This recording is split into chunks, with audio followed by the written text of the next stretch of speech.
Welcome aboard Greenpeace Deep Arctic Expedition. We are now on the research vessel in the middle of the North Atlantic between Greenland and Norway, north of the Arctic Circle, so we're in the Arctic, and underneath us, a few thousand meters down, we have underwater sea mounts and hydrothermal vent fields, and yeah, quite extraordinary ecosystems that we're going to have a closer look at. But first I'll introduce you to Holly. For that we need to go outside. Helmet on. So do you know that we actually know more about the surface of the moon and even Mars than we do about the deep sea? So in many ways these dives that we're doing are more like moon landings than usual ocean expeditions, with the exception that we're actually expecting to see alien creatures. So we're going down to our ROV. ROV means remote operated vehicle, which basically means that it's operated through a long umbilical or long cable. We're going to pass through this narrow passage here. So the cable is about 4,000 meters, and that makes it possible for the ROV to go down to about 3,000 meters. So here she is. This is Holly. She is 3 meters long, about as tall as I'm long, around 190. And if you have a look here at the front, you'll see that there's lots of electronics here. You have the manipulator arms, which can take up samples and basically do whatever the scientist wants down there. They have 2 manipulator arms. It also has a slurp gun that can take out samples from the sea, but it's like a vacuum cleaner almost. Big light rig. It's totally pitch dark down there, so you need a lot of light. This is the camera that the pilots are steering it from, and this is the camera that we will be using to take photos and live stream from the seabed. So it's super important.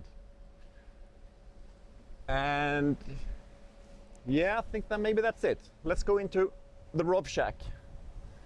Watch your steps here. So in here is the container where the pilots and the scientists will be sitting during the live streams.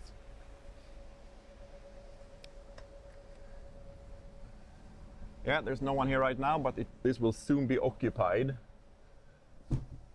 So yeah, there's one of our live cameras, and this is where we will be sitting and steering the ROV to take us down to the ecosystems, hydrothermal vent fields, and all the exciting stuff we're hoping to find at the bottom of the sea.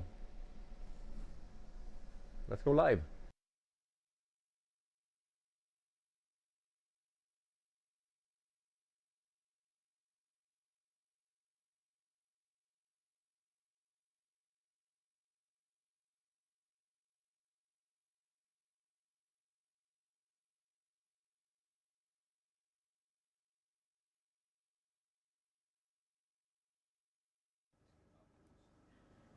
Bamboo's in there.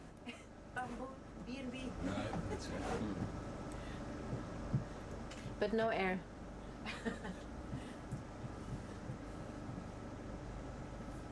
Some brings the depths, we are 30, 50. Yeah, I mean, at depth was probably when if we were a bit closer. So what depth are we at now? We're at 1187. One month there.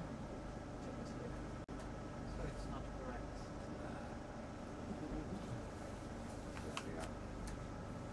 So we don't have the transects here, right? Lights as well. Yeah. We've got 110 in there. It was when we put on the bottom, well, It's not number that, 2, put on so the it slides. should be- Both of those were off. Put that on, that's when we came up. Definitely Right. hit it on deck with these 9, 10, 12.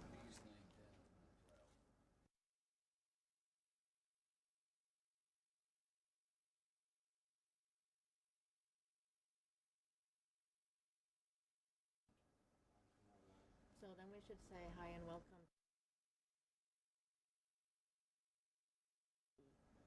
Arctic Deep, and we are going to look at a finding of bamboo corals from last year and try to determine if it is a reef or not. At least it is a large congregation, so at the moment we are calling it a bamboo coral garden. I know that sounds almost like a Chinese restaurant, but it will be even better. And we are at which depth? 1230 almost. 1230 now, and going soon down to the seafloor.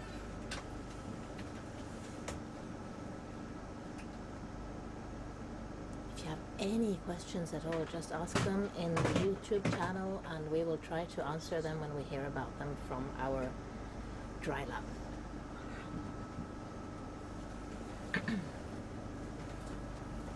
Now we have the seafloor. Oh, yeah, you're In 43 meters altitude. Okay. In the shack here today is Sergi and Helena. We are the scientists, and then we have a lovely, super wonderful ROV pilot team that are running this 35 to see that. this large close to the seabed now. machine that we are using. 2.5 on sonar. Mm.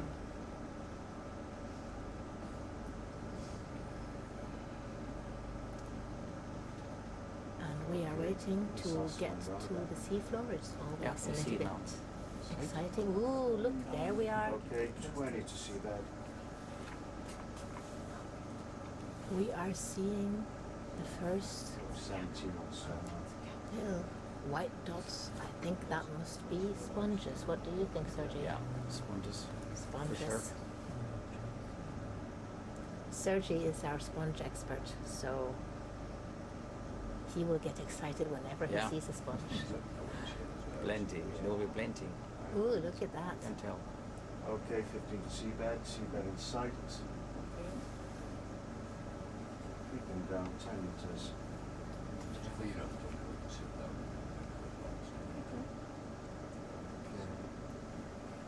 Still coming out isolated.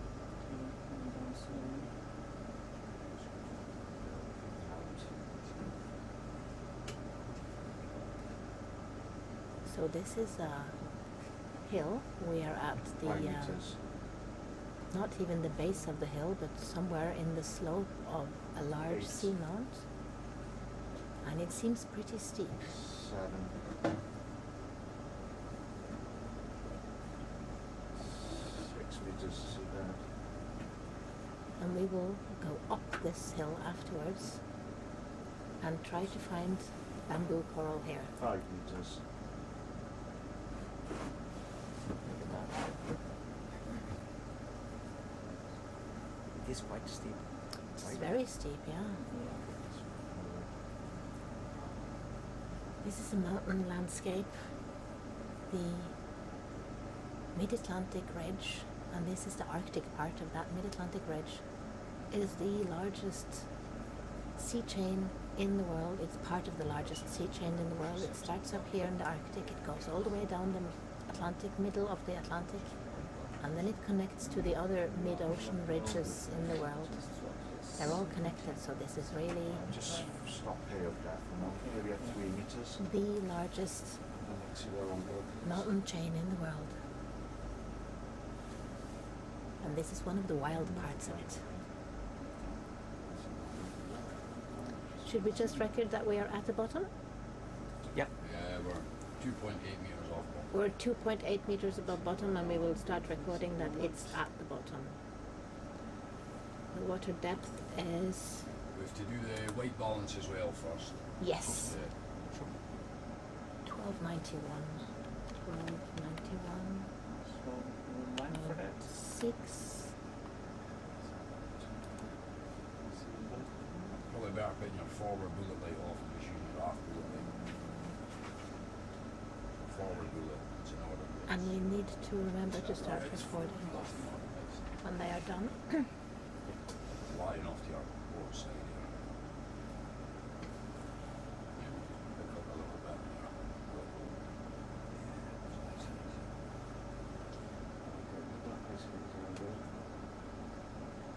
It's pretty much rock.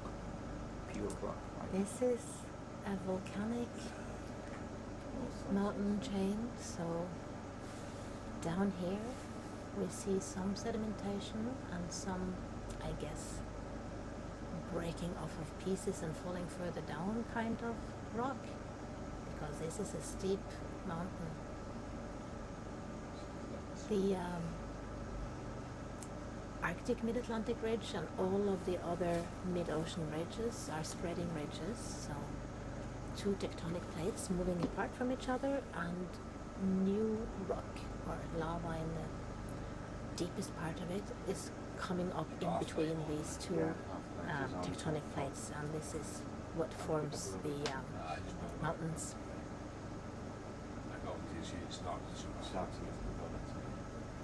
We are doing some initial setup here before we can start our transects, so this is a little bit technical part of the dive.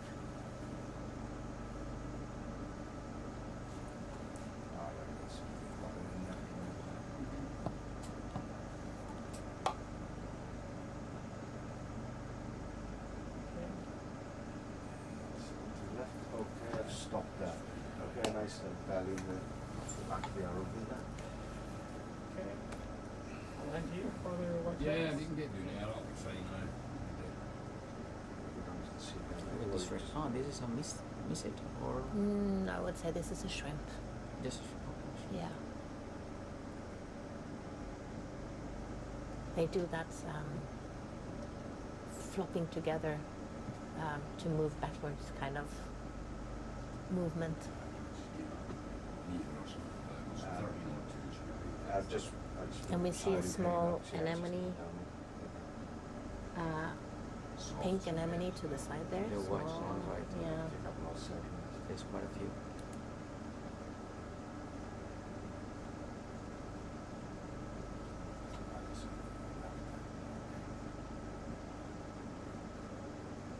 And this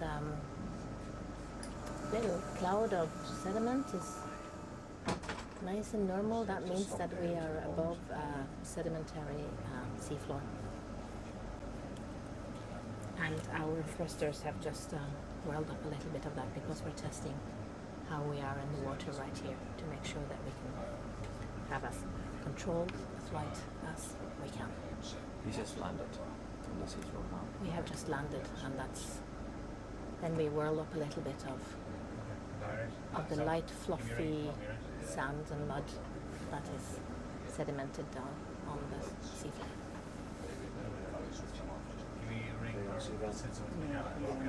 Just take some readings. You need anything from us? Just gonna take some readings. Maybe do the white balance. Yeah. You will need it for now. I guess we don't. Yeah.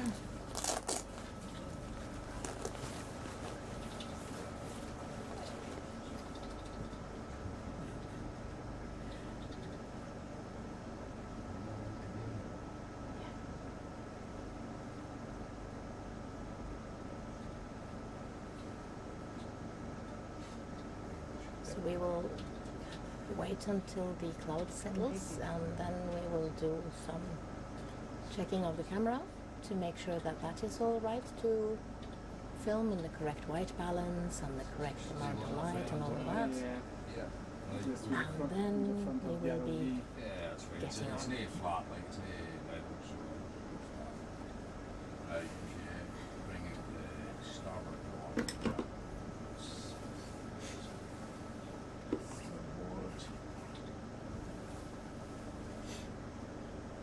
Okay, go now. Yeah.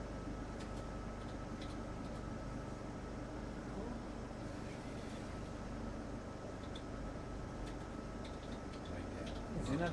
Yeah, you might get more together. Yep. Is that your HD camera? Is that fully down now, or Yeah, that's one. it's fully down? Can you bring it down a Uh-huh. little bit with I don't know. just Yeah.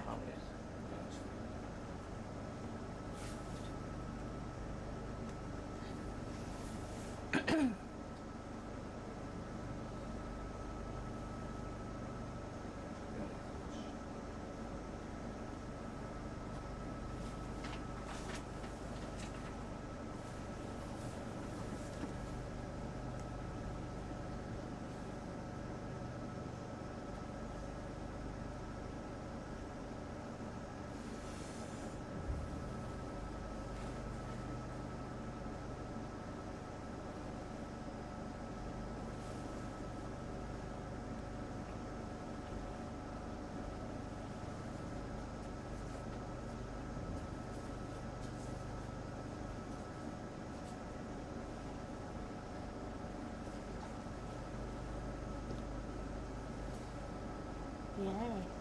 So now we are going to set white balance.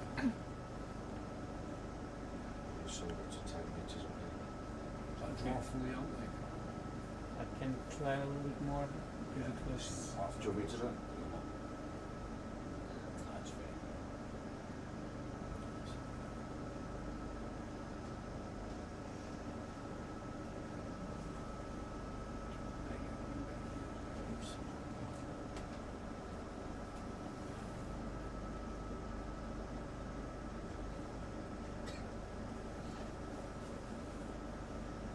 You want me to zoom in?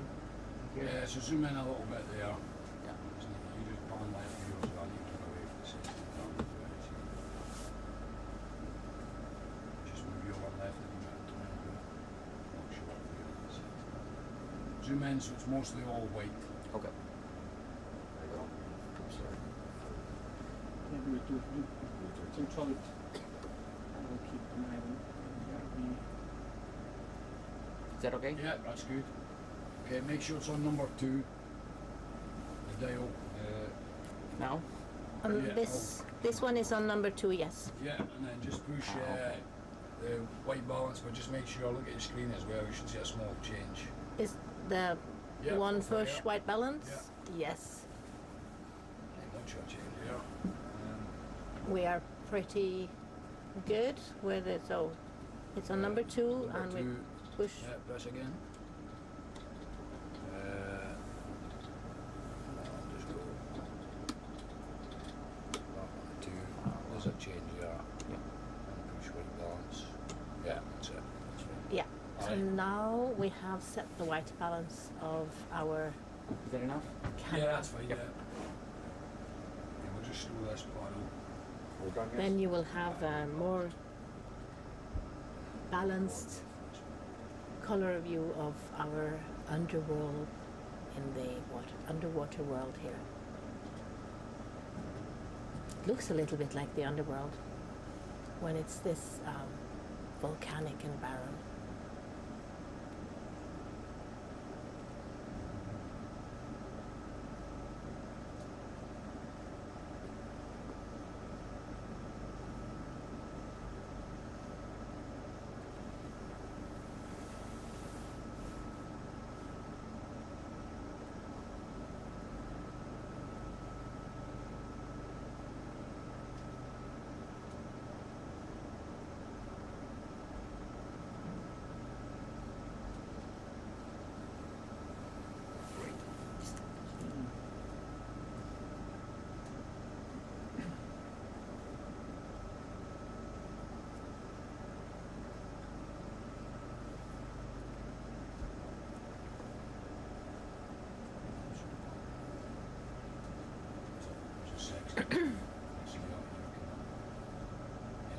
This is excellent. We don't have it here. It's closed. Okay, bring your door in there then. Okay, as well. Just square your camera up there. Yeah, we're about to start. Yeah, so when you take in the drawer, See if we're all in. we can lift the camera so that we can see a little bit again. Are we in the middle? Perfect. So what we will do now is maybe we should remember to start record with Yep. the gentleman over at the side. Are we ready to start recording then? Yeah, Yeah. video roll. Yeah. Yes, ready. Okay, just wait till they tell you. Ready? You ready? 2, 1, record. We are start recording. And now we will slowly start going up this hill. And the plan is to go up the hill until we see a proper dense aggregation of bamboo corals. How do we know that there is bamboo coral there somewhere up on the top of the hill? This was discovered last year by the Norwegian Mareano program, which is a seabed mapping and research program. So they map both depth geology and biology, and at one of their geology or biology mapping cruises last year, they discovered a bamboo coral garden here at the top, and now we're out to map the size of that bamboo coral garden and We want to move The, north first to that point and then both the extent and if it is really truly a reef. So a reef would be when there is old dead rubble under live coral that has never been shown for bamboo coral, so this is an exciting time. No, it's not that big. We have made a plan of going up along this side until we reach the coral and then try to find out the edge of the extent of that coral patch. If it is a patch, if it is a garden, we will have to find out. So right now the pilots and Sergi are discussing how to best follow this plan that we have made. I'm mapping boats, transects like this. Okay. And I think Almost like a star shape in the beginning, we're going to have several transects looking for these corals. should be done after we do the mapping. Okay. you would like to do this first. We don't need to go up and down so much. We will go and we will... Things that we are right now here. Okay. What do you reckon? Yeah, we will go up until we find the edge of the coral, and then we will see if it is a sharp edge or if we go up and down a little bit. So you Yeah. think we should go for this one? We're not doing mapping. Just this is the transect. We need to... Sorry? But we first need to find the corals. Right click. Stop measuring. Yeah, I'm doing like clicking. Or click on the So just stop measuring. And then you just left click on here once. And then move the mouse. See what I mean? Oh, yeah, but we are far deeper than the coral was spotted by Mareano. Yeah, because Oh, sorry. starting I going can up the bearing. and doing this transect, not this one.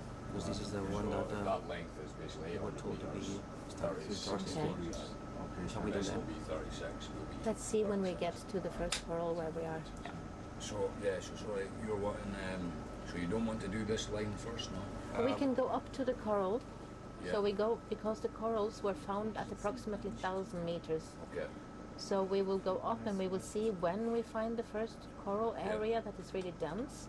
We will try to see if it is a clear border, then we will try to follow that edge to see the extent of that patch. Yeah.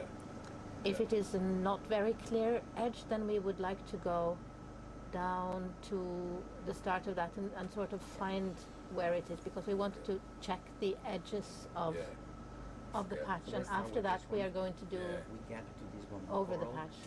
Once we get to this one coral for a while, we go then for this transect, which is we have it here.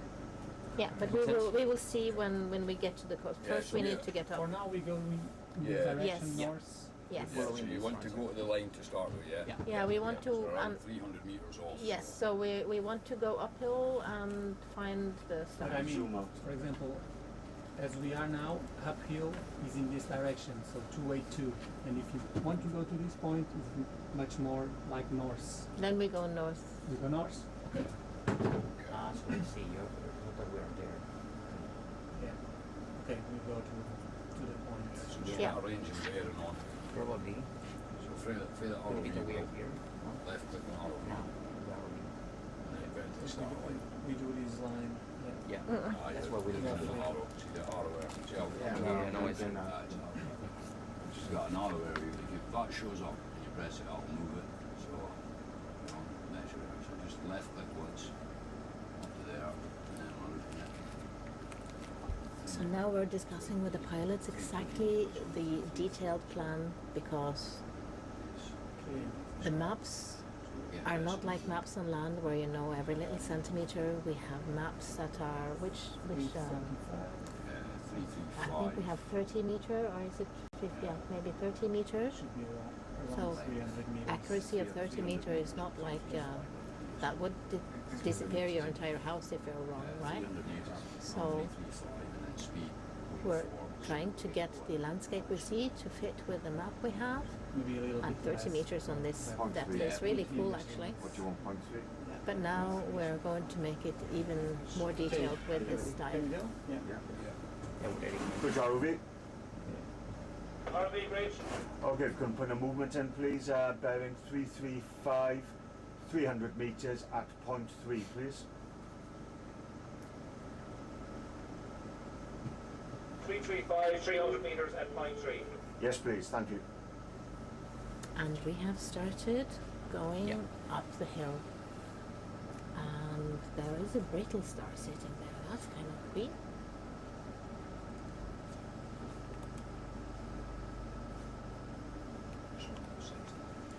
Yeah, there's a few sponges that I saw. An already. anemone. Anemone like to sit on. Some anemone like to sit on the hard surface that this mountain range is giving us. And then we see the pink things are anemone. And Oh, the this is, white things RV are, bridge, that's us on the move. Soft coral I'll recopy. in the Thank middle you. of the image right now. yeah. We've seen a bunch of them in the previous dives. What, lasers on? And do we see some sponges as well? I think those are Assyrians. Yeah, well, the pink ones are. Oh, yeah, the white. This is the see-through carnivorous ones. sponge. You see the carnivorous sponge? Oh, yeah. Would you like lasers on? Yes, Yeah. please. Lasers on, There's please. a big carnivorous sponge now at the very bottom of the image. You can see. What do the carnivorous sponges eat? Yeah, so they use specific structures that they have in the skin to trap amphipods, copepods, and small Oh. crustaceans. I am an amphipod girl, so Uh-huh. I am a little bit angry now with these carnivorous sponges. But they are super cool, These I carnivorous agree. sponges are mainly found in deeper waters, although sometimes they can be also found in shallower waters. But these large white things, they are sponges, right? Yeah, those are Roselidae family, Roselidae. Quite a bunch of them. Yeah. After all of the... Are they... Let's just register them as sponges at the moment. There's Roselidae. There's some small ones too, like brush, small brush. Once we get closer, I will say some things about them. This is an amazing landscape though. Really wild and steep. Super, super steep. Yeah. I am happy we have such good pilots with us because they are going to take us up that hill. Plenty of those. There's some. Ooh, look, there was an amphipod swimming in front of the camera. So it's Look at basically that a hill. vertical wall of rocks. I am happy I'm not a hiker here, that I have an ROV to take me up. Yes. And so these animals, they just reach them. And they, so sponges are feeder organisms. So they need. Oh, you see, this is a ctenophore. That's a ctenophore, yeah. Can you see it? It's a It is purplish stuff that's going to the left of the image. Beautiful. So the sponges are filter feeders? Is that Yeah. why they sit on the wall? Is it good? You think it's good current? Yeah. It's yes, take advantage of the currents so that to filter the food, basically bacteria, but other organic matter that gets into the sponge, so they can grow. This actually. Is that a little bit more carnivorous at sponge? the very bottom, yeah. Yeah. So- They're eating my amphipods. Oh my gosh. So can we explain something about the lasers, for instance? Annalene, can you explain briefly what are the lasers for? The lasers are to decide the size. So the lasers are going completely in parallel so that wherever they hit, you see them as two little red dots there moving along. And that is 10 centimeters between, right? 10 centimeters between the two red dots that you see. That gives us stable measuring so that we can see how big things are.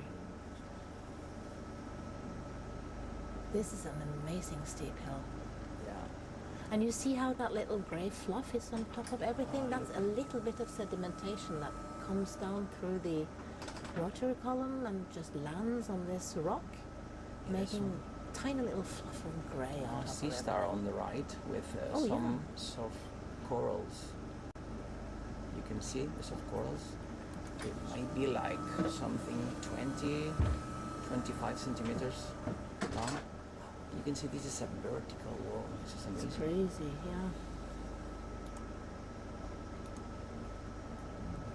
Oh yeah, there is a soft coral going off in the corner there. Yeah. Oh, It's look so around nice. that corner. Wow.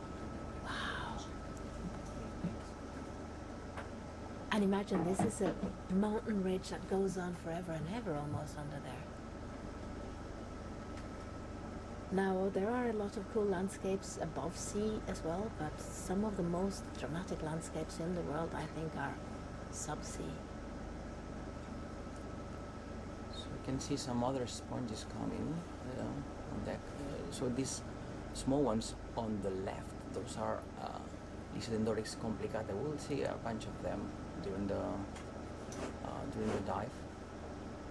But the most conspicuous ones are those ones in the image, the white ones, which are Rossellidae family of sponges. They can be found mostly in deeper waters. And what is Starting the in thing that middle, is moving yeah, there? I Is don't that a soft coral thing, maybe? Look at this! Look at this beauty. Oh, wow. That's That's a big one. No, 50, 60 centimeters.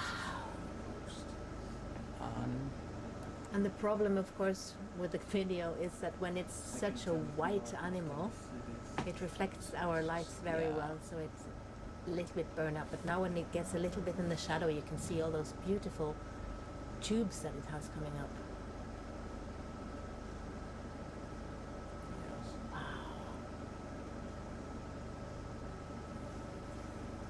Super beautiful.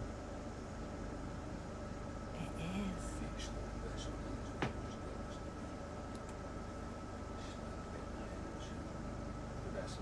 So this is actually the best substrate for sponges. So sponges, they need hard substrate to grow. So they get to the substrate in the form of larvae, and then once they find the right spot, they start growing. You can see some small ones. You can see some big ones in the images. Maybe So big ones may have even Good ROV. hundreds of years. To reduce speed to 0.2, please, 0.2. Point two. Thank you. That one on the Is that the lizard? yeah, this is Lisodendrix complicata, the one on the left now. And Small one. which group of the sponges is that in? Because we have 4 groups of sponges, right? Oh yeah, yeah. We have demo sponges, which are the most common group of sponges, the most species-rich group of sponges. Then we have Lisodendrix is one of those demo sponges. Then we have hexactinellids. They're the glass ones, Glass right? sponges, yeah. Yeah. And this is one of these are hexactinellids. It's Rossellidae. You can find here. These are mainly Oh, look at deep that water hill. organisms. Yeah. And those branches, those are the Carnivorous sponges. That's the carnivorous Yeah. sponges, right? Oh, look at there's a lot of them. Yeah, there's plenty. It means there's Wow. plenty of food. It means there's plenty of Amphipods. amphipods and, Yay. and other crustaceans. Yeah. On this one, the quarter through. Okay, so some of them will be food for the carnivorous sponges, but they are beautiful as well, and they are having their right to life just as the amphipods have. So nature is, of course, depending on food sources moving around in the different trophic levels. But this is a crazy landscape, huh? It is beautiful. And we're right on the side of the mountain. So we started at almost 1,300 meters, and now it's been 50 meters that we reached with the ROV. Just if we were climbing on top of this mountain. Yeah. Maybe we should stop the rest of now until we get a better. For those of you who Because I are cannot into move mountain from running, left to you my will left. understand how hard it is to get up Bridge those ROV, if you come 50 to a stop, meters. please. Stop. We'll hang here a little Thank you. bit.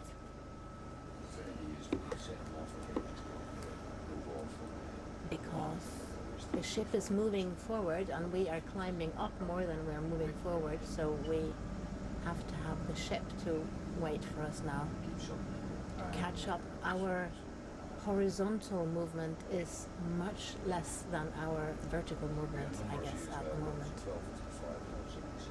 So more Roselli.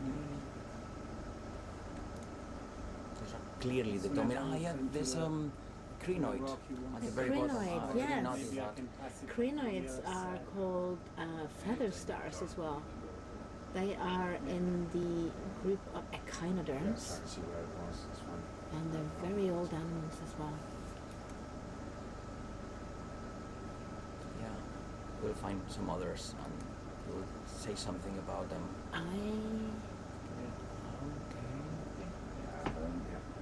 Roselids. Yeah, we'll call it sea star. I didn't find it here in our list. So there's another anemone that just passed, There. and yeah, some Roselids. There's a vertical wall again. Do you see the shrimp sitting on top of? Yeah. Yeah. Big. That's an Isodendorix complicata. The small ones that now we're passing away. It's a different small movement between Some Assyrians. difference between what we have between that. So this community is mostly dominated by filter feeding organisms, sponges, but also Assyrians. 15 males. You see in the image, there's a The see-through things that Yeah. look like elongated tubes of see-through goo. Yeah. But they are chordates, just like we are chordates. Yep. That's amazing. Fifth cousin thrice removed or something like that. Say hi.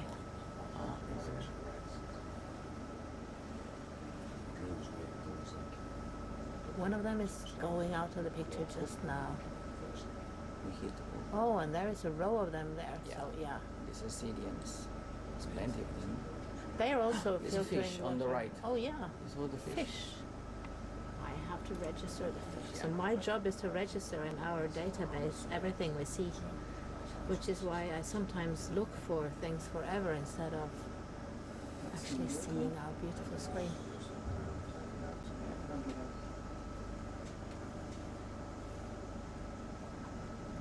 More sponges. Disendorix complicata you will see now just above from the soft coral. Oh yeah, there is a soft coral under there.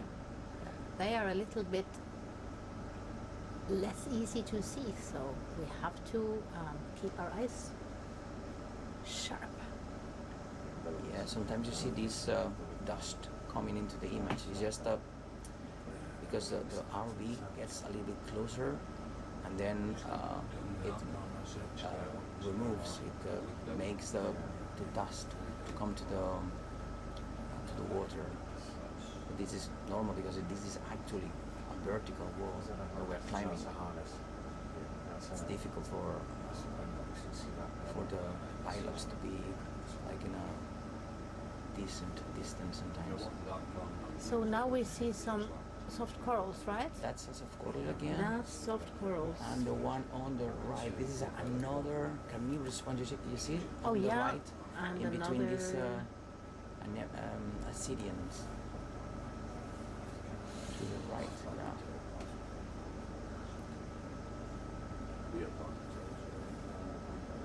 So the soft corals have a skeleton that is made of proteins, so that it's not very skeletony. It's more movable and soft, and you can see that they are moving with both the current that we are creating with our being here and with our thrusters, and it means that they also can move very nicely in the currents that are here all the time. Because of course, if you have a mountain range up the seafloor, that will direct the sea currents around there, and you will have lots of local little eddies and twirls and stuff like that as well, and that's one of the reasons why there are so many filter feeding animals here, that we have all of these currents bringing all of that lovely food that is in the water directly to the animals. Yeah, coming from the surface, and it's we are like 1,200 meters from the sea surface, but still we get in food from the upper layer. Ah, you can see now this is a crinoid Yeah, on top on of the top. sponge on the left-hand side of the image. You can see Yeah, it look, now. it's waving its arms. Hello. Yeah. And there is one of the Another carnivorous sponges. Yeah, there's everywhere. Yeah. These I guys sort of everywhere. imagine them as sort of the... But it's not, you know, they're just standing there waiting for the food Yeah. to come along. Maybe we should have a soundtrack on that. Bum, bum, bum, bum, bum, bum, bum, bum. That would be scary. And you can see now these sponges, because I think this is a place where the sediment is dominant. Yeah, and Just look, it's colada, more, something yeah, like that. it looks like it's almost like a little bit of an area where things are rushing down the sea Yeah. sides, right? As if it is a little bit unstable still on top there. Of course, if you have a volcanic mountain ridge, it will be slightly unstable every now and then. And as I said, this is moving. It's not very fast moving, I have to say. This is considered an ultra slow moving spreading ridge. So this is as slow as it gets. It would be more boring waiting for it to move than to watch paint dry.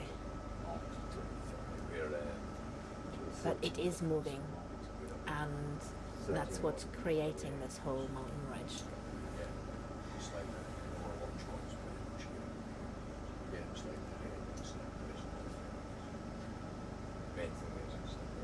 And it's amazing how steep it is.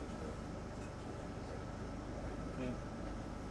This is one of the things that is hard to imagine when you just look at the bathymetry, how steep some of these areas really are and how dramatic the landscape is, huh? We see the velvets.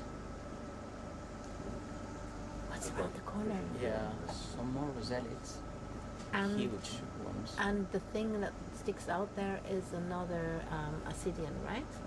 Yeah, the kind of transparent one. Yeah. And yeah, so some facts about sponges. Let's just say something about sponges. You see, there's a big hole in the middle of these guys. They're like a tube, right? Yeah. So these sponges, they use their external part to filter. They have like little holes that allow the water to get inside. So this water gets into some small chambers that they have inside. They are called choanocyte chambers, and this is where the sponges get the food, and then they incorporate these bacteria that they eat. But there's this fish there. Is that the fish? Where is the Oh. fish? Right in the middle now. Oh yeah, No. tiny little fish.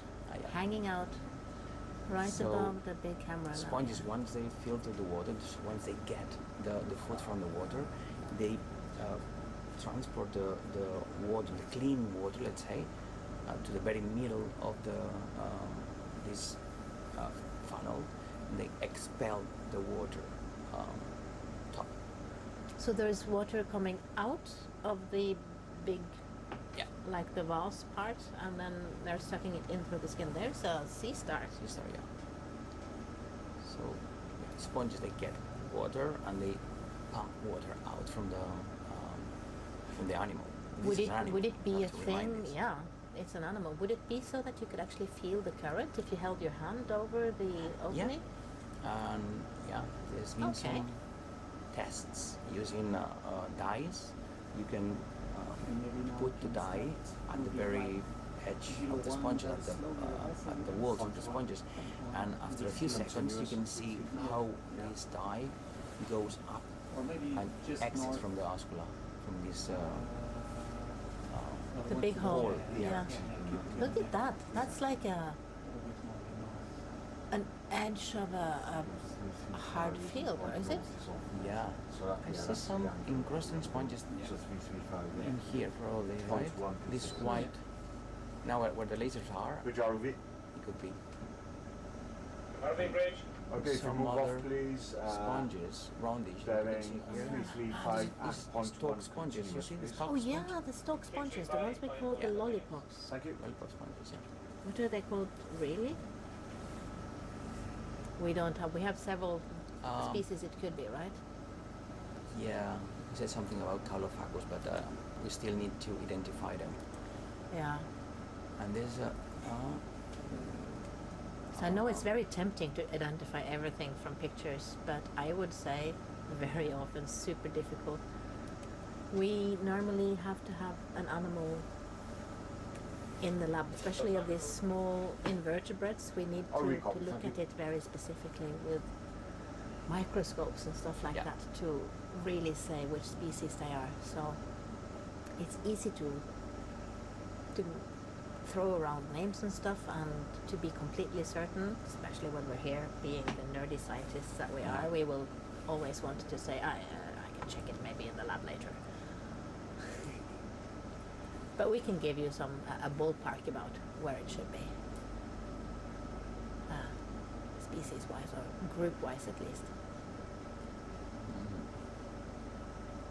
they're not more roselids, so this has changed a little bit. Yeah, So those we see big some, white sponges are all yeah, they're gone for a while. Probably for they will at least come for again. now, yeah.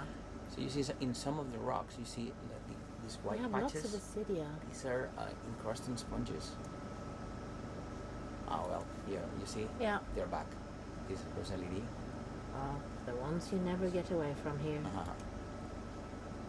They're beautiful though. Together I'm with happy we don't get away from them. All together with Assyrians, anemone.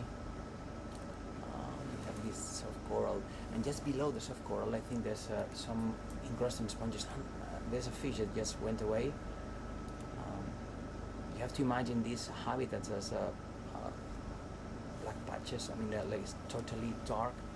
Now we're getting there with our lights in the ROV, so it's like a shock for some of the. Yeah, and it's the first some of time them. they have light on them, right? Yeah. Probably in their entire existence. Yeah. Yeah, some beautiful encrusting sponges. On the back of it, yeah. Are really difficult to identify. So in these cases, we need to take samples. Sometimes we take small rocks, and our experts on board, Julio Diaz and Paco Cárdenas, are the ones identifying them using spicules. So spicules are like the bones of the sponges. And they're just like little needles, right? Yeah. Ugh. I think I have some in my fingers because I get them. Oh, look at that. Oh, that's a This is beautiful crinoid. crinoid. I love them. And so it's still sitting on the Roselida, right? Yeah. And some carnivorous sponges, I guess. Oh yeah, because Around. boom, boom, boom, boom, boom. That's stuck in my head now.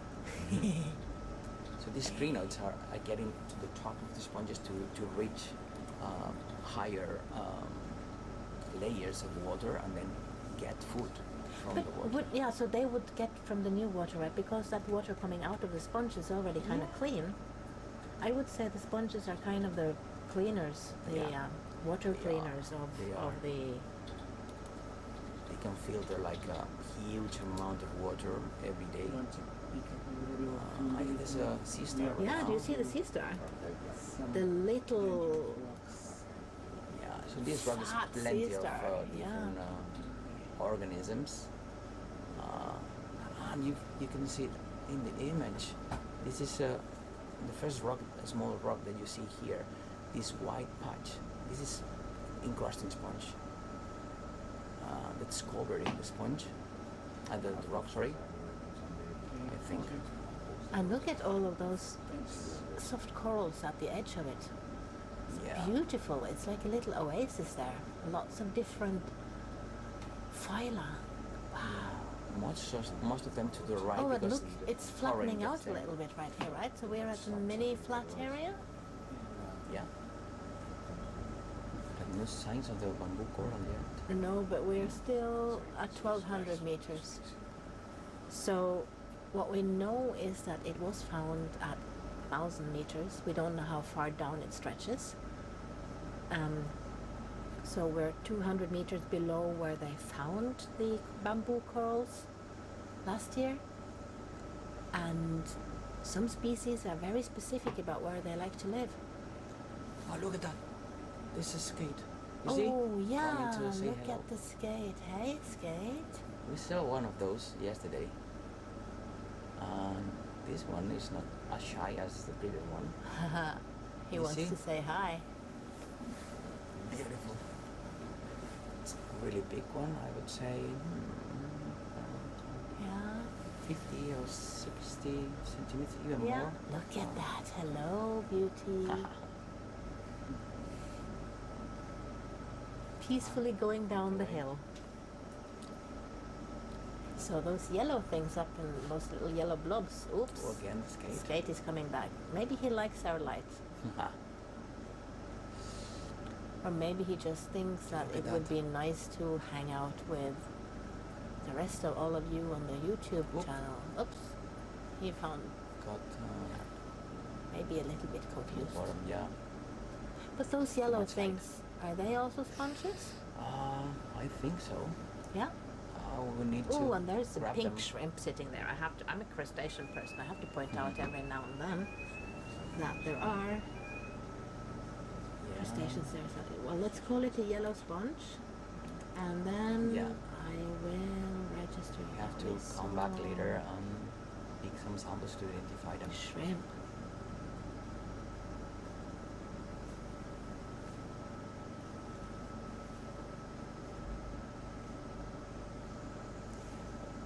Oh, that's a Stuff. pink swimming shrimp. Yeah. Yeah.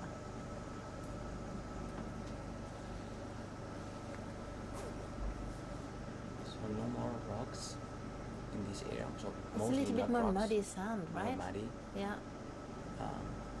And you can see that there's no sponges on these muddy bottoms. So we are mostly interested in some cases doing our dives to find rocky habitats, because in rocky habitats you mainly find Isn't that a sponge? probably just Right next to beside the the sea star?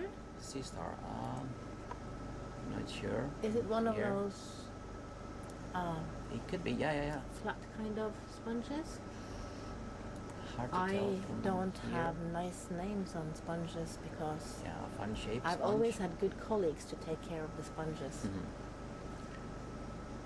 There's, a variety of different shapes, and this fun shape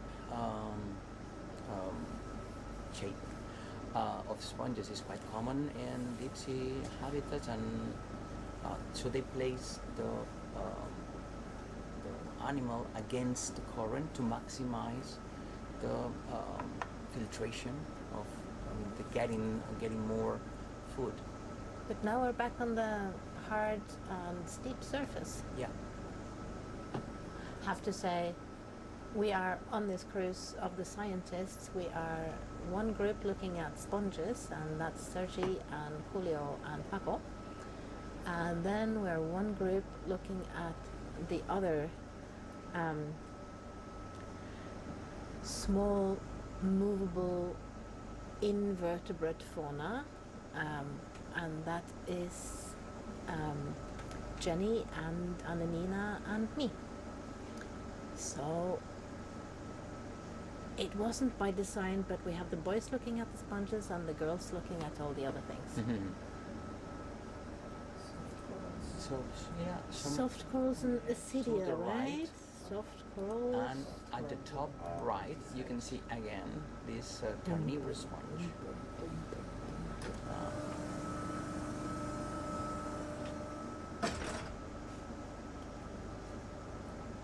Yeah, wonder which species. I think we've seen this species before. And I think we have little crusting worms there, don't you think? Yeah. Now close to the lasers to the left, there's potentially some, I think, these tubes, calcareous tubes, where worms live inside. Potentially serpulid, which are quite common in attached to the rocks. Yeah, Again, they there is make their a, tubes glued to the rock, right? Yeah. And they also feed the feeders, so they get their food from the water. Because the majority of worms would like to live in soft sediment and dig down a little bit, right? Most. If we I would look at say the most of majority them. of at least of the species numbers. Yeah. So you see there's plenty of carnivorous sponges all over the place now. This is a meat-eating district. Look at that. And are there different ones? The ones with and without the different extra Probably, branches? yeah. We should potentially get pieces of a few of them with different Because forms. if we want to test the genetics of all of these, Yeah. to make, amongst other things, we would like to make a DNA library so that later, if we only take water samples, we have a library entry with a proper name to compare to. Yeah.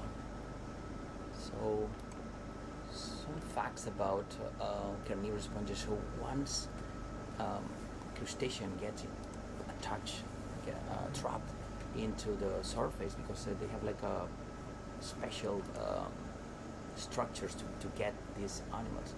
So the sponge starts to grow on top of the crustacean. It's like engulfs the crustacean, and then some Are of they the grown into it? yeah Oh. some of the bacteria that these sponges have, they start to they generate the food, I mean the actual animal, and they feed on them, and it can take days, even days for them to process the food. My poor amphipods. Yeah, there's plenty of amphipods, I guess. There are plenty of amphipods, but all of them are very cute. Yeah, it's just a way to control that there's not so many amphipods. These guys are Well, doing their nature, job. nature by itself has landed on a relative balance so that it all exists together. 11 different. So that's the way of nature. These are again the Resolido, Yeah, right? they're back on They are stage. so beautiful. Yeah. And they don't eat amphipods. I like them better. They filter all the time. They can't- filter all the time. They are the It's- cleaning it's what engines. they make for their living. Is just filter and filter and filter. And yeah, they can even filter up to 20,000 liters per day, depending on the size of the of the sponge. So you can imagine. It's amazing. The job they do in these areas. So this is a brush of like a small forest of carnivorous sponges to the left. You can see, and they're like in a vertical wall. So So the pink thing there is a big shrimp. Do you think it could eat that much? no, No. just small stuff. So it's the small stuff. Yeah, like a few millimeters that get there are they get to touch this one. Oh, there's a fish going down. Straight down. Ooh. That's beautiful. Yeah. And to the right, there's a fun-shaped sponge that we haven't seen yet. Now to the close to the lasers. Just now close to the lasers. You see this fun-shaped sponge? I don't think it's a Well, I don't have the right perspective from here. But this is clearly not a Rosellid. Right. Doesn't help to move your head in the Yeah. thing to see around it.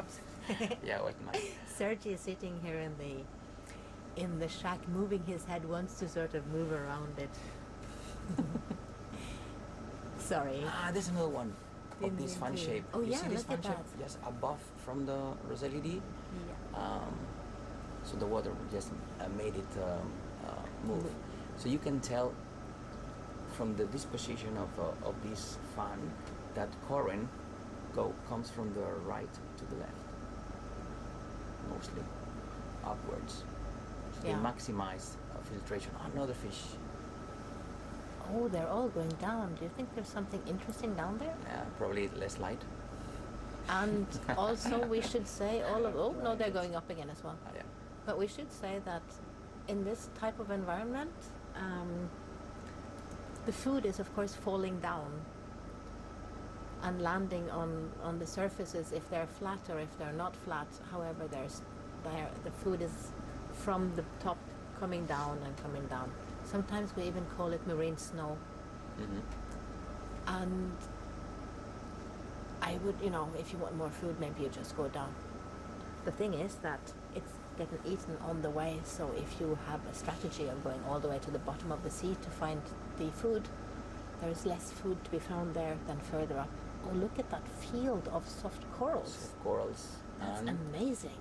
I mean, those are the pinkish stuff you see there. There's a anemone at the very Oh yeah, top there is a very brightly pink. with a stalk in white and then the crown of tentacles in pink. But I'm quite amazed, I'm obviously super amazed about the size of these carnivorous sponges, because they Back can, to them. yeah, it's like 15, 20 centimeters. Yeah, that's crazy. There must be a lot of food for them down here. Yeah. And there's so many of them. Yeah, But look, all of the there's a fish again. Another fish. Is Soft- that the same one? Not sure. soft corals are all following that ridge. Do you see that? Yeah. So they're like right at where the mountain sort of makes a little bulge there. So definitely out for the currents as well.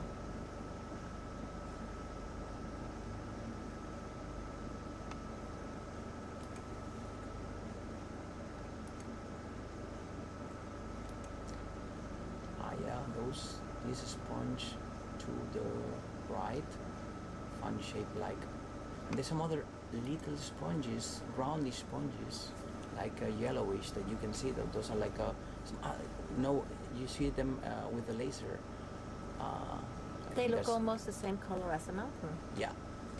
And Do they do that to hide, or is it just because they're eating the fluff that is on the mountain? it's just because it was the right spot for them.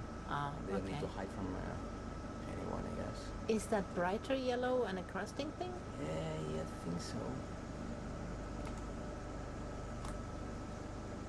And here, these big ones are again the Rosellida, right? Yeah, look at the one on the right that has an opening that's huge compared to the previous that we've seen before. Potentially higher age, so it's older than some of the ones that we've seen before.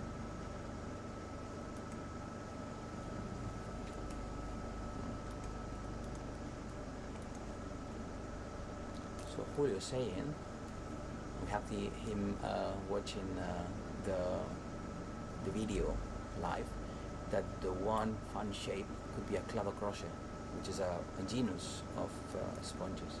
So we try to put names on every creature that we see on the image, so that one of the things that we are here for is to characterize the habitats.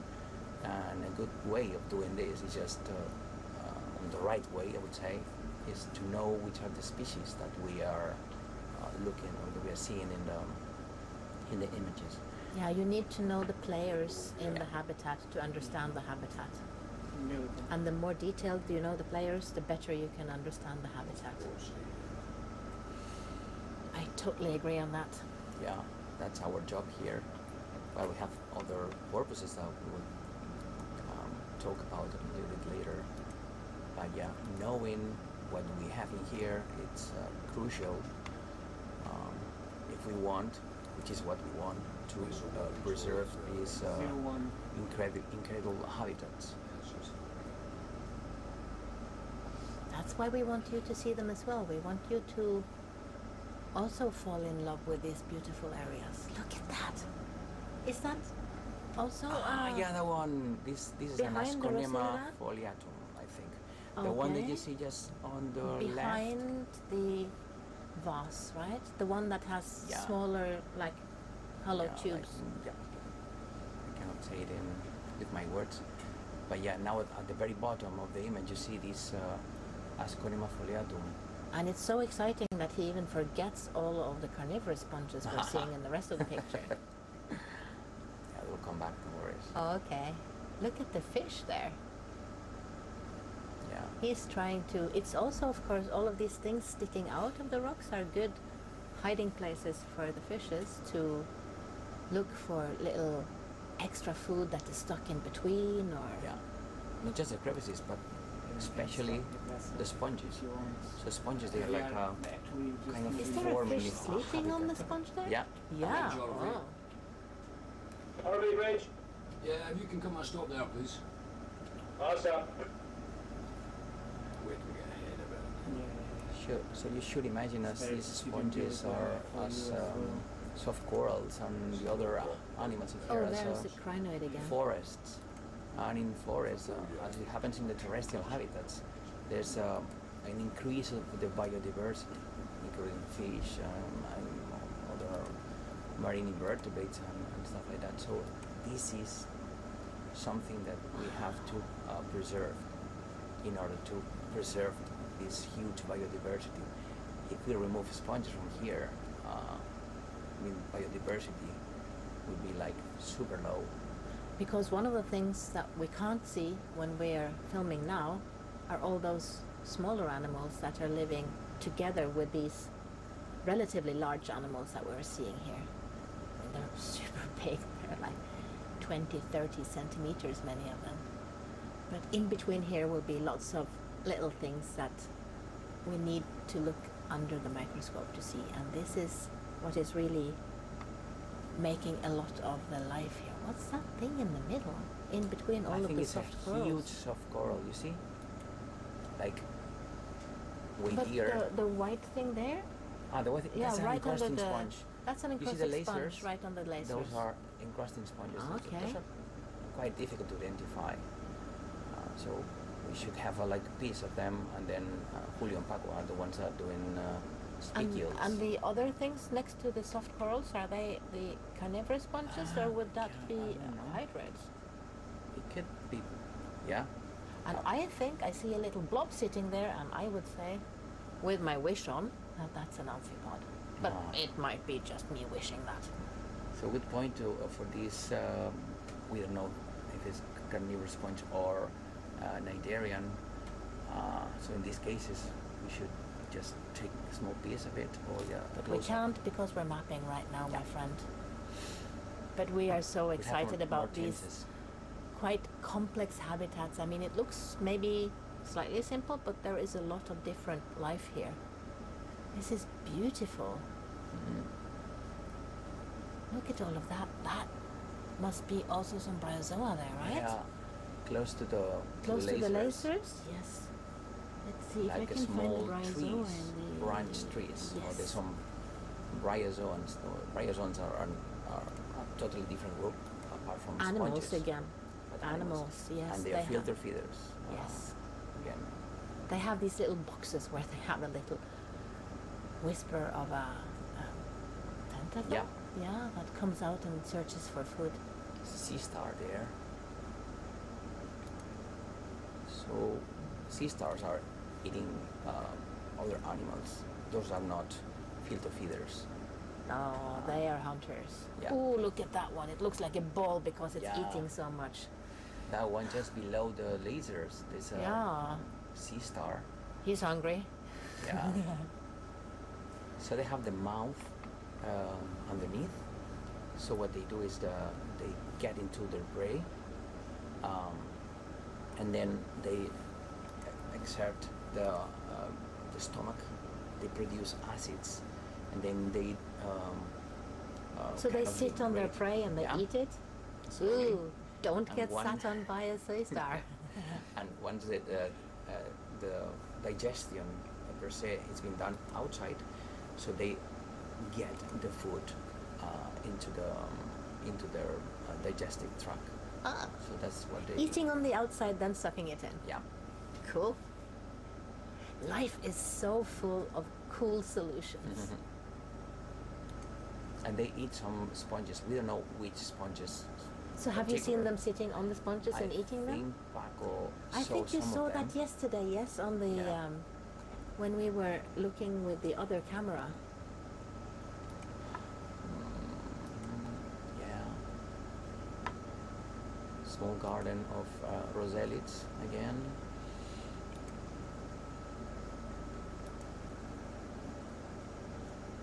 And some carnivorous bunches. Yeah. And a sea star in the middle, red thing right next to the lasers now. Oh yeah. There. Yeah. Exactly. I think the one on the bottom is another carnivorous sponge and different from their previous ones. We are now at 1150 depth, so we have gone 150 meters up from our start. And we're halfway from the start to where we know that there are coral, From the start, 300 bamboo meters. coral. And from here to here. Travel so far? Like maybe half of it. 150. 150. So 150 meters Horizontal. horizontal and 150 meters vertical. Yeah, you can tell how steep this That's a habitat 45 degrees steep thing. That is like your black diamond downhill and a little bit more, I think, if you are a downhill skier. I am a Norwegian person, so I always have to relate everything to skis. So, is. I come from Spain, so yeah, Sergio is Spanish. it's not that I. Well, He does don't not like relate snow. everything to skis. Yeah. I prefer the sea. Yeah, I also like the sea. But rumors are telling, I don't think they are true, that Norwegian children are born with their skis on. Yeah. I feel so sorry for the mothers. Here is another area with soft corals again. So I know that we are on the lookout for the bamboo corals, Yeah. and in the meantime we're seeing quite a lot of soft corals.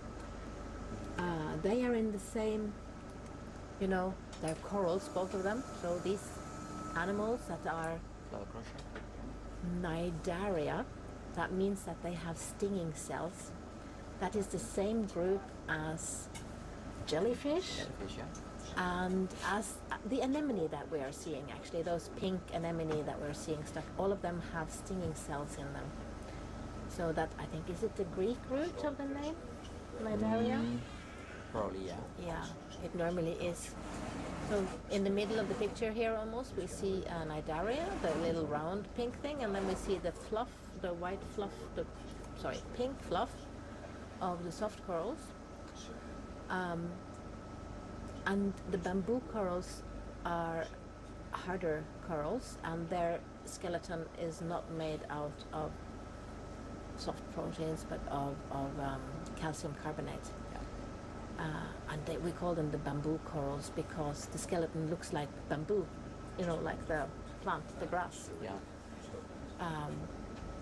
It grows and then it has a growth, a ring of non calcium carbonate, and then another piece of elongated piece of calcium carbonate. So the skeleton will look like a bamboo. So that will be something different when we get up there. But looking forward I'm reaching also looking forward to that. I bamboo think it area. might be that they live shallower than we are now. Maybe they like the top of the ridge better than the side of the ridge, because this is a very, I would say, challenging environment to sit on. Ooh, look, there is another big sea star. I was just wondering, I mean, in order to share this information, which is the temperature right The now? temperature of the water. Can we Let's look at the see if we CTD? look at the CTD. Where is the temperature? The temperature is the green line. see here, this is Yeah, it's down there. It's around 0. You can see on the table the values. on the table. Yeah. Ah, yeah. Here, temperature is minus 0.5. Really? Wow. So how can water be minus and still not be frozen? That is because it has salt in it. We are in the sea and not having fresh water. You can test that at home actually. You can mix a lot of salt into water and then you can try to put it in your freezer and it will not freeze as easily as your normal ice cubes. Yeah. So seawater freezes at around minus 1.8 or something like that, Yeah. or minus 2. The seawater we have in the Atlantic, which is 35 per mil So salt, diluted. in more or less. I mean, yeah, that's a very broad ballpark number. So if there are any oceanographers listening now, don't cringe too much, okay? Sorry, that was very, very broadly spoken.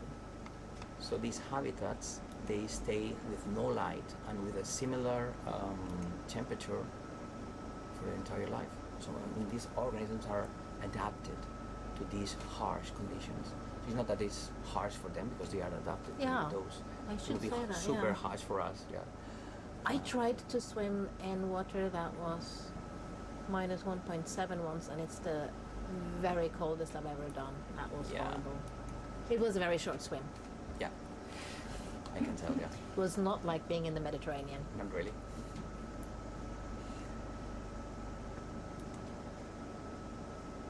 Yeah, some corals in here.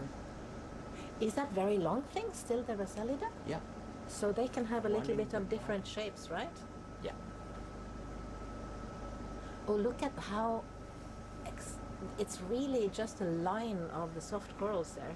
Right in the edge. So Yeah. they're like getting use of this position to get more food because we guess currents are going to be Coming coming from this there, direction. or they're stronger on the edge there. It's life on the edge.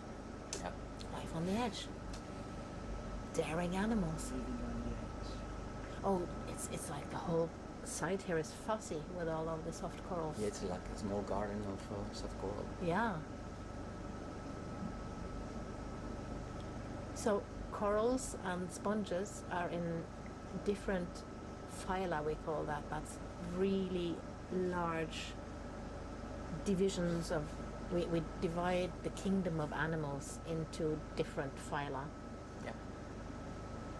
So they have different origins, evolutionary origins, but Yes. they reach to similar adaptations in order to get food. It's a good to adaptation. maximize the Yeah. food. Yeah.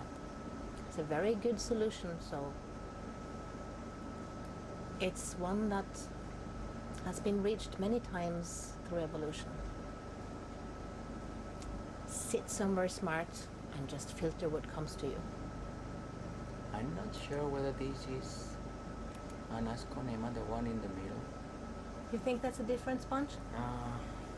Maybe Julio could know, but yeah, it looks like could potentially be a Rosellid, but There is a beautiful entirely crinoid was there, all going behind the edge. So we're now 1 hour into our climb, and we have climbed 190 meters almost. almost 200 Yeah. meters. So that's another crinoid in there. Yeah, look at that. Sitting on top of that sponge, that Yeah. Rosellid again, right? But this is a much denser aggregation of Yep. the soft corals than I mean, they are on the edge. Liking life on the edge.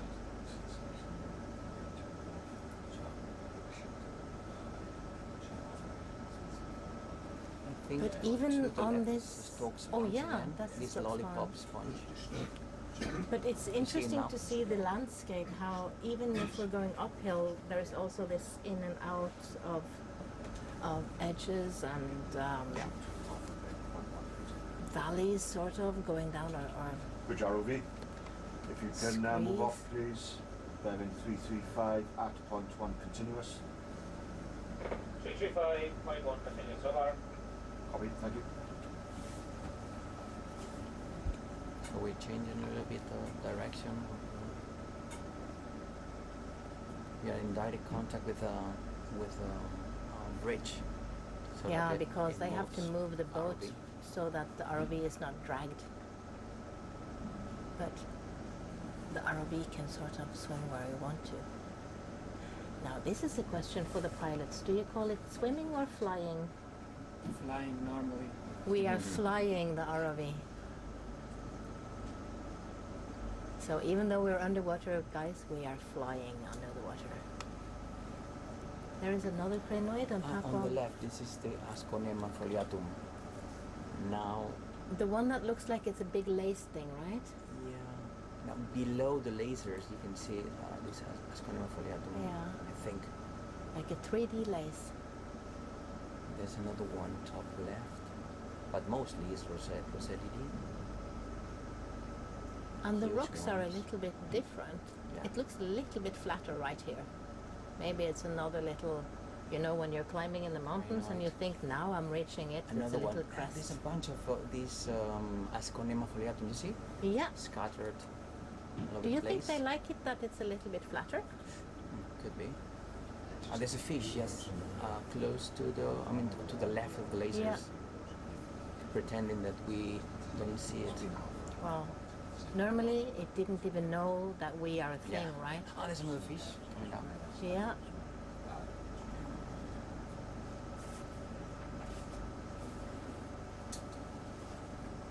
I'm not a fish person, but it's one of the common ones that we've seen Yeah. so far in the previous dives. Oh, he didn't like the camera. Scary. He's like, no, don't want to be there. But he's still photobombing us. Beauty. So you see this black rock, there's plenty of tubes of these worms that I also study, these serpulates. Oh yeah, I should write more polychaete tubes in here. So these, the people that are watching us probably have eaten sometimes mussels. So in the mussels there's like some traces of tubes. So these tubes belong to these worms. These kind of worms are called serpulates. That I All sessile those white organisms. little lines on All the, these, yeah. maybe some of them at least, serpulates, which are a quite common group of organisms living in rocks and in other sessile organisms. Are they the same Mussels. group that you can also see at the beach? If you have a rocky beach, you can Yeah. find these white Yeah, tubes yeah. there? Different species, Yes, of course. but the same group of, Yeah, of worms. serpulates. Yes. You So can you see can them go in the to your rocks. seaside and you can find those white Yeah. lines there. Yeah. In the mussels too. There's quite often. There's another fish there.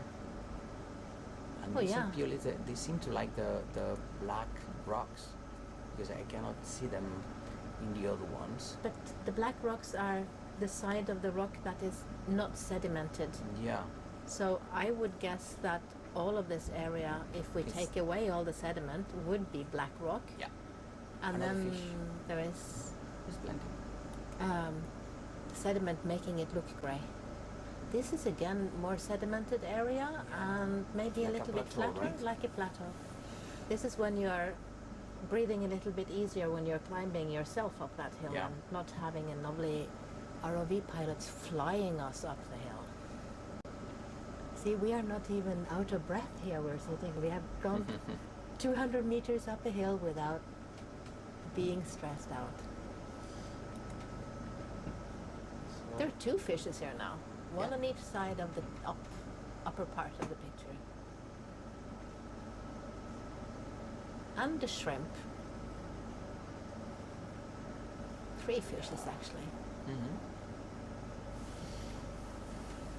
And a completely different community right here. There are still the Acidia, the Maybe we can go to 0.2 now because this is what we can also call sea squirts. Bridge ROV, increase speed to 0.2, please. But there are less Increase speed to point 2. when we have this sandy, muddy area here, the sedimented area. There are less hard things to sit and hold on to for the animals that are what we call sessile, so they can't move. They need something hard to hold on to quite often. And so many of the sponges need something hard to hold on to. Yeah. And that's why we don't see so many of them when we come into a sedimented area. There will be different species that love sedimented areas, so they're definitely not empty of life. It's just that Yeah. a lot of the life will be either right on the surface or right below the surface, Yeah. because now they can also crawl under the surface to look for all of that lovely food that is coming down through the water column, snowing down and landing together with a little bit of other things down on that seafloor. So there's loads of food there, there's loads of animals that will be living there. Many of them are smaller, so they're difficult to see with our nice cameras here. But yeah, never empty of life. Many would be potentially worms. For Worms, instance, there are many different species, and some of them are what we call deposit feeders, so they eat what has been deposited in the sediment. So the only thing they have to do is just wait for the organic matter to deposit in the bottom. They use this organic matter. so there's energy everywhere, and then there are animals everywhere, and through the one species eating another, we can get that energy around in the ecosystem. Two lollipop sponges, you can see. Lollipop sponges. One at the left hand side and the other one just above from the sea star. So they sit in this soft sediment. Yeah. Probably there's a small rock in there that there's three actually, they used for them to build the stalk. And on the top of the stalk they have this big little ball. Yeah.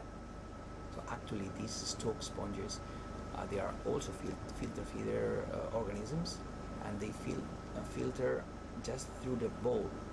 It's not the stalk that is So the filtering. stalk is just there to lift up the ball. Yeah. Mhm. Just to make them reach in a higher position, which with more currents. So the closest to the bottom, the less currents that you're gonna get, the higher, more access to food. Smart.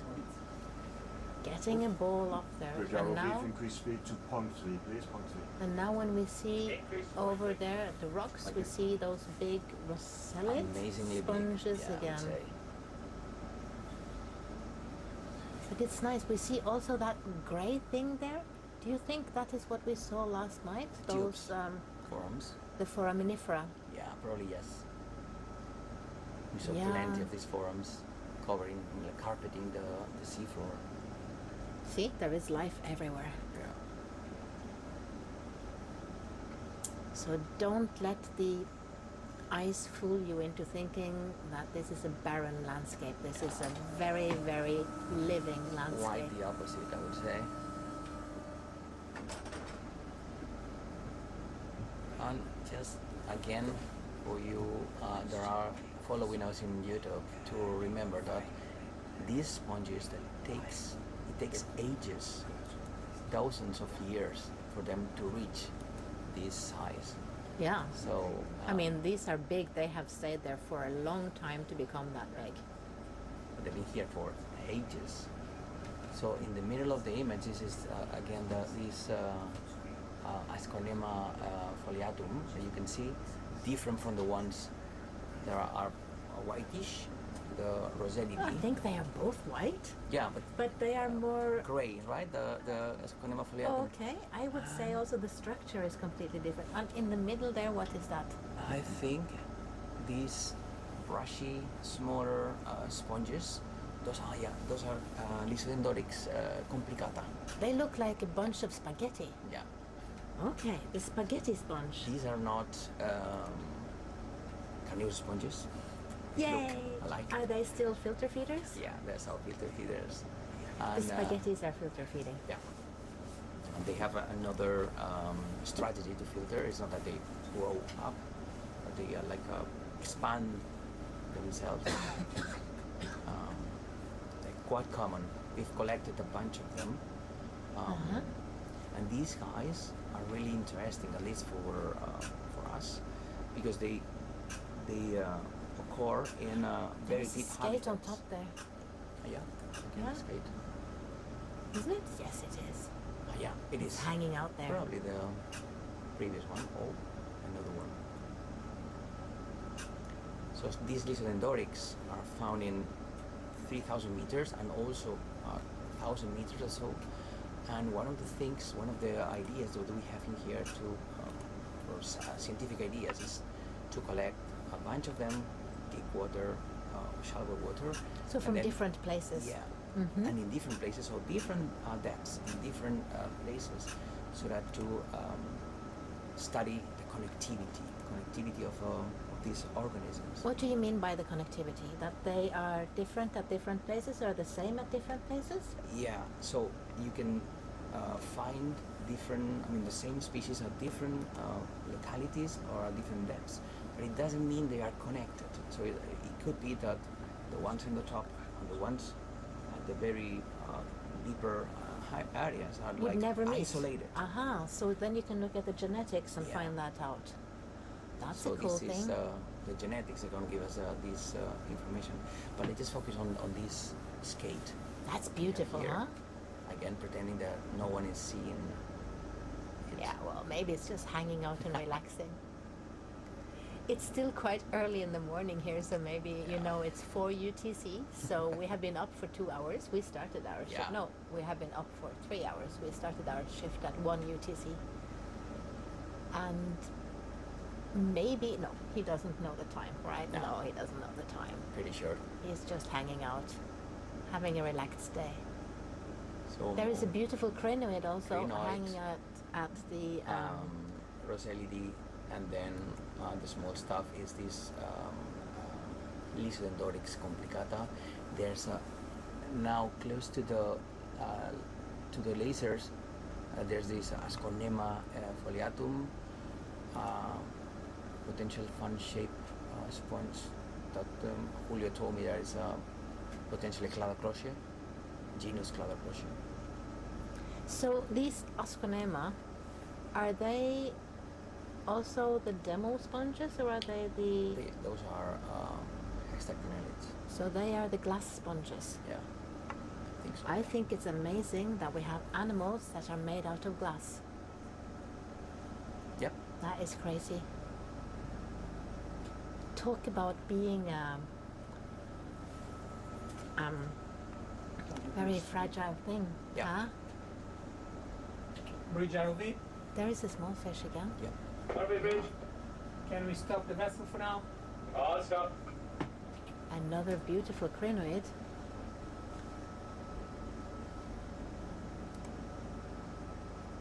So 1,087 meters. Now. Yeah, we're reaching towards the 1,000 meter area. So And this we're again area- seeing some soft corals. So let's hope we might be able to see some bamboo corals soon. Mhm. We're sitting here talking about this species we haven't yet seen. That's kind of crazy, isn't Yeah, it? we're looking. It's really forward amazing to finding. come a place where we know a little bit and we're just looking for it. I think that's just like, And this, you may have noticed that this is not as steep as before. Yeah, like it's a getting more flat. flat, with some patches of sediment. You see the patches of sediment. There is no sponges, and on top of the rocks, there are surrounding these patches of sediment. You can find big sponges. They were able to grow on these rocks. There's a fish coming down.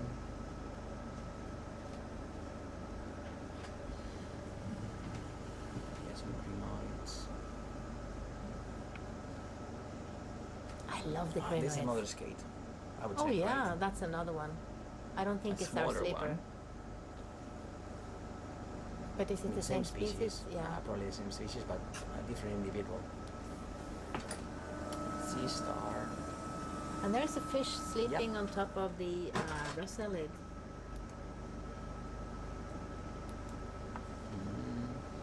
There is Another so fish. much different life in here. That's amazing. Some carnivorous sponges. It's been a while since I didn't say. Oh yeah, you didn't talk about carnivorous sponges for I would say maybe 15 minutes yeah. now. I was just Oh yeah. holding my and see- breath. oh, but is that a fish just hanging Yeah. out there? Yeah, he's just Another hanging one. out there. Look at that. What is really cool about being down here with an ROV compared to taking samples like we have done for 150, 200 years, slightly blind or completely blind, is that compared to seeing the animals when we get them on the deck or even in the lab, there is another skate coming there, right? So, beautiful area. Yeah. That's a different sponge that you see at the very Yeah. end, So- at the very edge. Yeah. I think. So what I was saying is that now we can see how these animals behave where they are living and how they look Yeah. when they are alive, which is often quite different to what it looks like when they come to the lab. I mean, Yeah. especially when you're in this air, this water that sustains you in all sides, so you can have a completely different shape even than when you come up on in the air where you shouldn't be as a sea animal, Yeah. and just don't have the support from everywhere and collapse a little bit there. So I think that's one of the many wonderful things about being down here with an ROV, is to see this life as it is down here and actually understand a lot better. Yeah. And So- look at the amount of skates, that's Yeah. crazy. Skate land. Yeah, this mountain, a small mountain is. Yeah, but it's the place for flattening them to out be. very much compared to just previous, right?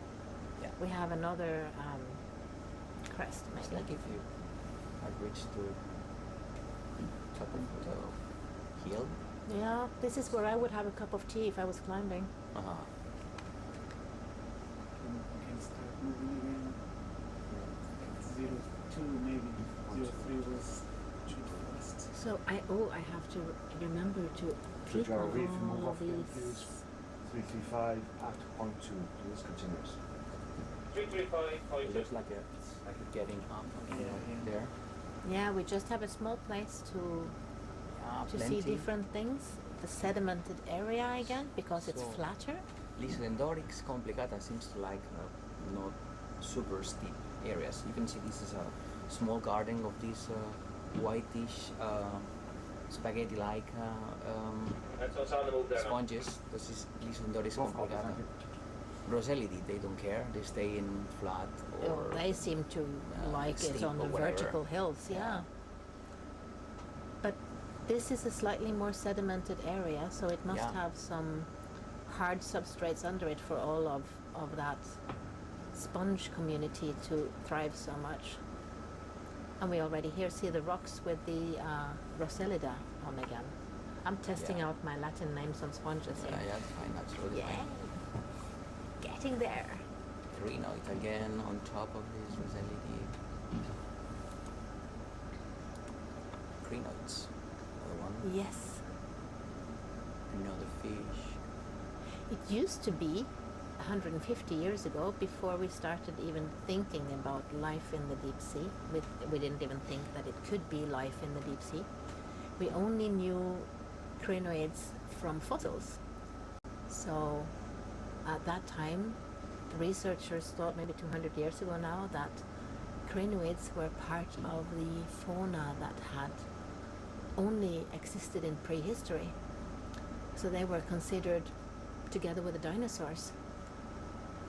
And now they're here. They're just living in the deep sea like crazy. And now, of do know that crinoids can be also shallow. We do have very shallow living Yeah. crinoids, so it's not like they only live in the deep, but there is a lot of them in the deep. Skate, yeah. Another skate, and this is a kind of a cool little crest. What's happening Yeah. behind there? It's like Out in the blue. you don't know what's going to be down there. More It's- hill. Yep. But that's a beautiful crest. Look at all of those crinoids sitting Yeah. on that Rosselli down there.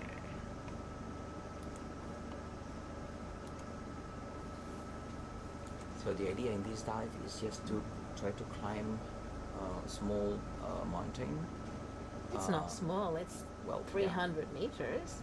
Yeah, but compared to the previous one that we had, it's like, let's say, well, a mountain. That it just. It's the part of a say it's- mountain. I mean, it starts a lot deeper than we Yeah. started, and we are going to come to the crest of the mountain. Yeah.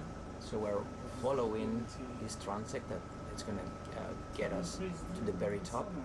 From time to time, you see there's like ups and downs in here, or plateaus and then ups. But it's quite normal because as it happens in every mountain that we see, the terrestrial mountains that we are like used to, right?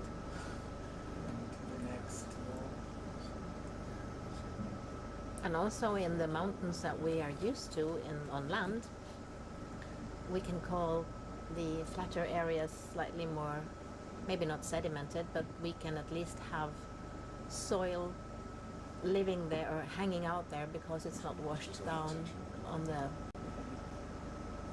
flat, on the very steep surfaces. So Yeah. it reminds very much of our landscape above sea. So when you look at a map of the world and you see that 30% of that is above the sea, remember that all of that landscape actually continues below sea. That 70% of our earth that is covered by that blue is not just a flat blue surface that we see, it's this amazing landscape under it. We can stop just This is just an And- example of this. yeah. There's plenty of seamounts all over the world. Yeah. And this is the start of that amazing long mountain chain, the mid-ocean ridges that we have all around the world. Continues, it's crazy. Some of them we know where they are. Some of them we don't even know where they are. So we need to do mapping on from the surface to the bottom, and then realize where these seamounts sit. This one, of course, we knew. We came to explore here after this expedition that discovered the bamboo reef. But they didn't get to this point, like. No, they didn't go this deep. They had a transect that was more or less following the 1,000 meter depth, Bridge ROV, increase speed to 0.3. line. please, 0.3. and we are now at 1,065 Yeah. meters depth, so we're 65 meters below where Mareano project went last year.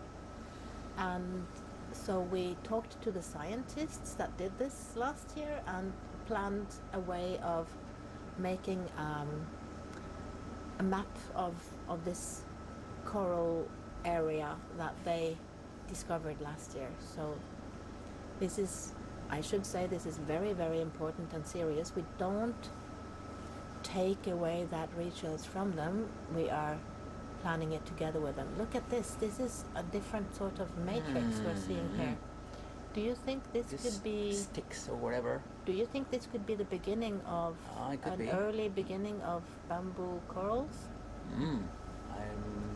Yeah, could potentially be this. But they look like they would be old and potentially even Dead. Yeah. Right. But even if they are dead, they produce substrate that is used for other organisms. And in here, as you can see, there are some sponges that grow on top of it. So it's not rocks, but they make the same function as rocks. They're reefs, and on top of these reefs, you can see life. It's there. There's a lot of in the species that we've seen so far. So it's not that they need just rocks, but they also need a substrate. It could be these reefs. But is it continuing or was it just a patch? I can see it. You think there it's too. You see so? the tubes. Yeah, but we don't see any live bamboo yet, do we? No.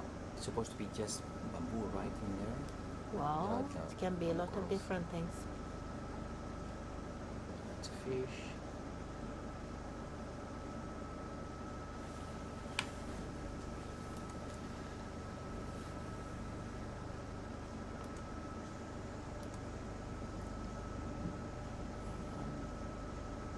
This wall of rocks again with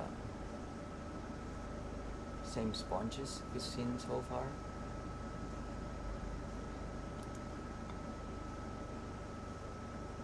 And the same sea stars, is it? Or is it a different? No, I think it's the same sea star group. Similar to previous ones. Crinoids on top. Carnivorous sponges spread here and there.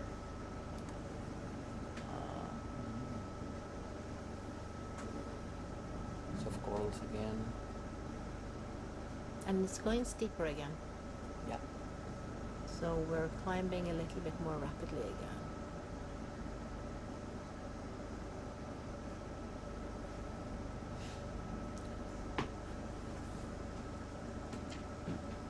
Yeah.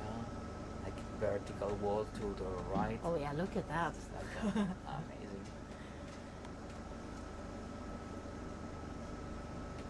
And a ridge here, right? We're Yeah. sort of following. Yeah. It's going down on both sides of that thing. It's never just an easy Skate. a landscape. It's always craggly up and down. So I feel like being in a documentary, one of these documentaries about wild life. And well, actually, this is kind of a documentary, and we're feeling really lucky because we are probably the first ones We are the first ones to see this seeing side. Yeah. this habitat, which is like always really rewarding, right? And we're sharing this With you. lots of people. Yeah. I think all of those white dots there might even be little snails, right? Could be. We've had areas that look white spotted before, and they have, when we have zoomed in, they are little snails. You might ask why we're not zooming in right now, and that is because we are doing a very strict mapping exercise right now, and to make this as available as possible for later proper statistical analysis, we try to keep the picture as similar as possible, or the angle of the camera and everything, and the zoom level, so that we can compare everything to each other easier than if we zoomed in and out. Oh, Then we wow. would be Look at that. less. Is that the- evident. I think these are is the the bamboo Bamboo corals. coral, yeah. Okay, Finally reached bamboo that. corals have been reached. You can tell at the difference. 1,036 meters depth. So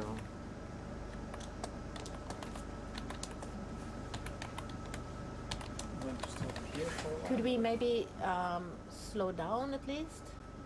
We just want to. It's a patch. It's not really yet connected to the rest. We can. Yeah, these are the bamboo corals.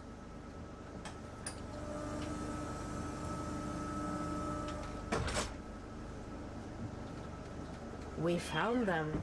That's great. yeah. Celebrations in the shack. You can tell there's a difference Yeah. from the previous habitat. It's just, and I guess this black stuff is dead bamboo coral, right? Probably. Not sure. You see here, this is like a Yeah, that looks like dead matrix. Would your ROV if you come to a stop, please? I'll stop. Thank you. So we want to reach to a point where most of the things that we were gonna see is this bamboo. But I think coral. this whole sedimentary surface is really kind of dead bamboo corals. Yeah. And as I said, bamboo corals, like all of the sponges we have also seen, are super slow growing. So they live their long life, and after a long life they start to die. And this is what we're seeing here, the dead bamboo corals. It's not because Shall we do something any bad has close-up? happened. No, we are still mapping, Okay. sadly. We will come back later and zoom in and At help some you point for we that. need Yes. to zoom in so that you see the polyps of these corals. You can sort of see them. There are the little branching things that are on the stems there, and they are the corals that are sticking out, and they are that living, eating, reproducing part of the coral. Okay. So there is this dead coral rubble seams under. Yeah. Can we continue slowly a little bit in the same direction, please?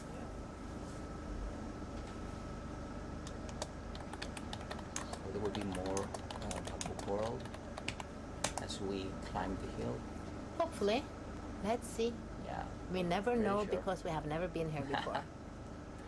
But we do know that at 1,000 meters and not so far from here is an area where last year the researchers of Mareano found a lot of these corals.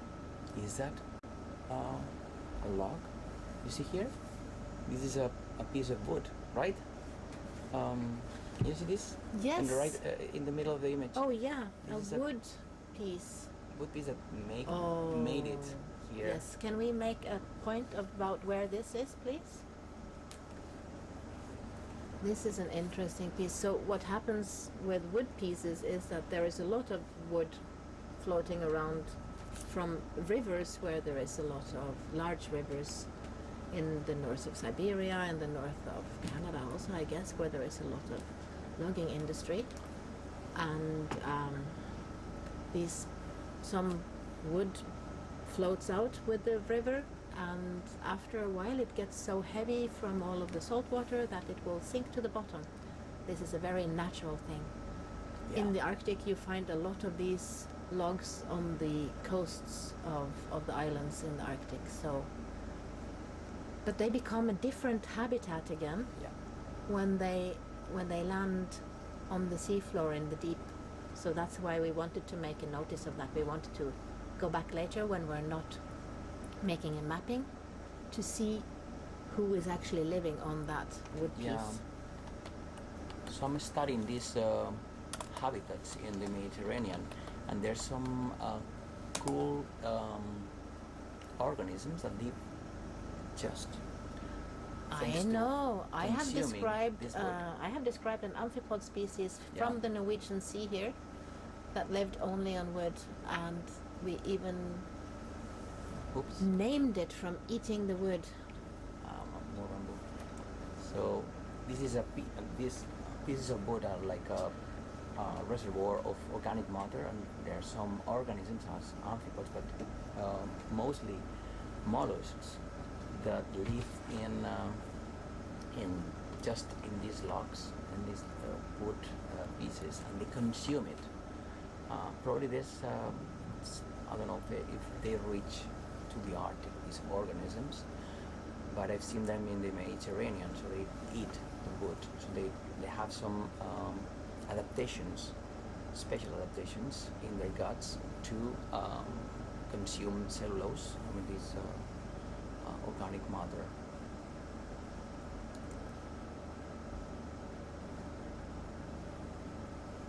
So again, mussels and amphipods have been shown so far. Also some worms, of course, Yeah. have been shown to eat wood, and we call these things actually wood falls because the wood has fallen through the sea and landed on the seafloor. So they represent a huge amount of organic matter. It's like an island of organic matter in there that is only available for organisms that have special adaptations to live inside these logs. I What is wonder that? whether this will be also dead. It looks doesn't- like sedimentary Yeah, thing it again, doesn't right? look like dead. It looks coral, like- right? No, it looks like kind of organic sand in a way, organic mixed sand, very organic rich sand maybe. Or maybe just coarser sand.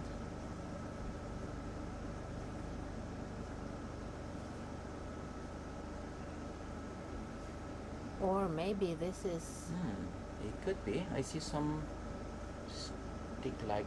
yeah, look, that Oh. is almost like a turf. And you see the ascidians in here, at the very middle. This brownish stuff. They have two openings. So one of these openings is for getting the water in. Then they have like a, it's called like a basket inside. Filter the water, they get the food from the water, and then they expel the water, the clean water, from the other of these cavities and these openings. So it's like a similar way, I mean, a different way to get to the same point of filtering the water as we mentioned before for the sponges. This is a very interesting substrate. It looks organic. It might be that it is, I see small tubes, right? Like, yeah, either that it is dead coral pieces, like fallen down from bamboo reef, or it might be, I think there are for sure some foraminifera in there as well. And maybe some animals then have used it to build their tubes in and stuff, so Yeah. that it has developed into an even more organic habitat. Yeah, But I my wonder guess- what is the start of that. My guess is that it's been like this for a long time. Otherwise, Definitely, this is these an sponges old are, thing. Yes, sponges are amphibians. big. Yeah. They wouldn't be there. Seems to be coming from this hole to that point. Yeah. Yeah. It's coming from. So it's something fallen from- down and landed there and become a nice special habitat right there. Let's climb a little bit on. We are now crossing that point. We should continue in this direction, or Should be at the very tip. Yeah, let's. Let's see if we Um, find. pick up. Yeah. Let's see if we can go. If this goes up. How much further? There are soft corals again here. Loads and loads of soft corals and more of those sponges, and they are again the Rosellida. So the Rosellida are the ones that look like a Yeah. vase in a way, like a vase. They have a One big opening in the middle, big and then opening. it's like a wall around, right? And remember that this opening is just the way where the water is expelled. And it doesn't need to be one; it can be several. Like Yep. we see on this one here, they have several of these, almost like Yep. tubes, right? Is that? That is the Rosellida, and then here all the pink, Yeah. more fluffy stuff is again the soft Soft coral. corals. And it seems at the moment that the crinoids, the feather stars, so they're sort of cousins to the other sea stars, they like to sit on top of these vase-like Rosellida sponges.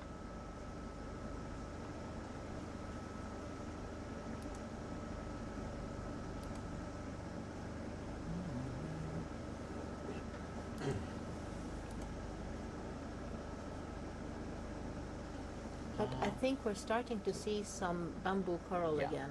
To Yeah. the left. So it's like these small branches. These long, thin, Yeah. yeah, because as we said, bamboo coral are named bamboo coral, and it's a whole group of corals. And it's not just one evolutionary line that we see have this strategy of making You see a them skeleton all over the like, place. yeah. Most of it is dead. It seems to be mostly dead, but now we have some living bamboo coral there as well. To the right, you can see some. Yeah, 20 minutes until the end of the 20 minutes until the end of the So tide. these bamboo corals. This is live bamboo coral, yeah. So you can see now. You see? Now is where it starts. yes, so here I wonder maybe. if it's the place where. Oh, it starts. Well, maybe. So I think we have an eager beavers behind us here wanting to take over from us. But so we are organizing ourselves into 2-hour shifts so that we don't have square eyes at the end of the dive. This dive can take forever. Not forever, but long time. Are we See, at we're the getting top? to a flatter area. Are we? I think we might be getting towards the top, and we see those long line things. Again, they are the bamboo Bamboo corals. corals, yeah, the ones closer to the camera at the very bottom. Those are the bamboo corals. And there are still some of the Roselli there. And remember that this species has not described yet, so we don't know. Well, we don't cannot know, but put we the have name. check. We have to check which species, if Yeah. it has been described yet. But we should say bamboo corals are mainly deep sea corals, and we know very, very little about them. Might be undescribed. So toward the end of this dive, we will want maybe to take a few samples of them so that we can bring them to the lab and do a proper description of the species. So yeah, it seems that we are now at the ridge, Mhm. and in 15 minutes we have a tape change and a logger change. 15 yeah. minutes, my thought 15 was minutes, not yes. accurate. All right, then we come again in 15 Oh, minutes. you can stay. You can stay if you want and heat up the space because think it's getting more too cold. bodies are more warm. So bamboo to the left and to the right in this plateau area, as you can see Yeah. here. I was just saying looks great. Mostly on the edges. There's more Maybe possibilities of the currents to get use of the currents and get food. Yeah, because now food we is will an start important through thing. This line because we found the ridge, so probably now we go in this direction. So I think we say that we have found one edge of the coral garden, Yeah. and we need to make a little bit of a decision what to do now. If we follow the edge or if we go down and start the next transect off. Maybe we don't need to start again at 1300 because this definitely started at around 1050, 1030. So we go to this one. So Yes, I guess maybe we need- go yes. down to, but maybe we can start at 1100 meters instead of at 1300 meters, even though it was a beautiful sponge area further down. We might want to see if this has to do with the inclination or if it has to do with the depth. Because now we're both at a flatter area Yeah. and we are at 990 meters, and look at all of those bamboo corals there. Now they're like a big tuft in the middle of this ridge that we're on, and it definitely seems to be both live bamboo corals and something, a matrix that could be dead bamboo corals below there. And is that on the side there? Is that the what was that? That was the one that I call the lace coral, the Asconema foliata. The one on the left with the fish inside or just resting as Asconema foliatum? Yes. So we have the bamboo coral garden now on the right-hand side of this picture, and look at that. They're stretching up in there. Yeah, that looks like a Yes. reef now. Okay. So I think if we can just have a Bridge small. ROV, if you move off please, bearing 050 at point 2 continuous. Maybe we can make a little bit of 050.2 continuous. yeah. If we can go down to 1100 meters on this. Yeah. So we wanted to find out if this reef, maybe this garden, these bamboo corals, if they are only here on this ridge or if they are also on the steeper side. So we are considering going down to around to fly out and have a little bit of a blue transit down to Along this transect. along I this. have the coordinates in here. So and maybe not all the way down to the bottom, maybe just to 1100 meters. Downhill though, you won't get No, very no, good footage. but just as a quick going out, going down, and then going in again at 1100 Yeah. meters to check if they are because this started at 1,040, something like that. So if we go a little bit below that and go up and see if it's about the same depth they always start at, or if they are needing this flatter surface. Yeah. Do you have Close any up now. reference points in the map, or do you want to give us Just So this is gonna be this one. the straight one? So we have these coordinates in Yeah, here. but they are all starting at 1300 something, and we don't need 1300. Mm. So I think you want to do it on the water column, then come back to the seafloor and go up again. So sorry about all of this, but we need to help the pilots know exactly where they're flying and where we want them to fly. So it seems that this is a steep ridge, and we are considering going Yeah. out into the water, not seeing any seafloor for a little while, Maybe it's better and to then- stop for a while. and then go down a to little bit find and the try reference another up. points, to fly on the water and then come back again to the seafloor. And maybe because we're gonna. it's a good point to for change positions maybe. Yeah. And the pilots have to also agree that this is a smart idea, not just us biologists sitting here and dreaming up things, because You this see- is a big. Yeah, maybe You may we notice change now where the currents just for come from. You see Yes. these particles just floating in here. They come from the left to the right. We're happy. It's a point 2 at the moment. we will change positions. I've put the auto edit for you.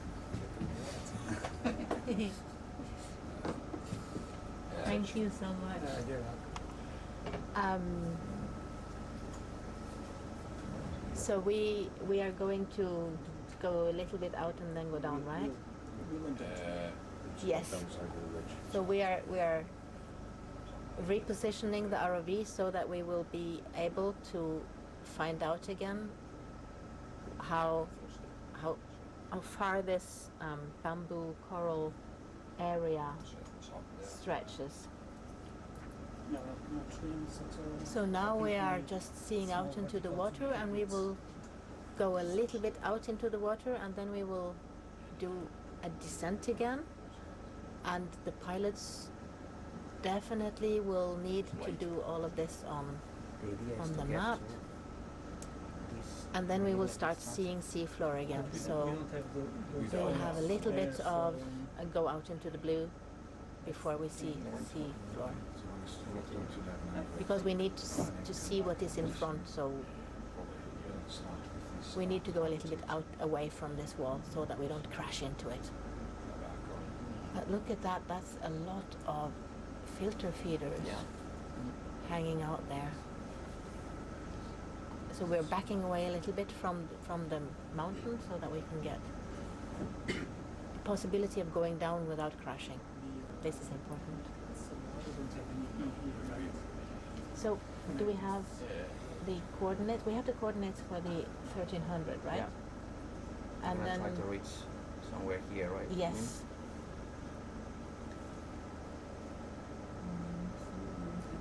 So we're really happy that we had this success. Of Yeah, this we found transit, it. because we found the bamboo coral as we expected. And it was thanks to Will, Don, and Antonio that helped us. Definitely, pilot our it. wonderful pilots. Heart.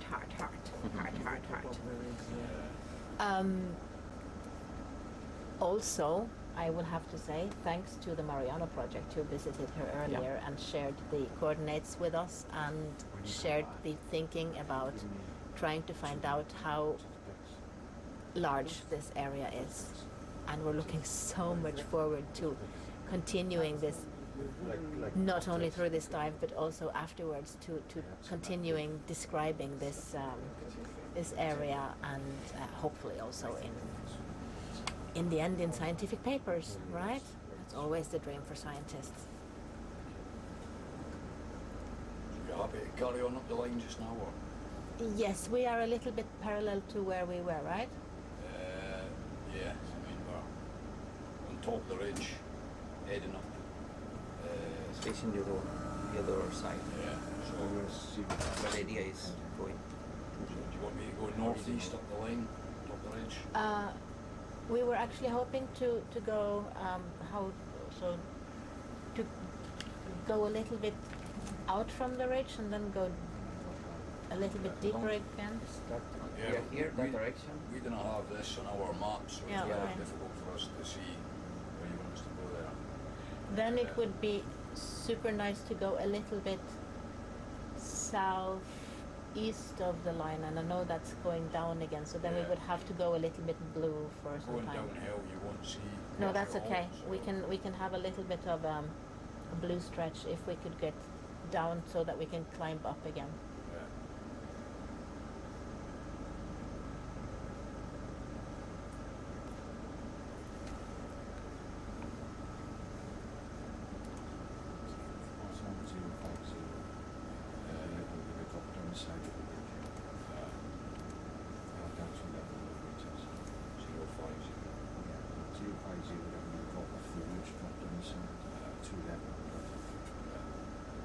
We want to make sort of a parallel ascent to what we already did to see if this happens To the north. to the Northeast, yeah. northeast. Yeah, but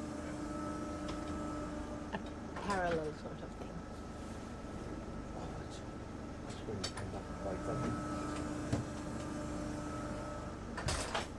So that's the ridge here. You want me to go up and then drop down, or drop down here? Drop down here and then sort of make a parallel ascent to what we already did. Look And- into the ridge. And then go up to the ridge again and then sort of let me But don't you think it would be like closer to go to the top, moving on the top? so Bridge ROV, if you come to a stop, please. Stop. Thank you. so if we could sort of get to Yep. somewhere like and make a new line up like that. We're here now, so if we could go, and we don't need to go super deep. We need to go down to maybe 11 or something, Yeah, and then climb up again. yeah. Just because obviously that was 300 meters, that was like 2 Yes, and hours. we don't need 300 meters. We need just 100, the last Yeah. 100 meters. Yeah. Yeah. So drop off the ridge now, yeah? Drop off the ridge, go a little bit into the blue, and then when you feel comfortable to try to find the ridge again at around 1100 meters depth, then we make a new ascent. Okay. I just keep that accountability as well. I'm gonna write it down. We gotta start on people as well. So what we have planned for this mapping expedition is to do several ascents like we did now, but now we have discovered that the bamboo corals didn't really go below 1,550 meters maybe, so we will start at 1100 meters depth instead of 1300 meters depth.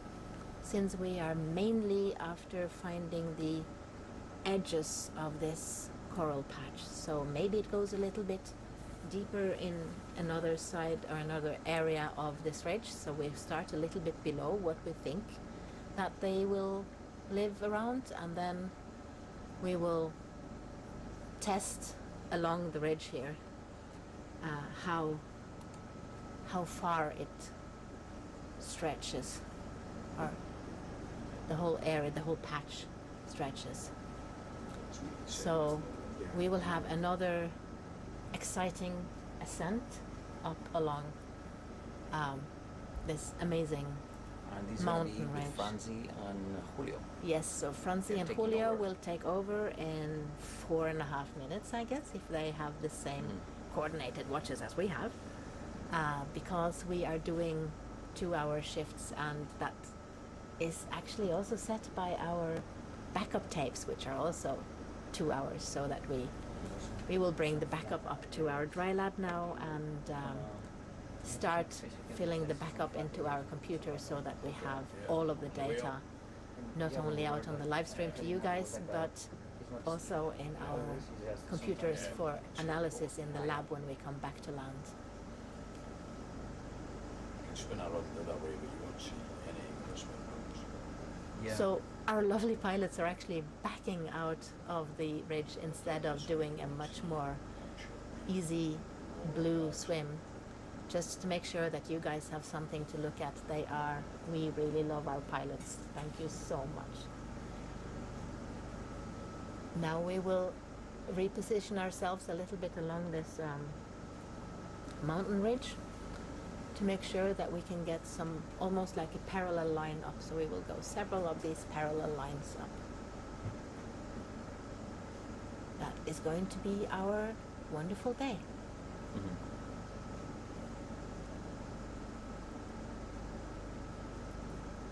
But it's interesting already here in this steeper area, even though we are now at 1,015 meters, we don't see any of the bamboo corals anymore. So my prediction, but I don't know, is that this is maybe also related a little bit to the steepness of the habitat. So along the crest and not along the steep wall would be what it looks like right now. But we have to say, as a scientist, I have to say we don't have that many data points yet. But from the few data points we have, It's our prediction, our this is hypothesis, right? our hypothesis. We have to do this correctly, right? At the moment, the hypothesis is that we will see when it comes on. Here comes Julio and Franzi to take over from us, and we will hand over the seats and the microphone and the control of the registration to Franzi and Julio. And 1 minute until tape change.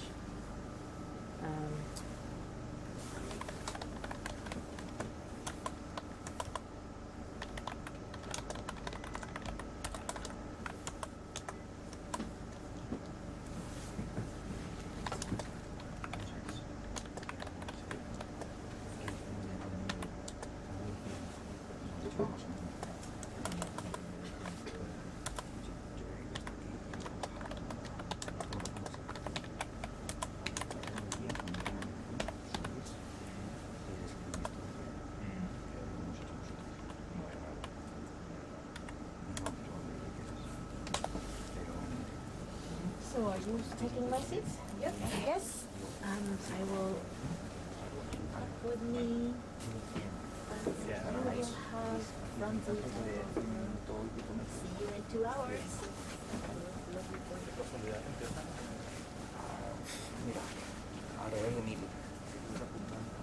Sí, random. El top of the Congo River.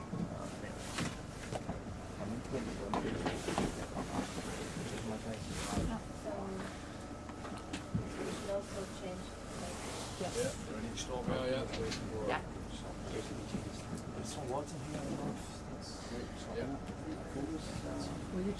tape upstairs? Perfect.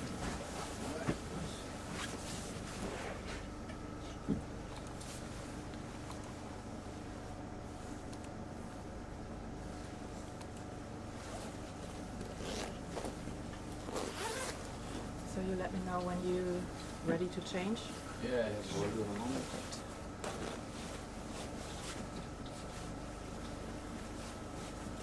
And so we're now going, well, on our way down there. What we are doing is diagonal, up, diagonal, up, diagonal. Yep. And we're going not all the way down, but just No, to just the when you reach 1,100, that's Yep. flying. Good. All right. Stop, once. Okay, ready to stop? Yes, Let's ready. say that we count 3, 2, 1, stop. Okay. Do this, right? But let's say that it's super dense, then we should follow. No, what we do So we're keeping good track of when we change the tape, so later on we can always see in our notes when a new tape started, when we want to go through the videos again for scientific analyses, and then we can see according to the timestamp that is on the video and on our notes what we've seen at which time. So that's very important later on to keep good notes, and that's why I will also type in now who's on the watch. Francie and Julio on watch now. Hi guys, have fun. Thank See you you, later. thank you so much. Have a good Thank you. break. Thank you so much.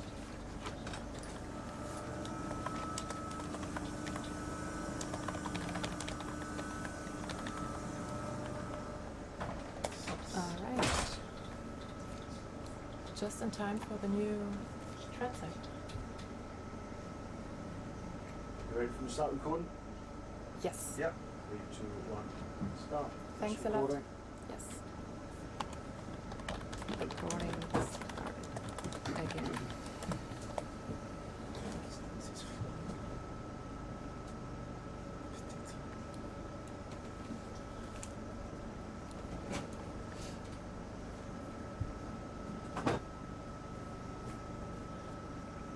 It's recording.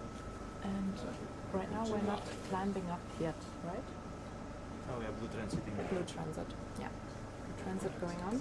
So blue transit means that we are now changing, we're flying a little bit higher than usual, and we're flying to the next transect. And yeah, we can do that without recovering the ROF all the way up again, which takes, with this depth, I think over an hour. So yeah, it's really nice to save that time and just go a little bit slower in the deeper area and have this blue transit because we're going through the blue.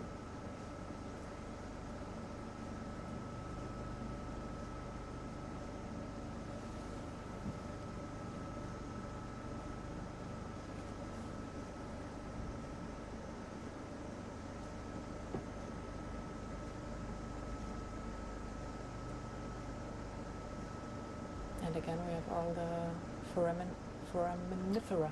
Agglutinated foraminifera. Indeed, yes. These little one-celled organisms. All the darker patches that you see. So those are also actually, animals, organisms. There's plenty of pelagic, little amphipods. Mhm. Probably attract to the light. Should be off or Yeah. forward now. Yeah, I've got it here. Lots of them there. Yeah. It's almost like a snowy Should be landscape. off or port forward. Keeps up. How fitting to the Arctic.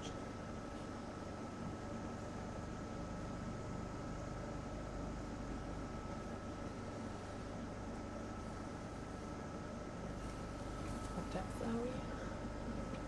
10:44. Yeah.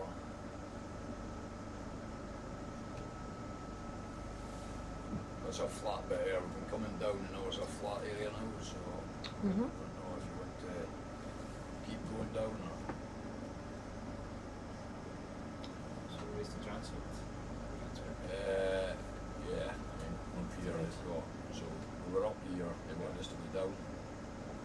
So that's just down and now on a flat part here. And then the next transect doesn't show yet on the map. Well, One we could teach don't you have to- any lines yet, so we're waiting for instruction from you which way is There going to are no lines. Yeah. But that was what Anna-Helen was told us saying to- before. Told us to come down this way, Yeah. and then I don't know whenever they need Ah. to stop and then go back up. But there should be a line. Mm-hmm. They wanted to drop down and There. have a look to see how far down the bamboo corals. So it should be this one. Yeah, but we don't have these lines here, so. You it's- just have the Okay. first one. So you see that there is like a ripple going down. Yeah, So maybe you can go halfway of that ripple. and it's quite a big area. It's 300 meters from here to here. So even here it's like 100. Maybe here. Yeah, about here you want to go down? Yeah, and then we start going big. And that would be for here. Are we then not very close to this one? Maybe this area that is a little bit more whitish. Right. Yeah. So diagonally. Yeah. Yeah. Thank you. Since we now have the like 8 different ones after each other going up, you just received the first one for the navigation. Should we take care that you also receive the other transects then? Because I thought you would have them on there. Yeah, it's just Okay, thank you. That's the type of area. I know, just had a snap at me. Doing swing around, try not to get flat all the side.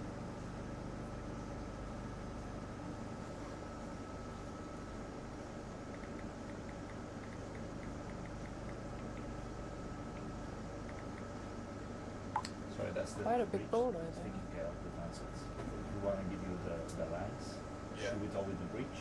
Yeah, the bridge won't give us lines, no, it'll be the rolling. Yeah.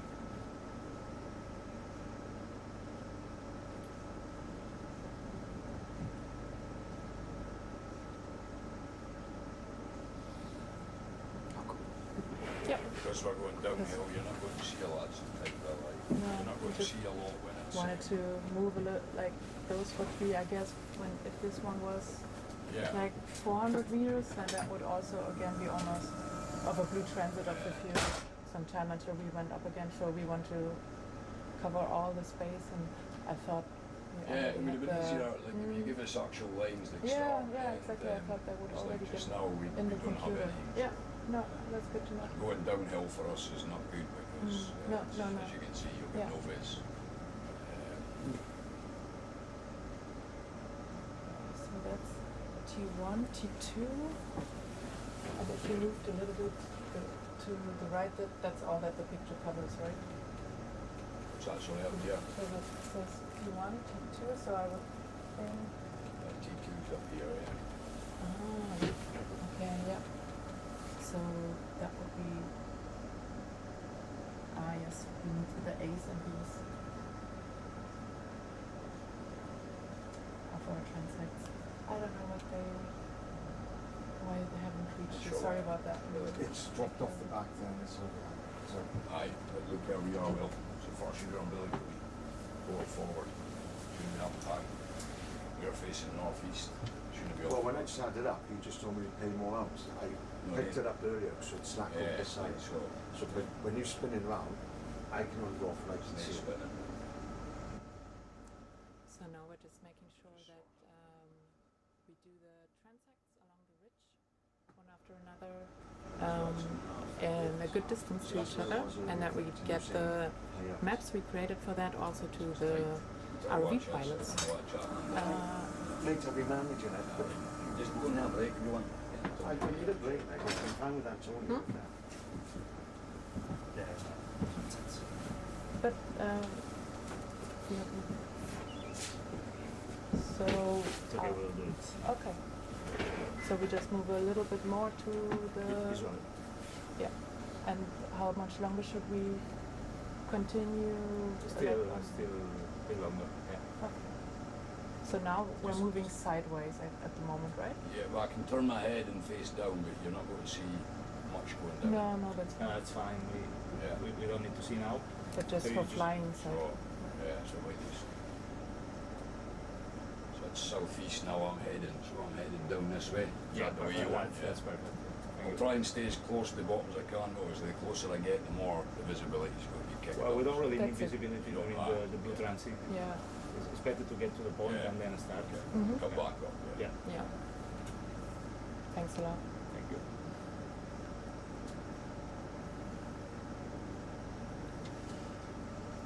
So yes, as for the blue transit, we need to be a little bit away from the bottom because we're just transiting and we're not actually mapping and trying to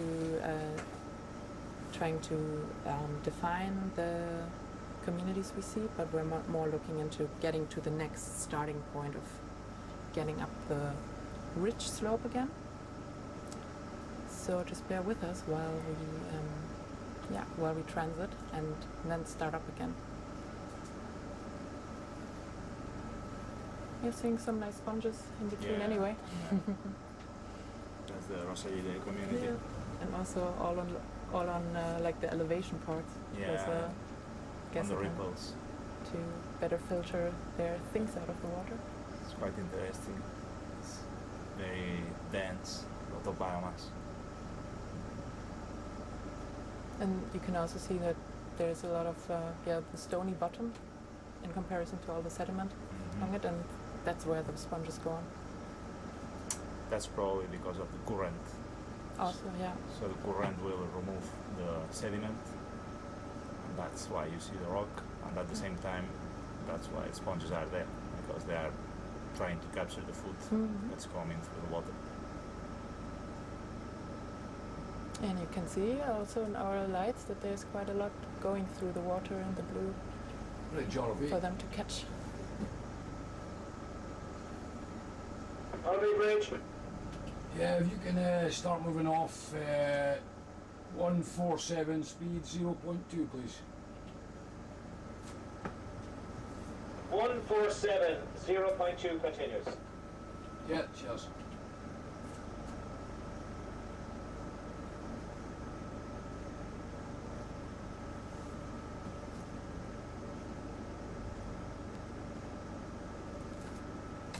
That's us starting to move there now. Okay, copy that, cheers. You see that it's like a little bit round. What's that, sorry? The whitish. Yeah. Okay. Yeah, exactly that. Yeah, it's around here. Yeah, Mhm. round. Yeah. Thank you. Thanks.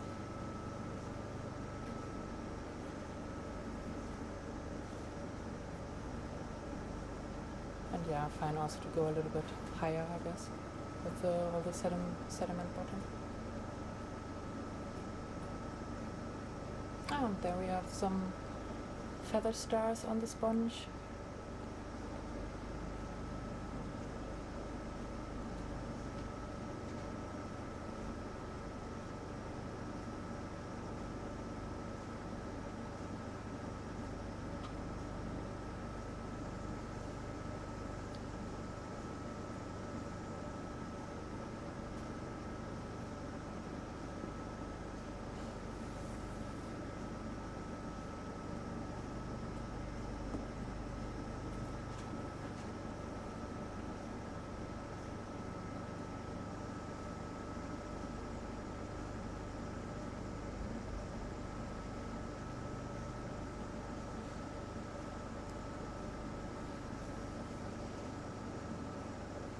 I guess we see some soft coral just. And there's another skate. Yeah, another skate on the bottom right, just passing by.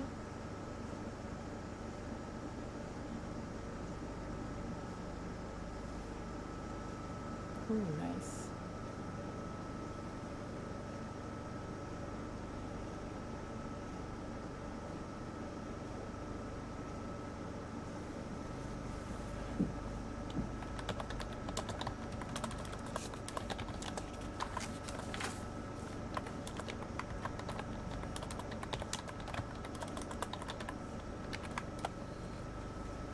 Now it is a very blue transit.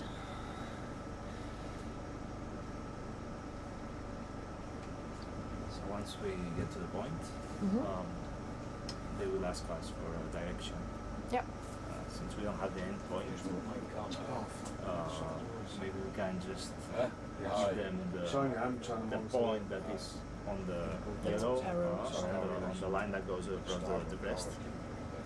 Do you mean that's then parallel to the red endpoint of the previous transect? We did this, right? Yep. Now we are blue transiting. Yep. You can give him this point. Yep. Yeah. Also on the top of the bridge. Yes. Yes. Yes. Right, John, over here you can increase speed 0.4. So because we're now just Yeah, going yes. through the blue, we can increase the speed of the of the vessel and move a little bit quicker to our next starting point.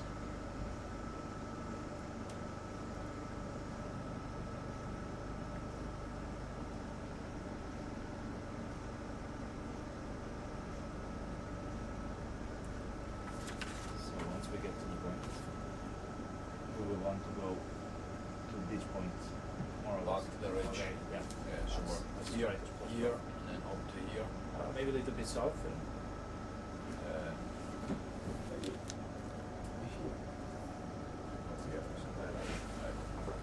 Yeah.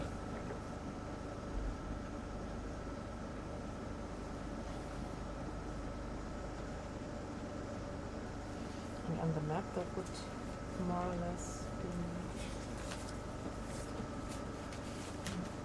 still close.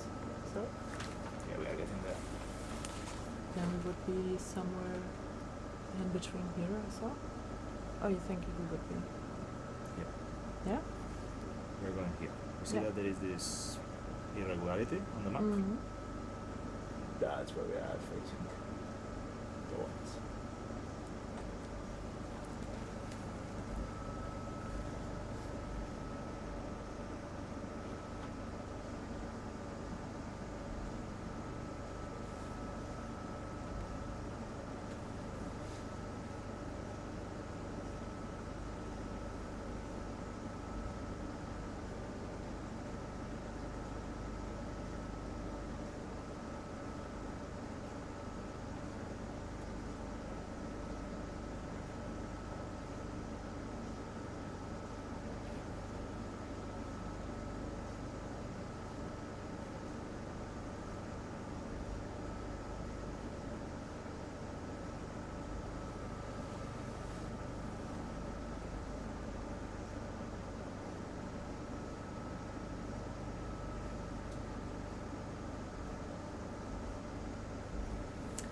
Did you also put on your sheets that we have the tape change? Perfect. And this we will just put in later on. Yeah, we have no Mm. cast in this dive, No. but they are taking note of all the. Yeah, but then our coordinates and start of the dive, end of the dive, leave it in here. You have that. Yeah. Feel it later. We have a lot of note sheets around here to keep track of everything, like logging the coordinates, logging the depth, logging when anything changed. And in addition to the notes we have on paper, we also have a program that I'm logging here into, where I'm just logging everything that we see. And that we will later on be able to analyze together with the video. And that's just a way of already bringing some order into the video, because we'll have at the end like hours and hours of our underwater dives, days, and just our notes will then help for the scientific analysis later on to bring more order into everything and to see what we saw when there were really interesting parts and all that. Yeah, and so we're can be quite busy here with the logging on different ends. There's another fish coming through.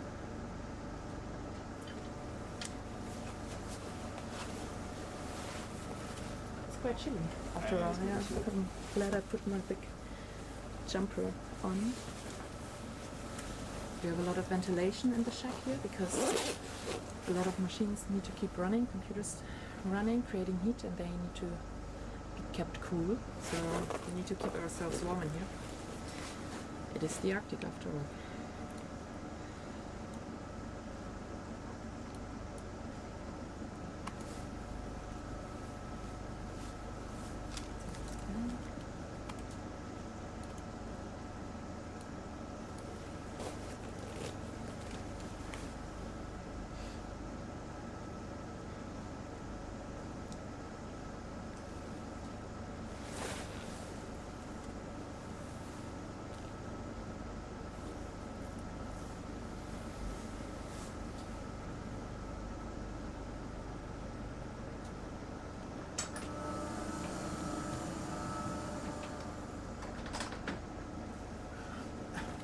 Hello.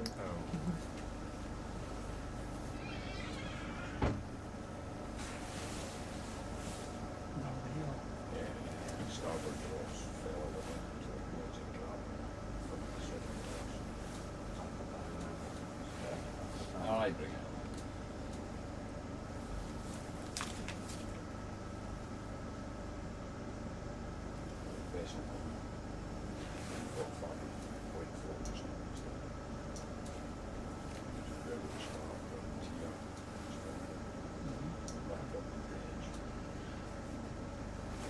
Maybe you can go a little bit more towards the north now, just a little bit more. North. Northeast. Northeast. So that we go over the little. Yeah, I'm just trying to place ourselves right in the spot. Jenny draw. Yeah.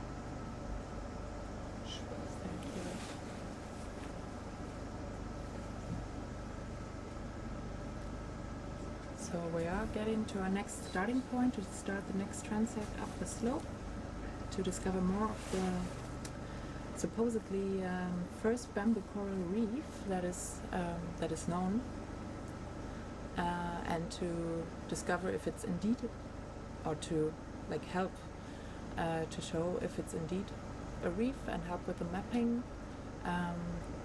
The Norwegian scientists discovered this area just last year, October I think it was, so still a very fresh discovery, and still not enough is known about this. So yeah, we want to help shedding light on this. What was first seen and shown in the Mareano expedition, so from Norwegian research collaborations to better map the seabed here in the Arctic and the communities that are down there. And this place that we're looking at is among of those. Yeah, and it will be good to then move to the next one and see where the bamboo reef coral are starting again, and then at the end we get a better picture about how large is this area, this bamboo coral garden, and yeah, is it indeed a reef or no is to be analyzed later on still. There's a lot of ripples. There's like channels going like this. Yeah.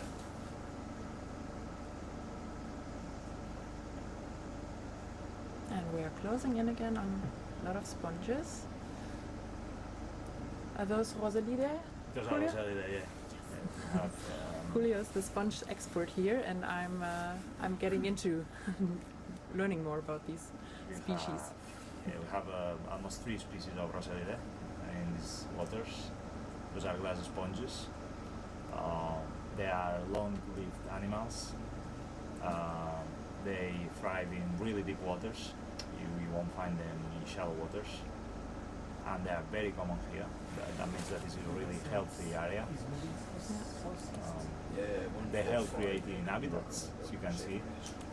Because the sponges are here, many other little animals can be here and can use them as a shelter or a place to lay the eggs. And Hey John, over here, you can all stop there, please. we also have plenty of carnivorous sponges over there. Because typically sponges do not capture prey, but they're like just filtering the water, and then they just get their Exactly. nutrients out of there. But This is a group that has lost capacity to filter water, and instead of that they hunt with crustaceans by using mucus on the skin. So the crustacean will get attached to the mucus, and then the sponge will digest the prey. Yeah, so they're like a trap somehow. And you can see them on the bigger, whiter Roselidae sponges. You see the smaller, more little branch-like or twig-like sponges. Those are the carnivore ones. Maybe you can start here. Just checking where we are with our transects. Yes, as straight as possible. Thank you. Would you like a drink? No. Are we starting now? Yeah, we're about to start. Okay, nice. Then I keep that in the notes as well, of course, that we're about to start the new transect again. Moving up the slope on the search for bamboo coral specifically, but also for everything else.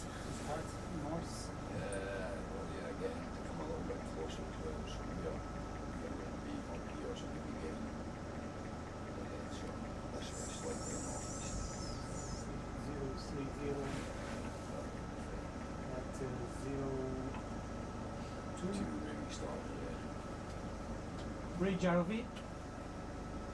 RV bridge. We would like to have a move on the vessel, direction 040 and at 02 knots. Continuous 040 at point 2, okay? Okay, that's it. Start coming up here. Yes, good to start. I will come a little bit more. So starting the next transect.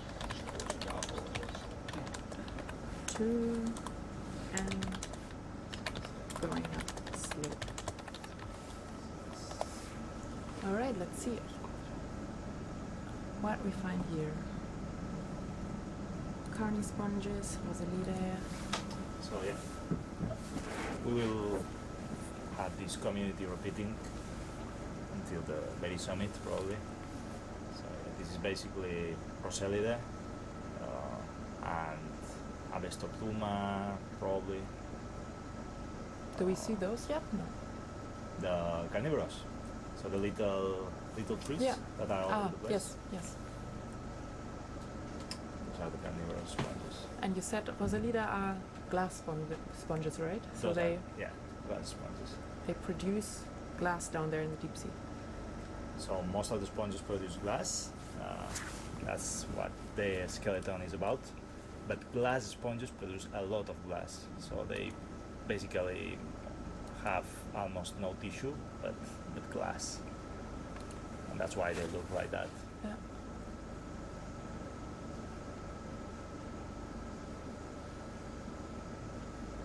It's a very difficult group to study. Just a few spears in the world, 2 or 3. So put a name on those is really hard because you need to really be into glass sponges in order to identify a glass sponge. And how do you do that at the lab in the analysis? Well, you need a microscope to see the spicules, which are the little structures made by glass. Mm-hmm. So spicules are like the fingertip of a sponge. They come in different shapes and sizes. Are those? Oh no, those are the soft coral, right? This is soft Yeah. coral and the lollipop sponge there. Maybe steel cortilla, the one with the stem. We will see more of them in the summit probably. Lollipop sponge, that's a very fitting name. You also have ascidians. They are not that easy to see, like these transparent things on the right. So those are a different group. You see an asconema there to the right. Right in the, further up in the back. With Foliatum. more branches and more structures. That's a very nice sponge, very beautiful. It's also a glass sponge. And we are at the very tip of the crest, so we're following the crest. Ooh, sponges everywhere, wow. Yeah, they probably like being here because of the current. Getting all of the snacks out of the water.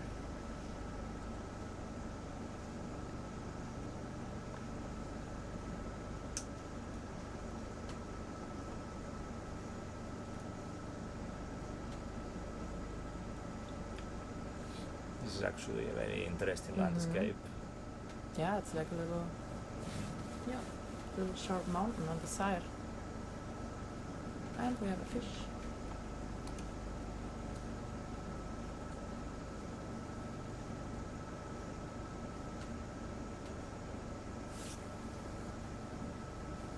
Is that a carnivorous? A little. I wonder. Yeah. So we see a little round organism, which could be a sponge called carnivorous, but it's hard to tell from this picture. Could be an anemone as well. Yeah. Could be a polymastia. I don't think it's an anemone. It's a sponge for sure. Mm-hmm. Here as well. Yeah, two of them. I put carnivorous with a question mark. Mm.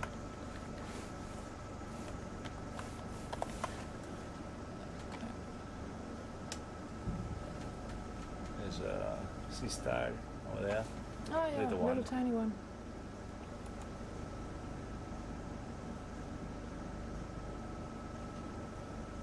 And then you can see the little white snow, the sea snow falling. This is food that comes from the surface. All the way down to now, where are we? 1,100 meters roughly. Yeah, traveling all down from like different forms of 100. plankton, different dead organisms. Shrimp. Yeah.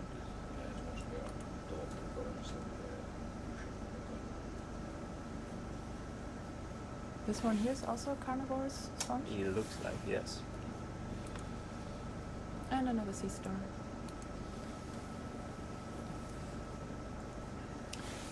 Is this the yellow thing? Is that one of the yellow sponges maybe that we were looking at before? A little hard to say, Yeah. some far away. Yeah, ideally you want a sample to identify a sponge. You have a lot of these different little Yeah, yellow. those are the ones I like. The little encrusting cryptic. sponges, cryptic. Yeah. This is where you can find many new species for science, little things, Yeah. because they are very diverse for one side and very unknown into the other, while Others. these large ones are more well known.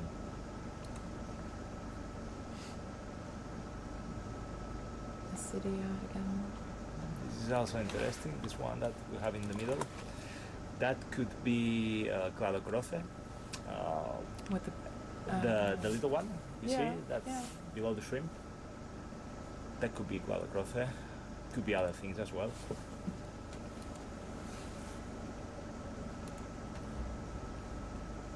And we have crinoids. Yeah. So crinoids, they really like to sit on the top of the Rosellide. It's probably because they have a nice spot to collect food. Yeah. So these crinoids, the feather stars, they are also filtering from or capturing from the water their food, and if they're sitting on top of the sponge, they have higher chances of filtering or of catching.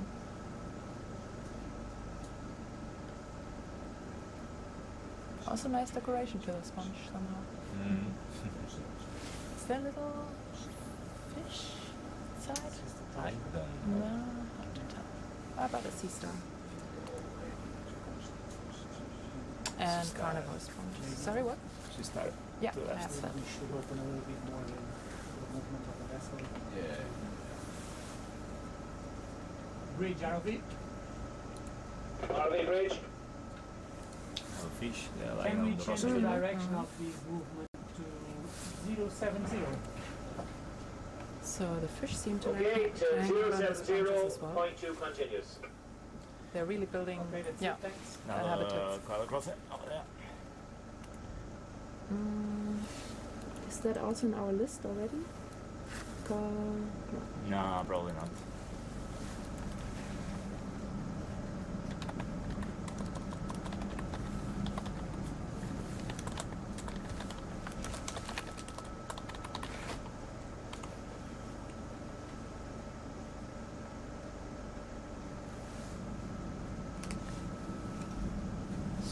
sea, Mm-hmm.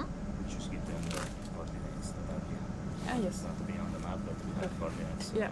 that's fine. Yeah.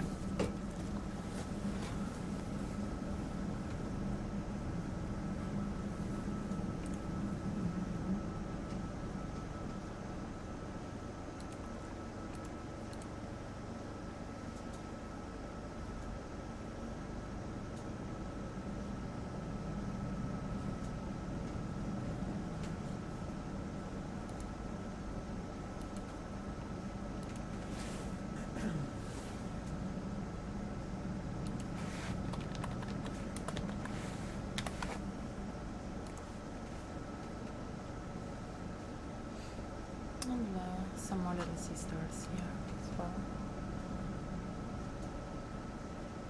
Oh, that's a bigger. The Rosalida sponge. How big is that, you think? Nancy? We have here the lasers. So So lasers are 10 centimeters. Yeah. That's a big one. mm-hmm. Like more than like maybe 30 centimeters or so 30 to across, 40. and then high as well. What did we just have there? What's gotten out of the picture?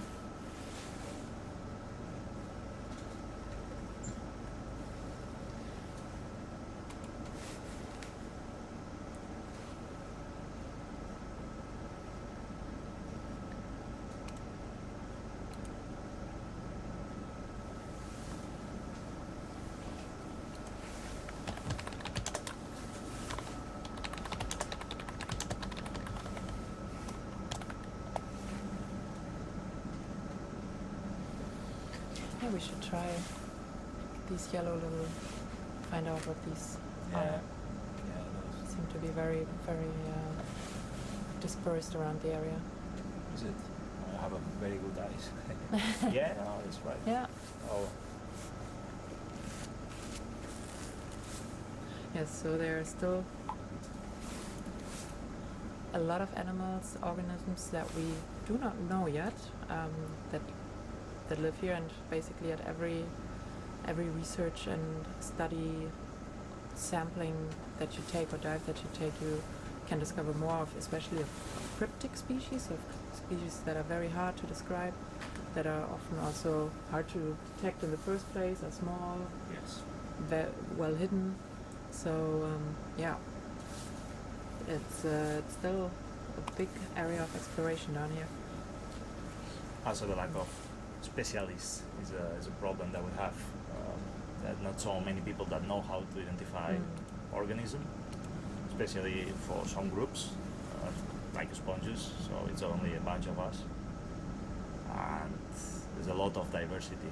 So a lot of work to do.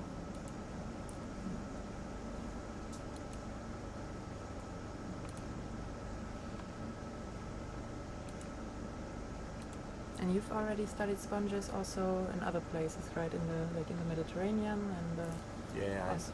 I did my PhD in the Mediterranean, and now I'm mostly focusing on samples from Norway, but also been working on Iceland and in the Cantabrian Sea. So also north of Spain. And, So this is my first time in the Arctic, actually. That's very exciting. Yeah.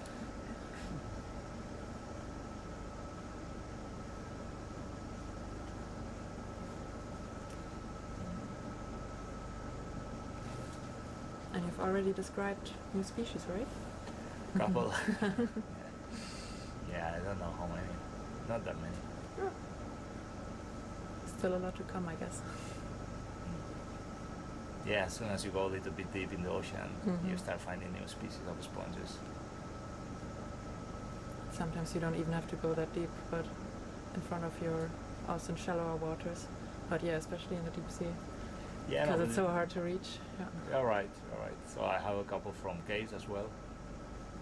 From where? From caves. Ah, from Yeah, caves, So yeah. caves are also Yeah, hard, hard to to reach, yeah. access. Yeah.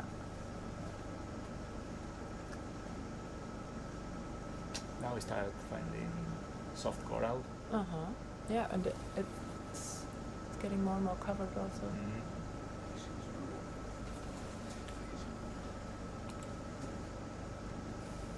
sponges and bigger ones. And a shrimp hanging out.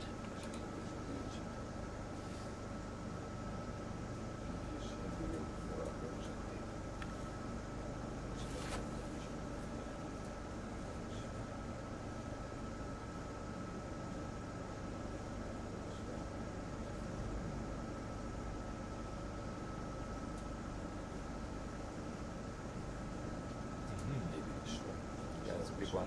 Big green-eyed. Ready? Ah, yeah. Yeah, multiple ones. Ah, very nicely placed there on the sponge. Oh. Also crinoid and the soft coral next to each other? Soft coral, yeah. Yeah.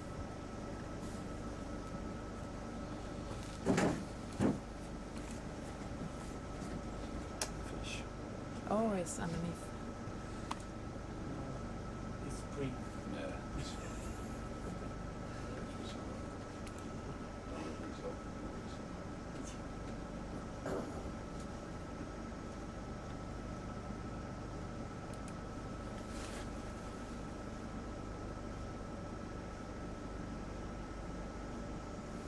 And you see the sea snow? Mm-hmm.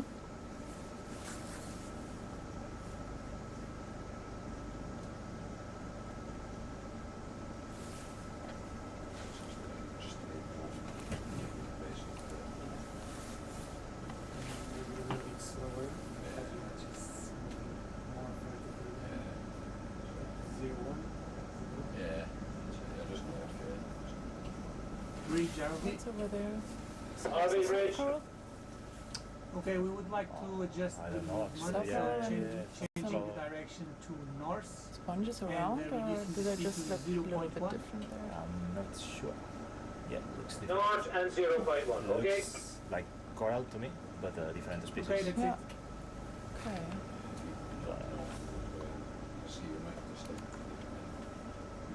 There's a large Oh. Sconema foliatum over there.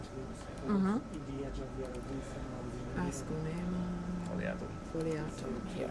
And plenty of those orange little crust that you spotted before. Ah, yeah, yeah, yeah. Yeah, that's interesting.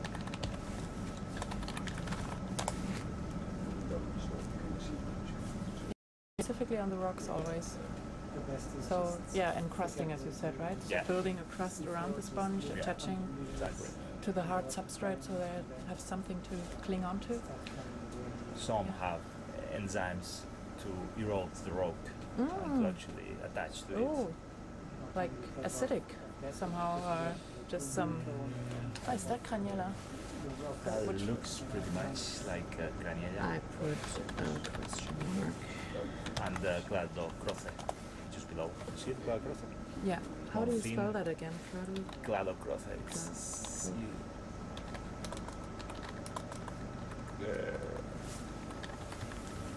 This is.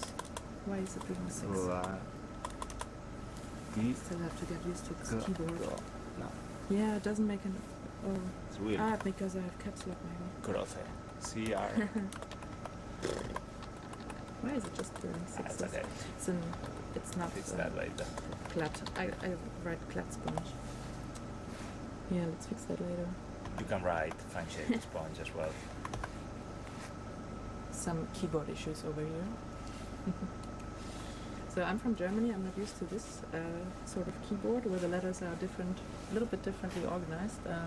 This English international sort that we have here. But let's see. I hope people can make can know what they write in the notes.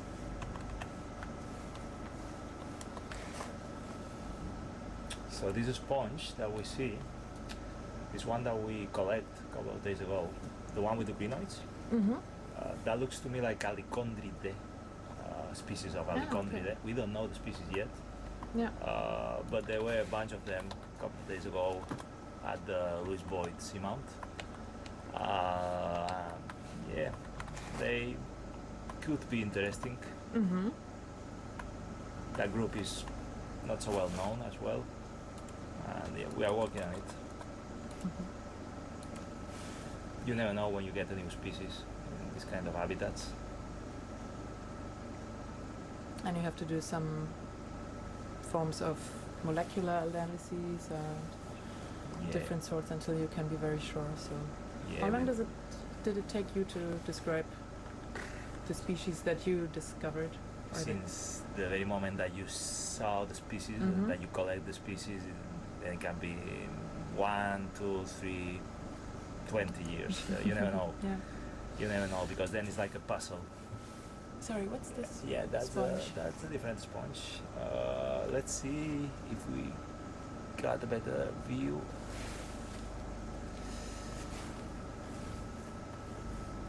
That's a sponge.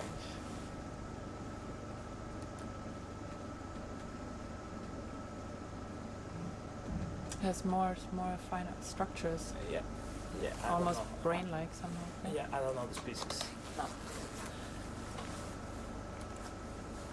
Oh, and little sea stars. It looks very much like a Poecilus squarid that we collect some days ago, but I'm not sure.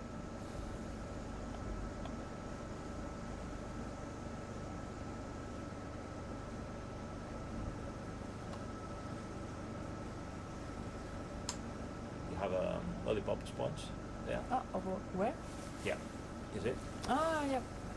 So, yeah, next to the feather star, we have a little white dot, and that's actually a lollipop sponge.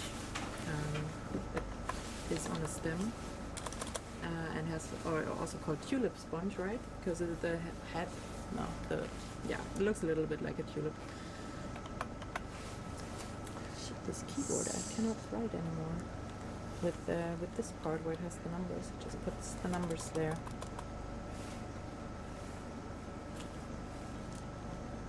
Maybe like this. Ah, okay. And you should put that button off. Good job. Good little side quest here to be able to write again.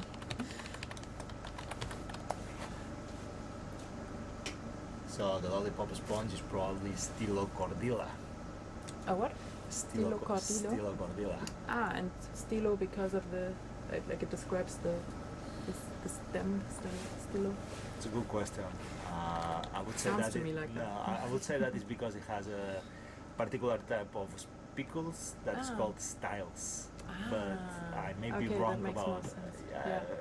So the spicules are the little glass needles. Yeah, you could needles. say, needles. That you also looked at through the microscope to see Exactly. which species or which group at least it belongs to which Correct. level. They come in all forms and also sizes. Yeah. So like they're super diverse. It was very interesting to look at that. Yeah. And you get those spicules by using ethanol to like get rid of all the other things except the glass. Right? You need to take a piece of the sponge, then you put it on something like bleach to remove all the organic matter.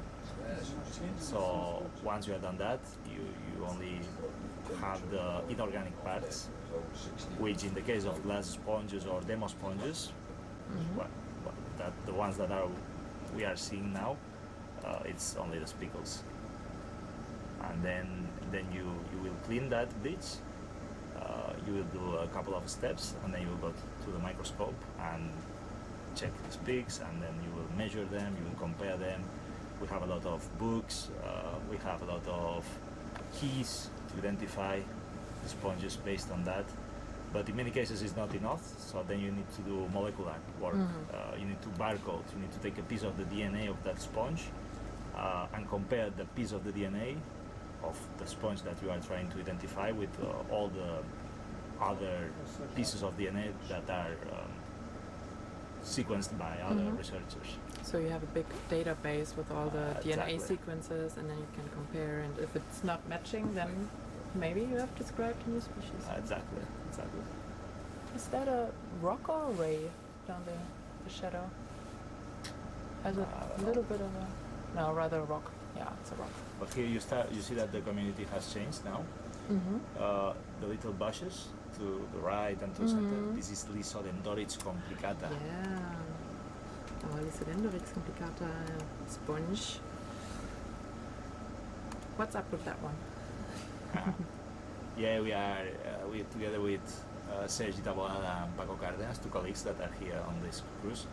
We are very interested in this sponge because we want to know how is the genetic connectivity of the sponge in the North Atlantic. That means how much the populations are connected genetically Also between different areas. areas, yeah. Exactly. That's very important if you want to protect an area, because how connected the populations are can tell you how sensitive they are to anthropogenic disturbances, for instance. So the more connected, the more resilient. The less connected, the more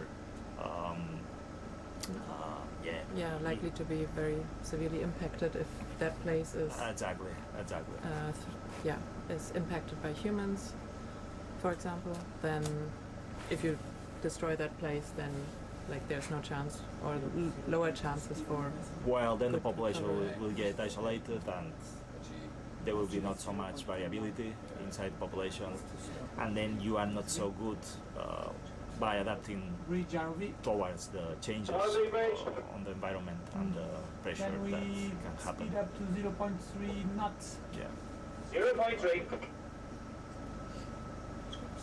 In these areas that we're looking at, different seamounts, for example, they can also serve as stepping stones, right, for different Exactly. species. So like to propagate from one area, from one mount to the next, and thereby covering then in the end a larger area.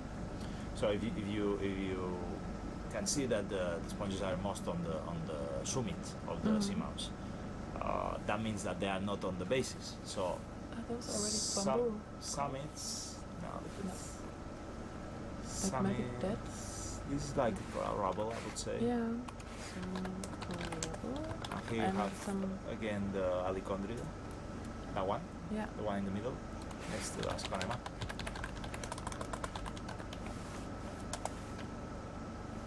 Those should be also Yeah, this is coral rubble, so Yeah. I'll write that down. Mm-hmm. Let's see.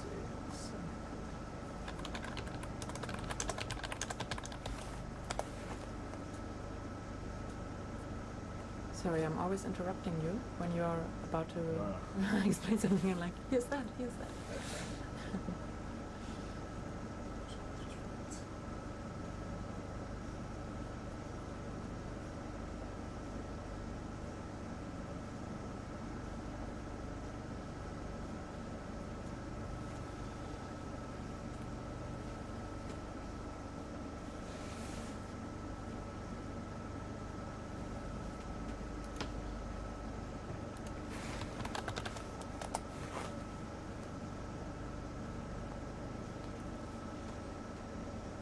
Sorry, what were you saying about?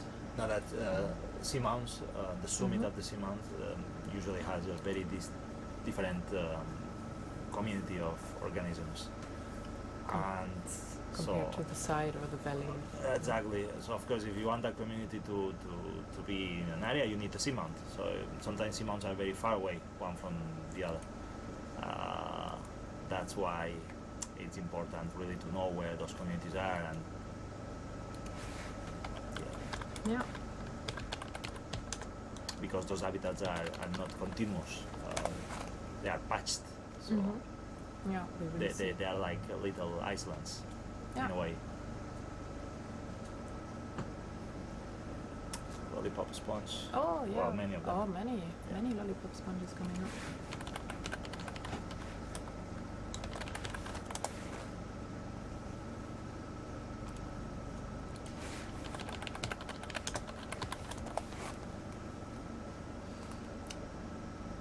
And carnivore sponges as well, and soft Soft coral, coral, yeah. yes. Soft bottom again.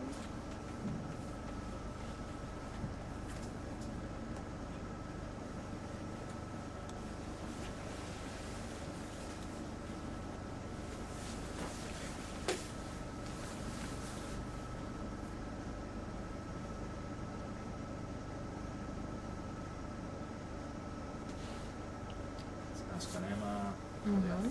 you're right. Foliata? Foliata. Foliatum. Seide.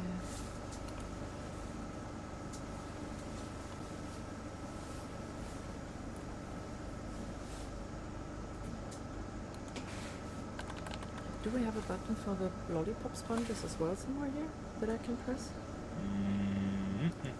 Maybe more buttons. No. And for You can use Steel Cordilla Borealis, I think. Yeah. I use that one. okay.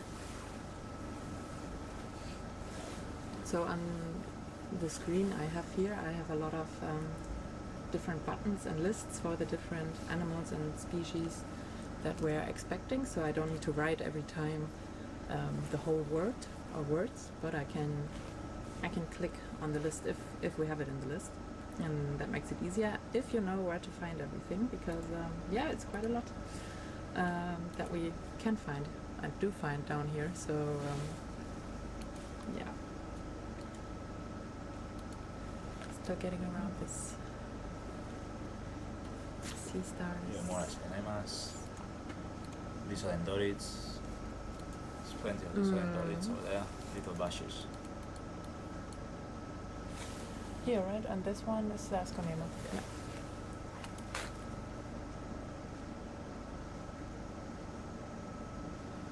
So very lively sponge communities down here.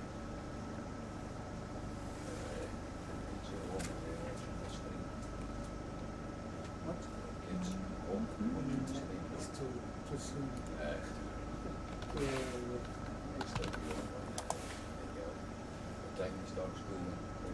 9. I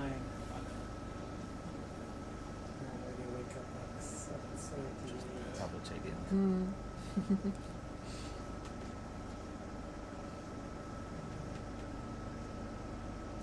Oh, this is coral rubble. True. Yeah.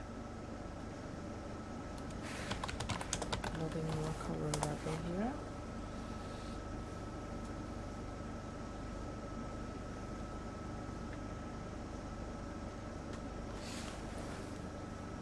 Yeah, so the darker patches we see, that's those are dead coral. So it's the hard skeleton of them that remains then down and gets covered a little bit.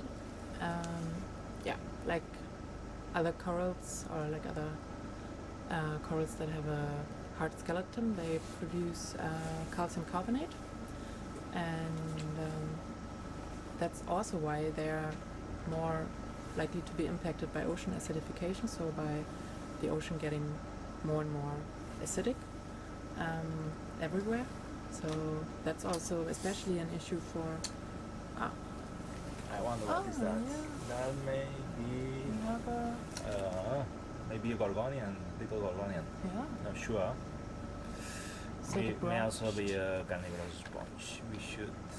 Yeah, I'll log it as potentially both, but it Looks like a gorgonian.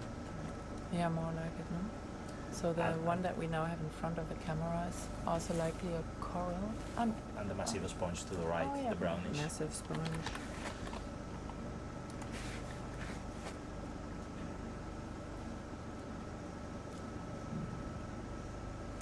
Claro, Croce. You see that one? The one? Claro, Croce. Yeah.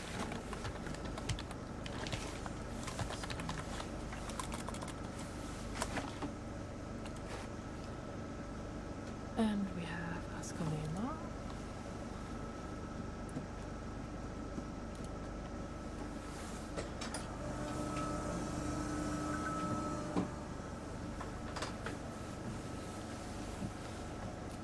And more and more coral rubble.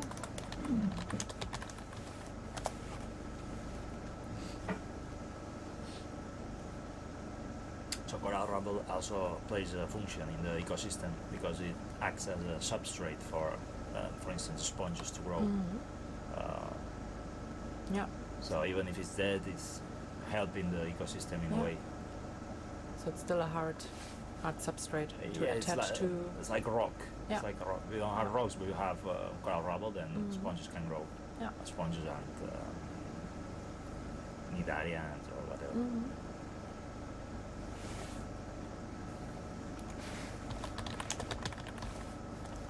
You see that most of the biomass is on the rubble, not on the Yeah. to the right, not to the left. Yeah, here you can really see the difference between the left and the soft bottom, and then the hard substrates towards the right.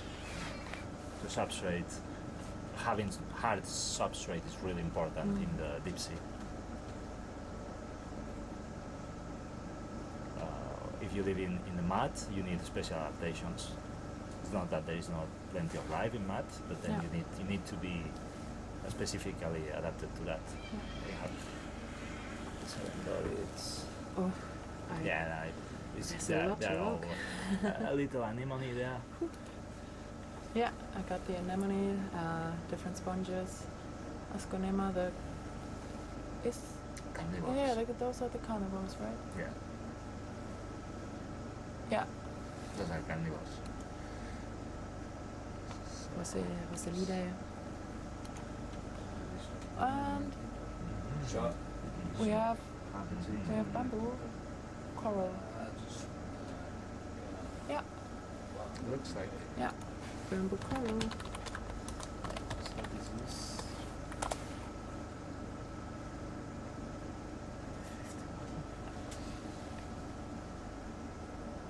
Yeah, so we're looking out here, if you just maybe tuned in, we're looking out for bamboo coral here because last year Norwegian scientists found on this area not only a lot of bamboo coral, but it seemed to be even organized in a reef-like structure, which would be the first time that a bamboo coral is recorded or is seen as an actual reef.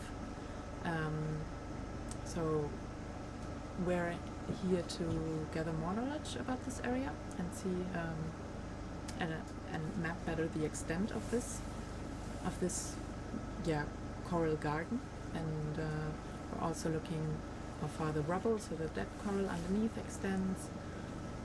And with that we can get to know more about all of this. And a reef would even be more sustaining more biodiversity. It can hold a lot of generate substrate for other species and also generates like the whole habitat. So that's very Anemone. exciting. Wait. Anemone. Oh yes, I should keep logging. Sorry. No, that's good. And soft coral over there.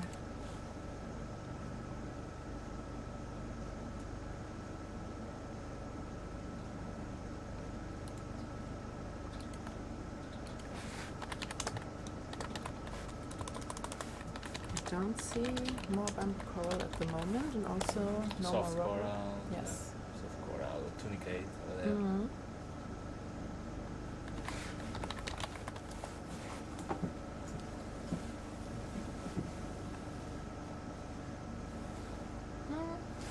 And there are different forms of soft coral here, right? Yeah. More pinkish ones as well. Yeah, I wonder what is that. Yeah, we don't see that so often. So those smaller patches of more brighter pink, supposedly soft coral, those are interesting. And we have a feather star on a lovely sponge. So Assyrians. Yeah, quite a lot of soft coral here.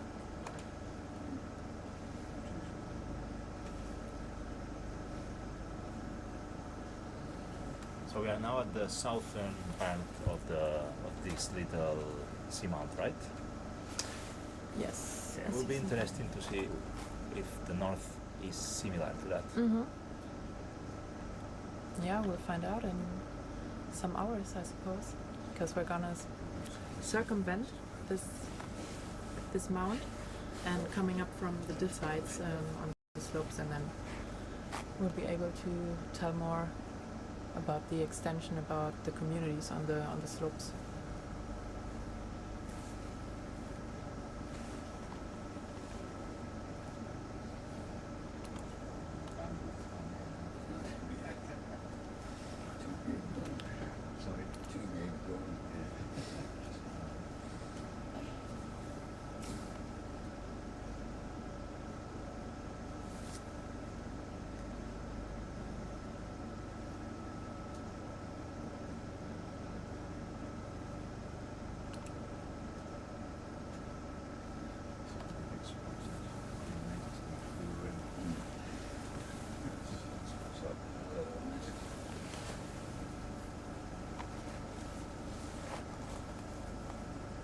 there's a fish hanging out, isn't there? Yeah.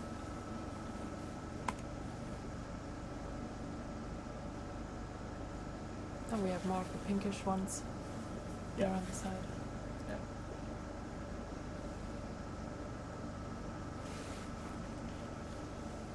Soft corals.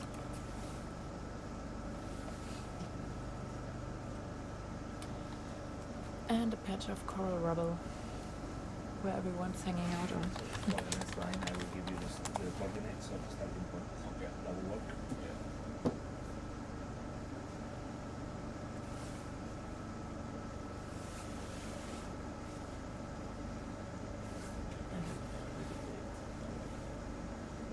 But then we're continuing up.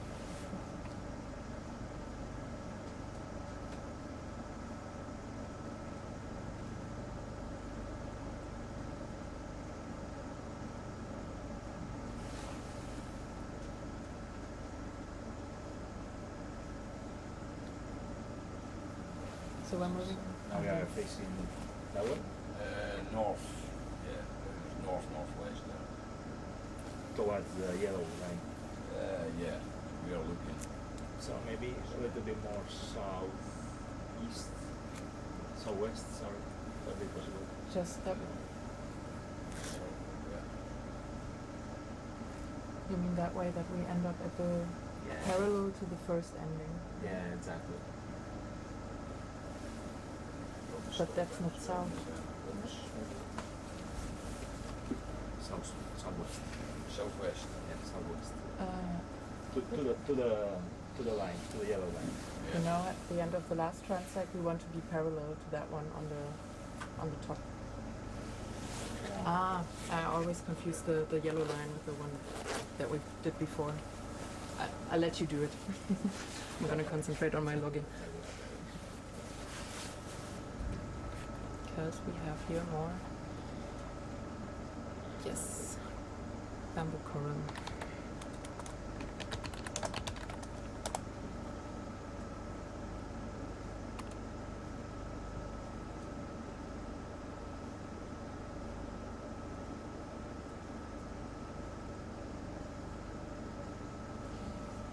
Now it's getting more and more dense here. Yeah. Yeah, because we were not really going through the crest. We were going a little bit sideward.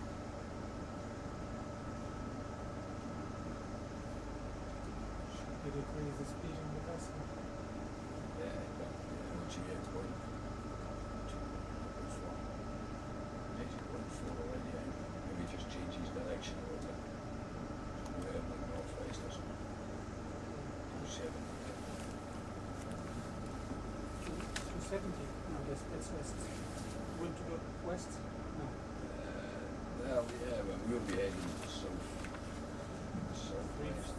40. Is this the heading? Yeah, so I'm going to the line. Yeah, then I'll be going down here on the southwest. So you get here. And finish your oh, yeah.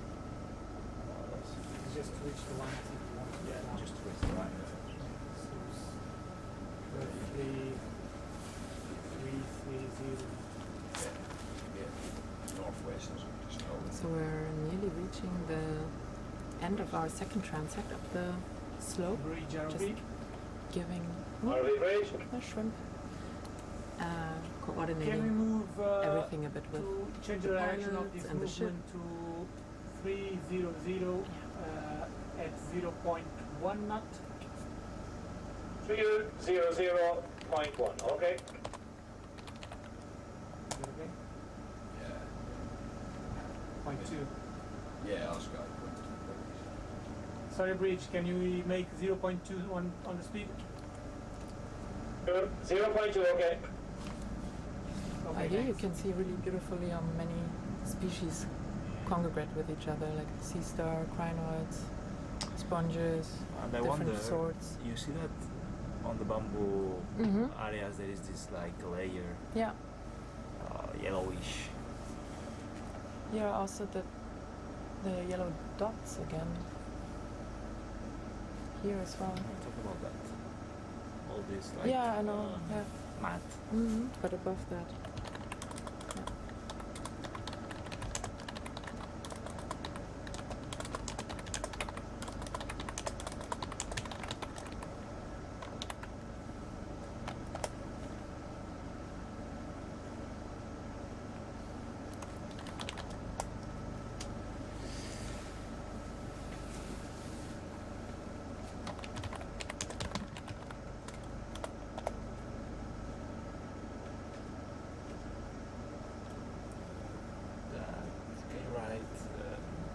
non-porifera here. Ah, oh. So that one is interesting. We have a sponge that we cannot clearly identify, or that seems unknown to our sponge expert here.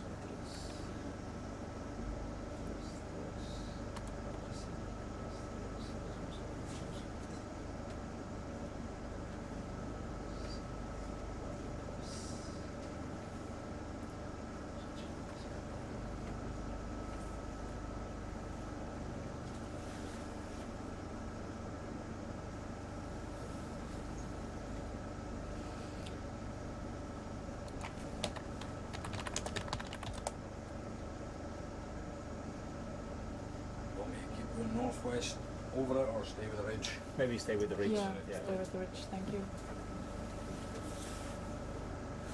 So we're adapting the course a little bit to stay on this ridge path where the reef, supposedly reef, we cannot tell yet. For now it's a garden, continues.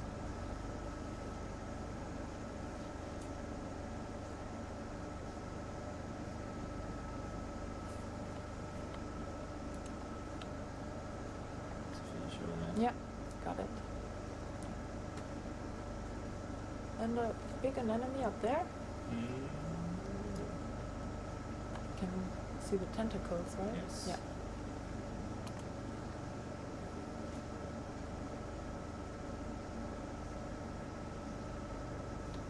Yeah, that's a thick layer of coral rubble when you see the rocks underneath as well. It's quite up there.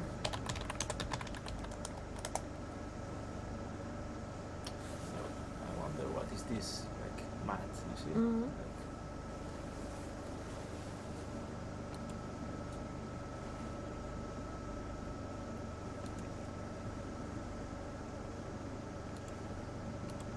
Like, here is really dense. Mm-hmm.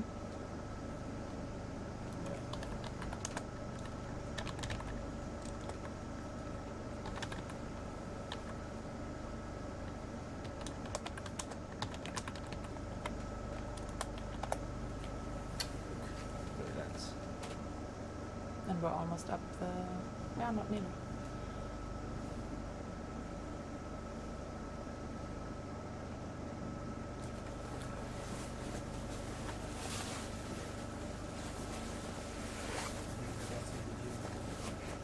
So we have more fish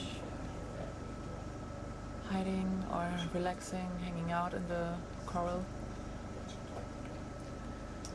Yeah, even if it looks a bit different to a tropical reef, still reefs in general provide a 3D habitat for many different species, so they're a hotspot.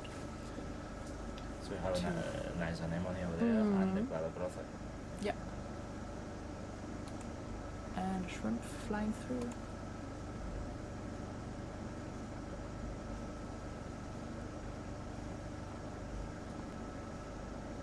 Another fish hanging out over there. And we have these fans, no? Yeah, I think that's cladogrotha as well. Oh, okay. Yeah, it could be other things. It's always a question mark when you are identifying through visual. Was the All calogrotha? without the H Ah, oh, and oh. grothe and a C. Ah, it's That's a Spanish accent. Yeah, exactly.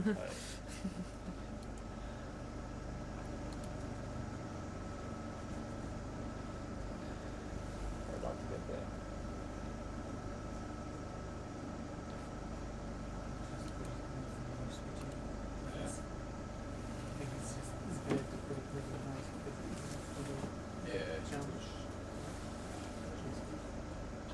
Bridge ROV. Hello. Can we change the direction to north? Change the direction to north, okay?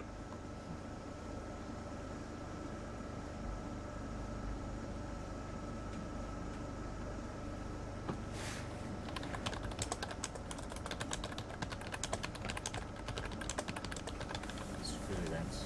In theory, we have a slight valley where it's not so much growing, at least. The bamboo. or a little bit more patchy.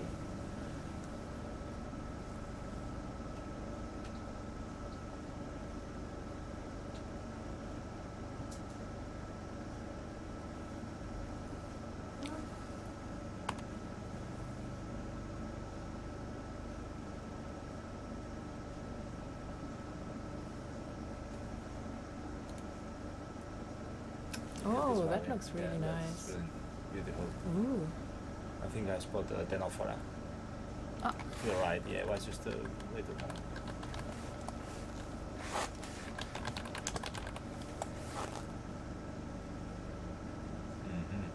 Yeah, so you can see here another fish, that the bamboo coral is like going from the ridge down as well through a valley up again. What is that? Look. That here? Basket. Isn't that the Yeah. also carp? No. Gorgonocephallus. It's in our. No. Gorgonocephallus. That's too quick. Is it here in the list? So. Yeah. I just.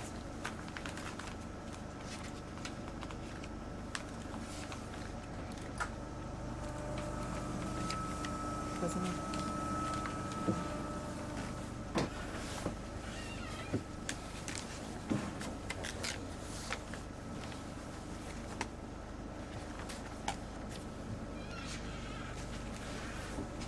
From top of here, I've got a bit of blue water, because obviously it's a drop. Okay, for the next one, let's just stick to this point. Okay. So this is C.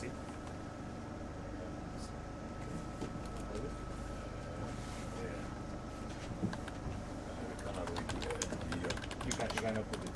No, we just stop and hold it up and get a line and get.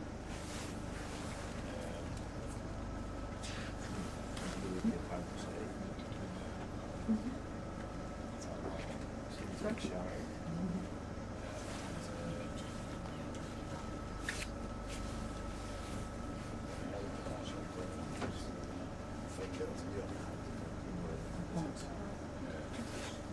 Should really try and get all the lines on you need. So we're right now coordinating because we're almost at the end of our second transect of the ridge.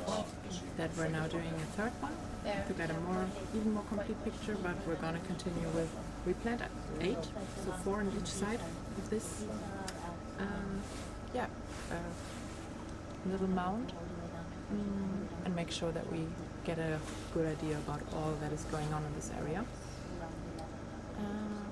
And that's also why we're not really zooming in on anything, but we keep the camera more set Last time we did flats. for the analysis later on. Ooh. Here. Now we see more of the old bamboo coral, the coral rubble. And yes, the gorgonoceph. Yeah, thank you. Around that line. And obviously going down like it's not just a straight hill, it's mountain. So basket stars. You'll probably just head to, you can give us a point, so say it was here, we'll just head to here. Yeah, just head to there and then Thanks. That's it. from there go into the hill at around 1100 meters and then follow the hill up. And we will do these kinds of loops around that transect so that we can pack the outer line of where the corals are. So it's going to be a loopy ride. Yeah, That's not what we yeah, obviously the downhill, obviously. Oh, look at all the beautiful soft coral. And you can even see the little polyps. Them? Line's the one that had it all started like. It's easier Yeah. just to follow. Something different. Very top in the left. Next to it. Yeah, Is that that could carnivorous? be carnivorous. Yeah. That could be Avestopluma. Mm-hmm.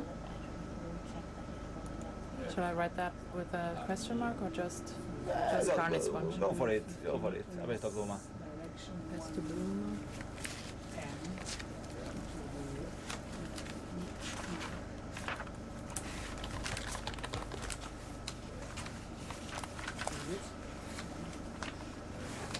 You have this original head off this direction. Yeah. Sorry. We That's okay. That's Yeah. okay. Now as fast as you can. Yeah. Until we Okay. get to the bottom. We're now going into another blue transit because we've reached the top of that crest. And yeah, we've seen again where the bamboo coral started and how it started. And now we're gonna move again through the blue to down the slope again to start from a place that has been further set to one side again to make up our way again. Yeah, and look where the bamboo coral starts there. So Set off as well, probably. Okay, now blue transit. Mhm. Have a couple of minutes. yeah, RV bridge. Can we stop this movement for now and do another one? Direction 110 at 0.4 knots, 250 meters.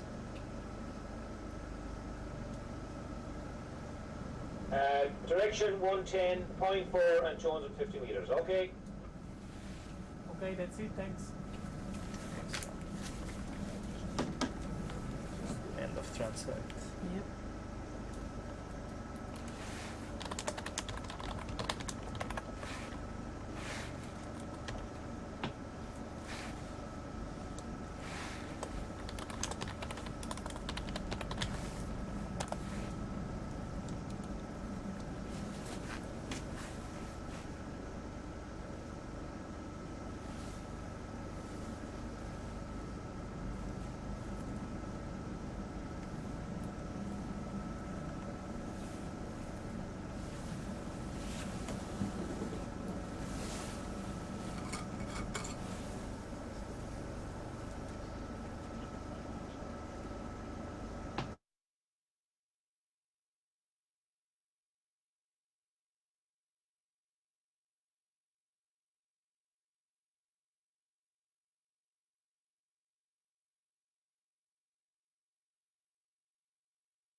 Do you have the signal group on your phone?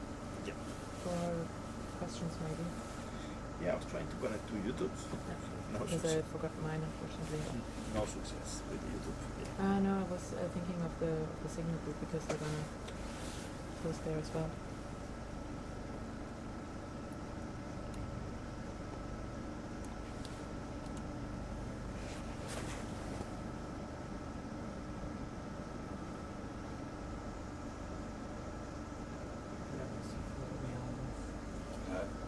The seafloor Yeah. behind us.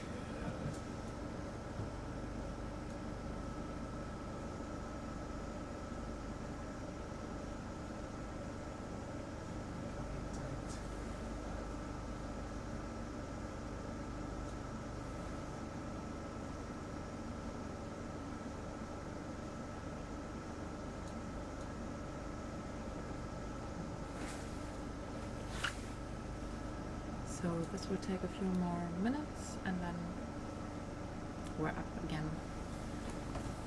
Nothing from the moment. Yep.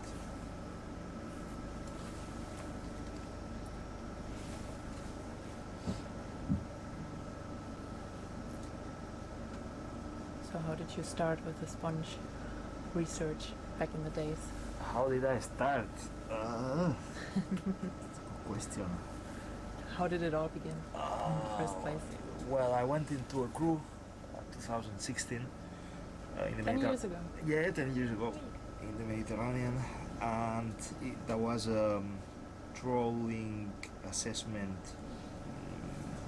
crew that they do every year. Mm-hmm. So they know a lot about the communities that are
staring out into the blue.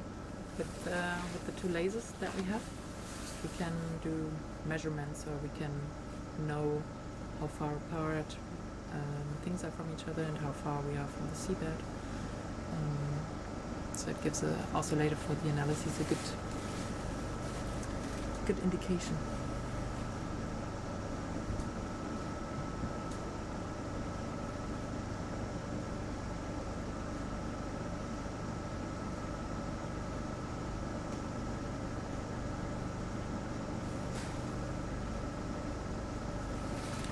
And we see the seabed again. And some sponges, of course, Rosalida and other ones. Does that make sense to you, guys? Yeah, a bit, yeah, I was like that. Yeah. Oh, this part here, where it rises up on a ridge.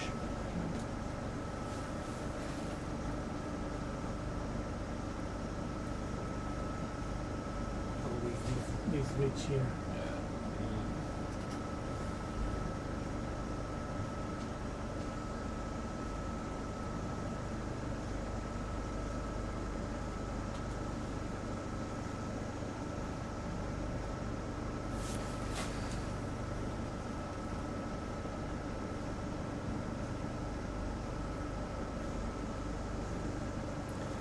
Which group of sponges are you most? Did you most study? I work with the most sponges, which are the most common sponges and the most diverse group. But then the most sponges is so huge that you want to specialize a little bit more. But I haven't, because I try to I like everything. Yeah, it's hard to specialize, I think. It's hard, yeah.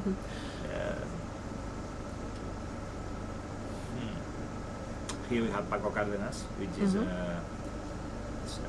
very good with tetractinelids, which is one of the most important groups on the Arctic and on the deep sea. They create these huge sponge crowns that are super important for as a nurseries for fishes and for mollusks and for many other organisms. So he will come later. But not that many tetractinelids in these dice. We found many on the Louis Boyd, I don't know if you remember, all the Geolias and the Stelleta. Yeah. So those are tetractinelids. And that the superstar is Paco Cárdenas, which is in the vessel with us. Superstar. Sleeping now. Yeah, our superstar Paco is sleeping.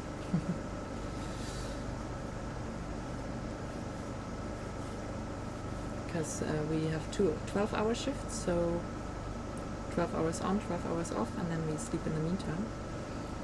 And yeah. So what time is it now? Normally? Oh, almost. Yeah, it's actually morning and not night anymore. Yeah, having fun. we're Come on. awake for 6 hours or so already.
We haven't seen any raja in this transect. No, true. Not any skates. No race, no skates. Yeah. No, not this time. Yeah. Interesting. Yeah, but there were There a were lot. plenty on There the were a whole lot line. just next to it.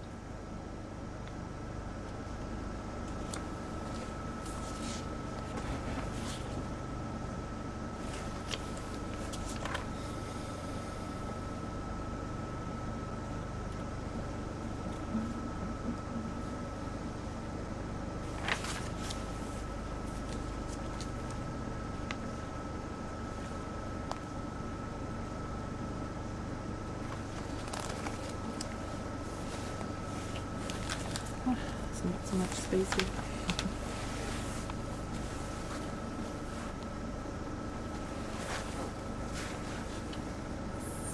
Now we're getting closer to our next starting point.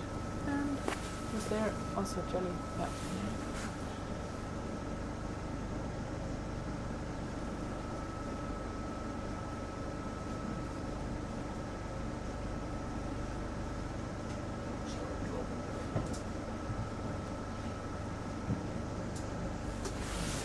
And this one is then, where would it be relatively to this one, or a little bit more up? Because this would be 1-3, right? So we're a So bit you see this Mhm. V shape Yeah. here? Ah, yeah, yeah. You can see it? Yeah. So Ah, yeah. yeah, this is a little bit more north, Mm-hmm. but I think was Pam's saying. So Yeah. let's trust.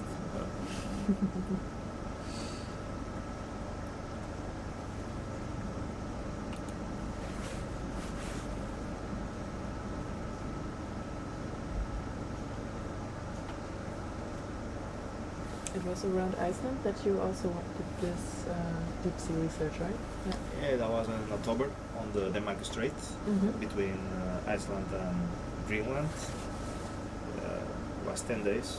Was very tough. Tougher weather. Yeah, really bad. And Oh. I got seasick. So yeah. the first days, not so funny. Yeah, fingers crossed that the weather stays as fabulous as Yeah, it was. but you know, if there is work, then you kind of forgot about it. You know. Yeah. Don't know about in this shack with everything. You don't have any Yeah, but comparison No, to look at the horizon. So. But I think we've been lucky so far with the weather. Yeah, definitely. I thought it's gonna be more, especially this time of the year, since it's not really summer yet. In the last years when I was in this area, during summer it was quite nice, but during springtime it can be more. How many tougher, times I have you guess. been here? 2 Times. With the wisdom, with the rainbow, with the witness, with the little little Greenpeace sailing vessel that we actually saw just last week, because that vessel is again doing the cetacean research in this area as well. So they're looking more above or in the surface. But actually also for deep diving whales, so they have the hydrophones out, the underwater microphones to detect whales in this area, which are also dive down to more than 2,000 meters, up to almost 3,000, like sperm whales and so the northern bottlenose whales. Yeah. Have you spotted some whales in this cruise? No, in this cruise. In this cruise. I've not been on the bridge or looking out to enough, but the captain and the crew on the bridge, they have seen a lot of whales already. A lot? Yeah, they were Okay. saying. So you happy to start from this area here, 11:45, or we are just at the other side of the ridge there. Yeah, you can start here. Looks And good. then Yeah. which Just direction? follow the direction of the yellow that it goes. Yellow line. That one. Okay. Yeah. No, Just follow that. that one was the one that we did. Yeah, that's the one we came That's down the on. one that I'm doing now with my mouse. You mean? Ah, It So- seems fine to me. yeah. It's perfect.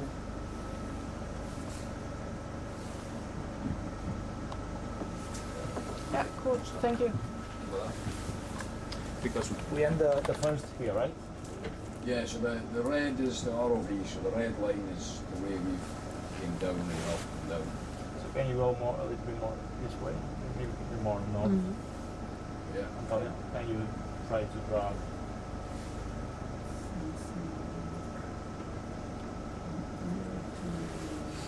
Yeah. Yeah, something like that. Looks good, yeah.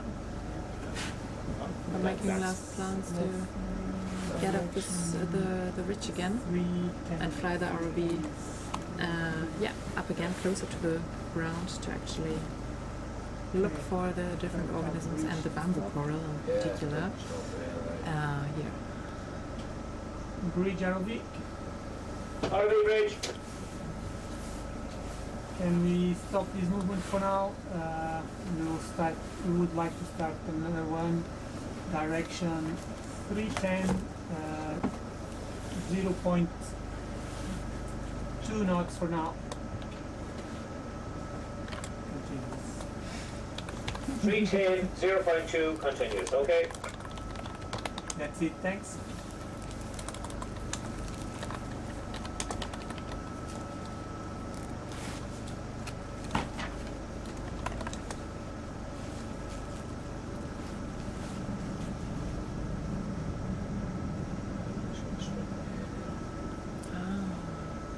Here we go again. So the next transect up the slope begins. So, Just positioning everything here.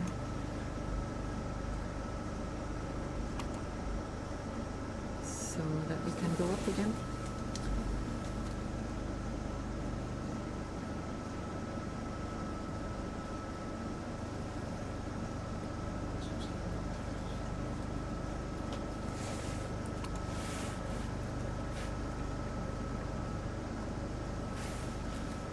And we're logging the coordinates and everything.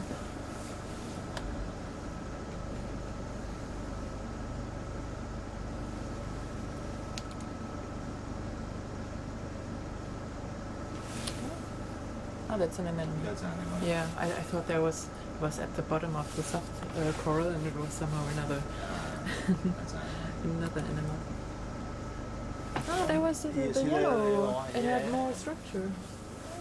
What It is was that? growing here. That was growing quite tubular somehow. Yeah, And like a yeah, it looks spongy to me. yeah, looks spongy too, Julio.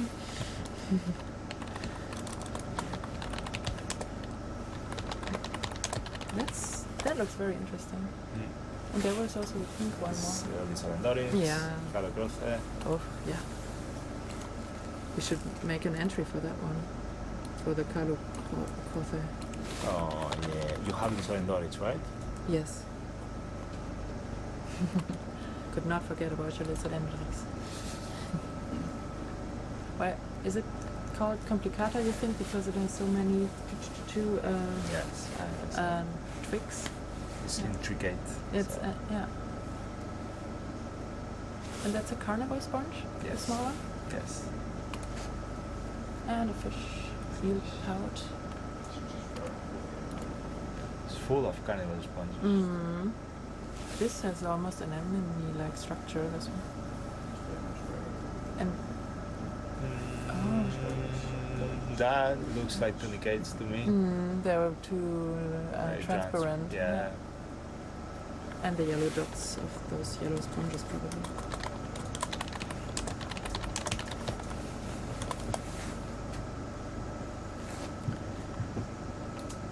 Oh no, that was the wrong click. Oh, that also. Yeah. Okay.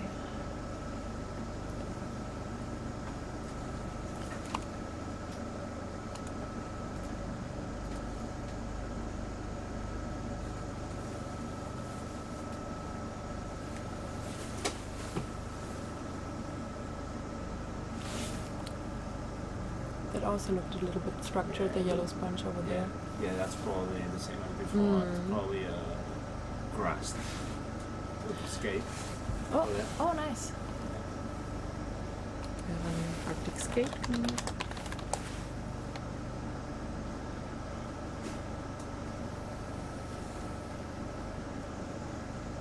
Just chilling. They look so cool, I think. That's male, actually. Because you You can can see the plasma. Yeah, you can see Yeah. the stitch. Both of them. Nice pinkish touch and dots.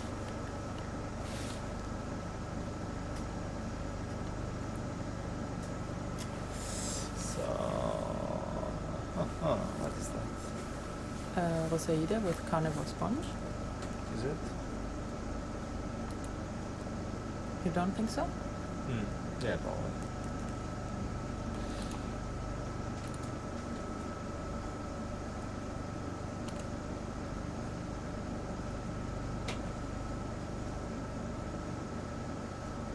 Oh, lollipop Still a cordilla.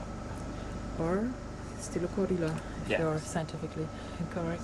Cordilla, yeah. Anemone, tunicate, soft coral, shrimp. Shrimp. You have the yellow little Yeah. one over there. Well, it's all over the place, so Yeah. maybe you should don't try It's, to yeah, type it all of this. continues with the rocks Yeah. most of the times. Oh, bigger Rosalidae. Mm.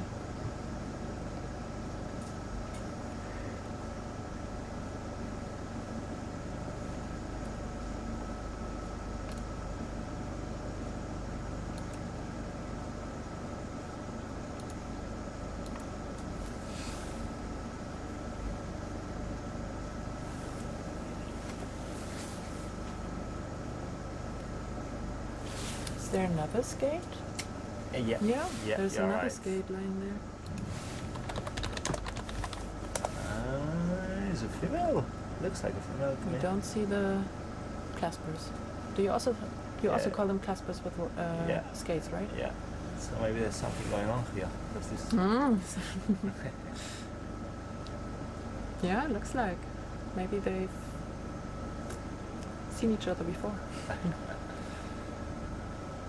So skates are also in the group of rays and sharks, and the male actually has two penises, so to say. So they have two claspers that are, yeah, characteristic for being the male.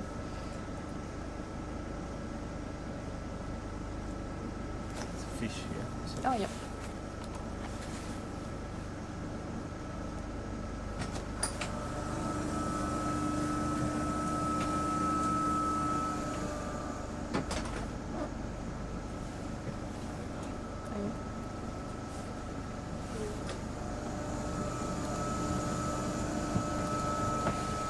Oh, soft bottom.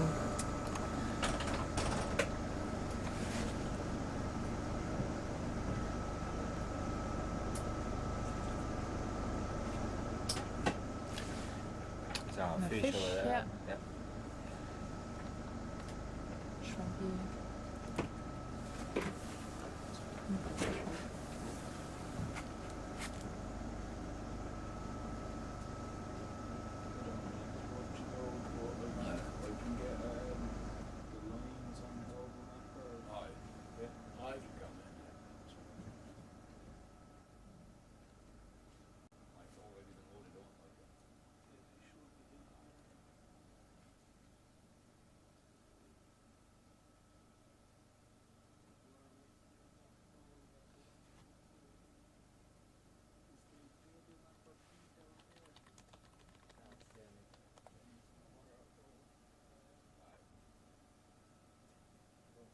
The USB stick should be upstairs. When I finish my shift, I can look for it.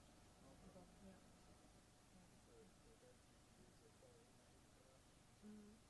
It's supposed to be on a red board. Yeah.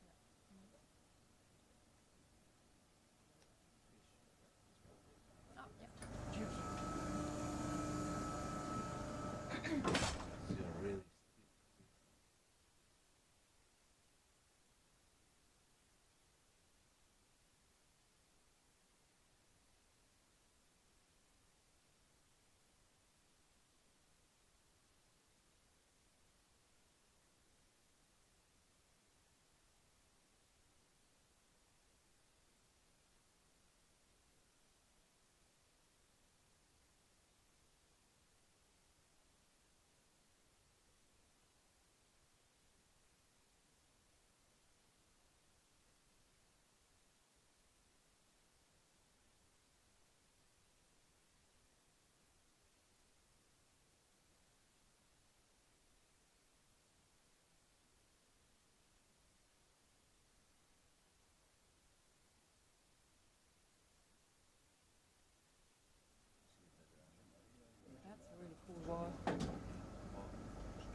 feels like climbing. Yeah.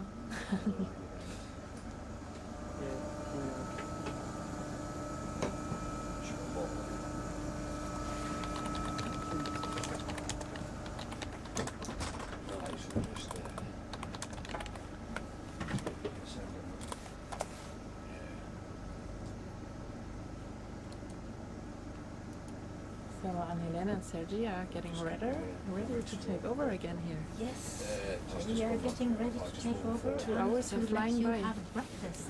Oh, lovely.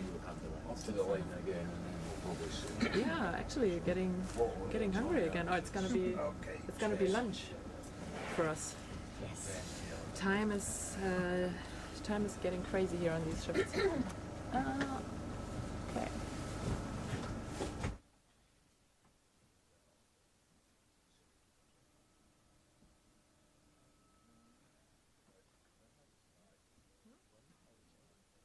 We have 8 minutes till the tape is to be changed. And you already have breakfast? We already have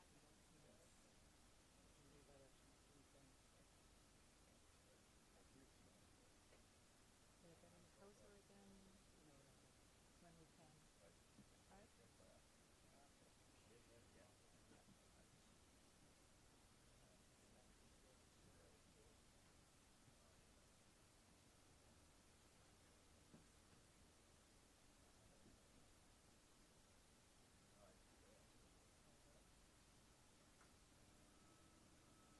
So we're all shifting around a little bit here because yeah, people need breaks and also to eat a little bit.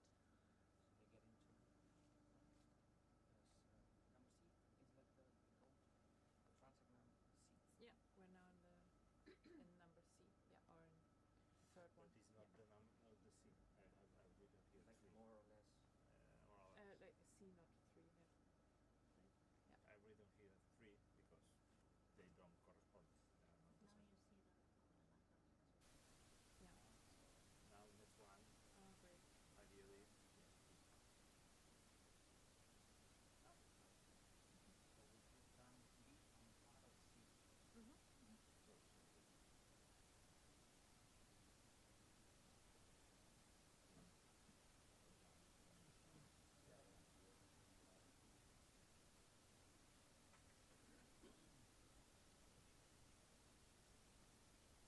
Those are just rocks, right?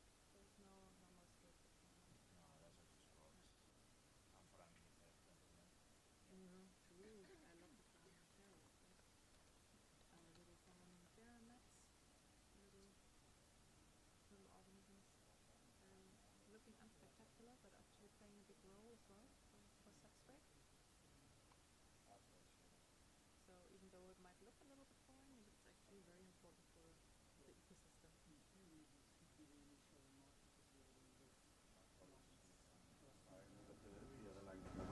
Yeah. second One transit. last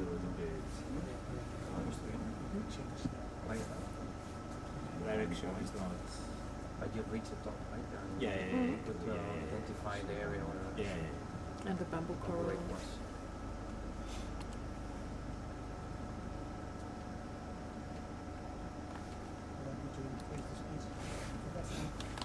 Half slow down. What we doing? It's Always between 03, 02, and now we are in 02, so Asconema. Yeah. Oh, yeah. Yeah. And The fully and the Galographer. bridge RV. RV bridge.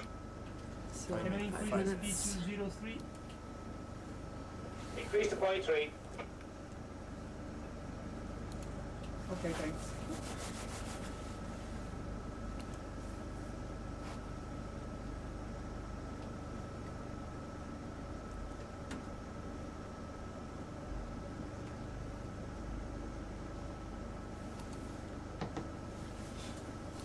That's the Salendorits. Oh yeah, in the corner. Almost think. missed that.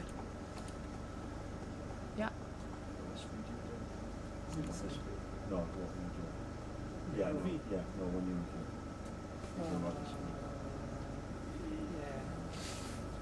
Yeah. Is what is here? Is that something? Little stick-like? That may be coral rubble. Yeah. A little fish over there.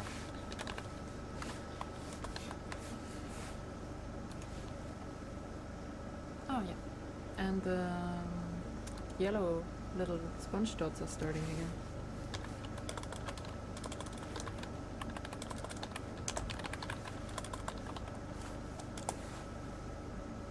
Now the sun that it's Mm-hmm.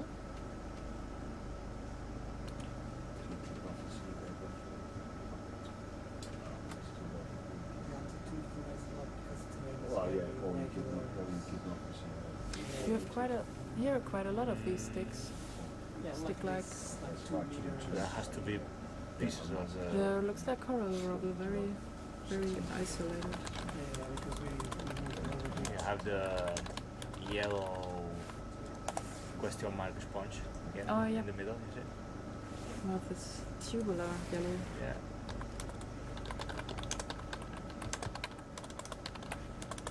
Big rock. Oh, hey. Structure changes here. Color growth. Ah, yeah. Oh, you can really see it nicely there, the fan-like structure. Yeah, it's amazing in how many shapes these sponges come. They can take any form, can they?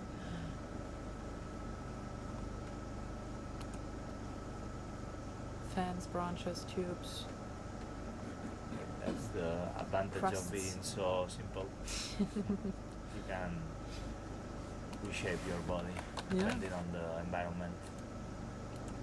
They can not only, they have so many different forms, but they are also very good at regenerating it after Yeah. disturbance, right? Is it that they can just grow from basically one cell or several cells? Oh yeah, Regrow. well actually if you take a sponge and you squeeze it and you break it in many pieces, every little piece can become an adult sponge, and then they will be genetically identical. They will be clones. They're cloning, yeah, cloning. And themselves. this can also happen to the cellular level.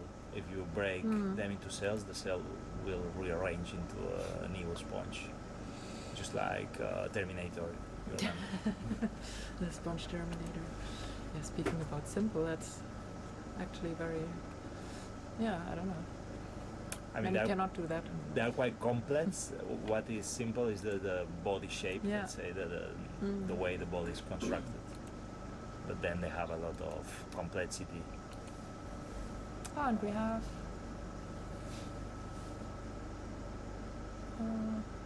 soft coral. Yeah. Obsidian. Syrian, soft coral, carnivorous sponges are Cute everywhere. little sea star.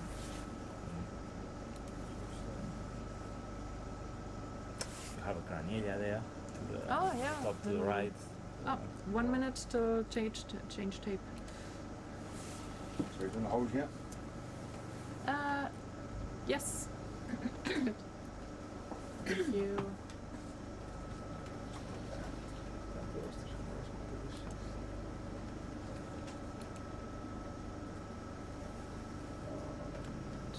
See my soft coral.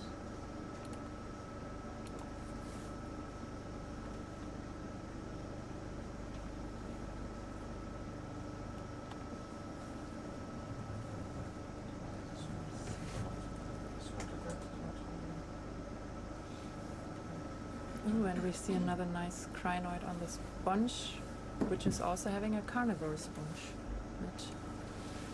Right. Are you ready to take over? We are ready to take over. Thanks a lot. Anne-Helene nice- and Sergi back. Have a nice breakfast break. Thank you very much. Yeah, have some rest. See you in 2 hours. So, Sergi and Anne-Helene are back after a little bit of a break. So, I do take And we will take you on a couple of transects again. We're still mapping the extent of this bamboo coral area and the how much it is. Yes, we need a tape change. Okay. Can I stop recording? Yes. Mhm. So we will continue doing these transects. So we have checked a little bit on all of you people who have written comments in our YouTube channel, and some of you have asked for zoom-ins. Some of you are even our colleagues, I see when I check who you are, and we will get back to that, I promise. So don't worry, we will first now map and get a general feeling of this area, and then we will come back to some of those areas with lots of start recording. Yeah. And So you will get zoom-ins later, my friends. No worries. Yeah, we can continue moving along the transect, please. Okay. Yay. We're on. Sergey and I have had breakfast and a break, so we are back on track again, right? yeah. Ready to look at beautiful sponges. And to see soft and less soft corals and other animals. And here, let's check if we remember this. This was a Rosalida, right? Yeah. We found the name actually. Yeah, we have also Chaudinia. changed names. Chaudinia rosea. This is one Chaudinia rosea. quite common. The not one just that looks here. like vases, or Yeah. the big ones with the big openings. So it's not a species that you're gonna find just here. So it's gonna be quite common in other similar seamounts all over the place. So in this Arctic area that we, together with Greenpeace, are gonna be surveying. So it's gonna be one of the regular species that we find in here, together with these small, well, relatively small, I would say, carnivorous sponges that you can see on the right. These white, brushy organisms that you see here. Yeah, we're back to the carnivorous sponges again. They seem to be, Yeah, they're cool, right? they are cool. Yes, they are cool, and they seem to be everywhere.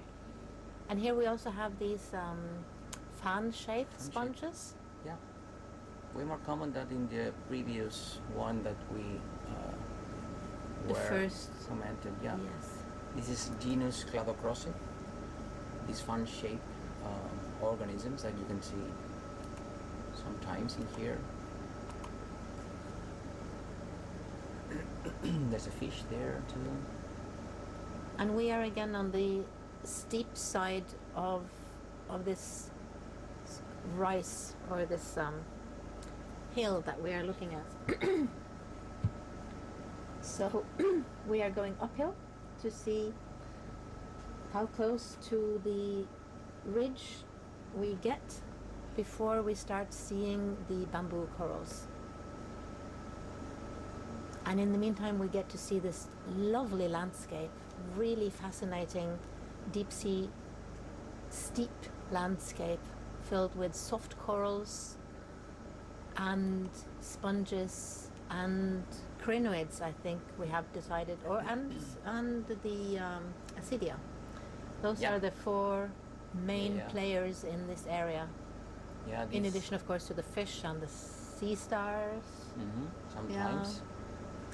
And as a crustacean lady, I have to say there are shrimps here that we see, and I know that there are many other small things we don't see.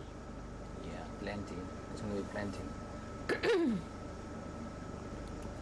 So we have these. Is that That's the soft small corals, sponge? and another of the Chaudinia, if we're going to go with species for the Yeah. Roselids. And here you go. You find there the crinoid, which also we found a name for these, which is called Polyometra prolixa. This is one common species that is crinoid. You can normally find on top of this Chaudinia rosea, these big sponges that we see quite often here. Large specimens, like from 20 to 50 or 60, even 60 centimeters high. Here's another of those you big, see. beautiful. And I think there's some Chaldenia. Chaodias in here, just on the left-hand side. Oh, those little brown, Chaodias. round Yeah. balls. They look like a rock, but actually when you touch them, they're like really tough, really soft. And I think it was Chaodia hinchelli, because Chaodia hinchelli has the oscula right in the middle. Yeah. So It will Geodia. be this one, at least a Chaodia sp. And you see these Carnivorous bunches carnivorous again. bunch again. We are And- all into the carnivorous bunches here. And at least two different ascidians. The one which is transparent, Thiona intestinalis, I think, and then there's another one. When we see another one, we will let you know. Ah, yeah, on the right-hand side. So you see this on the right-hand side. It's just went away.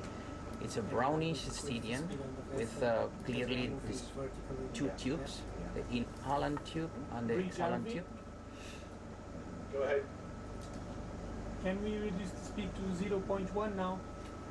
Yeah, you have this one right in the middle right now, and you see the lasers now. So this is a ascidian, this brown, greenish ascidian. And we're starting to see this sedimentation that looks a little bit biological. So like something has fallen down this mountainside from biology further up.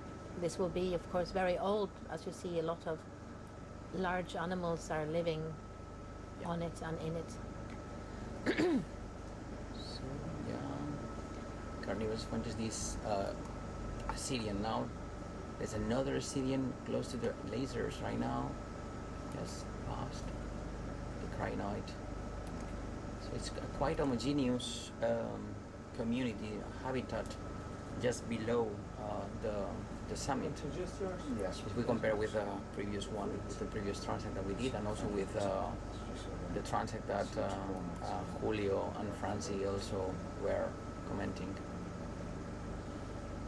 So these soft corals, we think we can place them in the Gersemia. Yep. Yeah. So that would be Genus Gersemia. yeah. Is There's what we are plenty of those. thinking. They are There's a lovely and fish. there's a lot. And just a reminder that these two lasers, the separation of these two lasers, is going to give us a size, an approximate size of the specimens that we see in. So it's 10 centimeters between one and the other one.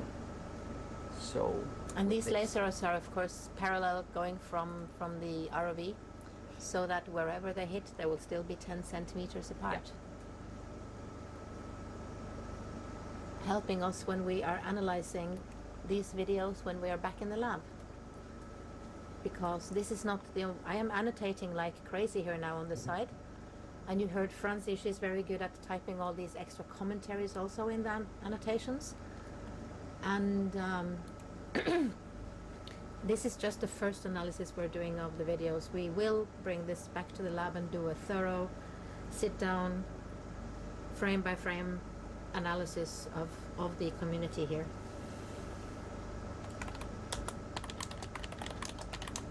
I mean, it's not just counting number of individuals that you have in here from different species, but also it will give us an idea of what is the biomass, which is the amount of organic, of organisms that you find in here, and which is related to the productivity of this area. You can imagine that with such a great amount of organisms in here, this is a really rich area, really rich habitat. There are lots of currents bringing a lot of nice nutrients to this area, so this is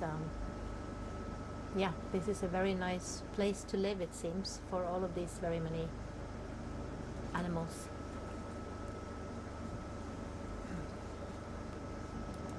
And again, this is vertical. This is vertical crazy. bodies. Like these organisms, they made it to get there and to grow for tens or even hundreds of years to reach to that size. There's another fish. And it seems we're getting into an area with more soft corals. Oh, look at that. This is the bamboo coral, right? Yes, this is the first sighting at which Okay. depth we are? 971. 971. So we are having an Okay. higher than we were thinking first of maybe around 1,000 meters depth for the bamboos, but now we're already at 970 before we see them. Yeah. And that was the first straggler. So maybe this theory, but we just have this as a theory still, Yeah. that it has to do with the inclination of the slope as much as the in combination probably with the depth, right? There's two fish in there, like hiding or having some rest.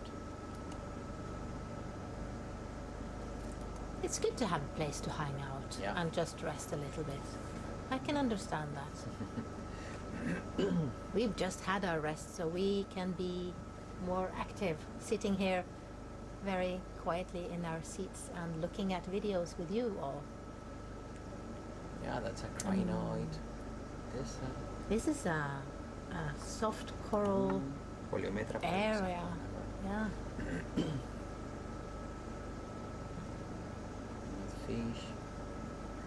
We have the names of these fish. We are not fish people.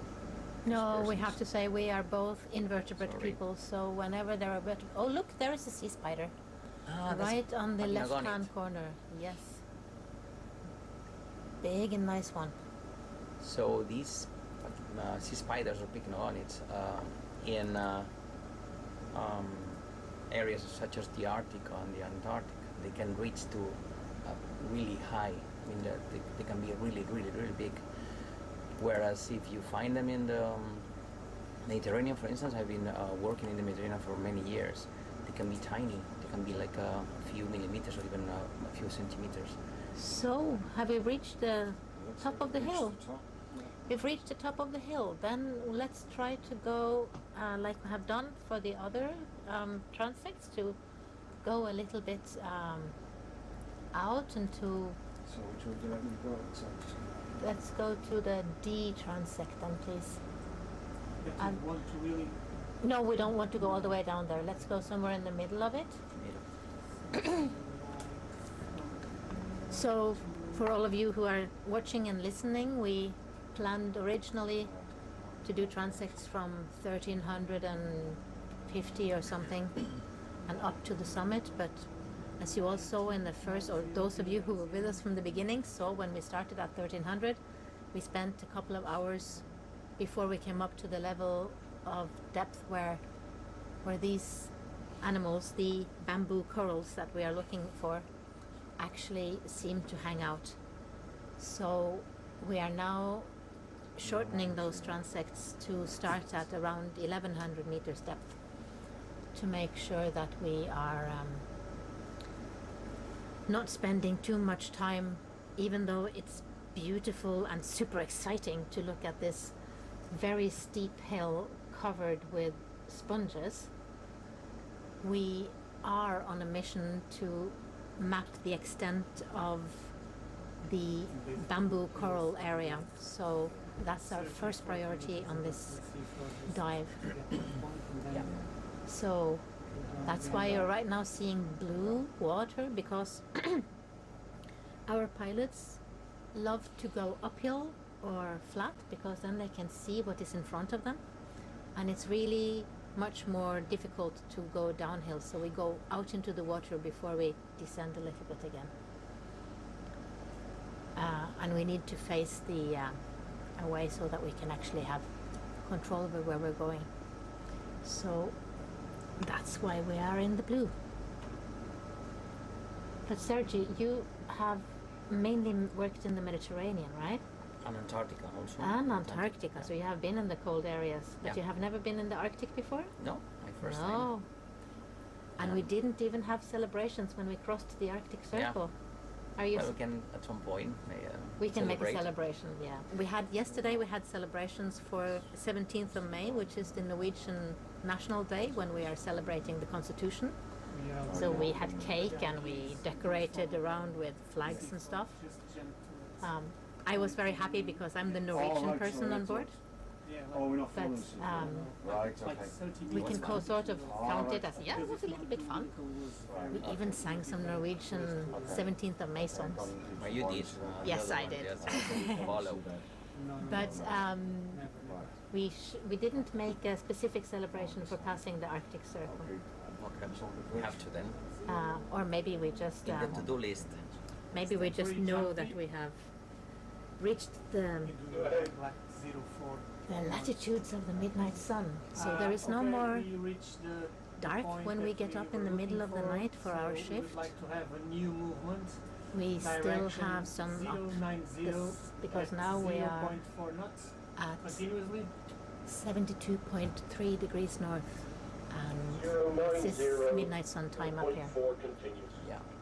So the summer is over us, even though the temperatures Okay, let's outside see are things. not what most of you would call summery. Not really.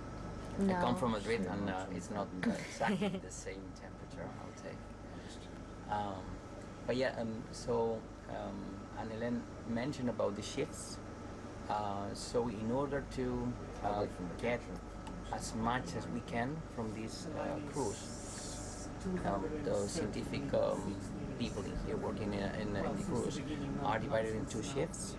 So we are like working from 2 a.m. until 2 p.m. So it Shift means time. shift time, that time. And then there's another group of scientists that take over from 2 p.m. until 2 a.m. So it allows us then to be fully devoted to finding and to explore all these habitats that we are like trying to explore, trying to identify, trying to to get images from and also samples from. So it means that we are like working 24 hours with the scientists in here. So there is no break in the operations at night. So at night we could be working as And during the that's day. why our live streams will come whenever we're working and not at a specific time, at a specific time zone. And of course this will be lovely for some of you who are in the correct time zone at the moment, or who are night owls or whatever, but some we will maybe have another dive at a completely different time. So just follow the landing page as well of where we have information about the upcoming dives. Yeah. In any case, all these videos are going to be in YouTube for you, available to They will watch be again there and again also and again. after, yeah. So you can hear all our more or less awake comments Maybe I will change things slightly. again and again and again. Yeah. Bridge RV. Go ahead. Can we change the direction to 110?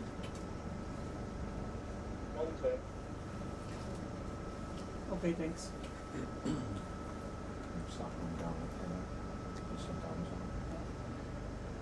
So the whole vessel is just like our little city during this month when we are here.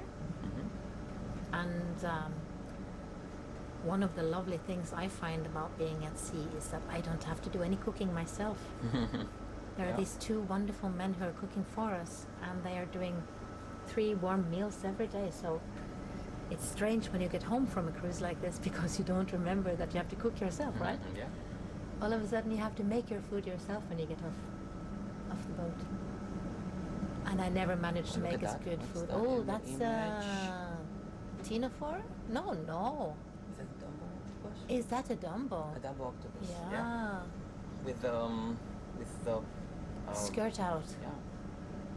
going away from us. My shape was a little bit away from us. Yeah.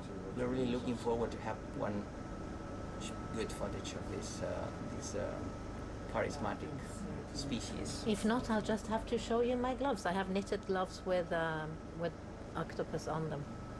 So we will use those if we don't see any more. Yeah. You will so know it the was like, difference. 10, 7, 10, jumbo octopus.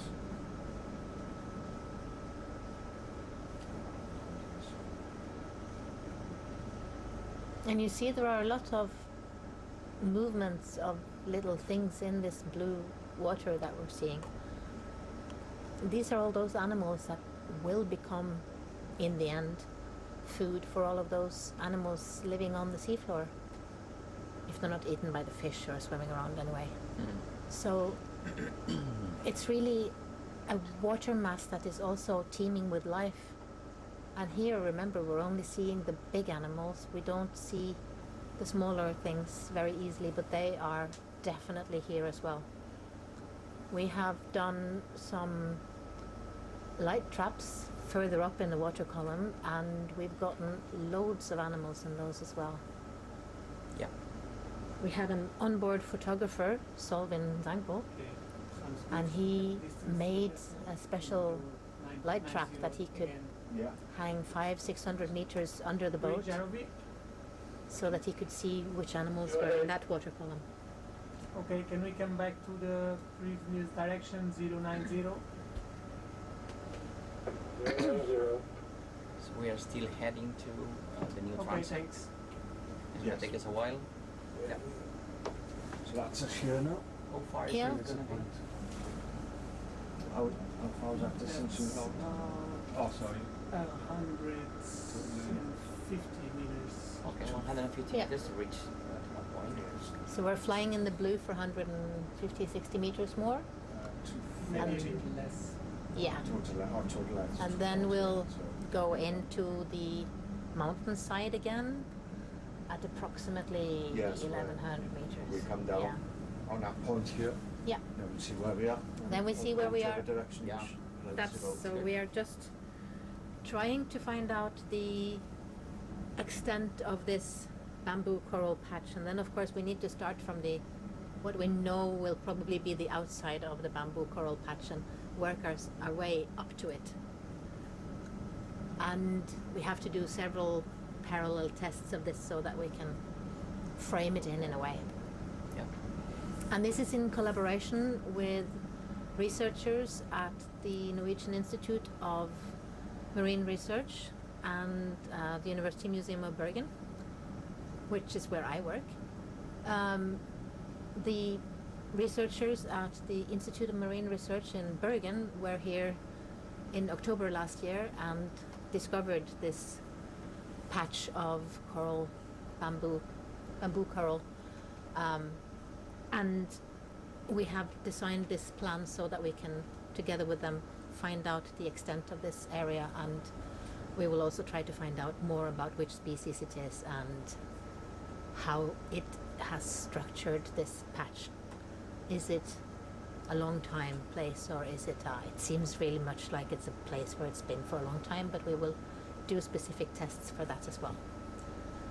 First of all, we will check if there is coral rubble, so dead corals in addition to live ones, and if the live ones are sitting on top of the dead ones, because then we can start talking about a reef structure.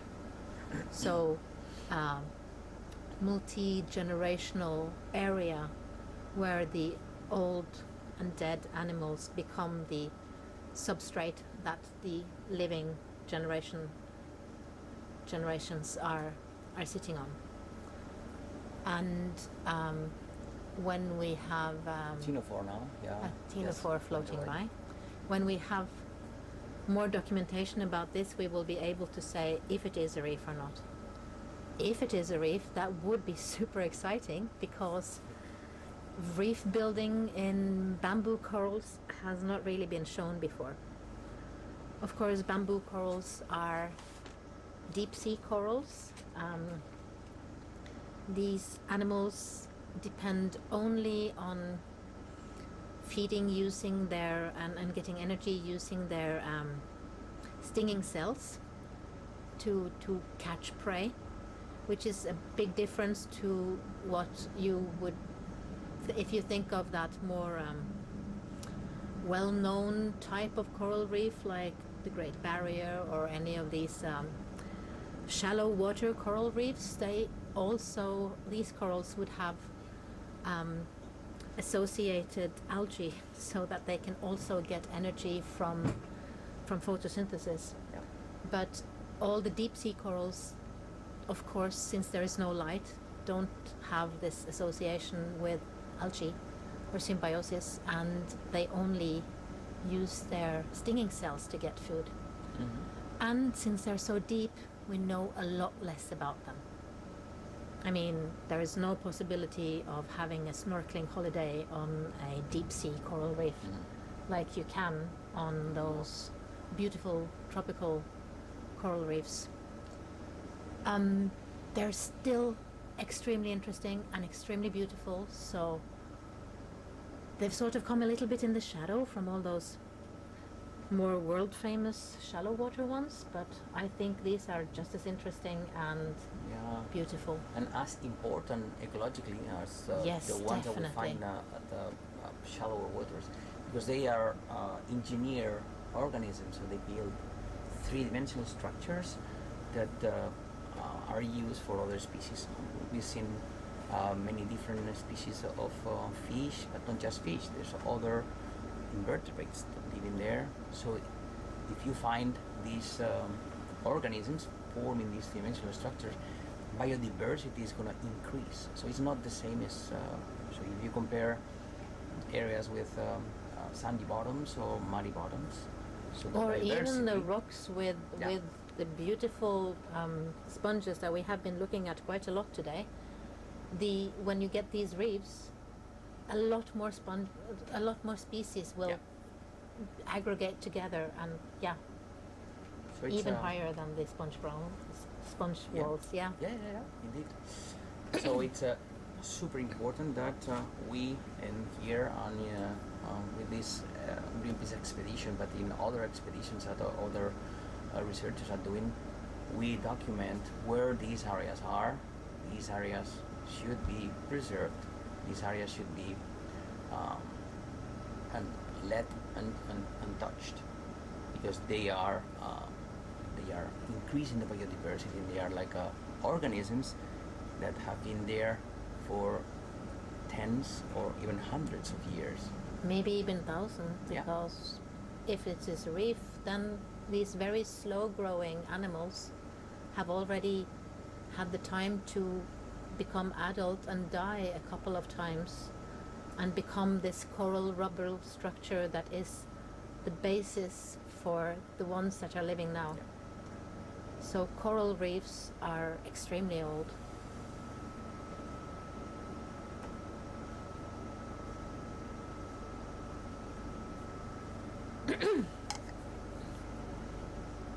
And soon we will see how large this is and if it is a reef or not.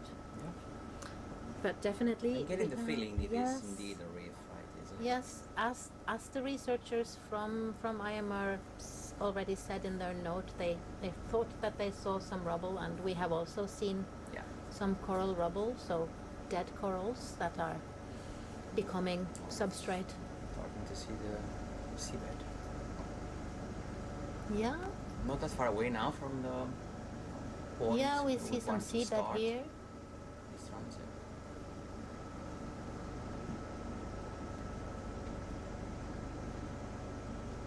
After a while, when you're staring out into the blue, you can start imagining things as well. So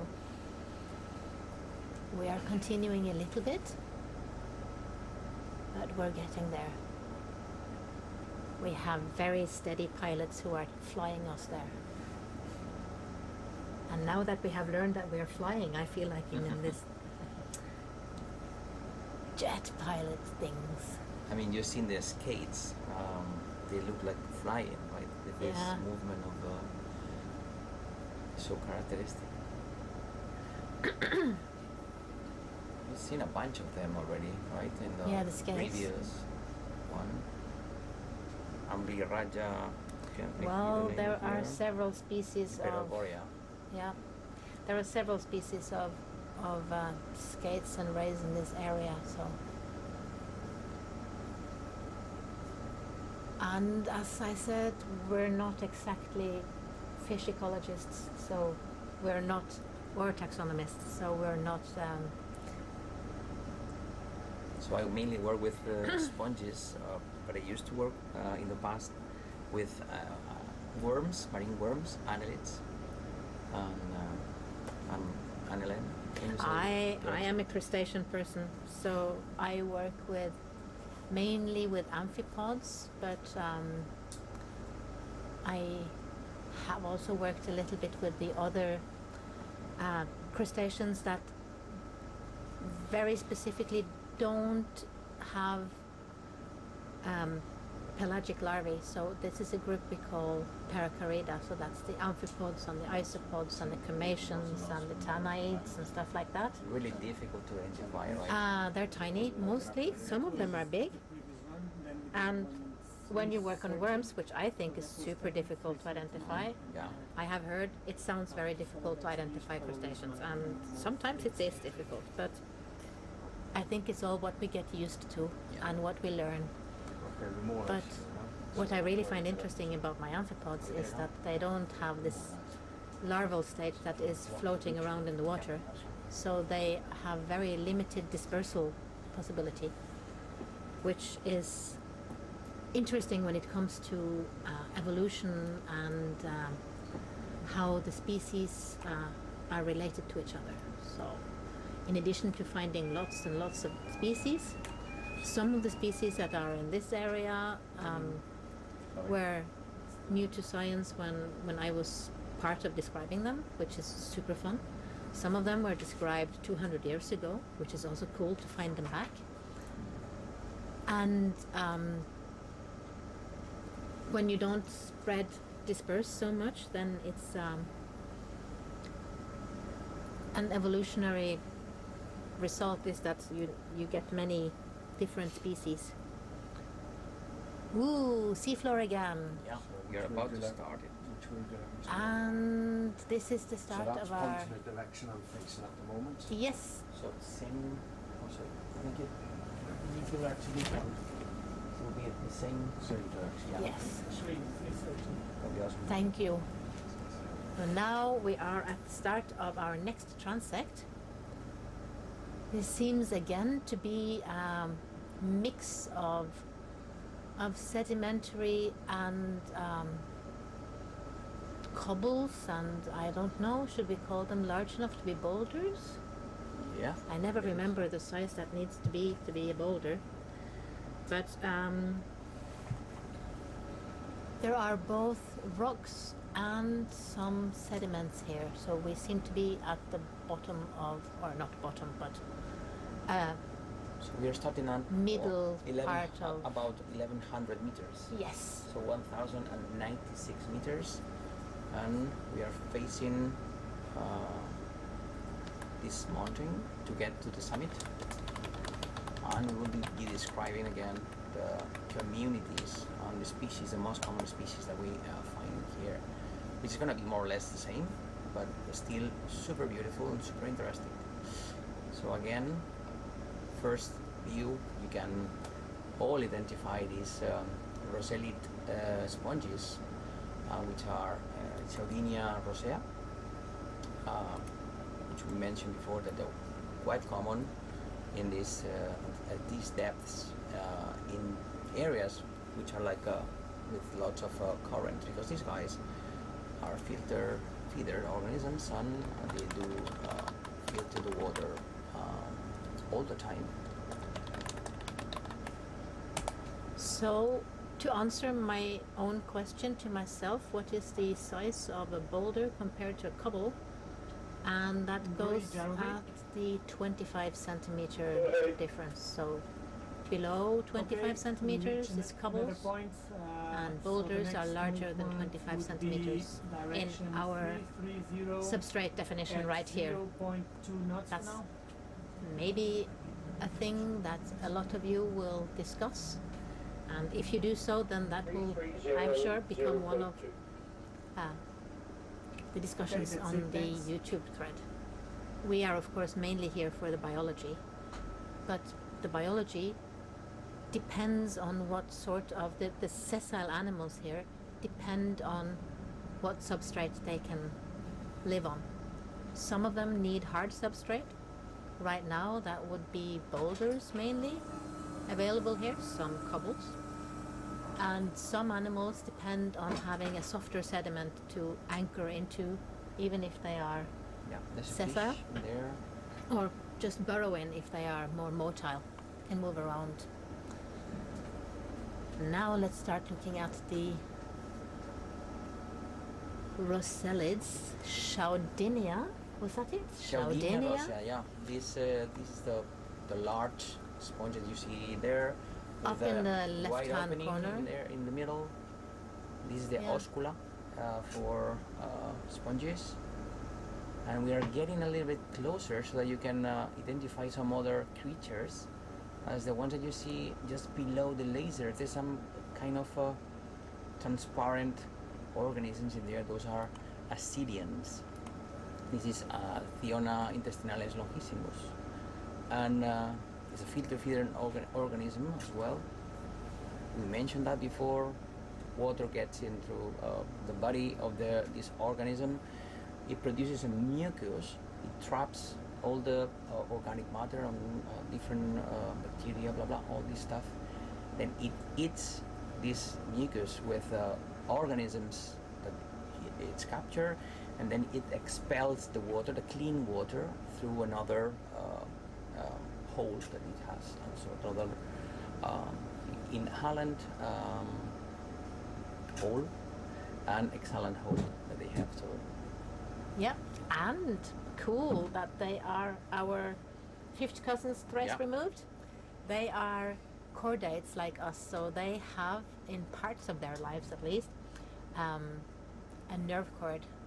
is it a That looks like yeah, this this is a crinoid a crinoid, right? on the rock that is now disappearing in the bottom Yeah. of the picture. And the name is Poliometra prolixa.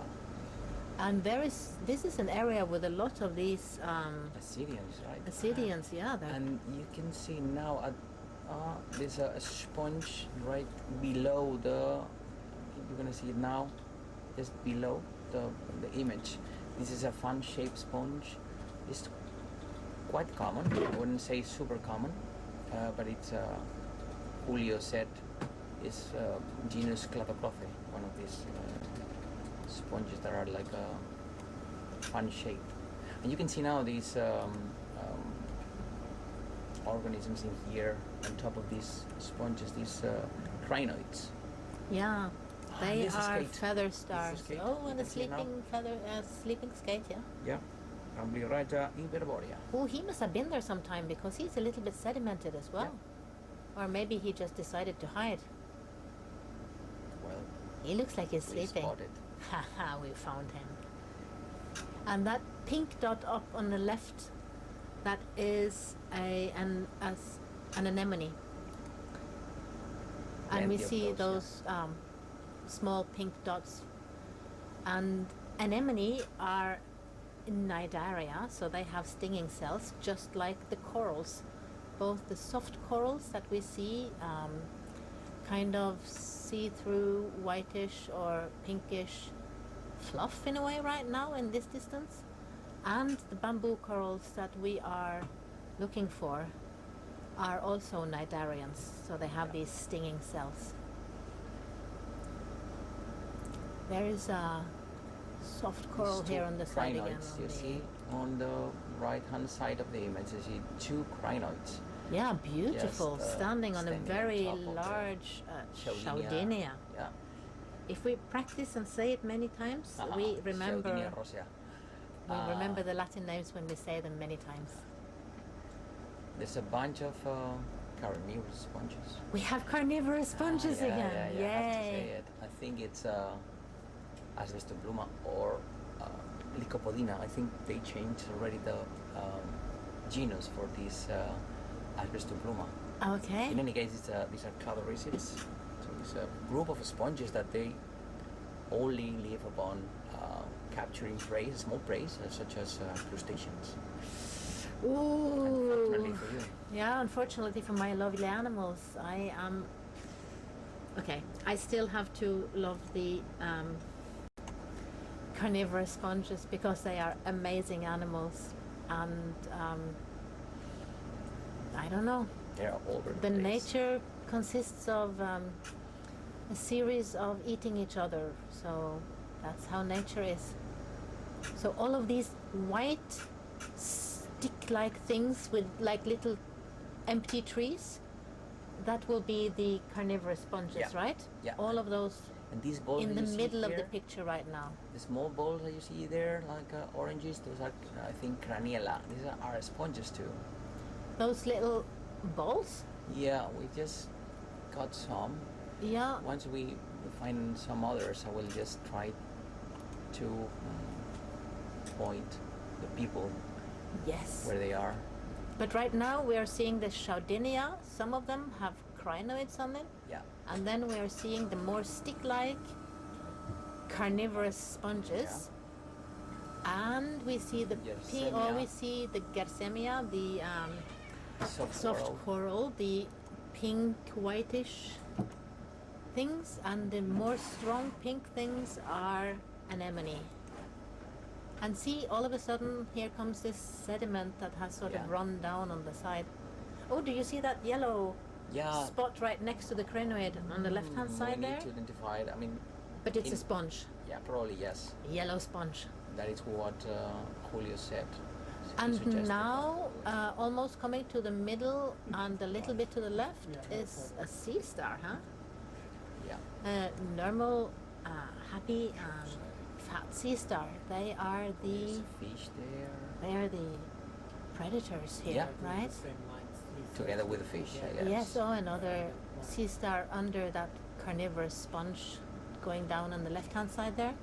Yeah. And yeah, the fish, the tiny little fish there is hanging out and sleeping again. I don't know what it is with fish that they want to sleep so much. Yeah.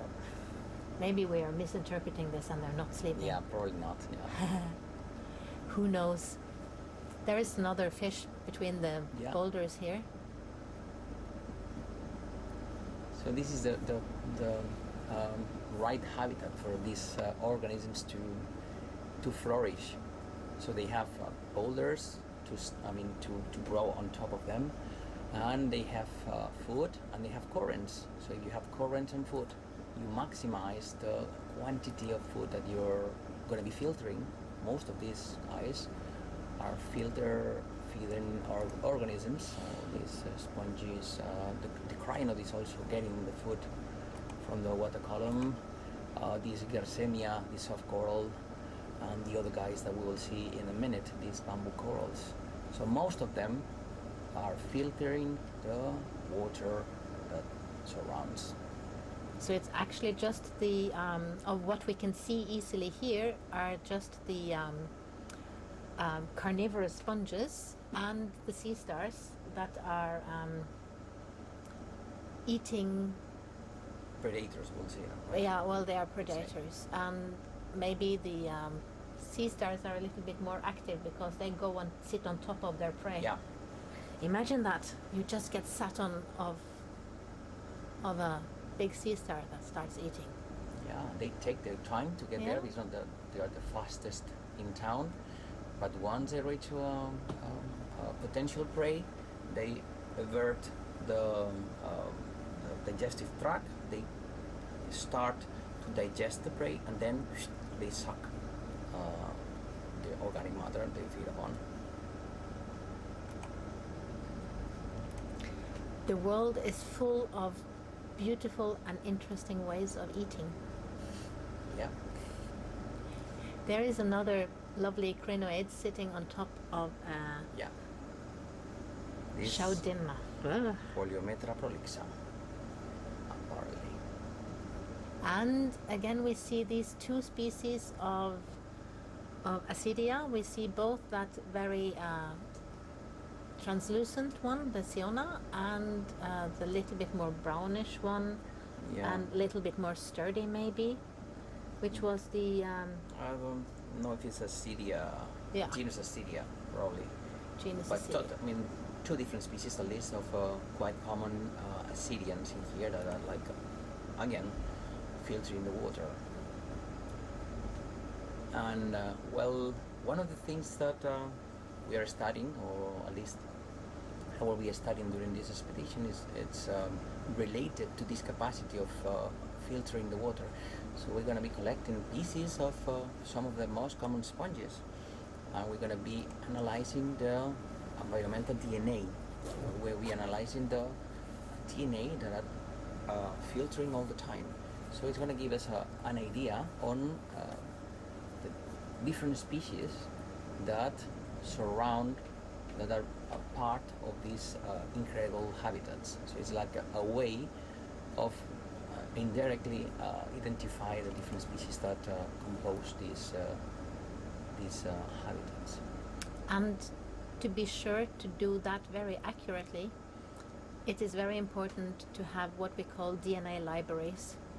So one of the things that I am working on together with most of the team at the University Museum in Bergen is to make a library of all of the species that we find in this area, where we have sequenced all of the species after we have already checked in the lab what we think this species is for sure. Yeah. And as we are a museum, we also keep a voucher so that we can come back and check if we think we did a mistake, which is part of science, to check when you think you did a mistake.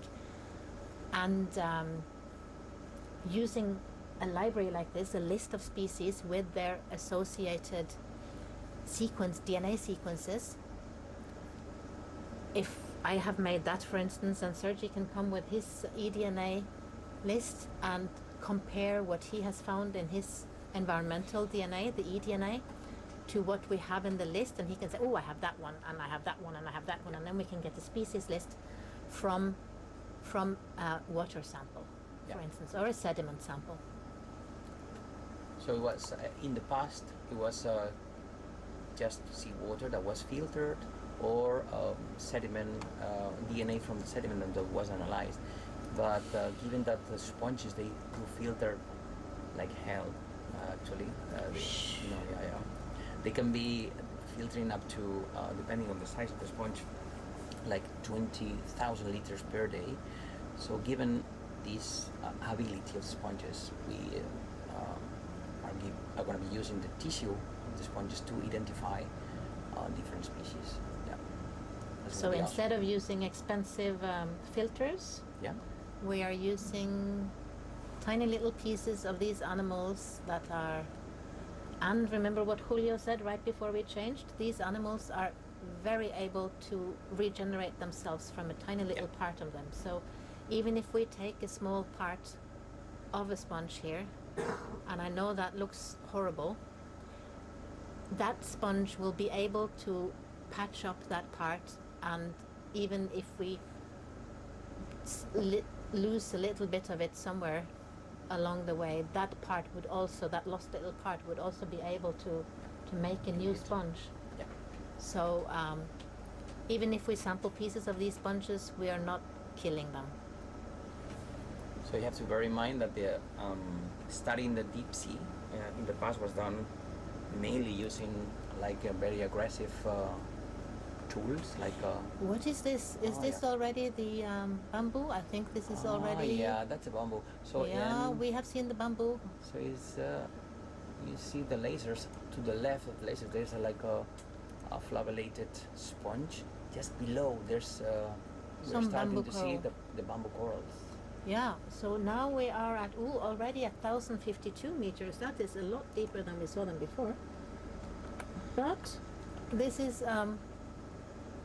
slightly flatter area we saw because it has a little bit more sedimentation on it. And look at those beautiful crinoids sitting on the Chaudinia sponges. Yeah, it's like 20 centimeters wide. Amazing. Crinoids. Amazing crinoids.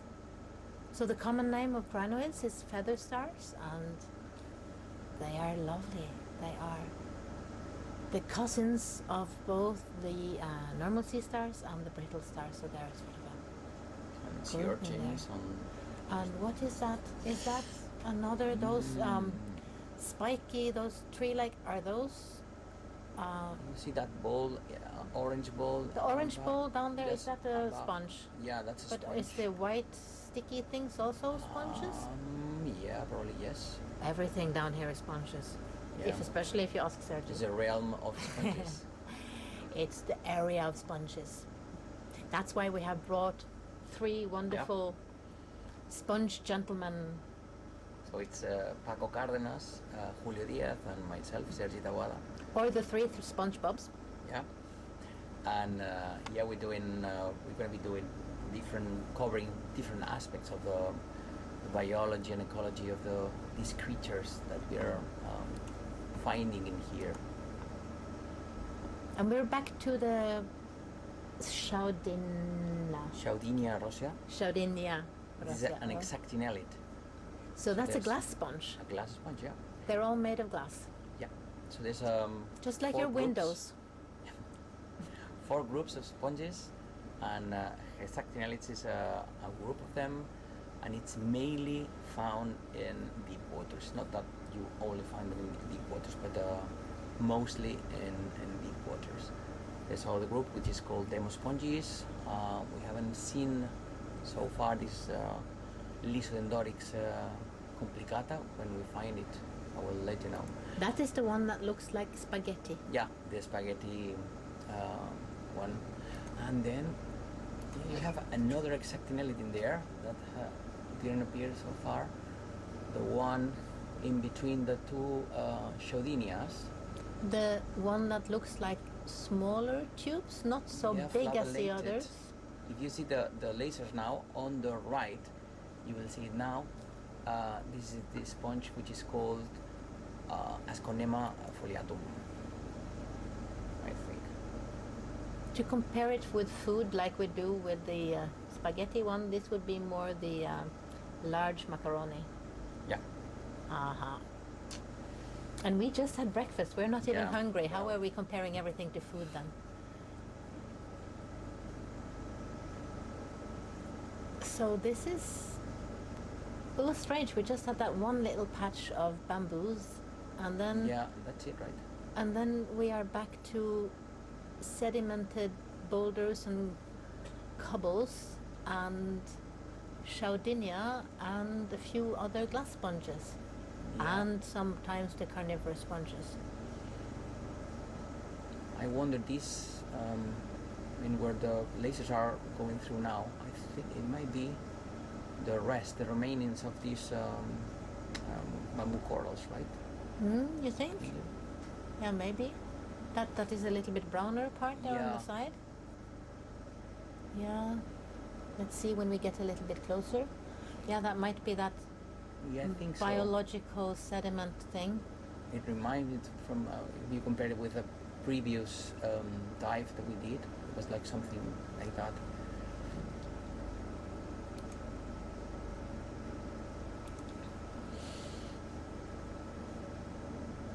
But we're still deeper than 1,000 meters, so this is more what we saw on the other 1,030. transects. We're 1,030 now.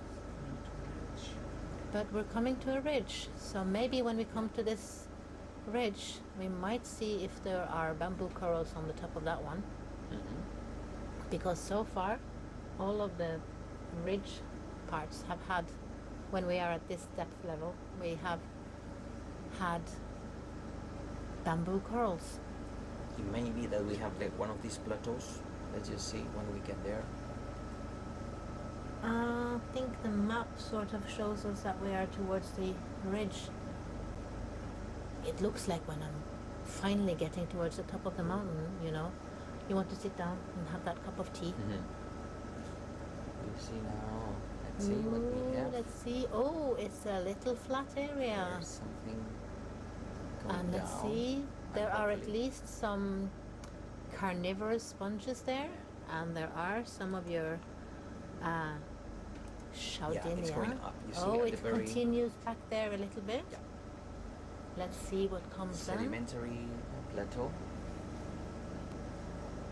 Oh, look at this. Beautiful There's shrimp. Yeah. That's crustacean with lots of legs, which makes it difficult to identify, right?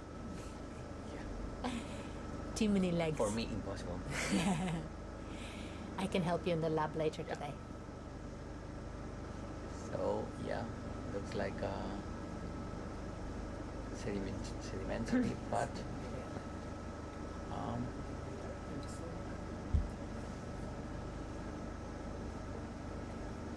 Yeah, but it looks like it goes up after little this bit, I think sedimentary so. thing.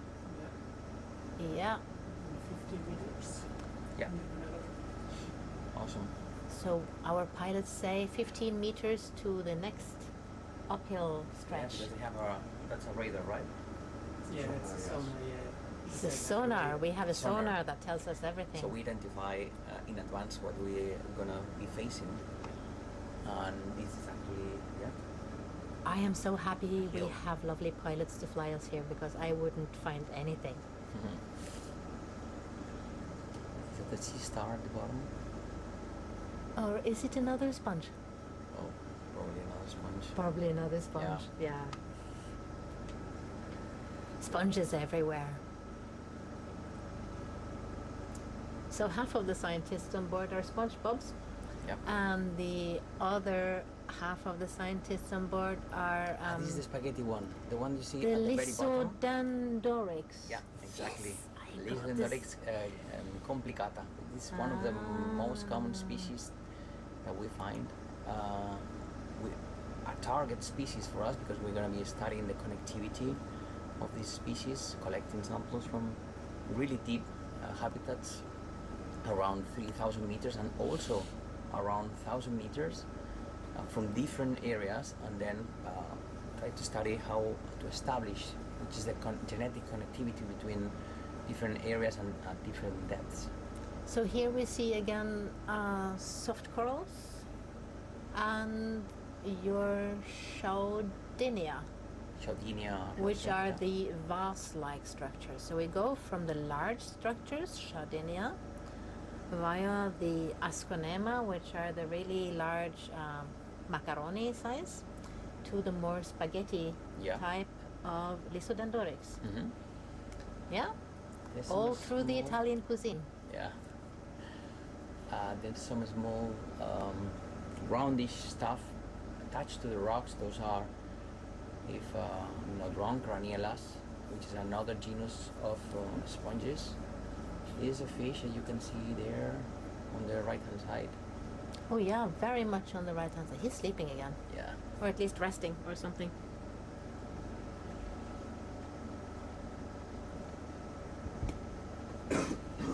And that white stick-like thing also to the upper right now, that's again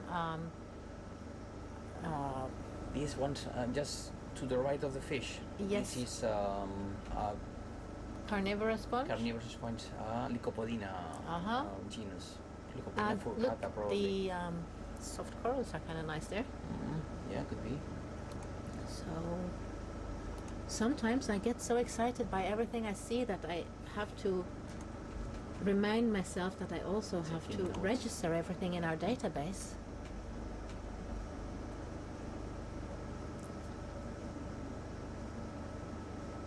Yeah, but this is a very amazing landscape, I would say. It is indeed. Yes, and just to remind you all, this mountainous landscape is part of the largest mountain chain in the world. It stretches from up here in the Arctic all the way down the mid-ocean ridge. It is the mid-ocean ridge in the Atlantic and then connects to all of the other mid-ocean ridges in the world. So definitely, it's not the place where you can go hiking, so you can't say that you have hiked the largest mountain chain in the world, but we are flying it right now, which is almost even more amazing. There's some crusting sponges in there. This boulder on the right hand side is covered half of it by sponges, Oh yeah, encrusting sponges or other type of sponges. So sponges, they don't need to be like the size or the shape of this Chaudinia. They can get different sizes and shapes, and I mean they're everywhere. It's not just in the oceans, but it can also be found in lakes and rivers. So there's a group of sponges growing on lakes and rivers too. But they do need water. Yeah. We don't find them on land. So amazingly, most of the animal groups in the world, animal phyla, can be found in the ocean, Yeah. and only a few of these animal phyla can be found on land or up in the air. So the ocean is definitely the place where everything started. Yeah. Ooh, this is exciting. This is like coming to a little flat place again, right? Flat, but again, And kind going of up, I think. sedimented by this biological. Look at that, it's really covered in this biological sediment in a way, right? Forearms, So you mean? part Or- of it is forearms, but Foramen also ether. it seems to be what we saw earlier, this sort of old biological Yeah, dead material, sedimentation, yeah. dead material that has I just... see there's a lollipop packed. sponge there, just Oh yeah, the in the middle ball of on the this stick. plateau. Yeah, There are several probably- balls on sticks. probably still a Cordilla genus. And many of those we saw yesterday those, yeah. have an amphipod sitting on the stalk, Yeah, because the amphipod also wants to get up into the water. Not as much as the shrimp we are seeing flying here. They swim up in the water. Many amphipods need to sit on something or cling to something, and there's a couple of species that have specialized themselves on sitting on the stalks of these lollipop sponges. Yeah. And getting a little bit up in the water column from the seafloor and catching prey with their mouth parts and antennae and maybe even the front legs, because amphipods have lots of legs, Yeah. making it difficult to identify. look at that. Oh well, this It's, boulder in the middle, it's a that's like a small- whole little habitat by itself. yeah, small amazing. Rosella, Chaldinia with these branches that you see there. Those are carnivorous sponge. It's like sitting inside a little bouquet of Yeah. carnivorous sponges.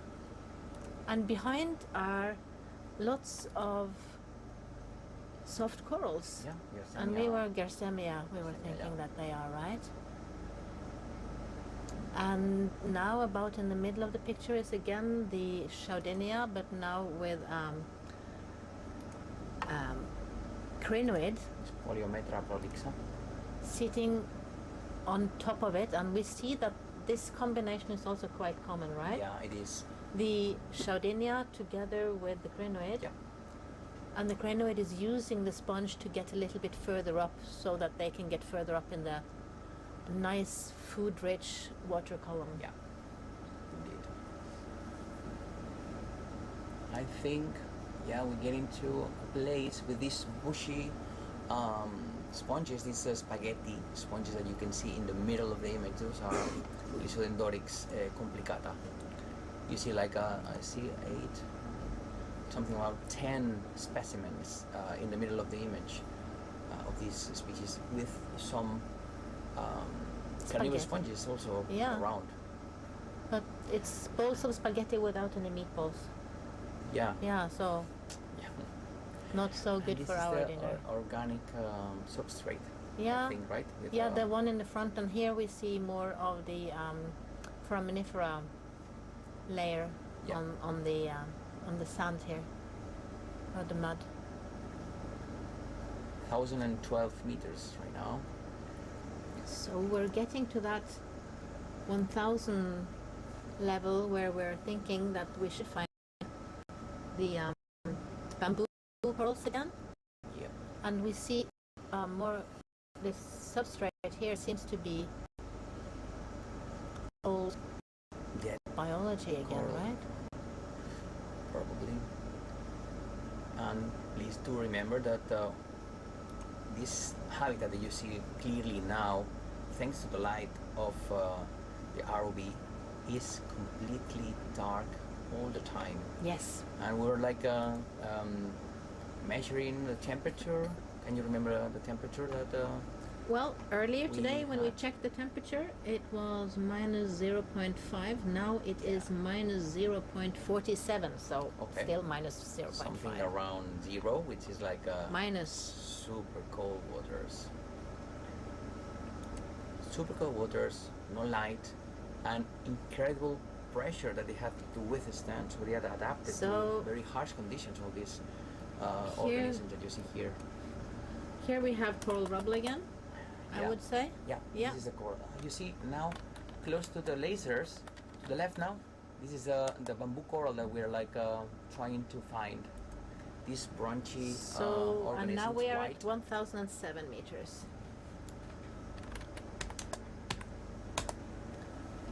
So that was, apart from that patch we saw down at 1050, that's what we had here. I think there's another one to the right, Yeah. branching organism, which is like this colonial organism, this bamboo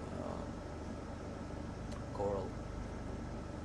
Corals are kind of difficult to say what is an organism because they are lots of polyps Yeah. that could be, that are at their own reproductive and eating stage, but they still organize themselves. Yeah. But this is definitely, I would say, coral rubble, right? Yeah. See.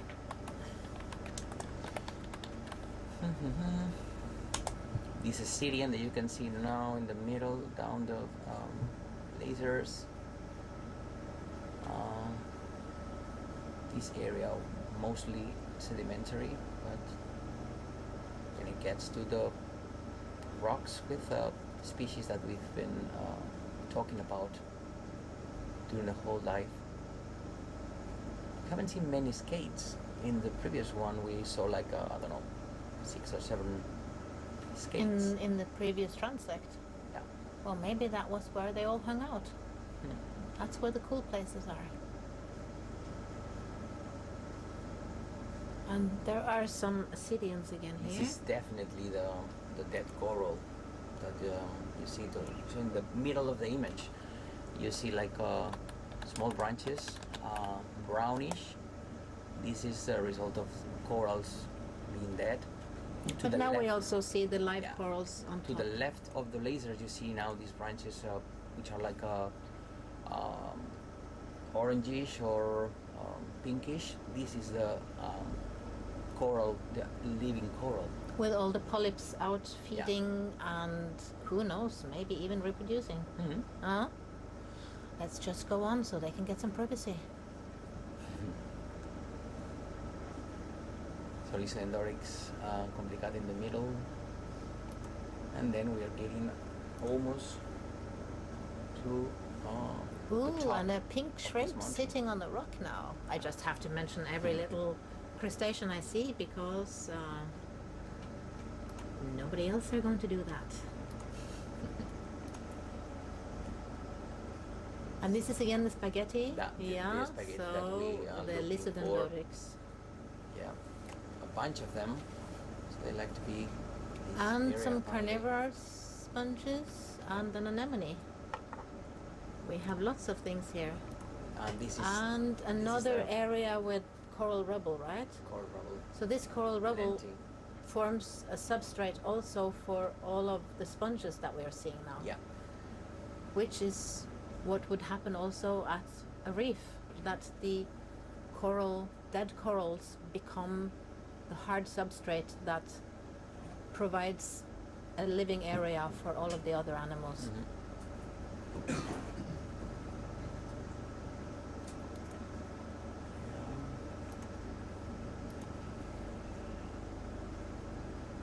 Again, these Thiona intestinalis Assyrians. You see.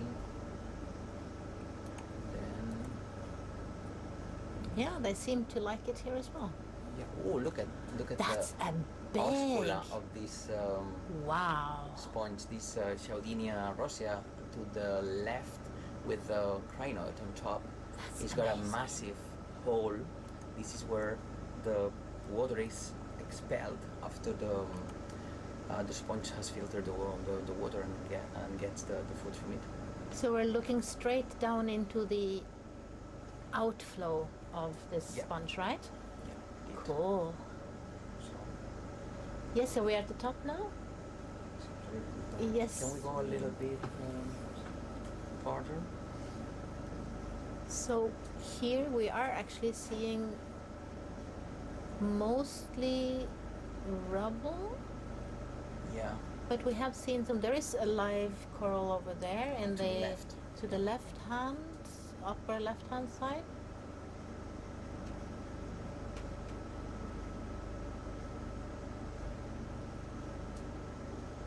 Yeah, indeed. This is a bamboo coral. To Yeah, the that's a left. bamboo.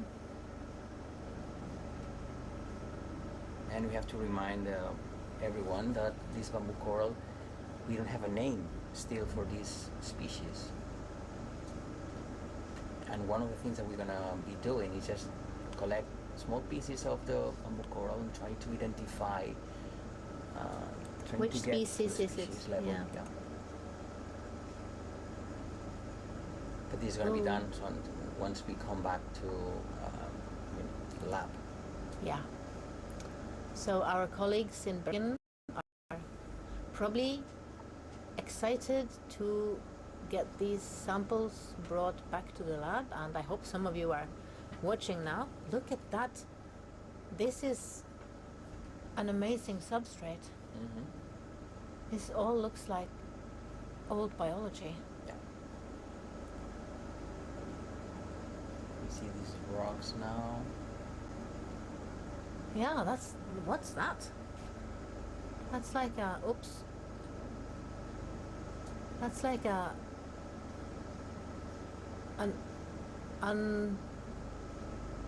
slightly sedimented rock. Mm-hmm. Yeah. Carnivorous, this fish. Still. This they're a bit seems up, right? almost vertical, right? Yeah. It is It really does. vertical. It's quite vertical. Scary to fly. Mm. And with sedimented little patches.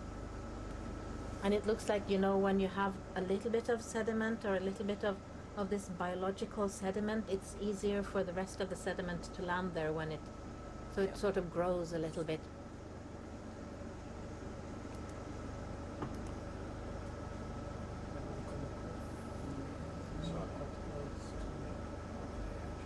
So we're trying to reach the very summit.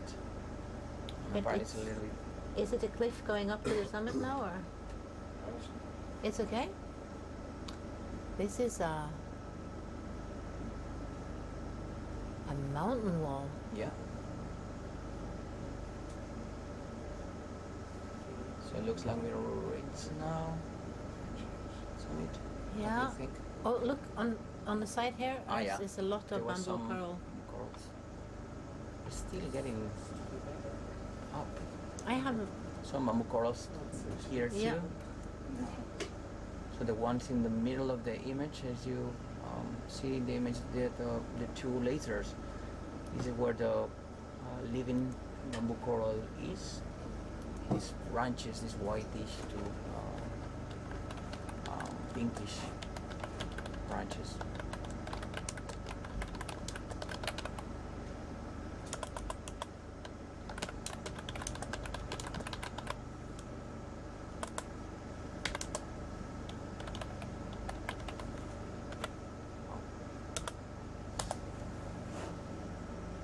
So 973 meters depth.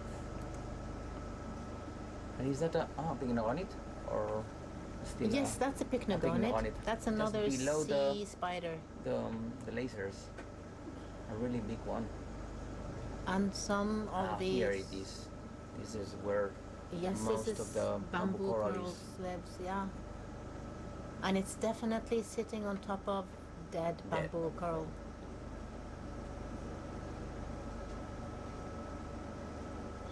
It's still up.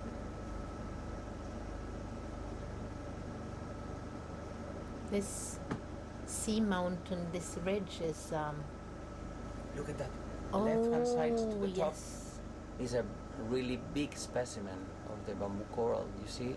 All the on polyps left-hand being side. out, being happy and feeding, and Oh, we find a bunch of them in here. So a pycnogonid very You see the beautiful pycnogonid? pycnogonids. to the Yes, oh, right have of to- the Shalinia.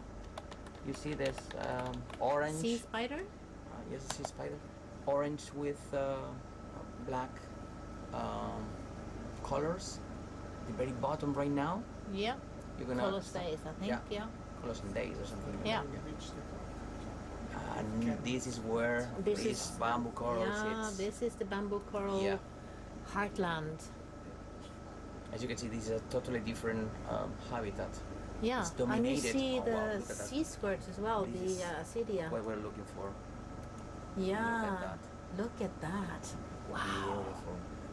Huge also. If you can, so Yeah. take the reference of the lasers, and it's like a 1 meter and a it's- half wide, or even more. I don't know. Yeah. And you see further back the Yeah. several other That's amazing. patches. So we have reached the very top 900. 965. Yeah. So it looks like being in a garden. So these Yeah. are animals indeed. They form these three-dimensional habitats that are extremely important ecologically.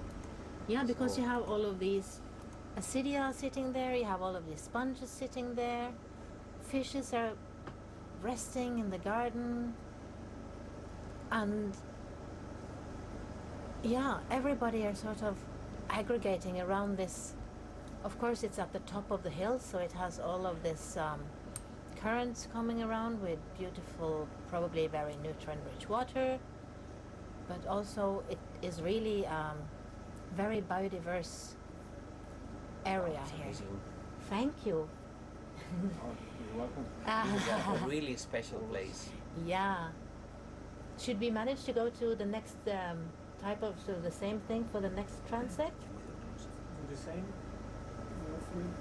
Yes, roughly the same thing for the next transect. Diagonally down like we were doing before, or with a line? Yeah, we can do like we've been doing before Just because like we keep the have, same yes. kinda, So now we will move out into the blue again to start another transect like this. And let's see where we see the bamboo corals start at that transect, and what exciting things we find on the way. Yeah, that was really a special moment, right? Yeah. Because during the first dive, it was still the bamboo coral reef, but it wasn't as dense as we see it now. Mm-hmm. You see the white patches, living coral, the black patches, like dead coral, and white patches, I mean, these living organisms living on top of them, so they're forming actually. So real reef. Sergi is actually now sitting here and The reef. proclaiming he is feeling it is a reef. We have to do some proper examination, but we will do some extra sampling and measuring so that we can for sure make sure that this is a possible reef, I would say right now, because we do have the rubble that is forming a matrix, sediment type habitat that is under the living corals, and we see the corals are actually shaping the whole community around them. So That was really beautiful. it was really beautiful, and with some extra measurements and data points, I think we might at least sit down and decide if we feel that this is yeah. So this is not an official proclamation of anything, but No. it is. Indeed, it's not. But I mean, you But can it see is. We are having a feeling. Oh, I'm fine.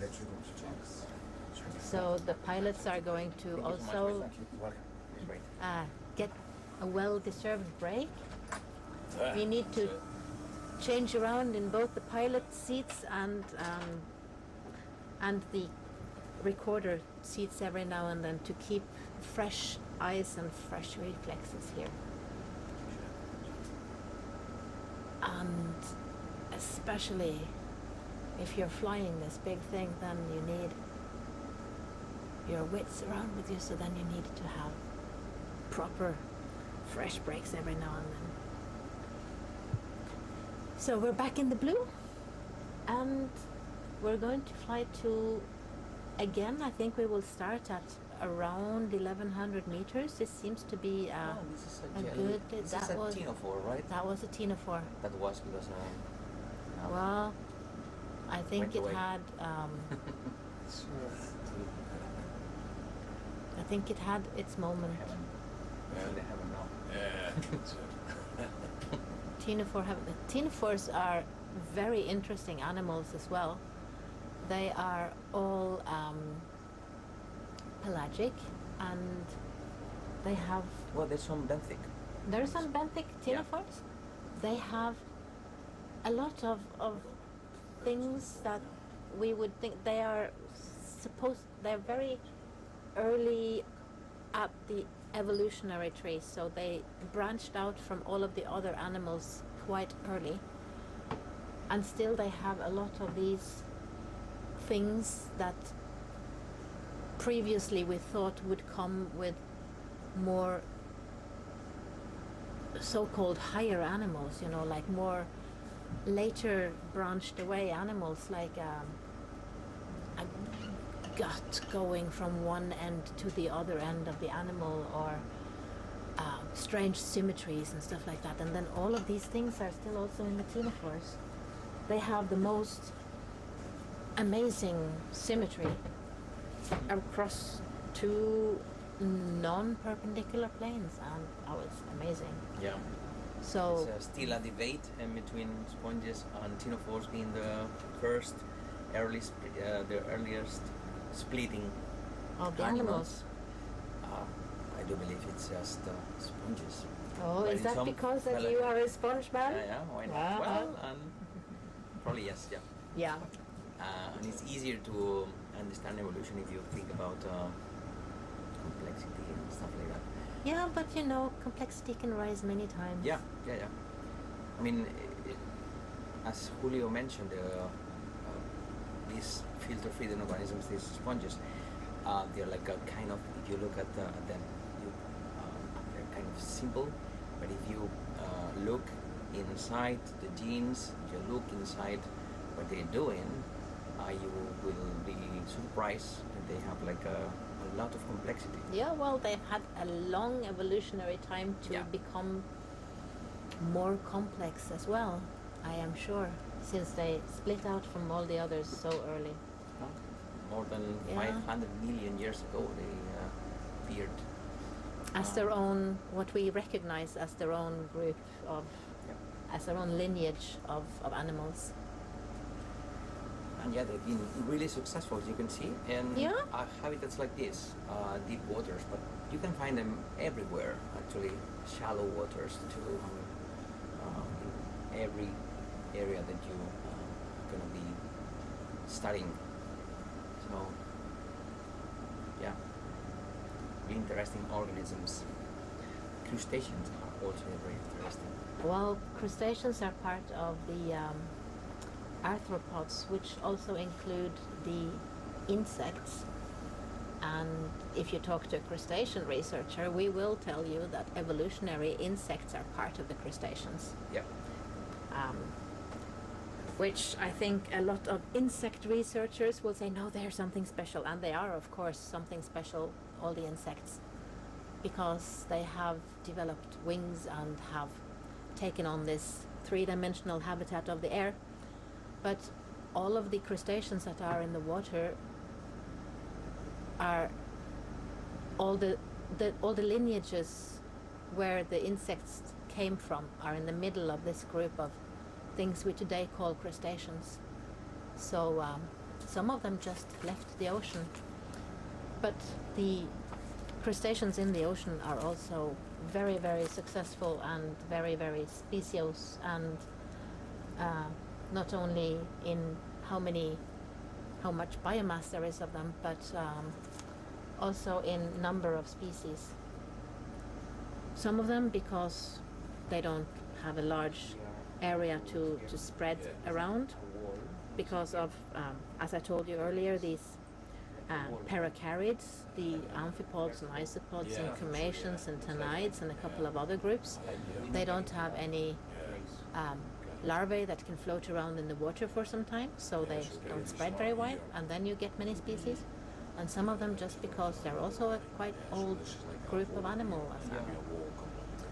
They have been around settling in all different habitats. Some of them we can see swimming in the water right now. I would say many of the white dots we are seeing here are crustaceans. I think maybe we see one or two worm-like things, and I think we have seen some ketognaths earlier, but most of the movements we see here I would say are crustacean movements of the white little dots that we see in that blue water that we are flying through to get to our next transect. Few minutes and we'll get there. Few minutes and we will get there because we go in a blue. We've been already 1 hour and a half, so it's 30 minutes for us, for our shift. Wow, time flies. Yep. Yeah. Then Julio and Francie will come back again to...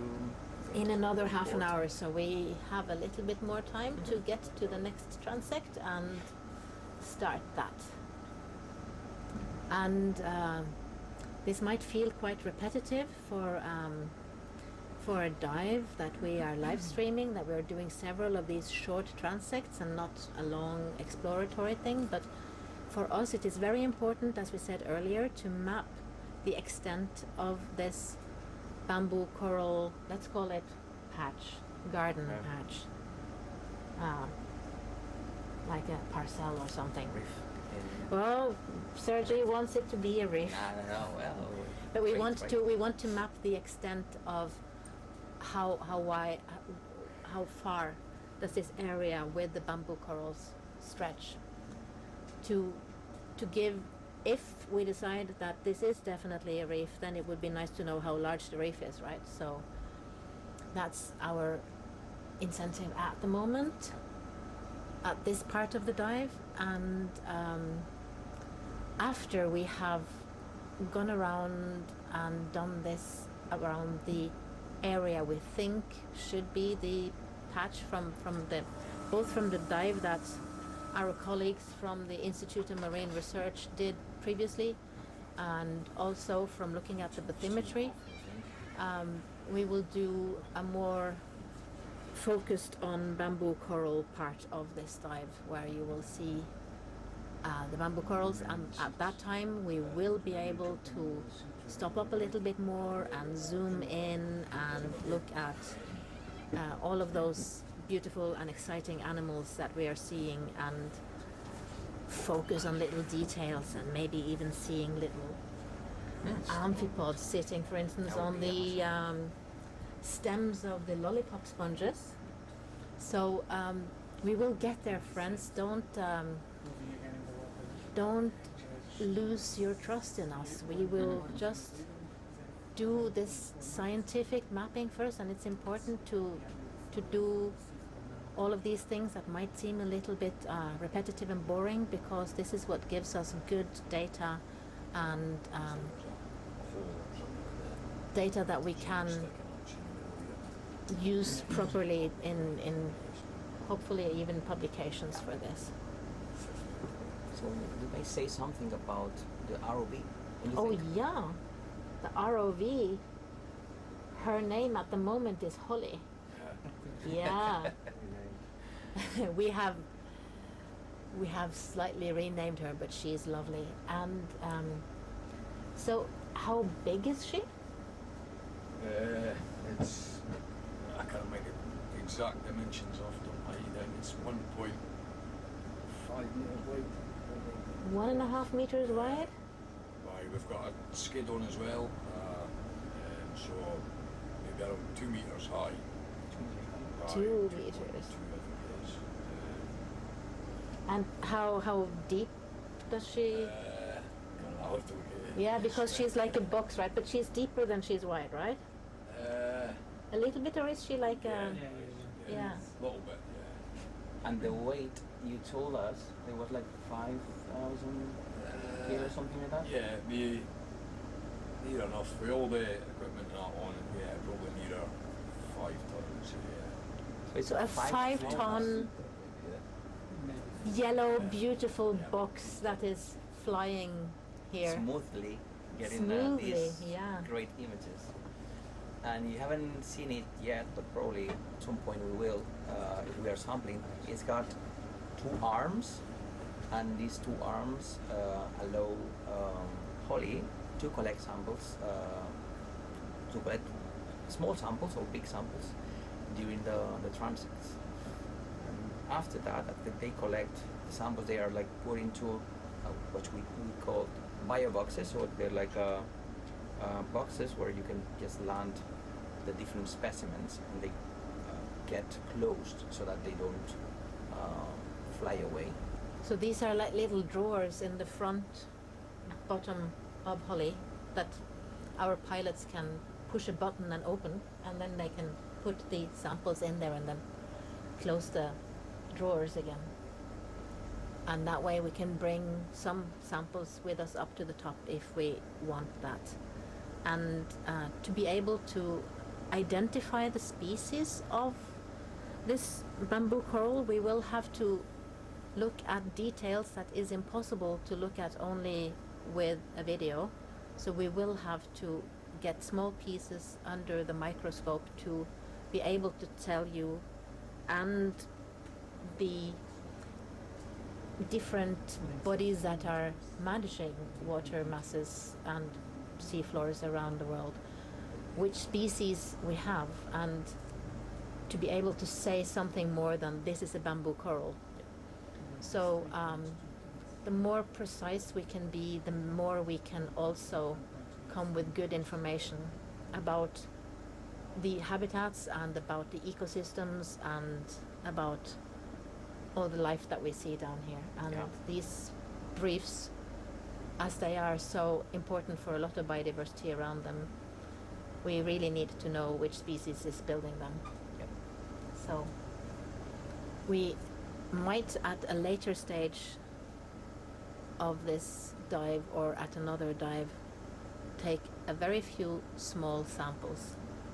And we should also underline that this has been approved from the governmental bodies that are approving these things, so we will not take more than absolutely necessary, and we will bring them all to the University Museum in Bergen, so we are not taking them far away, and we already have a large group of people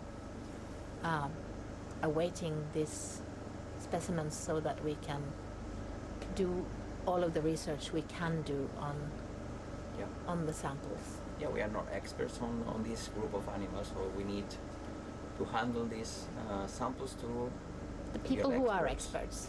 And I hope that some of you guys are watching. I think I sent you the link, most of you, so you can still, you know, guys, you know who you are. You can send us comments on how you want us to sample. And Sergey is already getting the emails from you. No, not me, not from people from YouTube. But yeah, but from the colleagues that are going to get these samples. And maybe some of the colleagues are watching us, right? Are watching our, at the moment, blue screen full of, oh, that's a little worm swimming around there. Yeah, did you see that? yeah, there's some worms. Antonio's got the spec for the... And Elena must have. Yes, okay, let's hear. Thank you, Antonio. Is about 3.2 tons. 3.2 tons without the extra equipment on it? Yeah, and roughly 3 meter long, 1.8 wide and 1.8 height. Wow. A cube. of A more than 3 really tons. large box, 3.5 tons. And how is it to fly? That's okay, yeah. She's okay? Yeah, She responds to all of your decisions? yeah, most of the time. Yeah? I think it looks super difficult. Yeah. Did you have to have a lot of courses to learn how to fly this, or? Yeah, a lot of it you learn as you know, the more hours you fly, then obviously the more experience you get, the more comfortable you get with it. So we haven't introduced to the pilots, Don, Don't get Dor, Will, Well, yes. and Antonio. Are the Yeah, ones, they are the crew. Yeah, they are our helping lovely us. crew here. And if some of our viewers think that it looks super cool to become an ROV pilot, what should they do? There's a few ways. I mean, the easiest way is mechanical or electrical background. It's, most of them are either mechanical or electrical. Electrical would obviously be the best advice with the current way things are going. Everything's going electric as opposed to hydraulic. But yeah, that and probably playing video games, computer games. Ah. That'd be the, So There's gonna be there you are. plenty of people. It's gonna be. There is a good reason for doing all of those video yeah, games. that's it. And go to school. Go to school is Yeah, another. that's the Yeah. most important. Yeah. Combine those video games with school, guys. And are there specific schools you have to go to, or should you just Yeah, do? I mean, there's like specific courses and that you can, so it's like ROV courses you can pay for and do. Mhm. Once you've got the mechanical electrical qualification, there's a lot of companies that will take on like apprentices or juniors and then sort of bring them up maybe in the workshop and then bring them up, then gradually put you offshore and get the experience offshore. So. Because a lot of your work is to look after Holly to make sure that she is actually Yeah, that's it. behaving, and so you're doing a lot of work in Yeah. addition to doing the flying here, Yeah, right? that's it. There's a lot of maintenance and a lot of maintenance that goes on in the background and that while we're not And in the water. It's not Now- all flamboyant. Yeah. But you got Wow, us to wow. the seafloor again. That's wonderful. Yeah, Yeah, they're it's just about to start. Yeah. That's just a 1080 here. So how much of your time do you fly compared to how much of your time do you do maintenance and fixing? It's if your system's good and tight, then you'll be more flying, yeah, more operational, and then maybe a couple hours a day maintenance. Mhm. Yeah, it just depends. Each system can be different. Some might require a little more maintenance, and some might be more. Some, I mean, some systems will need 2.5, 3 weeks in Yeah. the water without coming to deck. Wow. So it all depends on the project you are and weather conditions, whether you're going to come to the surface or not. So they are a team of 6, no? How many are you in the team? Six, yeah. So they go shifts just like we go shifts Yeah. because we work 24 hours on the ship, all of us. So everybody on the vessel are going shifts, sleeping at strange hours and working at strange hours. And when we come home, we are all a little bit confused about this land life. But that's to use the time of the vessel as efficient as possible. Is that all? Tinophore. That's another of those tinophores. Tinophore in the image, just went Yeah. away. Tinophores have this beautiful comb-like Yeah. structure that reflects the light, so it looks like they're blinking at us when we get close. And this seafloor, it looks sedimentary with those darker patches of what we think would be the foraminifera, foam stuff, yeah. foraminifera mats. And I think we can say we have some sponges. Are you surprised? Yeah. Ooh, yeah. Oh, no. Surprise of the day! You didn't know? Wasn't expecting that. Well, So we're about to reach the start, right? Yeah. About 20 meters, 50 meters. I mean, we can start any time. How do you think? yeah. Shall we start? Yeah, let's just start. This looks like a nice hill to go uphill. Yeah. Yeah, sediments with boulders and cobbles. Sorry, John, if you can all stop there, please.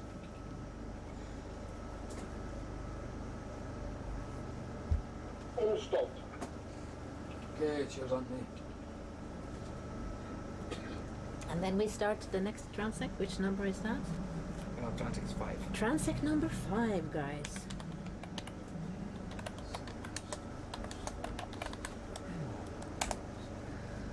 And we have sediments and boulders and cobbles.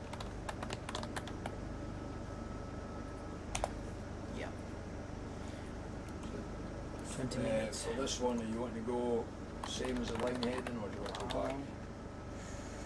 Yeah, let's do approximately the same heading that we have been doing, so then we can compare them better. Okay, so that's maybe the 4th and 3rd. 330 was the previous one. Yeah.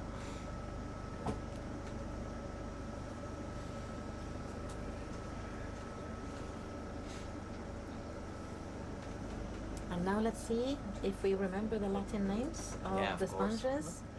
What we are seeing, those big vases and all kinds of beautifully shaped vases are the Chaudinia Rosea. Chaudinia rosea. An exactinelid, a glass sponge. The glass sponge. I was just sitting and looking at all of them and thinking, should talk to people who are doing, you know, ceramics or something and have them make vases that look like this. Yeah. That's one of the crafts I really don't manage to do, but it would be lovely to be working in clay and making these things and putting flowers in them in my home. That would be cool. They would work like that, right? Sure. The gifts for the sponge nerds. So they look fragile, and they are fragile. So if you collect one of those specimens that sits at 1,000 meters, when it's on deck, sometimes they collapse, they break easily. So they're really, really fragile. Copy. Thank you, Anthony. Okay. So we're flying out of the starting position now and getting into our transect. And we start again at 1,091 meters. So approximately around that area, 1,100. And then let's see at which level we will find the bamboo corals this time.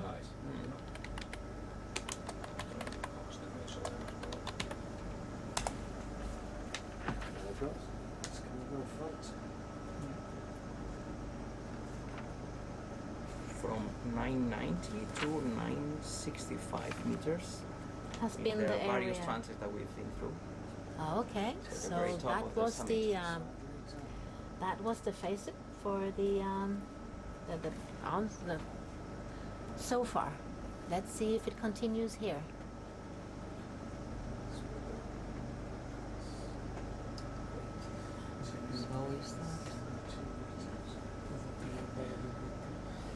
It seems to be a little bit of a flat area right here.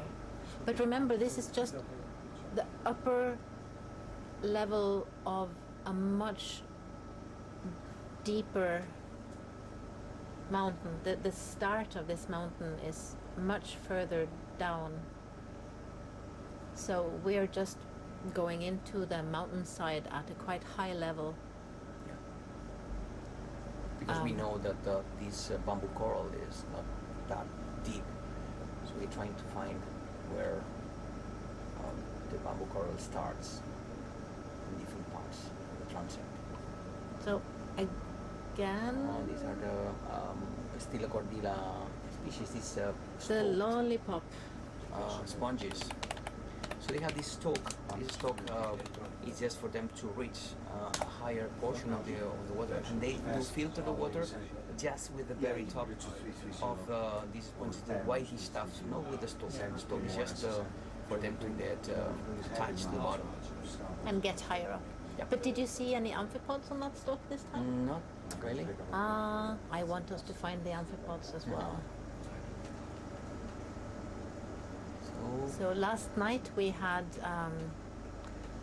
we were diving at a different seamount, and we saw lots of these lollipop sponges, and I think every third had one or two amphipods sitting on it. middle of the image, this lollipop Yeah. is just to the side. It's a little bit difficult to see that stalk, but when you see it, you start to see it all the time. Yeah, definitely. It's more a training of the eye. But here again, we have the Roselli, there's Chaudinia. Chaudinia. Chaudinia rosea. And we have a yellow sponge Yeah, thing there in the I think- middle flying by. This is Syrians, these Thionointestinales longissimus, all over the place too. If you pay attention to the image. Yes, sometimes because you they see- are a little bit more translucent. Yeah. So it's hard to see them.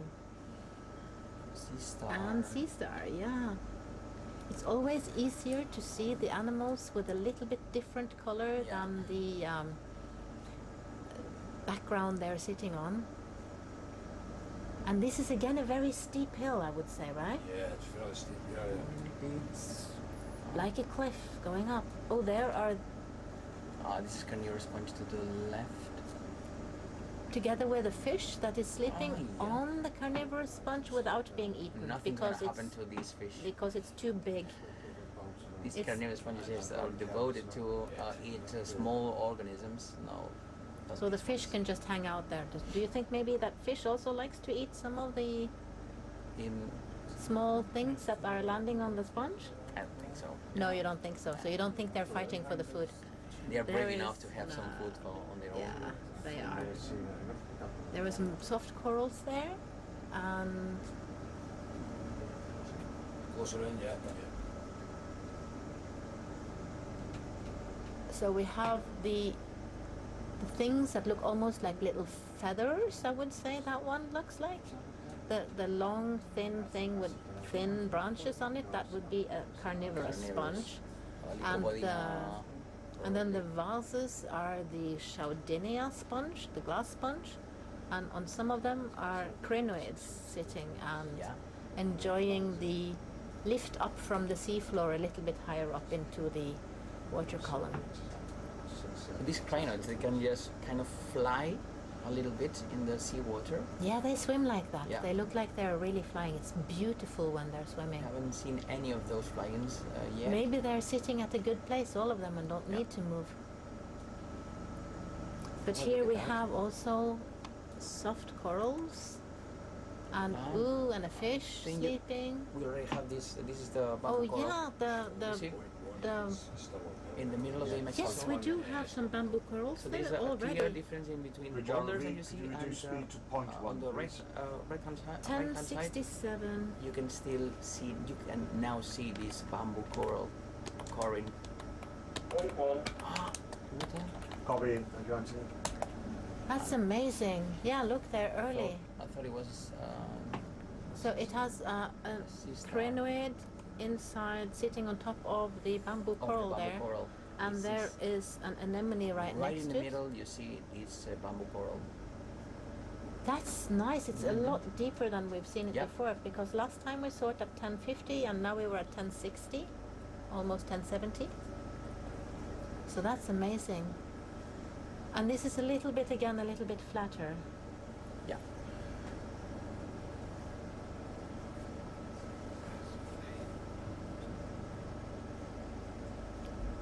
And sponges everywhere are these Chaudinia. Taking over now. The Chaudinia will take over this mountainside. But here again, you find this. I think. This, top image. yeah, a little bit of that biological sedimentation So, yeah, thing, right? take the lasers as a reference, and then now you have these little branches, and I think those are the Yeah, bamboo corals there. and you think it's not the carnivorous sponge?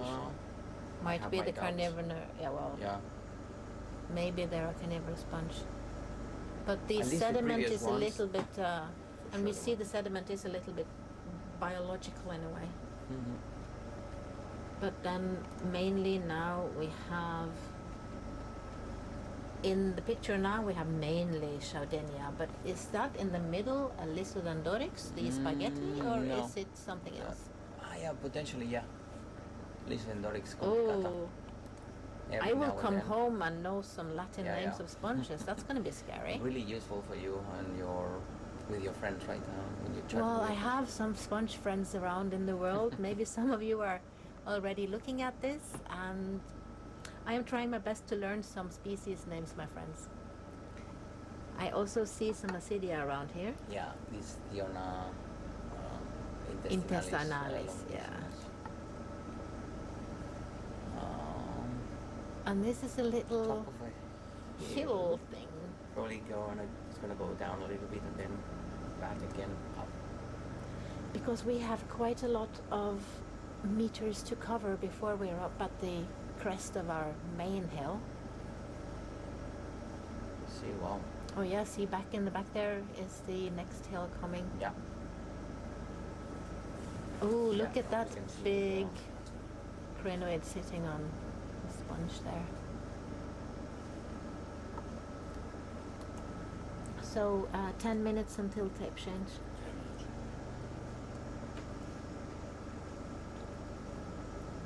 Yeah, it's a plateau that we've seen already in previous times. With not many sponges. Because these plateaus, since they are flatter, have more sedimentary seafloor, and many of the sponges need hard bottom. Yeah. So either cobble or a boulder or proper bedrock to hang on to. Yeah. Sometimes when we see them in these sedimentary areas, it's because they've found a tiny little or a big thing that is hard surface right below this sedimentary surface. But what we see here are these darker patches that we think might be foraminifera. Yeah, probably yes. So aggregations of foraminifera. This is still a cordilla, right in the middle, close to the lasers, to the left of the That lasers is the lollipop, right? Yeah. We also saw an Acidia and again Chaudinia. Starting here, and then it's going to be more common up in the mountain. So we have these Lysodendrorix complicata. Yeah, okay. So we There's again have a these bunch of spaghetti. them. So these spaghetti sponges that you see just close to the Chaudinia, they look like being this Lysodendrorix complicata. Common species in here too, but less common than the Chaudinia. Definitely. But that is because the Chaudinia is dominating the sponge landscape Yeah. here, right? And now we're coming to the steeper part again. And we see that it's going to be more hard surface and less sedimentary surfaces again as well. And we saw a couple of the lollipops as well. Yeah, The they lollipop like sponges. sedimentary areas. Mostly they can be found there.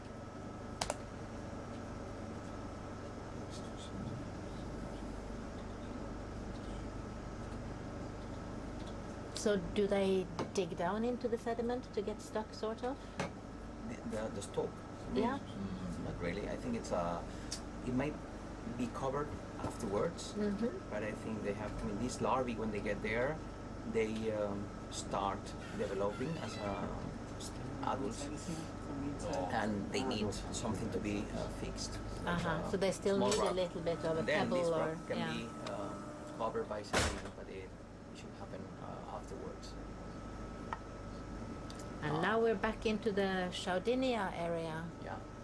But with some, is that coming in the middle from the top there? Is that the Lysodendrorix? Yeah, I think so. Yeah, well spotted. I So am it's just practicing my Latin names. Yeah. So it's just above from the fish that you see on the left hand side right now. This fish which is resting there, up to this fish now close to the lasers. This is Lysodendrorix complicata. with the crinoid sitting on top of it. Yeah. So that's a combination we haven't seen as much Uh-huh. as the crinoid together with the Chaudinia, Yeah. the vase sponges. So what we're talking about is these spaghetti sponges and these vase sponges. Clearly there now, it's an area for the more But look, is Lysodontics. that this is bamboo. that is another bamboo coral, right? Bamboo coral. With some rubble under it.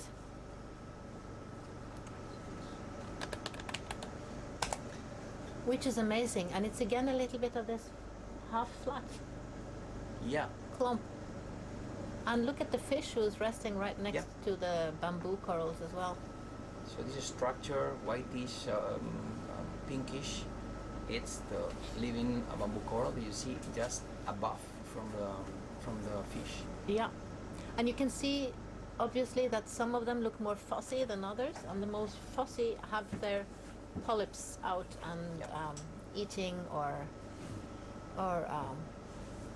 reproducing or something, doing what animals do. That's a beautiful shot. This one. It's a beautiful Because shot. we Let's see just, if many it's of the possible, species yeah. that we've been describing in other areas, all together into a single spot. Chaudinia, Lysodontics, some carnivorous sponges, probably. This bamboo, the Syrians, a fish.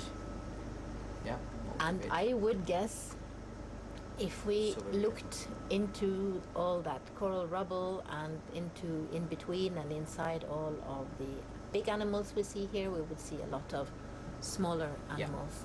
So that Definitely. feather-like thing that sticks out here, is that Carnivorous right sponge. over? Yeah, is that The one that sticks perpendicular to Lysodontics at the very bottom. This is a carnivorous sponge to the left, and then in the middle is Lysodontics complicata specimen. There's a bunch of these Lysodontics in this area. But you said it was a quite common sponge. Yeah, but at the very beginning of the transit, we couldn't identify any. So there was no Lysodontics. Maybe we weren't ready for spaghetti yet. Yeah. Since we have called it the spaghetti sponge, then Sponge. yeah. But this seemed to be an area of Lysodontics, the spaghetti sponge. Mhm. And now we are Look, going there's a back bamboo. to more bamboos at the top Yeah. there. So this is definitely, I would say, a start of the bamboo area here. Yeah. Yeah, with these rubble. Because look at that rubble, how it makes really a Might be. structure. I don't know how deep this rubble is going to be, but if I can, it's like a vertical 50 centimeters or something. A half meter. So the question is if this is just the outside or Yeah. if it's actually Yeah. the vertical part of the thickness of the rubble. But it's also interesting to see how all of these sponges are combined with the coral, Yeah. the bamboo coral. So we have Yeah, the former habitat with the sponges. So. yes. Here comes our change of shift. It's 3 minutes left, and then we are getting ready to change back to Franci and Julio. And we are seeing a combination of Lysodontics and definitely this coral rubble on the left-hand side, and the vase sponges, the Chaudinia, and we even see some crinoids there. And I'm talking and not registering anything. What's this? I'm so excited. So the bamboo coral seems to be happier in this right-hand side of the image. But yeah, it's becoming a bit more common. I think it in looks this area. like it's the entire, now it's on both sides here, everywhere. Yeah. So I will just register that we are in the bamboo coral area with old bamboo coral dead rubble forming a substrate for many different groups of animals.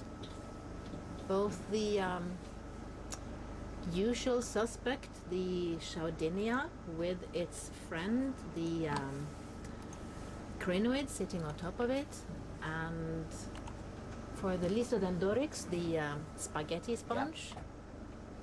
And All of them together at the summit. yeah, but we don't see that many of the soft corals here, do we? Oh no, not really. Yeah. It has been some time since we saw a lot of soft corals.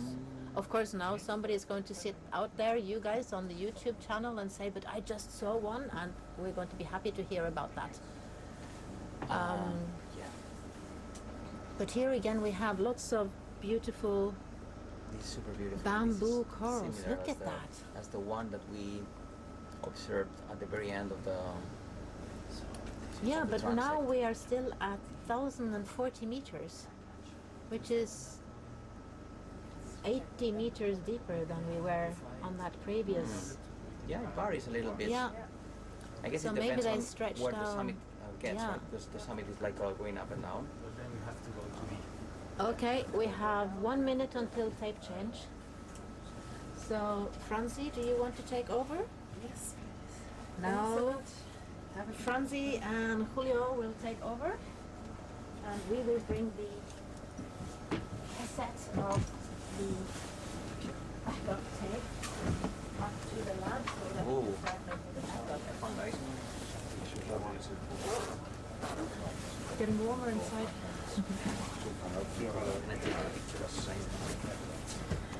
Oops.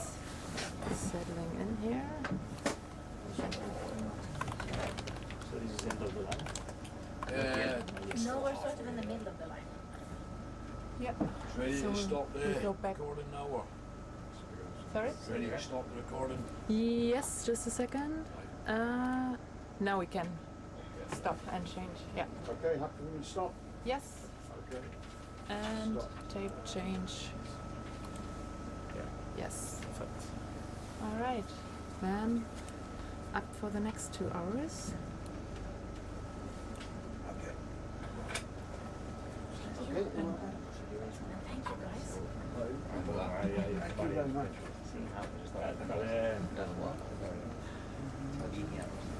Thank you. See you in a bit. See you. Okay, you happy when you start recording? Yes. Okay. 3, Yes. 2, 1, record. Perfect. The recording is starting again. Thank you. Okay. So So, here we are. in the middle of one of the transects, and This is quite some a- bamboo coral Okay, welcome. rubble at least, and some specimen here and there as well. It's quite an interesting spot. Many Lysodendorix, some bamboo coral, some Rosellidae, some Asconema. The foliatum one, right? How would Yeah. I tell them from the Look. other one that we have Look. here? Ah. Look, now it's clear. Mhm. The one to the right, that's Foliatum. Yep. I already looked at. I was next to confused it, Foliatum some with nice- Foliata. Say it again? Next to it is the bamboo. That's the bamboo, Bamboo yeah. one. These can't be Yeah. formatted. Kalei, I said the ones. Oh, that's a nice one. Looks a little bit lonely up there. And here you can see how the coral rubble creates a There are so many of the Lysodendorix on it. bottom, yeah. So Lysodendorix has been selected good by goodness. us as a target species. Sergi Taboada is working on connectivity, and this species is very interesting because it has a super broad bathymetric range.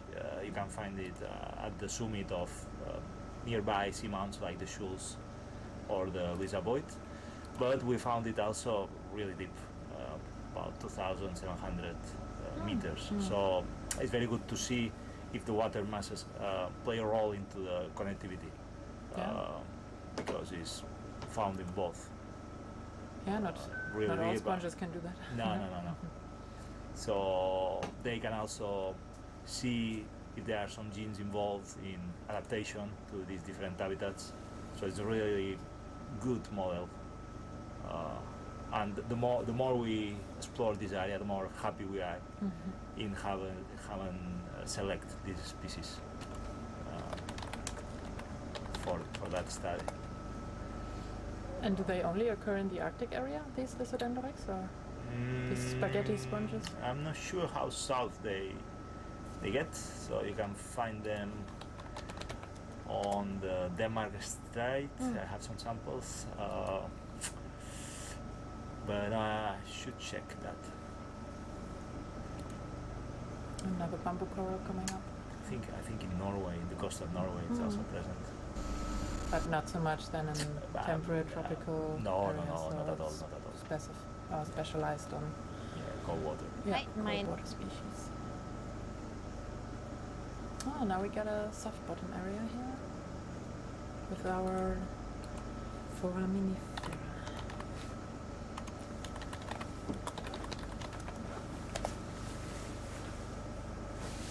What depth are we currently?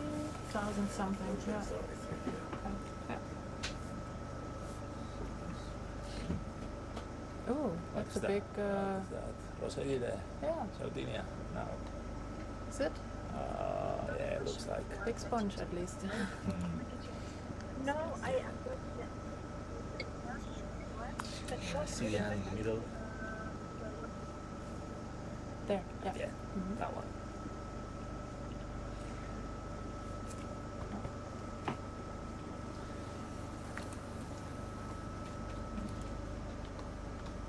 Some rocks coming up here again.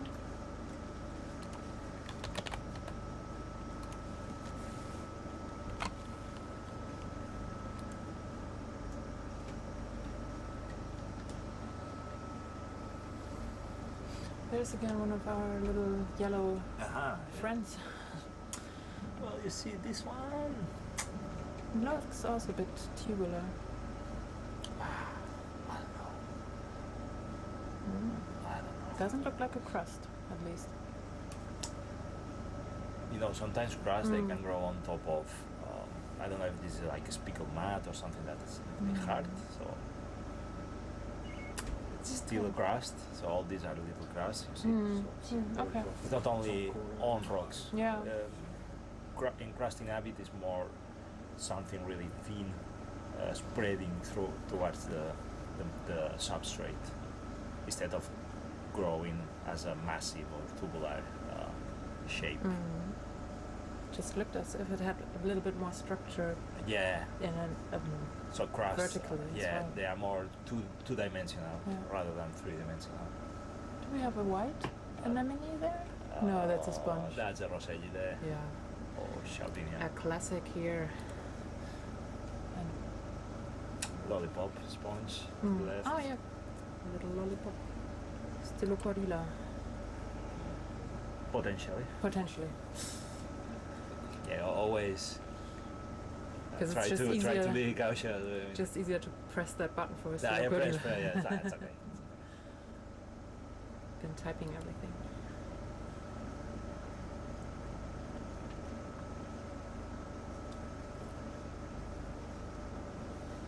So the bamboo coral rubble, and there's some. Well, Some it seems grid like they if you don't come like closer. the size of the seamount. They prefer the top. Yeah. Maybe A it has to little bit more do. flat areas. Yeah, maybe it has to do with the availability of the substrate. So bamboo coral they grow on fine substrate, not rocks. So you find more of that in flat areas rather than cliffs. There are quite a lot of the little yellow. Yeah. I just call them sponges now. We'll have to find out about them.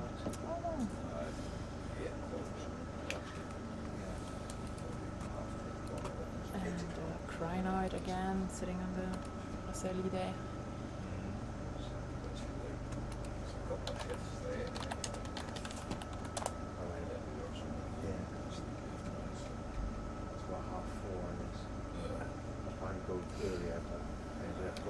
here along the slope, you can also see, for example, the yellow one here, and it. But I'm not sure if this is the same one, because this is really like bold.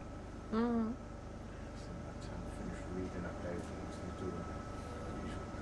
Maybe it is, huh? It is calling it yellow for now. Should be okay at least. You're probably right. It's probably the same. Yeah, the more you look, the more you see here all of they're all. the small and bigger ones. Yeah, we need to put a name on that one Mhm. at some point. This slope is very steep. Mm-hmm. Looks a little bit like a avalanche almost. Yeah, desprendimiento in Spanish. I don't know the English word. For avalanche. When No, you oh. have this place where all the sediments go. Oh, a little Spanish lesson here. Isodenorix and anemone. Yeah, right. Oh, that almost looks green, but I guess it's just a piece of rock. Yeah. Looks like rock. Yeah.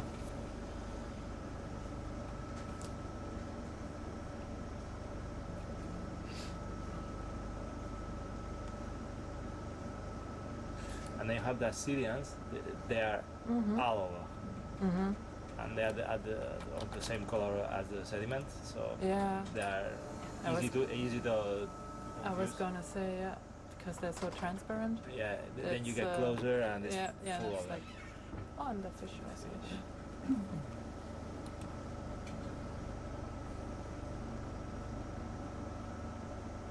Ah, another one up there.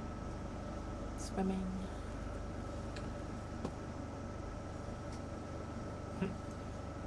fish was. Mm-hmm. I think I got that. Yeah, that was swimming. I was trying to get the shrimp. Mm. Number one. You know, this community actually reminds me of the community that we saw 2 days ago on the very deep dive. Mm. This rock community where we found that potential new species. So yeah, it would be good if later at some point we The one make that- some close up. The one that was uncrusting on the rocks. Yeah, this is Alicondride. You see, this is different. The one on the Yeah. left. Olicandria or Alicandria? Alicondride for the moment. That's the Dride, family. the family, Yeah, we yeah. don't have a species name, Yeah. but you can see, Francie, that texture is different. It has like, when you compare with the Rosellide, It's not as. you see, Yeah. it has like a skin, like 1 centimeter, very really transparent. Yeah. Looks more fuzzy somehow, Yeah, yeah, or just more transparent, and not as clear with the outlines. yeah. Oh, there's a little sea star down there. So, And that's one of the pinkish. Could it be a little bubble gum yeah, coral? could be. Yeah. Love that name. Bubblegum coral, lollipop sponges. So here you have an example of convergent evolution between the Alicondride and the Rosellide. How two things that those are super different evolutively. They have nothing to do.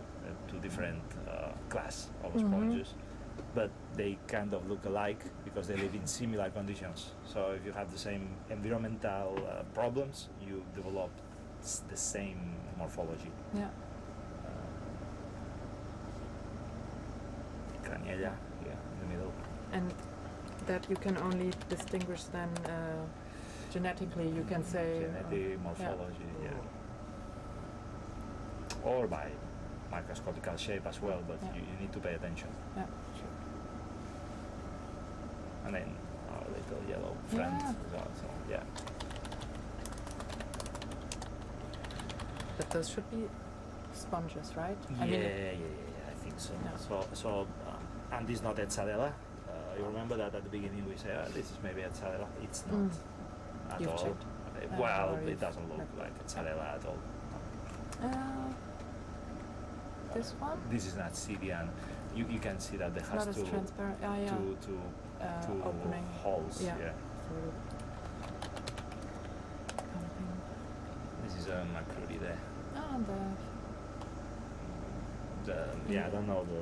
it's it the common, the ear? the common name of it. Oh, two at least. But this is different. Yeah. To the left.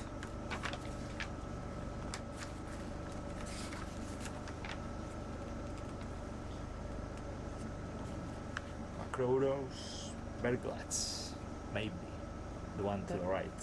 That would be then grenadier if it had a pointy nose. Okay.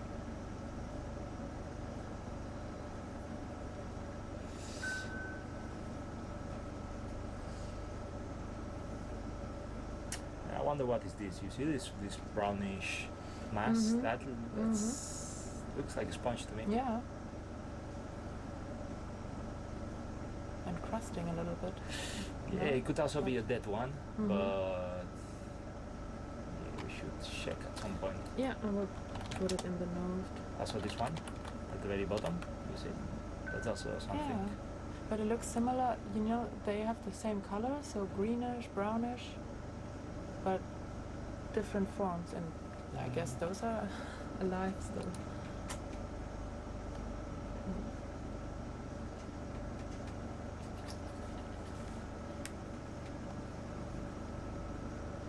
Yeah, from the eyes, this also, because the fish has quite a big eye, could be more of a grenadier, or maybe one of the...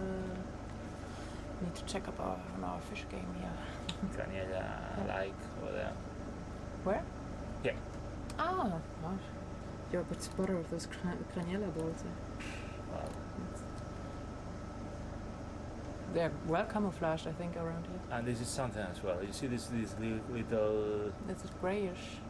Yeah, grey thing that is covering the bottom. That looks like a sponge to me. Quite filamentous. Yeah. Lollipop.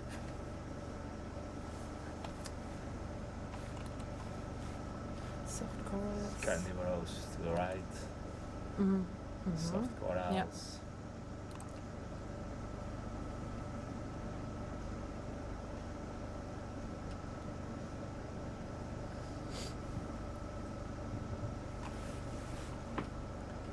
How far are we up?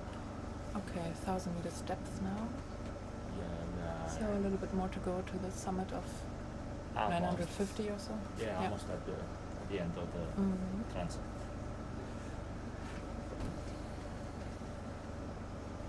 Let's see if the alive bamboo coral comes in soon. But you see all this rubble, this is impressive, the amount. So this is really great, you know. Yeah. Amount. Substrate. Amount, yeah. It's, or amount even, yeah.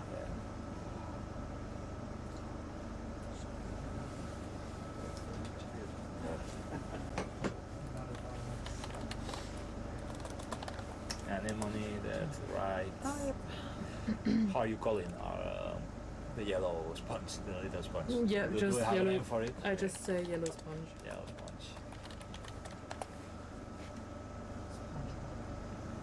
You guys welcome to propose nicknames. Yeah, a yellow sponge should be SpongeBob, yeah. Now we just have to find a square one, yeah. Oh, how could I not think of that? The nicknames we use sometimes are funny because you don't know what the species name until you work a lot on it, but you need to know this. You need to call it somehow. I guess that's how it went with lollipop sponge as well, and exactly. bubblegum coral, and then it just maybe sticks as a. In my PhD, there is a database full of funny names. Do you have some favorites to share? No, I don't know. Who knows?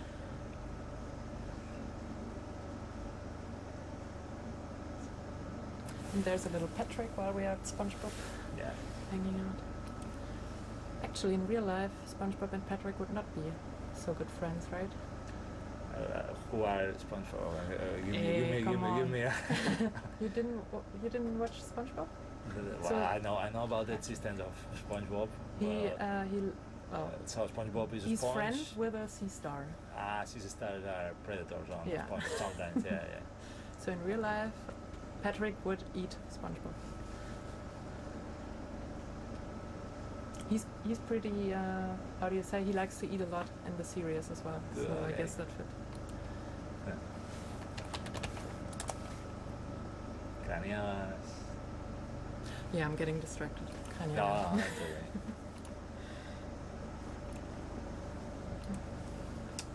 Well, now it's a little bit more rocky. Mm-hmm. Maybe you can write that down. I do. Oh, it's a sea Oh, star. a big. Oh, look at that. This is. I don't know. Could be Elisandorits, but Shall I put it with a question mark or how is maybe it we, best? we can write down the coordinates. This is an interesting shape. It also seems like on the right side it's different to what is on the left side. It looks more like a carnivore on the left. Or interesting. Interesting sponge.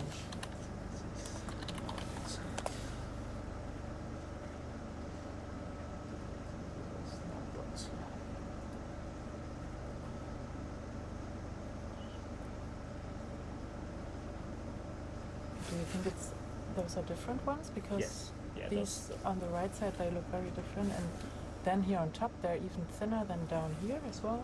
Yeah, these are two different sponges, least and this is two, not yeah. Elisandorits at all, No, for sure. but carnivorous? More likely, or maybe even three things. Maybe Yeah, even it three looks even things. like three yeah, things. yeah, that's three things actually. Four if you count the Assyrians to the right. Yeah. So it's a very interesting association. And there's a fish in it. There's a fish, yeah. Fish in sponges.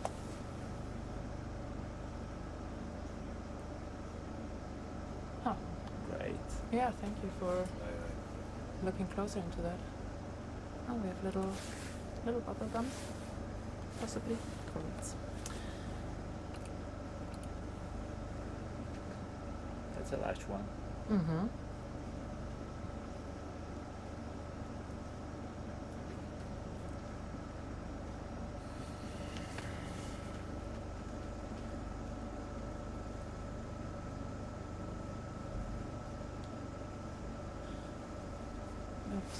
Okay, now I'm doubting myself if those are now Lisodendrix. No, that's No, not that's- the. That's more. That's a no. carnivorous. Yes.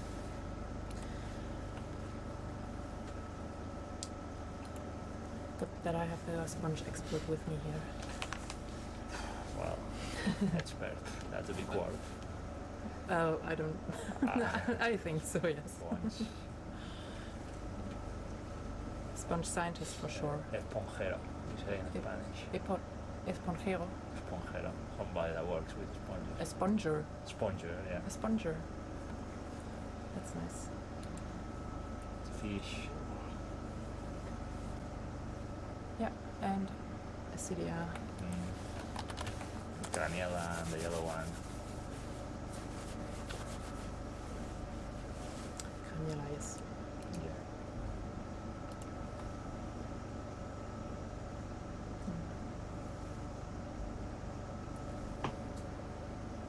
That's not a fish. There's more bamboo coral coming up. I guess. Crinoid. Oh, And, yeah. and the bamboo coral starts appearing again. 76 meters.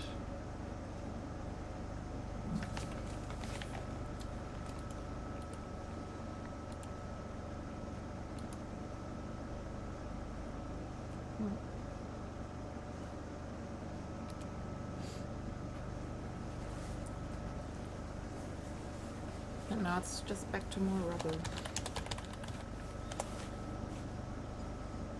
More what? Sorry? To more rubble than And actual really, bamboo coral. rocky outcrop. Yeah.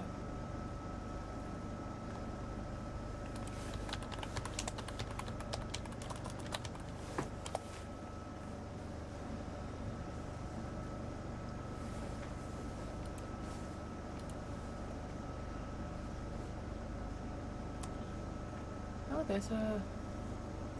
Is it a brittle star? No. Where? That's This is a crinoid. crinoid, A yes. crinoid. But I'm not sure if this is the species that we've been seeing often. No. It looks a little bit different to me. Yeah. Interesting. Oh, you can really see how the Acidia here has been covered from above with the marine snow. Well, no, those are probably actually sponges. Yeah? Yeah, yeah, yeah. Oh. So, So here on the rocks also, the or the coverage you see? that's a soft coral. Yeah, I just mean what looks like a little bit powder on it. I thought that would be from This the one? marine This snow. one? Ah, Hmm? yeah, maybe. Sorry, I thought you were pointing to the coral. Ah, no. Okay. Crinoid and fish.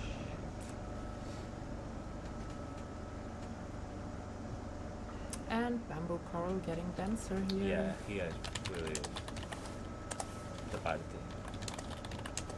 Yes, very. Yeah. So You what have depth are we? Alicondri that this is 960? yeah, 996. Okay. I will write it down as well. And we're 966. at the top more or less, so that fits again.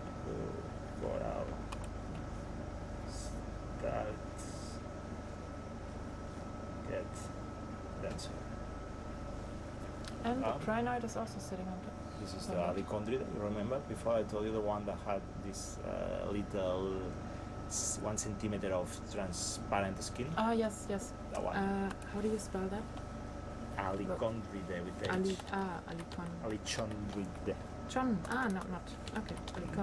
Yeah. Alicondride. Right? Dridae. Yeah, so, for the family name, yeah. Yeah. So the Cylindorids over there. Now I see the Lysidendra. Potentially Potentially. Cladocrothe. Two potential. You see the Ah, yeah. Cladocrothes? Ah, yeah. Mm-hmm.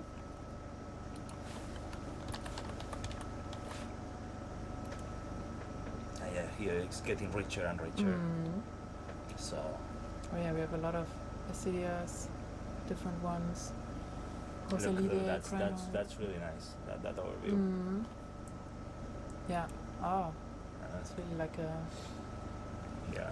beautiful This meadow. This is nice.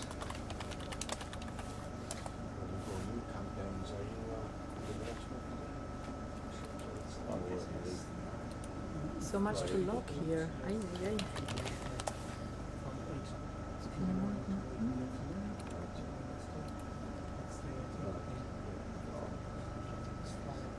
I think you should make that recommendation to Paddy.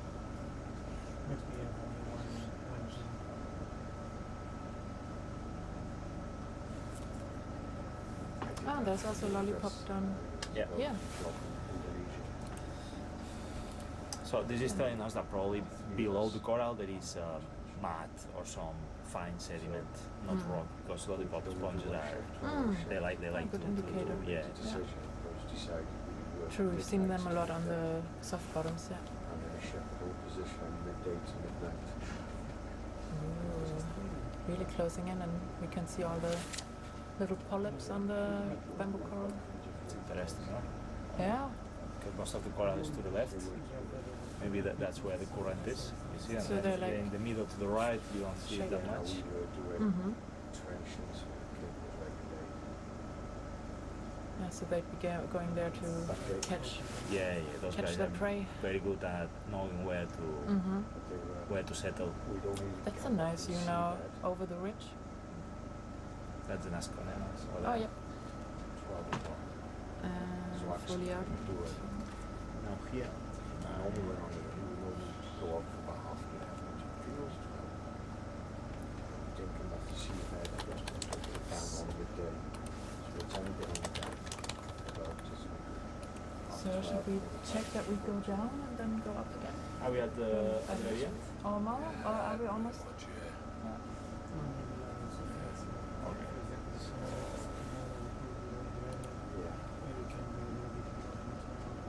Yeah. There is a little bit more up to the northeast, but Yeah. Mm-hmm. bridge to the point and then let's go down. Yeah. So like that we are strict Thanks. with the methodology. So continuing a bit more up here to the summit. And then we're going to be on the next mapping up. Oh.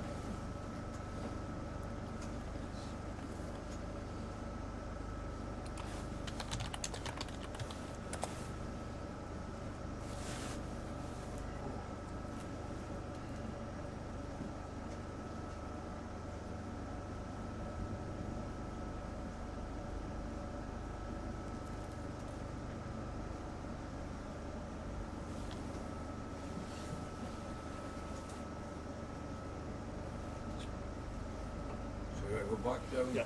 Same angle, like. Yeah. Perfect. So at the fly.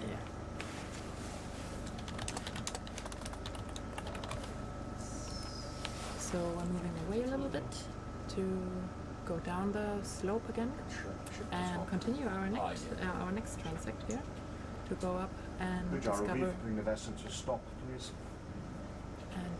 where else we find the bamboo coral along the slope. Or recopy, thank you. Yeah, and I think we're halfway around, almost. Yeah, now we're going on the E. Yeah, so that should be then around the Is it? We can check. edge somewhere, You're gonna be, or like over. yeah, we're gonna be about middle of here. Yeah, possibly. Where did you start last time? Yeah. So started here, yeah. Go down. I would say maybe here. Yeah. That looks good. Yeah, that's perfect. Great, thanks. Let's see. That's E. Do you have the overview? So E is the last one on And the then- south eastern part of the seamount. Got enough for Then F lots of flag, lots of flag. Yeah. coming from the north. So F will be really interesting, I think. Because then we're gonna be on the other side. 12%. It's not what it's on, like, okay. You got 15 and go back. I'll go for a So Yeah. for some minutes we'll have again a Double. blue transit double espresso. before we go up again, and yeah, It's average, it's start all over you got strong. to find out how far this potential reef stretches along this underwater mount that we found. Okay, no thanks. Yeah, but it was found last year by Norwegian scientists. First discovered this bamboo coral garden, and we want to have a closer look and yeah, see how it stretches along here. Continuously, and then we make conquest. Before we move, maybe just bring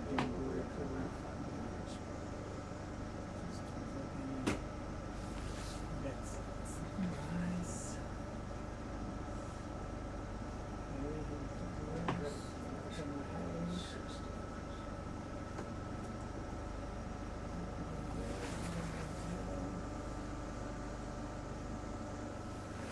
Which speed in the middle? 04. And we'll be ready. Yeah. Good job, Reef. If we make a move off, please. Bearing 090 at 0.4, please continuous. We can ask them. 0.4. Yeah, we need to click there. Thank you. Yeah. What's the depth at the point that we're going to? It should be roughly 11, Oh, yeah. 1,100. Yeah, cool. Yeah. So right now we're at roughly 950 meters, and we're going down again to about 1,100.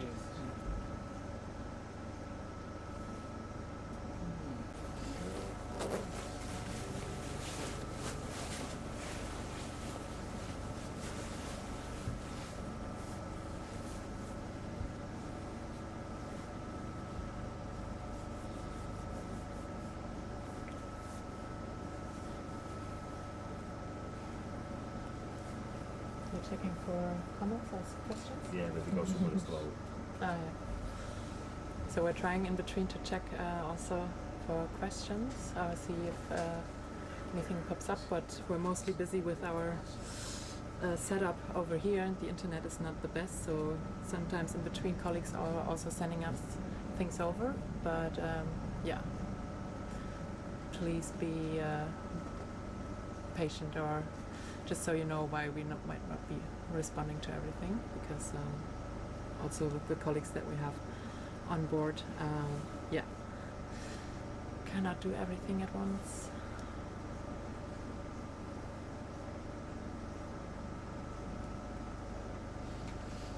But yeah, maybe while we're blue transiting, I give a bit of an overview about what's going on anyway. So I have Julio here with me from the sponge team, so to say, a sponge team of 3. I think Anna Helena likes to call you gentlemen as well, so it's the sponge gentlemen that we have Julio and Paco and Sergi, who has been in the shack before as well, and then the lady team for macrofauna more in general, Anna Helena, who you know, Anna Nina, Pans, yes, her nickname is Pans. Yeah, we have Anna Helena and Anna Nina, so those are 2 Annas. Can be easily confused, so rather go with Anna Helena's nickname Pans. And then also Jenny on the ladies team, and that's the team of the 6 scientists that we have on board. And I'm working for Greenpeace, studied marine biology, and we're working together on this expedition to discover more about the Arctic deep sea. So that's also why we call the expedition Deep Arctic, especially at seamounts and also at hydrothermal vents that we'll also visit later on along the Mons Ridge here, and along the Arctic mid-ocean ridge, where a lot has not been discovered yet. But still the industry has its eyes on these places, so I hope that whatever we find out can help to protect these areas better. Yeah.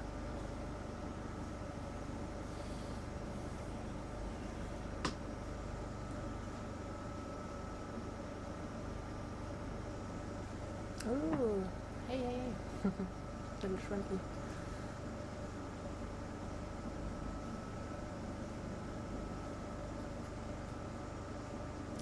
So now would be time for a little octopus, I'd say.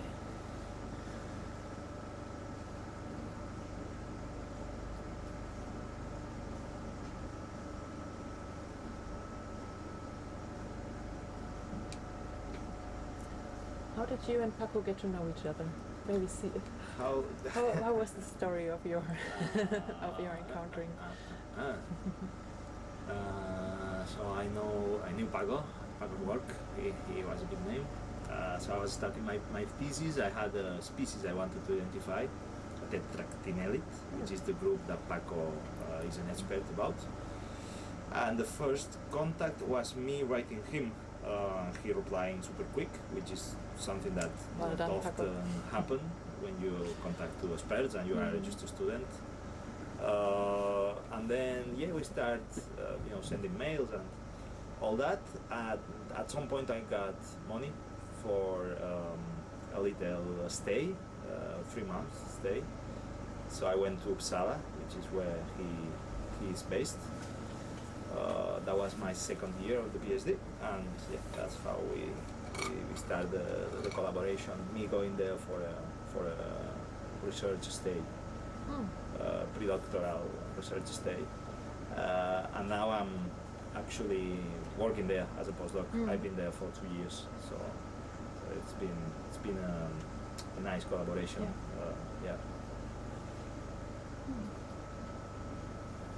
So at the beginning, you were not sure that you would, because you first did then the rest of your PhD there, and then you also stayed for your postdoc. So at the beginning, was not. Oh, I'm going to Uppsala now, but exactly. Not sure that you would. Yeah, it was only stay for that long. Yeah, no, only 3 months. And because I come from a hot place, which is Mallorca. Uppsala was okay for 3 months. I was like, oh my god, this is nice. It's very different. It's beautiful. But I was not thinking going there for 2 years after my PhD.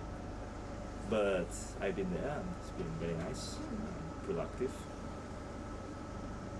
I've never been. It's nice. It's yeah, you should. You've never been to Sweden? Yeah, yes, to Sweden, yes, but not to Uppsala. To Stockholm? Yeah, to Stockholm. Southern Sweden for excursions during my biology studies to the swampy areas. And had a student exchange with the Åland. Oh no, that's actually Finland, but they speak Swedish, Åland Islands. So if you go to Stockholm, like half an hour you're in Uppsala. Yeah. It's very quick. And Uppsala is where Linnaeus was working all his life, so the father of modern taxonomy. Taxonomy, yeah.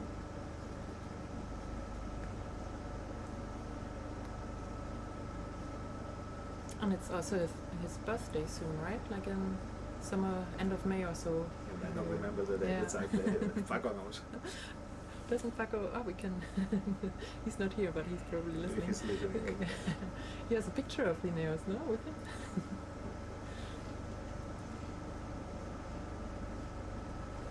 Yes, he has a big. Yeah. You could say, is it? Yeah, idol, or at least like he's a big pioneer of taxonomy, of getting this all started, how you classify animals. Yeah, exactly. Or anything. Yeah. And he described many species. Yeah.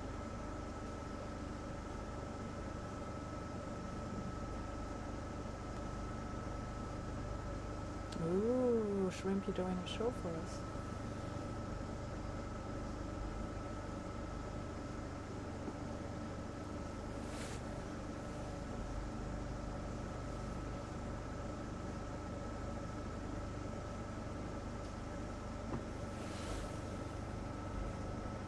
So I guess we see, still in the blue transit, but we see at least more sponges of Rosalidae and some.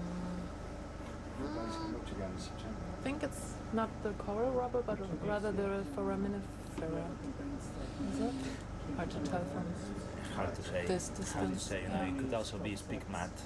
Those roselids, they produce a lot of spigs.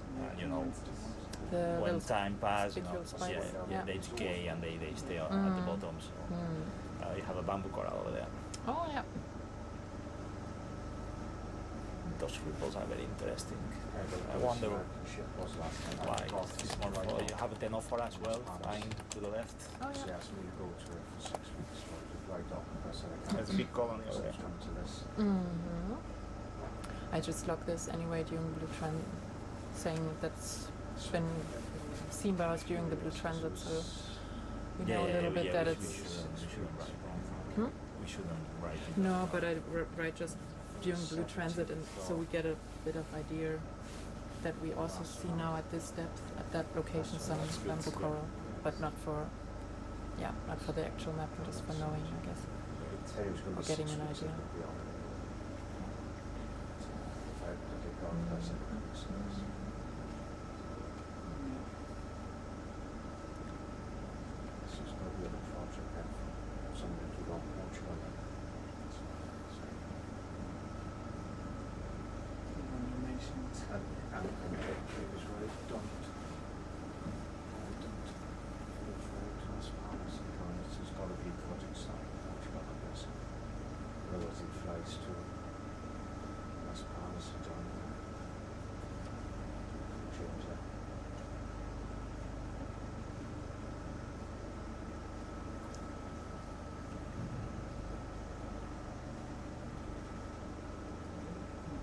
We are not in the transect yet, but seems that it's not going down. Yeah, we're going over a Should be crossing ridge, that yeah. ridge. Yeah. Because how precise is this bathymetry? It's like 50 maybe. I don't know. That comes from From us. And for bamboo, I think we had 25. 5? That's good. 5. So we planned these dives based on bathymetry data that we have, so data of the topography, how the seabed looks like, and we have different kinds of resolutions for the different parts that we've been planning our dives for. Sometimes the resolution is just 50 by 50 meters, so we're not sure within this frame what is exactly where, and it goes up to, I think, over 1 meter of resolution, so where we have really high confidence of what's where. Yeah.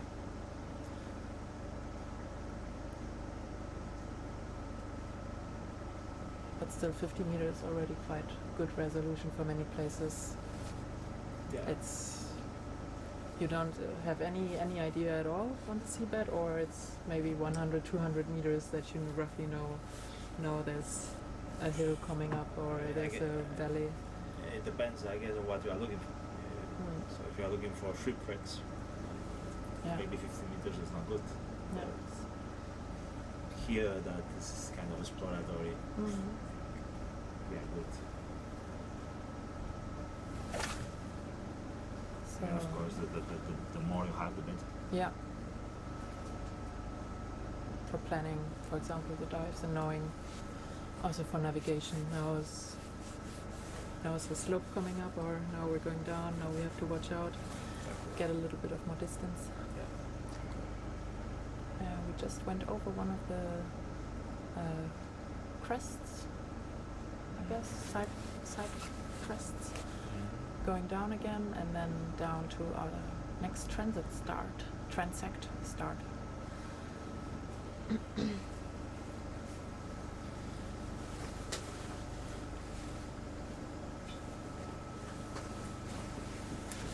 Sometimes it's too warm, sometimes it's too cold, right? It's good that we can easily adapt. Yeah.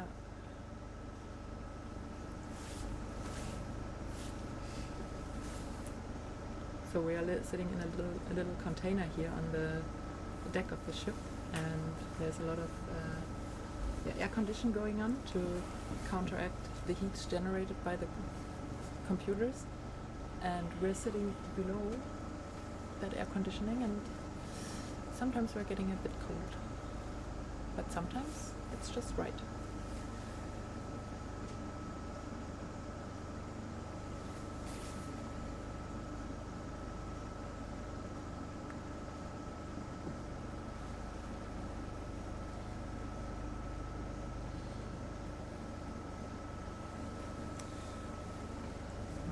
Connection is not good. No.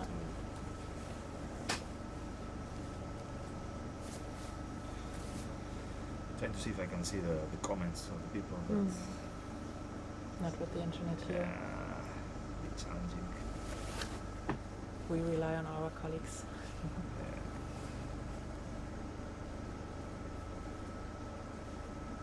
Somebody say, come on, Antonia, on the comments on YouTube. Comments. Come on, Antonia. Come on, Antonio. One What of is my it? friends, Oh, yeah. Come on. I sent them the link to the YouTube video.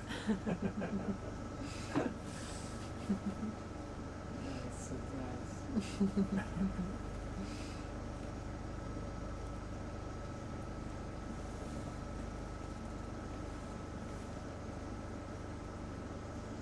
we've been live streamed before.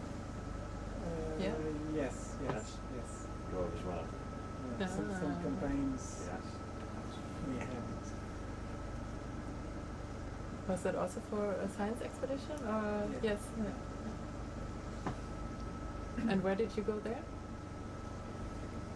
We have one a couple of years ago when occurred that eruption in La Palma in Canary. Ah, you were there with Bernardo. During the eruption we weren't, but after one year we did all the characterization of the new seafloor coming from the bays and going up the hill. Right. And that happened because we were very close to shore, so we have very good connection. So we did it live stream Oh. Which vessel? in Sarmiento de Gamboa. Sarmiento. That's a good vessel. So the Eh, Spanish one Well, most of our complaints are in Sarmiento actually. Yeah, I did one a while very, ago. very good vessel. Yeah. So that was with IEO, Spanish Institute of Oceanography. No, this was with the IGME, Instituto Geológico y Minero de España. Yeah. And who was the driver? The chief besides you? scientist. Yeah, not the ROV. Was me and Andrea and the rest of the usual team, Bruno and Miguel.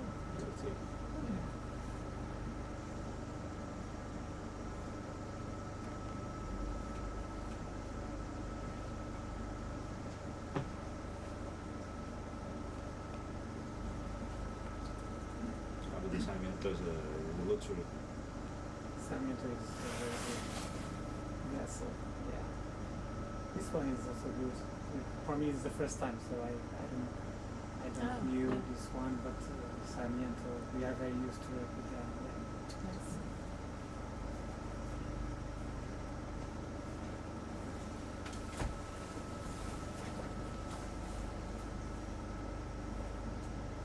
And Will, where have you been live streamed before?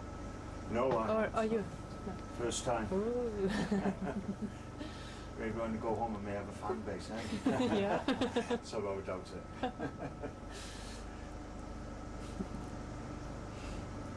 haven't told any of my mates, otherwise I'd probably say go and get a real job. This is sorry, what? So I haven't told anyone back home because he'd probably say go and get a real job. No way. Come on. You're working hard. Yeah. Or think it's a holiday whenever I'm not never seen 12-hour shifts up Yeah. No. from midnight. This industry we do midnight shifts. Yeah. Then you get a long period in time, I guess. Yeah. That's nice. Or I guess 6 months off a year, which is nice. Oh, yeah. 6 months on, 6 months off. So yes, basically, that's how roughly how it works out. Wow. In the holiday time. Yeah. Yeah, but so during the other 6 months, it's rough. Yes, yeah, right, yeah. Where are you from? Swansea, South Wales. Say it again. Swansea, Wales. Well, oh, okay. UK. Okay, yeah, UK, yeah. And Antonio, you're from Portugal, right? Yeah. Yeah. And I don't have 6 months out. You're missing out.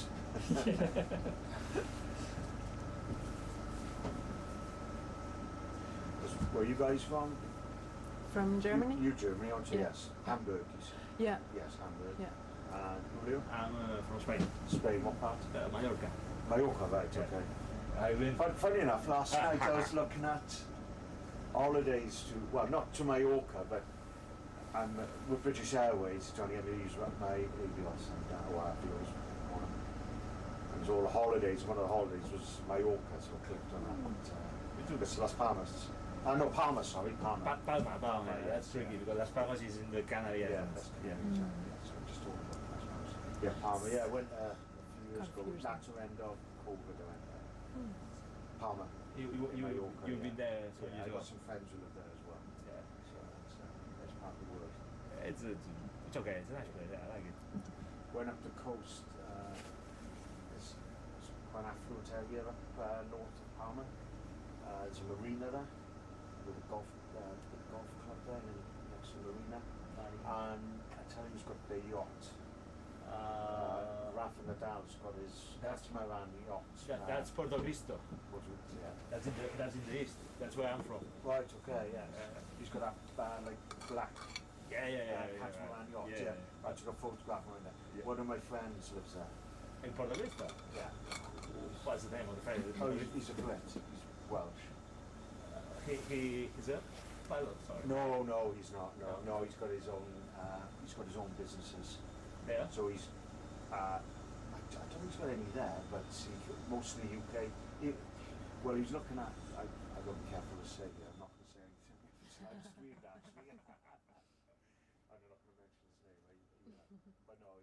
You're gonna have because Puerto Rico is It's small. more like so- fun samples per hour. Yeah, I used to work in a bar in Puerto Rico. Small where world. everybody They're goes. finding So I kind common, of maybe not now because common it's been friends a while. or acquaintances. I'll mention it later. I used to when know we're not- yeah. people by face. Yeah, right. From Puerto Rico.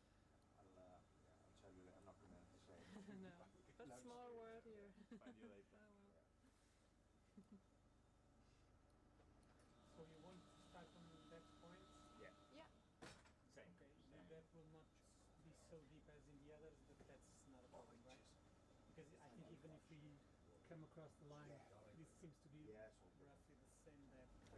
Let us, because here I see that there is bamboo coral. Yeah. What we want maybe is to see the end Mhm. of the.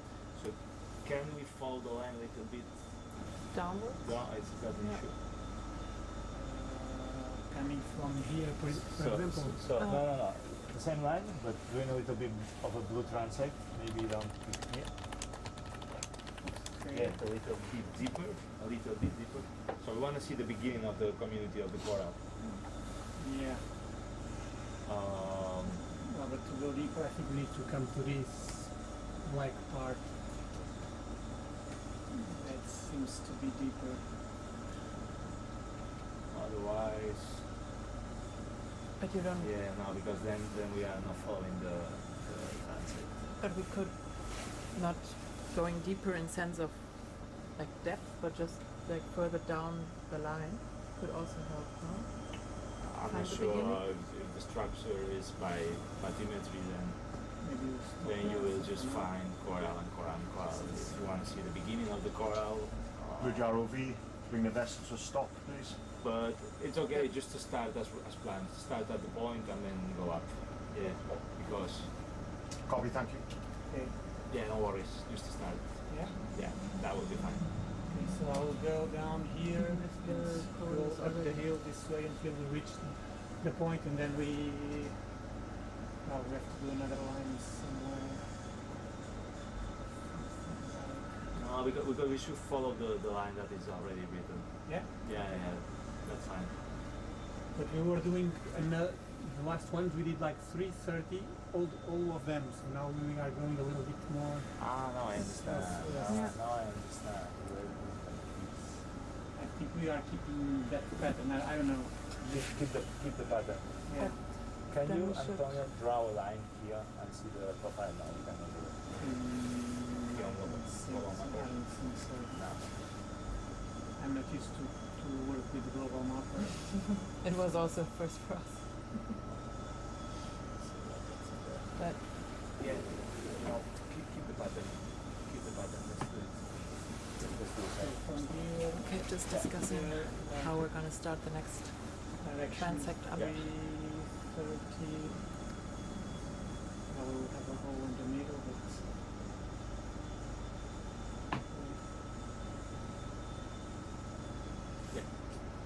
Mm-hmm. Looks good. probably here we will go down the hill. We will not see Mm-hmm. things very well, but yeah. That's we'll go with Yes, that. that's also a result. So, Okay, so. So, 330. Again, so we're now at 1,000 meters depth. Okay. Bridge ROV, if you can move off, please. Bearing 330 at point 2 continuous. So starting the transect now. 330.2 continuous. Thank you. Can we start it now? Mm-hmm. So This is E.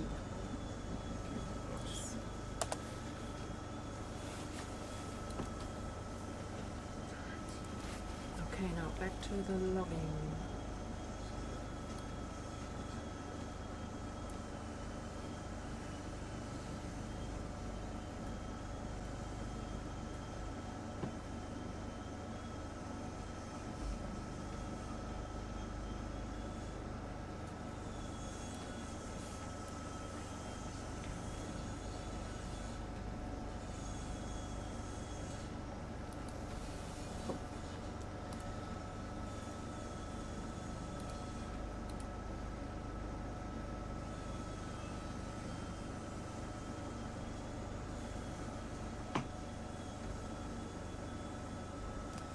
And we have bamboo coral here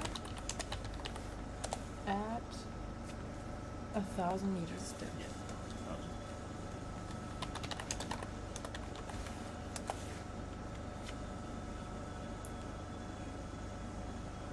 And do we have Yeah, that's the- Galacrothe, okay. Alice and Dorids, and bamboo coral. Yeah. Mm-hmm. Plenty of sea snow. You see? That's it. Just a second while I log the Lysodendrix, Lot yes. of sea snow. Mm-hmm.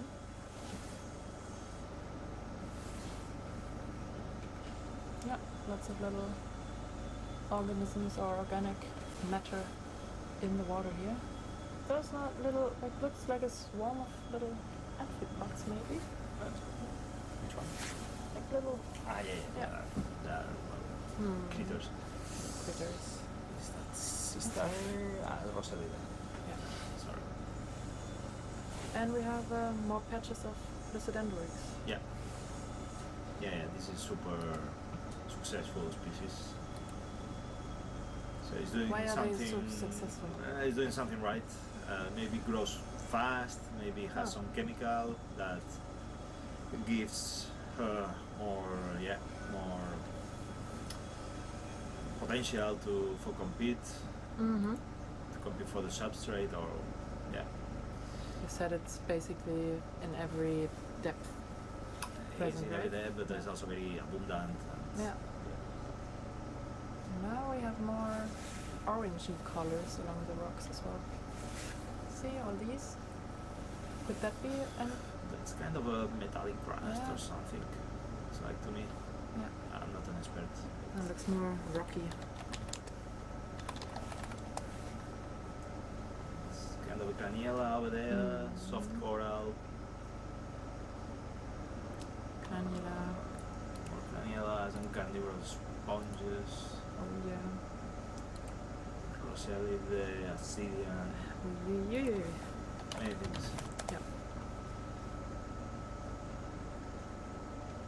With our little Our yellow friends. yellow friend. The little yellow sponges, which we don't know yet. But very interested in finding out more. Shrimp. Where? Yeah. Oh, that one. And this, I think, Ah, hydro. that may be a bryozoan, actually. Really beautiful. Oh, now you can see the lasers quite well.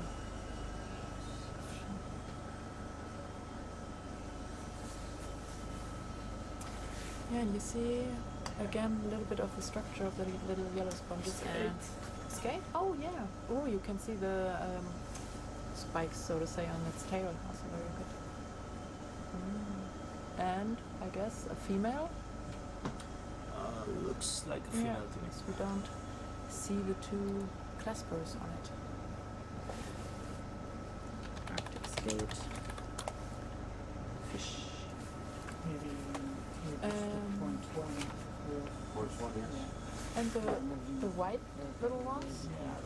Bridge ROV, White could sponges. you reduce speed to 0.1, Not even please? necessarily sponges. Yeah, probably some sponges, some maybe Ascidians. Most of them are sponges, but I cannot say the species at all. Very transparent soft coral.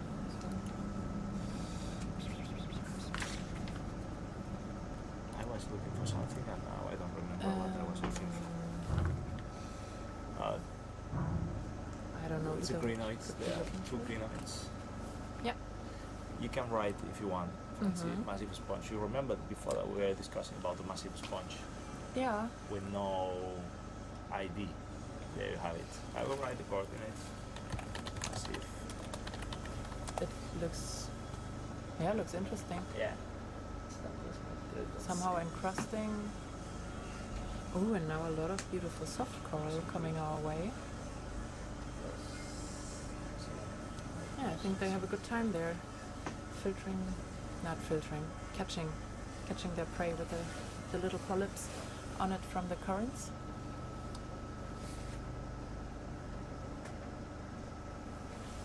Oh, there you can really see the osculum, the entry of the sponge. Oh, sorry, I'm distracted. Sorry, I'm very slow at typing No the coordinates problem, because take your time. tell me. There was just a nice view of the osculum, you say, right? The Yeah, opening of the sponge, and you okay. can. Yeah, We were going over it with the camera, and you could This look is down the whole. Actually, very nice. You see how all the suspensivorous and the filter fins Yeah. are on the very edge of the Yeah, slope. yeah, Uh, all hanging out there to yeah, get their food the food. just by standing there. And then the bamboo coral is at the very bottom, not at the And little bubble gum coral in between. probably. Yeah. Probably, yeah. Yeah.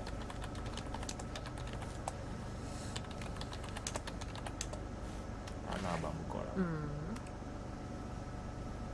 And Lesodendrorex and Rosalidae, our favorites around here. This is 981. 981. Mm-hmm. This is also very A lot of rubble. a lot of biomass of sponges and a lot of well, I don't know if it's rubble. It's hard to say. Maybe yeah, it looks like rubble.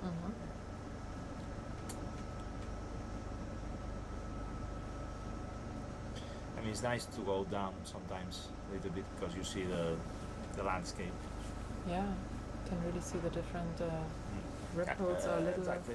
Yeah, you see how elevations the animals structure and they find the better spot Yeah. to settle. on top of it.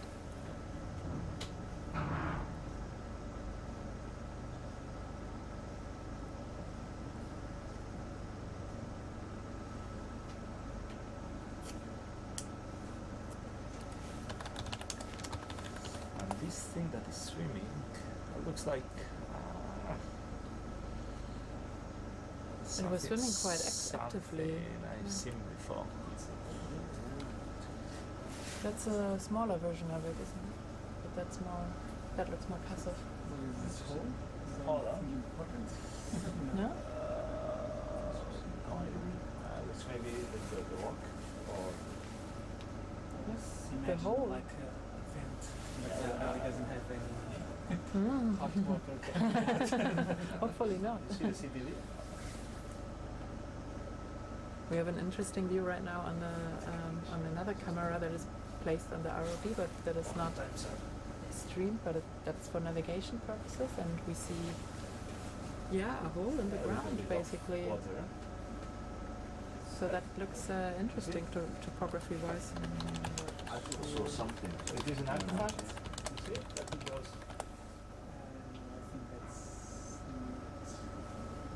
an artifact way of doing it. Sure about it. No. But That looks like then wait, from here maybe this is just a line and not a hole. Because from here you see like you can see if I turn a little bit to here for example. Yeah. It's like a crack in the rock. Yeah. Now we can see it also on our camera here that there's a crack in the rock that goes a longer way. So it's all along there. Just interesting to see.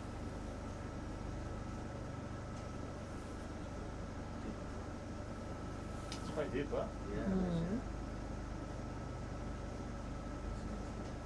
Recording that. And an anemone on top of it. Okay. Great. Keep going. Yeah. Yes, thank you.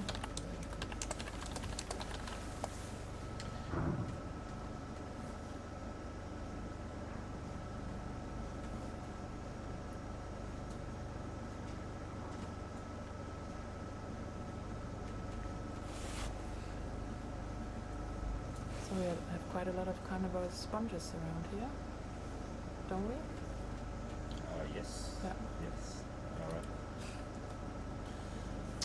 And the city, you can really see the city. Those moving. tunicates, there are a couple of species that are quite abundant to me. I think that they are repeating. we should also try to to look into some catalog. Yeah. Can put a name. And there's big field of coral rubble here. That's a lot of coral rubble. Huh? Mm-hmm. The tunicates, the Assyrians, they look almost like little like prosecco glasses or so.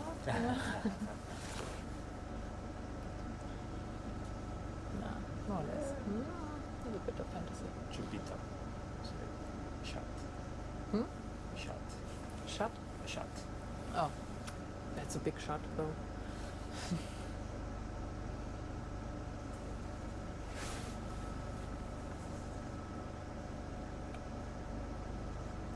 It's a lot of rubble. Mm-hmm. And a lot of growth on it still, or like it's hard to tell, but you can see some lollipops. Yeah. Lollipop sponges, little bubblegum sponges maybe? No, I'm not sure about Bubblegum coral. So that. Yeah, but mixing everything now. crossing that ridge, you want to go across, you don't want to follow the ridge, right? No, just go across the line. That's the line. That's fine. That's fine for you. Yeah, this is that part that probably we won't see so well because, yeah, That's okay. Oh yeah. part of that's fine for Yeah. us. So now we're crossing a valley on our way up. So we're a bit further away from the bottom, which is also more inside a little just valley, so to say. More soft bottom, Now umbilical, so that ridge, yeah. but we already see Sorry. more sponges in the Just distance. to be careful with that Oh yeah. ridge. And I think down there for you, would you say those are bamboo coral as well? Yeah. In the left Down, corner, you're yeah. going down, yeah. Now we're getting close enough. Let's give them a shot. Have a big cylinders Mm-hmm. colony Mm-hmm. or individual. Yeah, many Lysodendrix. And the sea star, I think. Yeah. Yeah.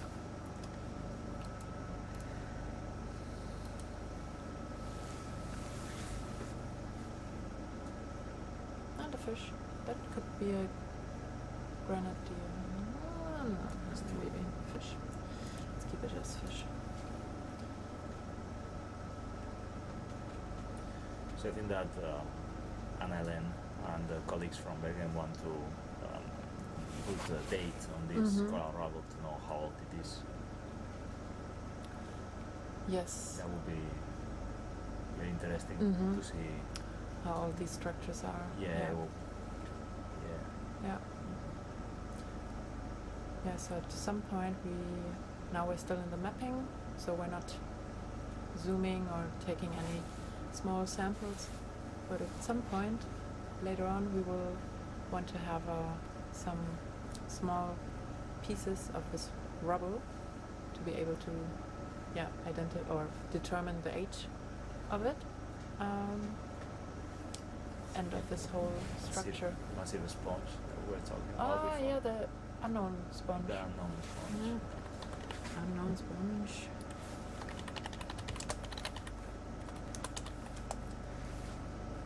And another hole. And would you say like what these sponges? This It's a good question. also interesting Yeah, I ones. don't know. Very interesting. More different unknown sponges. Looks like a sponge to me. Yeah. There are spula. Sorry, there was the oscul. Yeah, the holes. So Oh, there's also a big oscula coming. Osculum.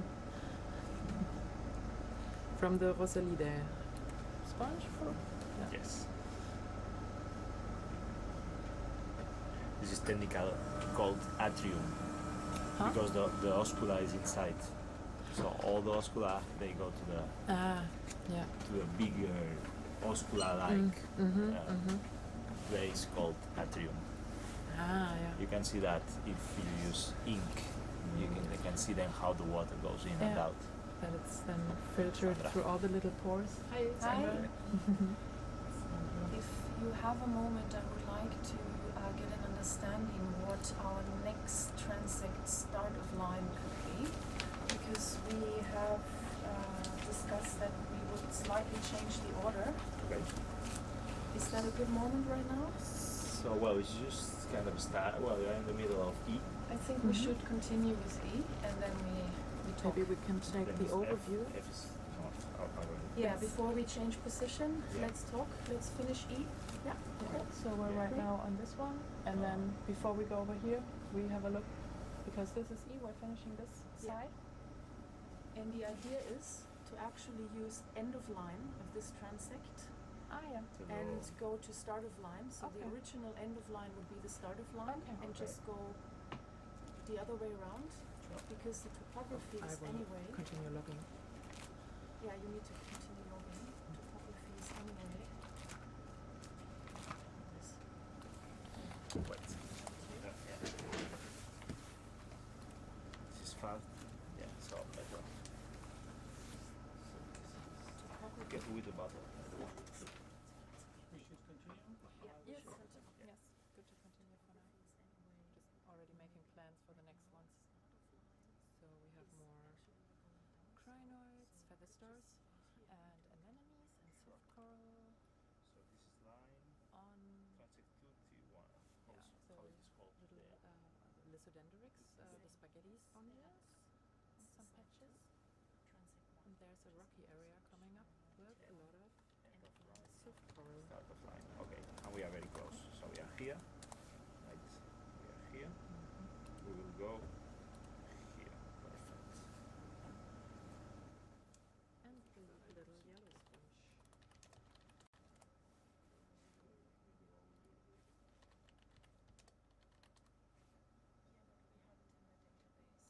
We have the lower transects.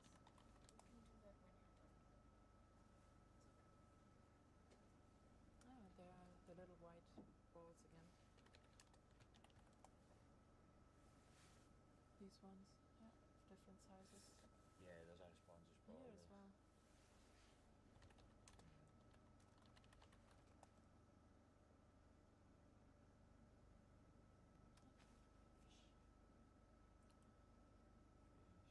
Yellow sponge.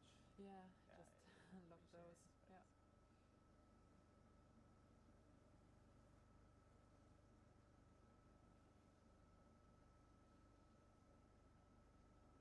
And some of the Acidia. They are very well camouflaged.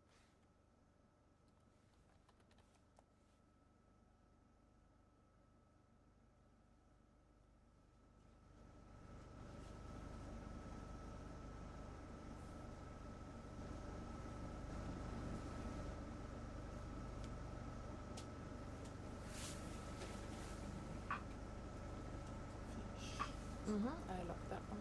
Yeah.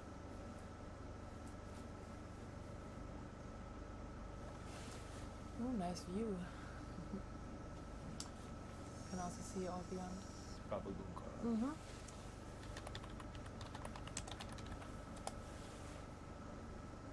Oh, there's a skate down there Oh yeah. on the crest.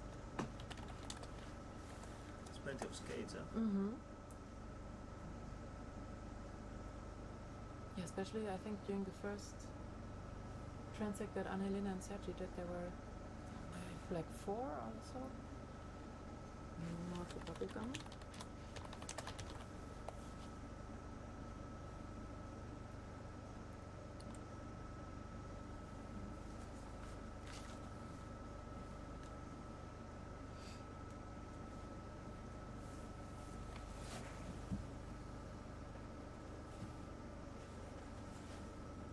So yeah, no bamboo coral here on the rocky outcrops. But maybe when we go further, or when we see more of the soft bottom, we will see it again. Because now we're at 963 they don't like rocky, meters. rocky bottoms. They want soft sediment shadow. And an indication for the soft sediment underneath was also, for example, the lollipop sponge you saw, right? Yeah. While Roselli, they are everywhere. Yeah. They don't care. They're also very, they can just adapt to different substrates.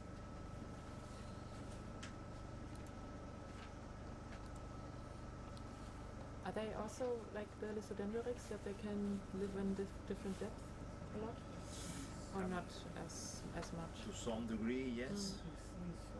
This is zero, isn't it? The thing.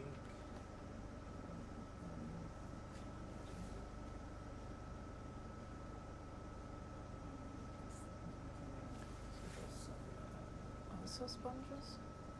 Those seems like Assyrians to me. But Can you draw I'm not sure. from Yeah. here Well, we can one line with note down 330? with a question mark maybe? Yep.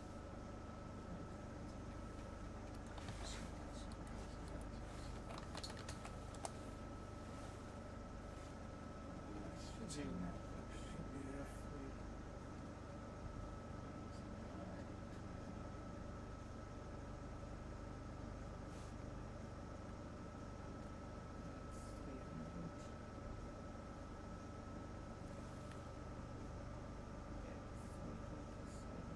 So that's the planning for the next one, right? Because now we're just following up. Yeah. There for sure are some Assyrian.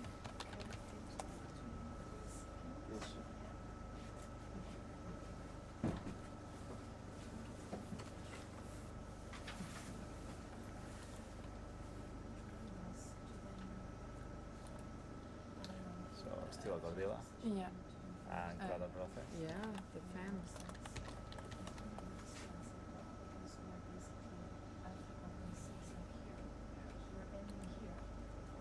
And we have bamboo coral rubble. And also, no, just, I'm not sure what is that. oh. Yeah, well that's an interesting sponge growing on the rubble. Sponge End of this line, we don't know. identified. And a lot of our yellow friends. Yeah. Oh, and they're hanging out with Patrick here. Yeah. Patrick is gonna eat them. I will, in the end of the cruise, I will convince you to study sponges. SpongeBob. Little sponges. I can't. Ah, yeah. But you're a sponger, but you didn't watch SpongeBob.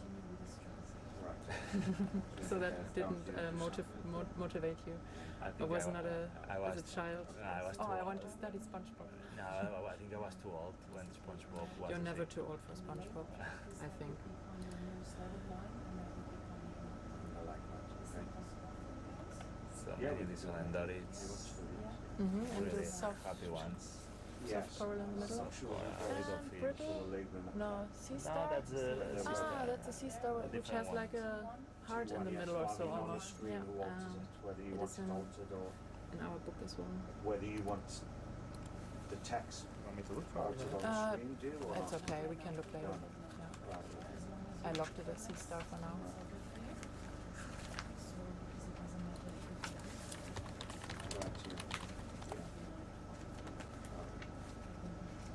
Right, Lots Right. of Lysodendrix patches so that one's done. Okay. Yeah. on the bamboo coral rubble.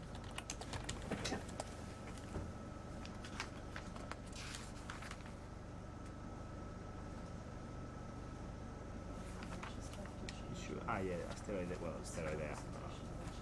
This one, but Yes. Ah, yes. Asteroidea indeterminata. Who changes that map for you? Oh, is there a sea star on the Rosalida? well, that's his Yeah, star he eating. knows. maybe. Is eating, yeah. Oh. Right, okay. We have a live Yeah, video that's of fine. her, of Patrick eating SpongeBob. Gets close to How cool.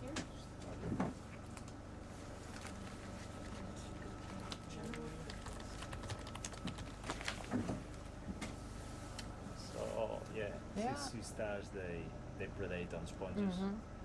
So they have, yeah. They are spongivorous animals, so they can eat sponges.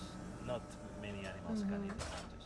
So that's So here we have a sea star on a Rosellide. We don't know if it's eating the Rosellide, but maybe potentially. Yeah. Basically, at the Checking end it of out this at least. line, Yeah. So And the- initial you're one. saying not many species, animal species can eat sponges because also of their Not something that defense you, mechanisms. it's not something you want to eat. They have secondary metabolites. They're toxic. Many of them have the spiks, spickles, which are hard to digest. But these kind of deep sea ecosystems are really depending on the nutrient flows between these predators and the sponges. This helps the recycling and the making a circle with the nutrients. So that's interesting. So we continue this to the end, and then we'll make a beeline then down to the start point there. Yeah, discussion about Yeah. the To the end. And this is one of the fans, the carnivorous. carnivorous. They gonna do the zigzag motion. And there's conema there in the center. Oh yes. To that point. More transparent sponge. Once you do it now, but the And opposite side. Do you think And the then, black do one here something could like be an egg? It looks like. Yeah. From a skate like It this. looks like. Maybe it's like a skate from the eggs. So the black little patch in the top left could be an egg of the skates. Thank you.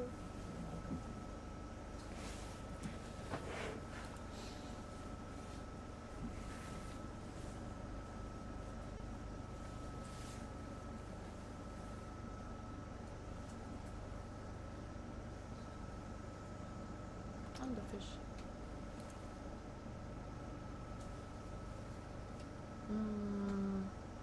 These ones again. Yeah, I don't know what is that. I thought here The other one? Yeah. I thought maybe these bryozoa. Yes. I would like to have a close Yeah. up. So the massive sponge there, mysterious massive sponge. This one, yeah. I just call it. I continue with massive sponge. Leave the mysterious out for now. Makes sense.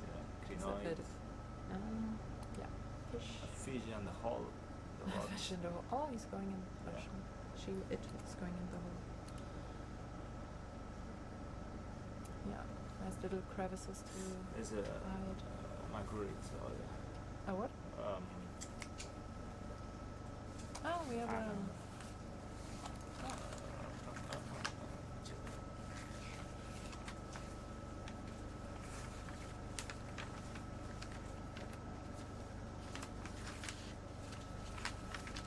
and bamboo coral at 947 already. Depth. Do you want to log in the bamboo coral?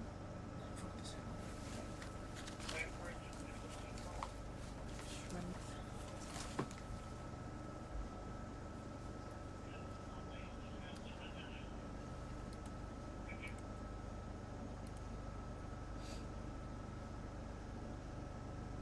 But it's not very dense yet. It's more rubble.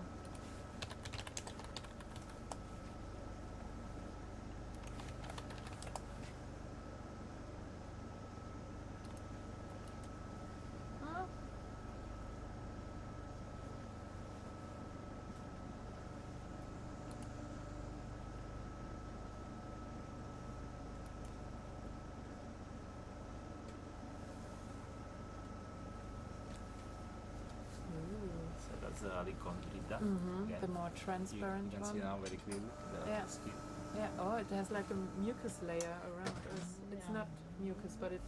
Yeah, I think it's just the skin. Yeah, you can see the transparent layer very well.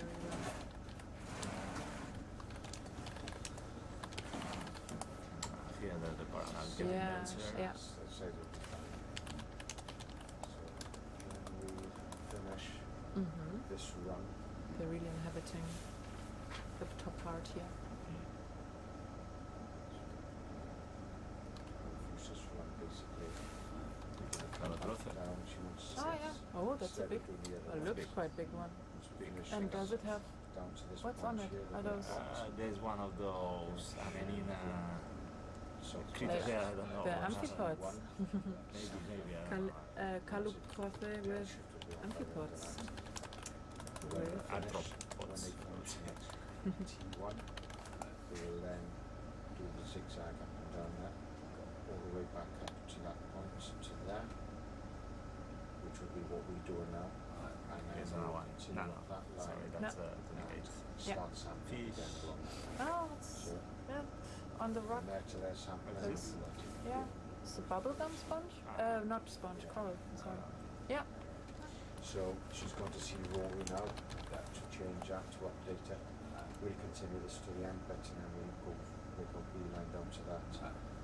Down there sampling. Yeah, that's good.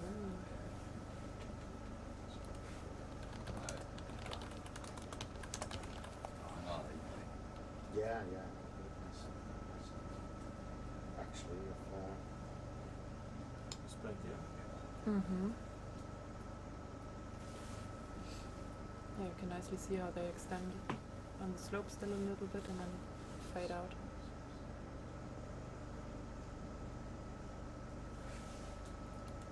On the hill again.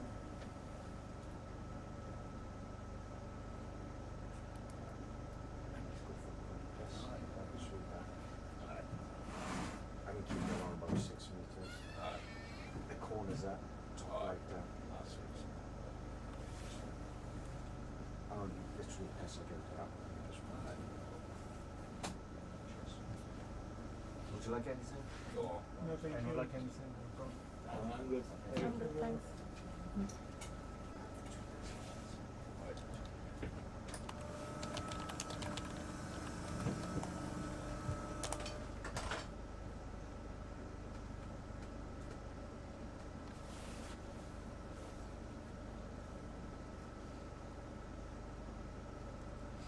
But they're not really extending over this one. Because this is already the other starting Mhm. of the other side of the hill. Mm-hmm. I think So it could have something to do with the currents as well then. maybe.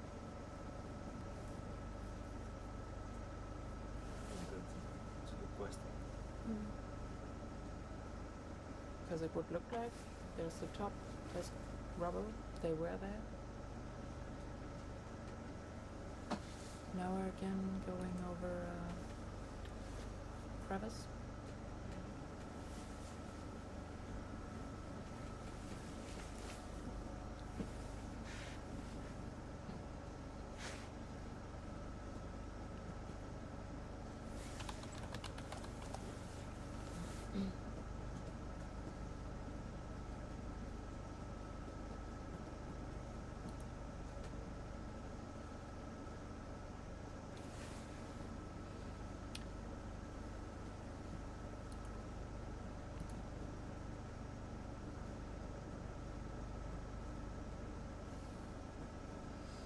Those are all Rosalide, no?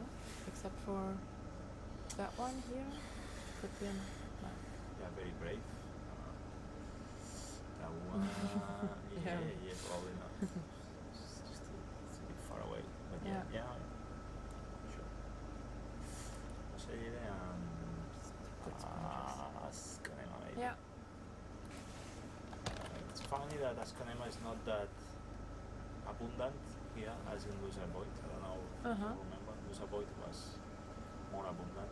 Yeah, and they're very close to each other. Yeah. So the seamount that we visited before or explored before, we found more of these of the Asconema sponges than here, even though they're really close to each other. And we find a lot of other species that we've found there, or like the I mean, the community here is different than there, but Yeah. there we were at those depths. The first dive. that was more that was was a little bit shallower. shallower. Yeah, that's more like Wow. 600 to 800. I wonder if that's why. Yeah, they're more like the shallows.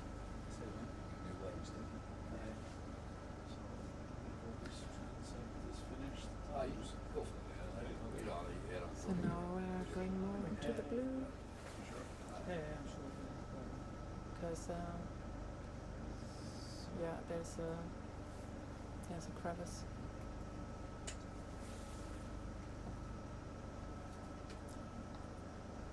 It's right down and now it's downhill. Yeah, I went downhill. to the beginning of the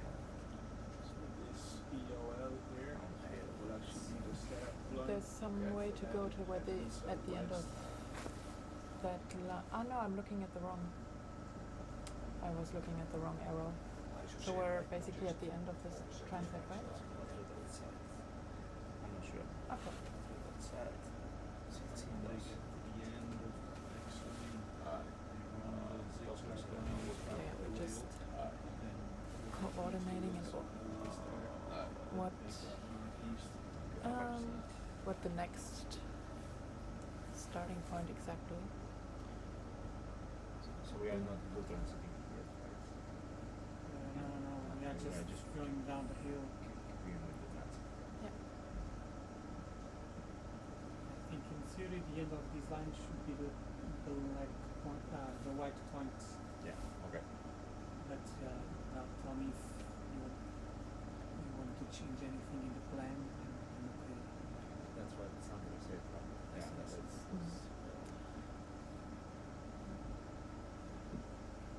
So we're continuing a bit till we're at the starting point of our next transect.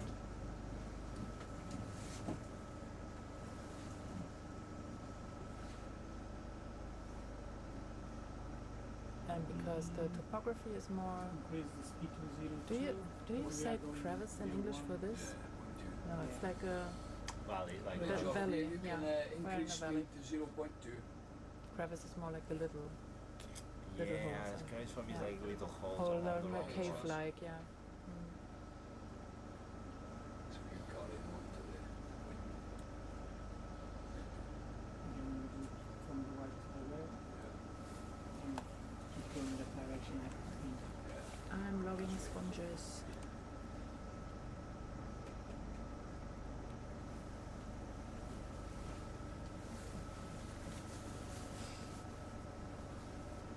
Should come to the very beginning of the line. And there was a little Lysodendrix patch.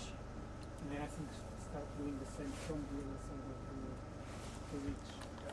So the same zigzag but on the other side.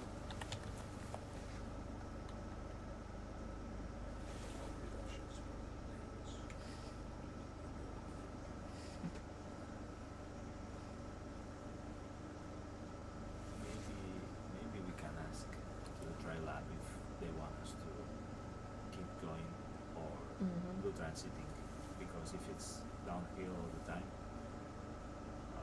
But I think we are reaching the base of now. reaching the okay. Because we are on the black.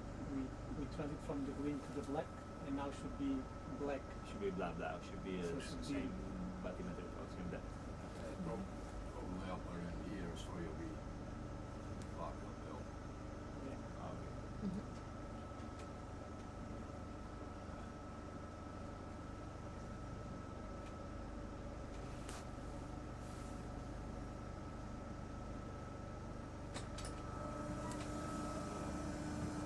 So what do you say on it? Something like that for the best part of 12 hours. Do we have a halibut over there? Yeah. Yeah. Yeah. Halibut spotted.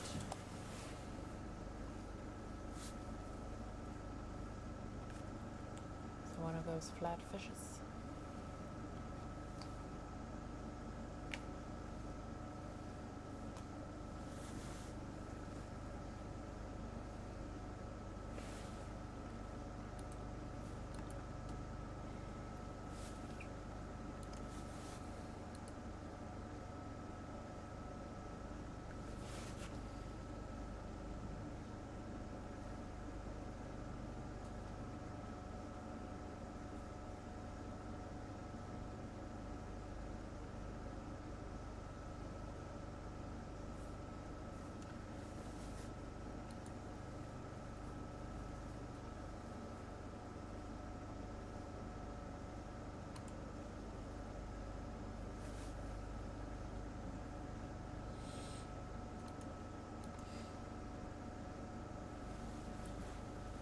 So no more coral rubble around here, seems like. No, and we are.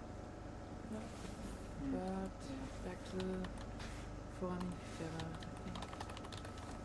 I think probably that black part is not flat. Actually, I supposed to us. It's not. Yeah. Probably under a specific value is all black Yeah. because it keeps going down. Yeah, How can we communicate with the dry lake? over there. Comes here. Yeah. Yeah, you wanna Try contact? that, Dorothy.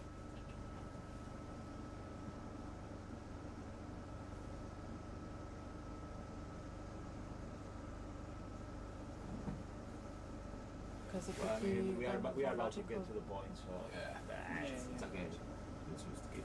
Just 50 meters. Okay, yeah.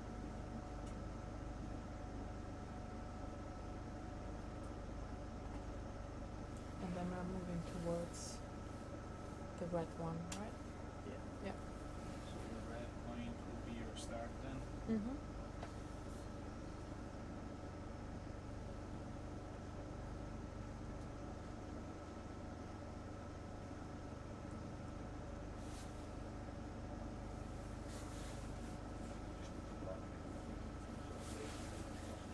Well, I would write that now. It's just blue. Yeah. It's, So expand your model. 30.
That transit we pass to the other side of the vessel.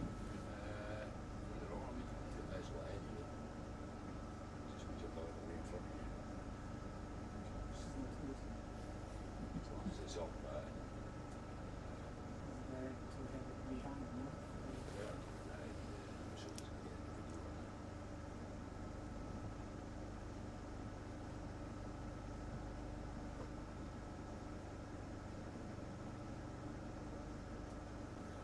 So the area we're looking at is just having, is built of a little valley here, so that's why we see just blue at the moment.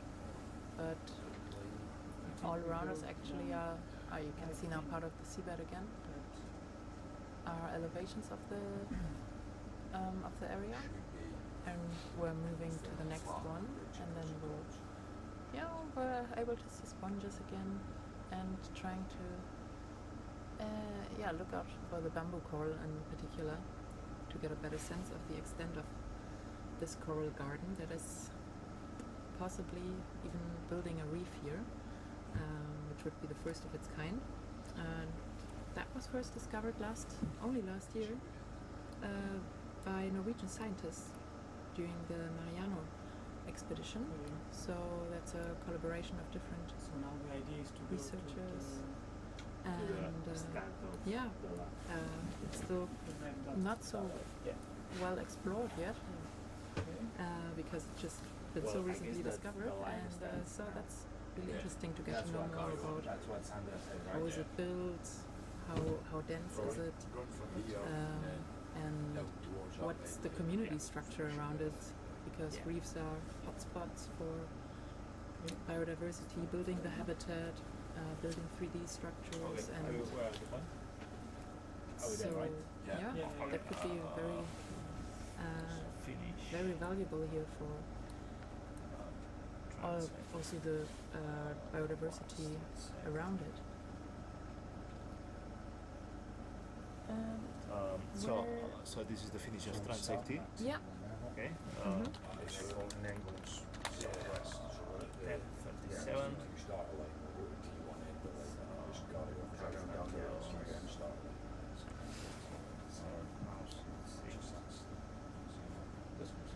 So because we're mapping, we're going in strict lines. We're not zooming on different parts, but we're more rigid with what we're doing with the cameras and with the ROV. We're not as exploratory as we're going to be in other dives. And now we finished one of the transects, or the next one, and we're moving now to the start of the upcoming transect. And the upcoming transect is going to be more on top of the ridge. Before that, we've been going up the slopes all along one side, and now we're going actually on top of it.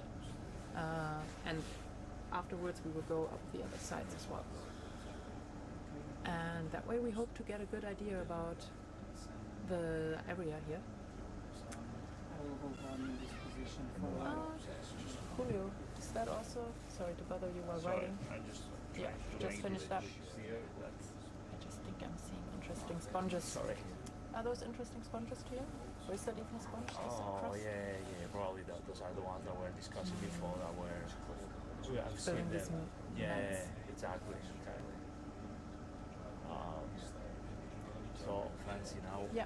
We are at start of line of transit 2. Mm-hmm. But this will be actually done south westwards. Okay, so now we'll go to T1 EL, Yeah. and then we'll keep going. Yeah. So T1 EOL will be the start of our transect. We're doing that one the other way around. I think that we are. So T Yeah. is finished, right?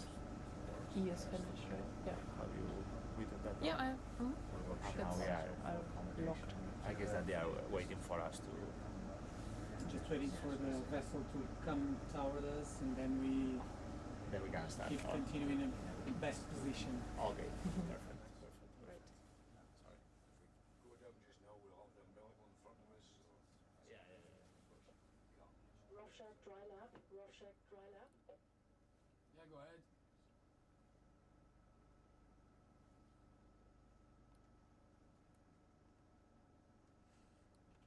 Yeah, dry lab, go ahead.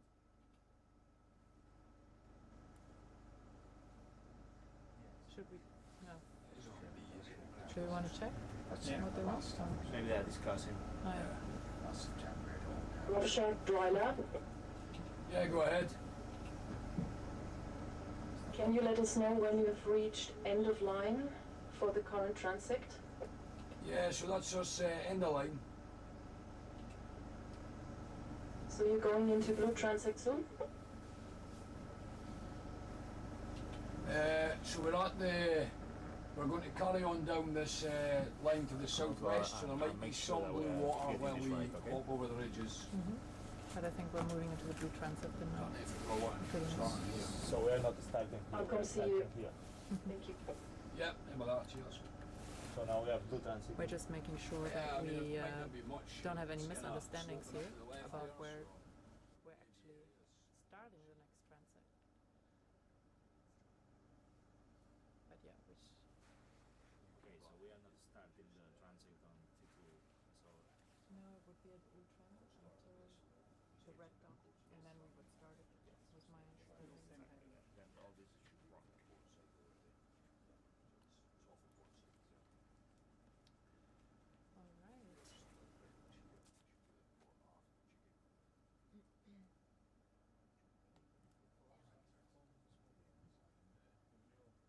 Yep. I think this is what we were discussing with Sandra, so I'm going to jump out, but the map is there.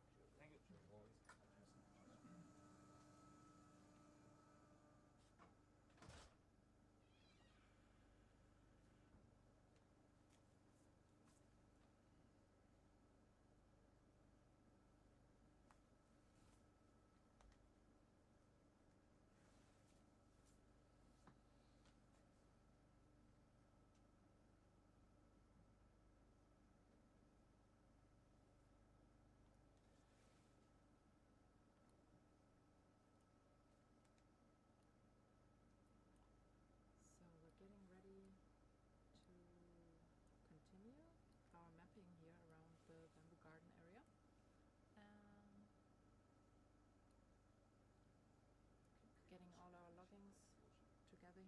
sheets and in the computer.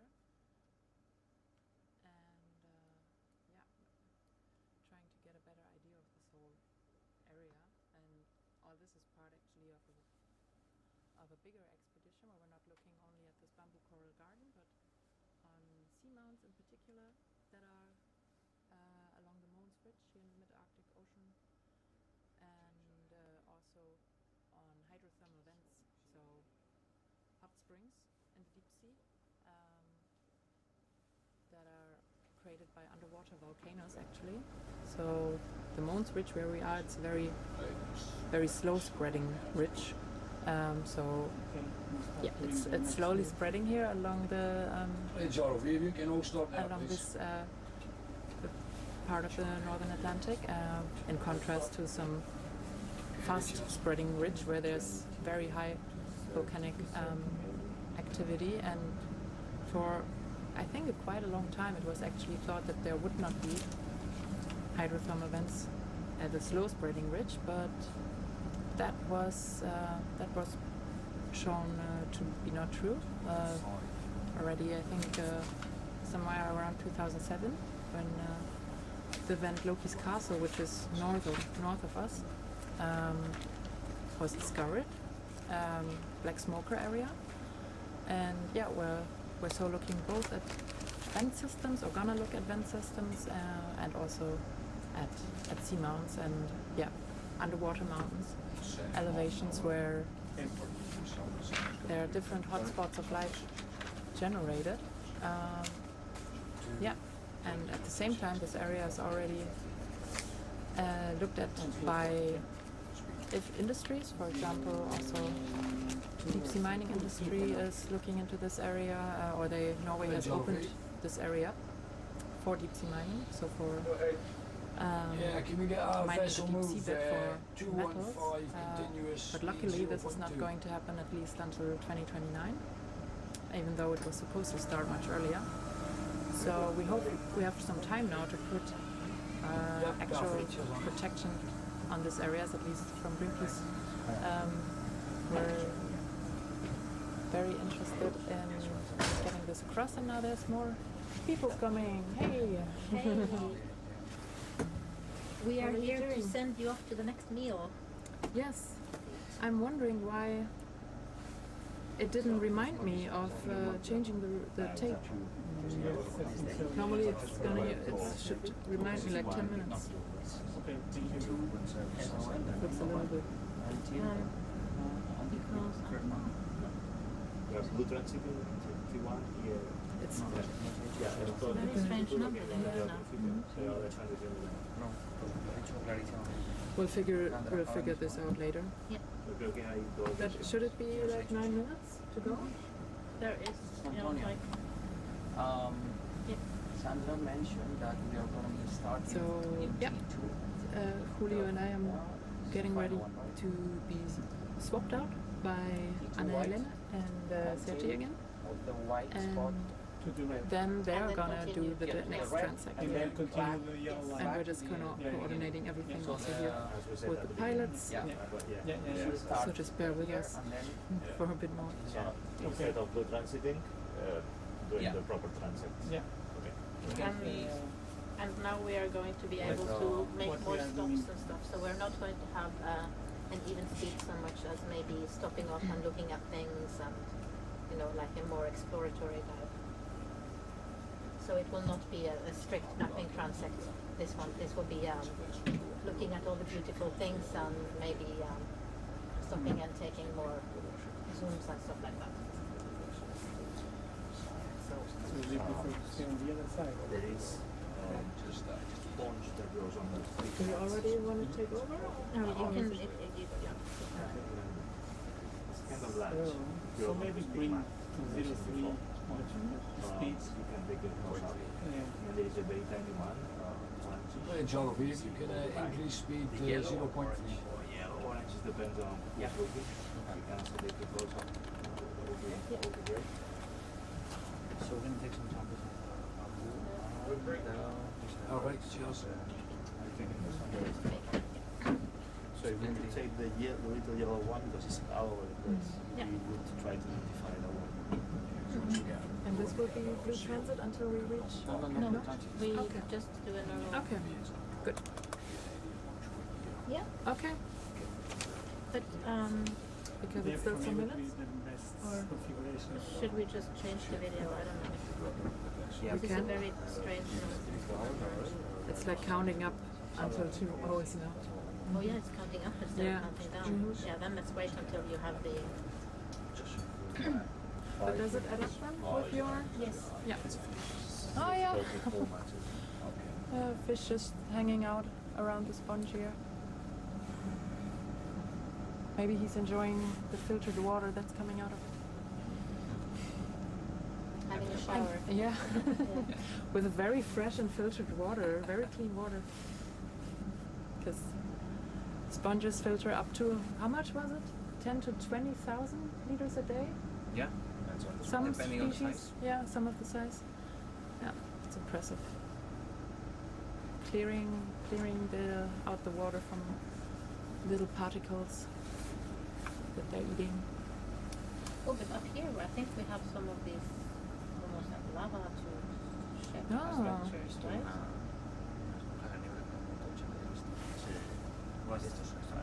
Hay tres especies, había tres especies. So there were three species together. Reason why it was so. The one in the very middle that was very weird. I have written down the coordinates.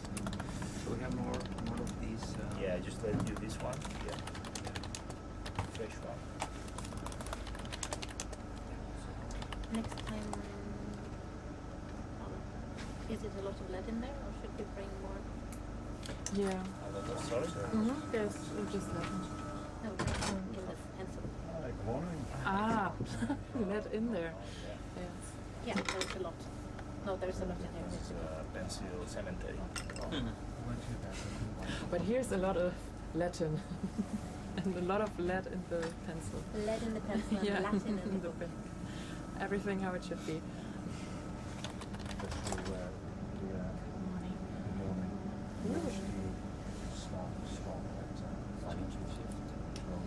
Morning. So the ROV pilots are also gonna change.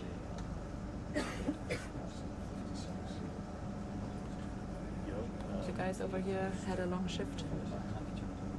They don't swap every 2 hours as we do here, but stay longer.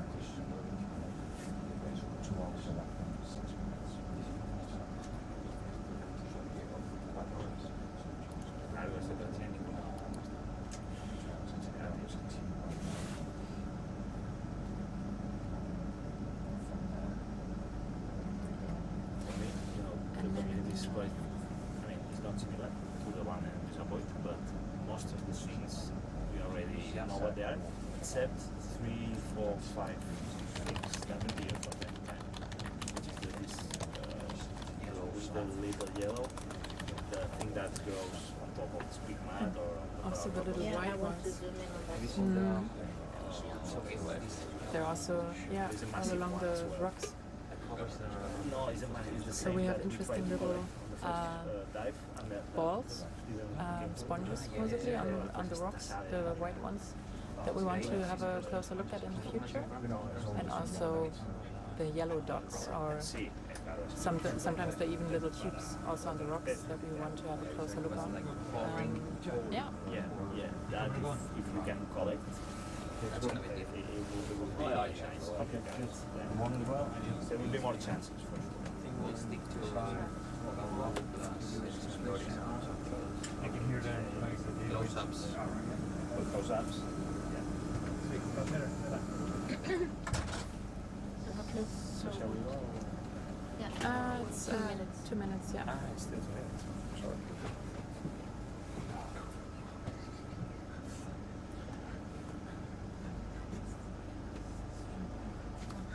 Little fishy. Or maybe to remind that someone, because that's going to go down again as well. Ah yes, we will need to change the cartridge in like 2 minutes. Yeah. Yeah.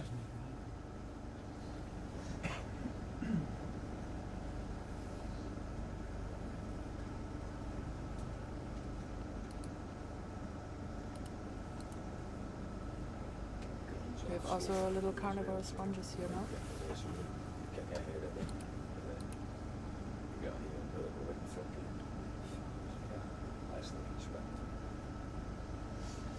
Ah, what is the crust? But if you can make a close up to, if you see things like that, it would be nice. We've seen another which is like brownish. Yeah. Not this one, No, definitely. no, they're full. Yeah. The brownish is a little bit more massive, I think. Yeah. And more on the floor, while this is more on the walls. And a little lollipop here. Potentially easier to collect in the future. Change of video in Yes, half a minute. half a minute. You want to stop the tape now or? In half a minute. Yeah, we can. Half a minute. Mm-hmm. I'll just move a little bit away from the wall. Have you seen any of the ones, the potential new species of here? There are some very bulk rocks. They could be Yeah, I can really similar.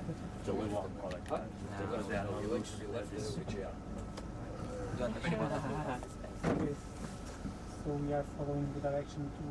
Okay, we're ready to change actually the go tape at if you are. 0.0 Yeah. the same Cool. direction. Stop recording. Okay. Yeah. Stop.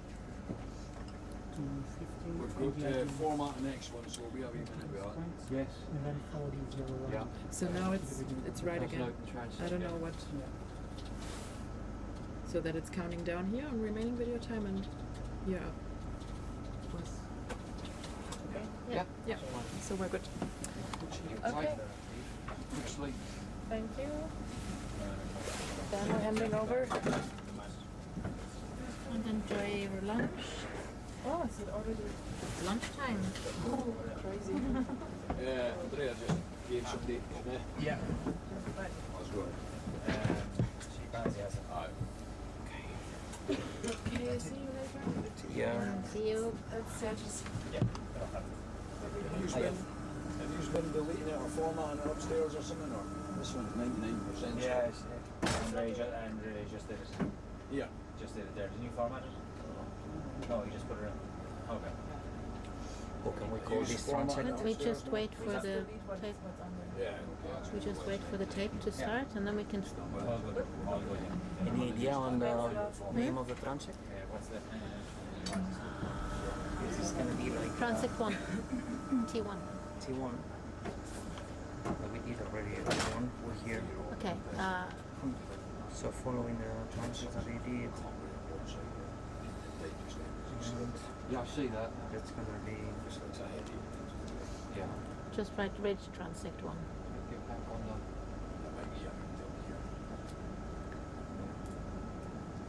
So, for everybody who's listening now, this is Anna Helena and Sergi who took over on the talking side, and we are ready to start. Start recording, yeah? Yeah.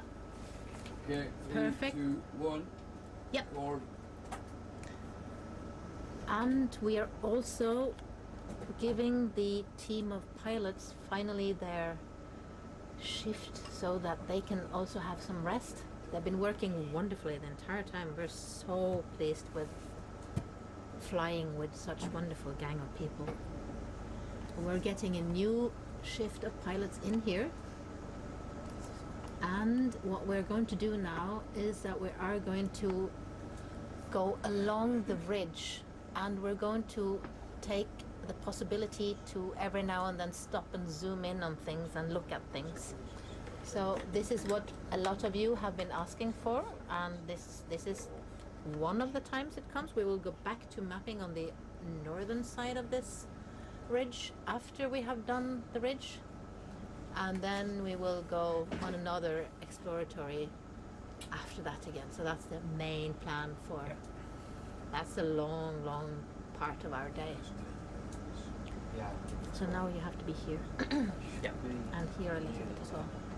So we're gonna take some time to for close-ups for the different species that we have identified during the past transects, and taking special attention for the bamboo corals that you will see in detail.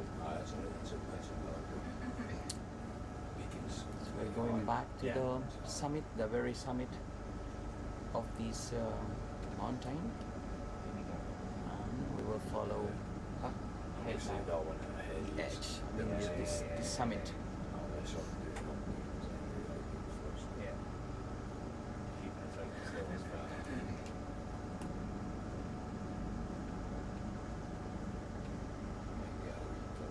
Yeah.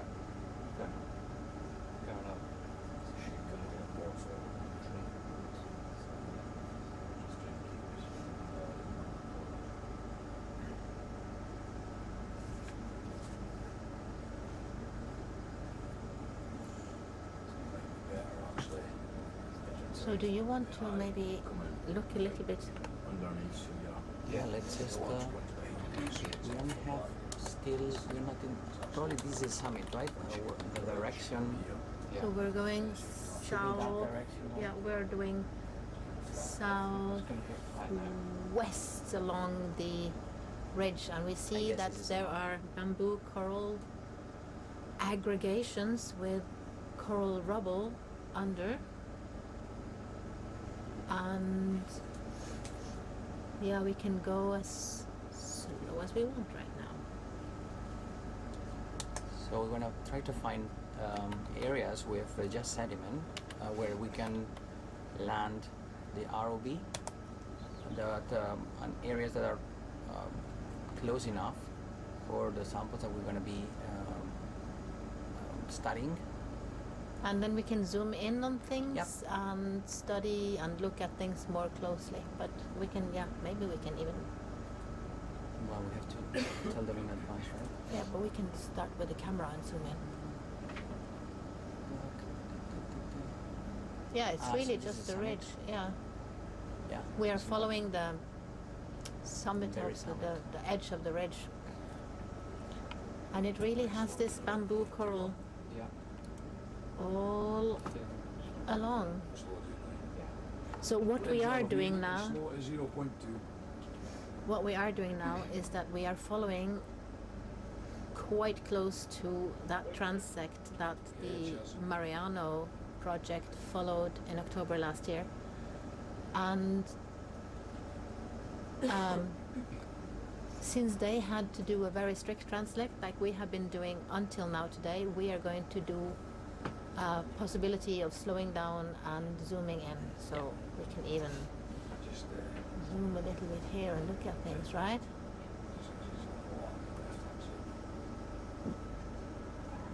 One of these specimens of the bamboo coral. Yeah. On top of these dead corals. So we have to find a place where to land.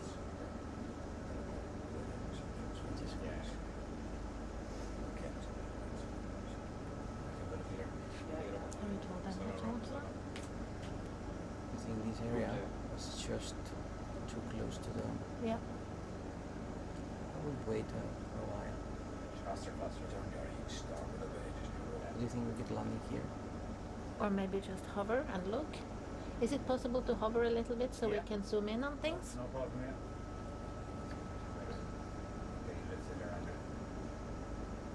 And then we can maybe look at some of the bamboo coral specimens a little bit closer. Since we have been looking for them the entire day, it will be nice now to Bridge RV all stop.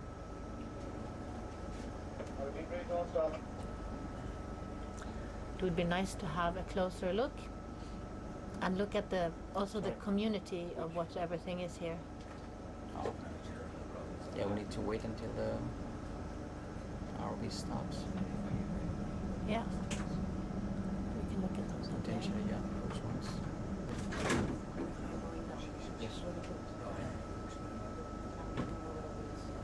So we see Acedia and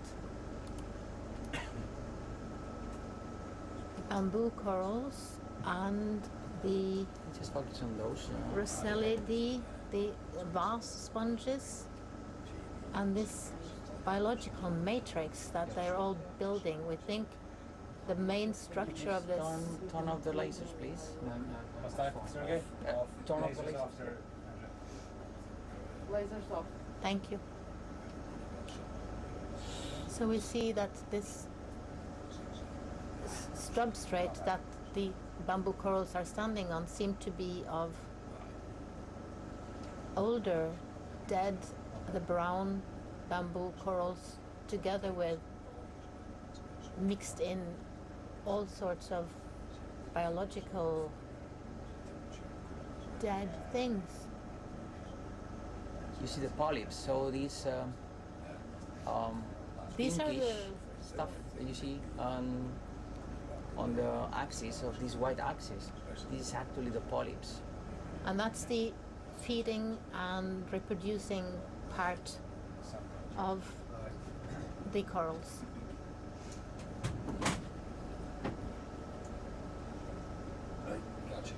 Still moving a little bit, so this is why you cannot see properly.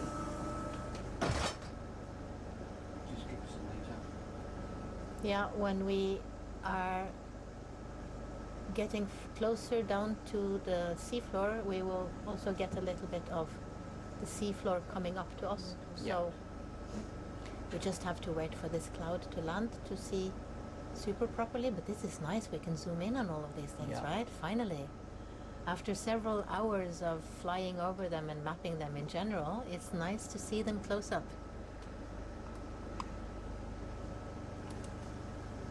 Is it RV landed? No, do you want it landed? No, not really. We can, if it's We can possible, just to wait hover. for another moment then. Tell me what you want. Okay, yeah. I can accommodate. Thing is that, yeah, it's moving a little bit. So you potentially could see them if we were not moving a little bit, but these polyps, they do have tentacles, and in these tentacles they have stinging cells. Stinging cells, and these are used to capture organisms that get too close, and then they get into the This is to the belly. Yeah, and this is the structure that they're Look at standing that. on. Look at that. Oh, you see here. Yeah. So these are the tentacles. You see the tentacles now in this. Really pretty close up. And you can Look see, at that. you can tell where the current comes from. It goes from the left to the right. You see, Yeah. the particles going really quick. So what I also see here is this substrate that we are thinking about as the coral rubble substrate, and it Yeah. seems to have quite a lot of. Wouldn't that be bryozoa? Yeah. It looks like a lot of bryozoa in there. Could be, yeah. Or maybe they are. Now, all my friends, I hope you are listening and can smack my fingers afterwards if I make this wrong, but I always Now this mess is up a little bit I of. think a nice footage of the bamboo coral. Yeah, look at that. With the polyps just to the side. With the tentacles, some of them are like everted, some of them are a little bit retracted. And these are actually, as we mentioned, the structures they use to capture their prey. That's beautiful. Yeah.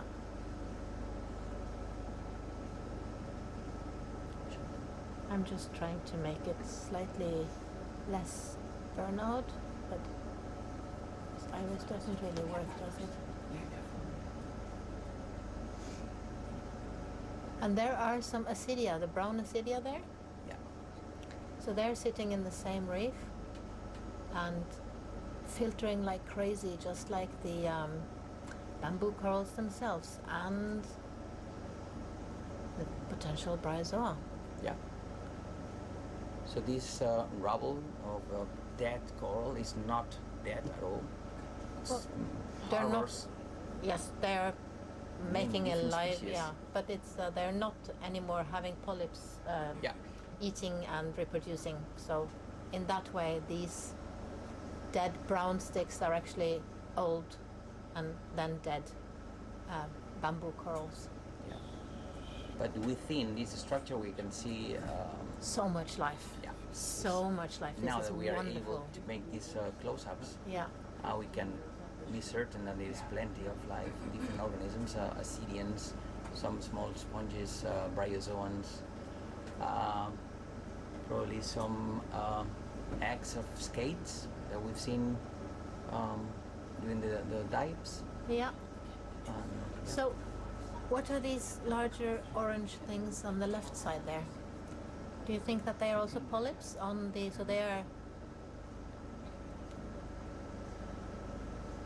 So, there's a fish there. Oh yeah, See? it's hiding. So Annelen is just mentioning. It seems what to are be these coming structures from. that you see in the middle of the image? These orangish polyps. Yeah. Can Yeah, be orange something. polyps from the same. They can be specialized polyps, or Yeah. I don't know. I'm not much into Cnidarians. But this is from the same bamboo coral. Yeah. Yeah. You see, these are the let's say the regular polyps. The The pink ones- ones. Can yeah. we focus? Let's focus on Yeah. And then to the right, you have these orange polyps. Bright orange in there. You see, there's behind there's a Assyrian and a fish that was hiding from us. If you want to go a little bit up, we can see if we can see the fish. Yeah. There it is, hiding. For all the people who like vertebrates, here is your fish close up. So yeah, these are And the you see the polyps. snail sitting on the Oh, Assyria. yeah. So this is the nice thing about going closer in. We can see all of these species that we can't see when we are So going top, faster and going further away. yeah, top of the Assyrian, you can for sure see snail. Gonna make it close up. This is the closest we can get. In there. Yeah, beautiful. And I think I've seen, so the tentacles have pinnules, so they're pinnulated. Oh yeah, look at that. If you have a look at the tentacles, so they have like a, how many? 8. Well, they have tentacles, and then departing from the tentacles, there's like a small structures. I think they're called pinnulae. It's like to increase the surface of the polyps. Yeah. Yeah, can you see it? Cool. So Pay should attention we... to the Yeah. tentacles, and you will see some structures, all over the tentacle. And I think so. There's a polyp in here, just in front of us, with no tentacles, and it means that these organisms can retract the tentacles inside of them. Sometimes if they get too stressed. Those are the ones that I Yeah, just the mentioned. ones that look more like bolts right now. They have been subtracted everything. Cool. Should we see if we find a new place to look a little bit closer? So let's fly a little bit again, should we? Yeah. Thank you. And thank you for that hovering session.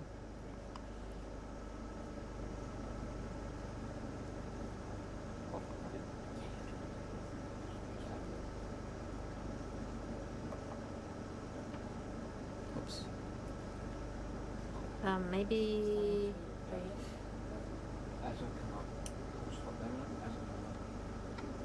Yeah, we're just at the very.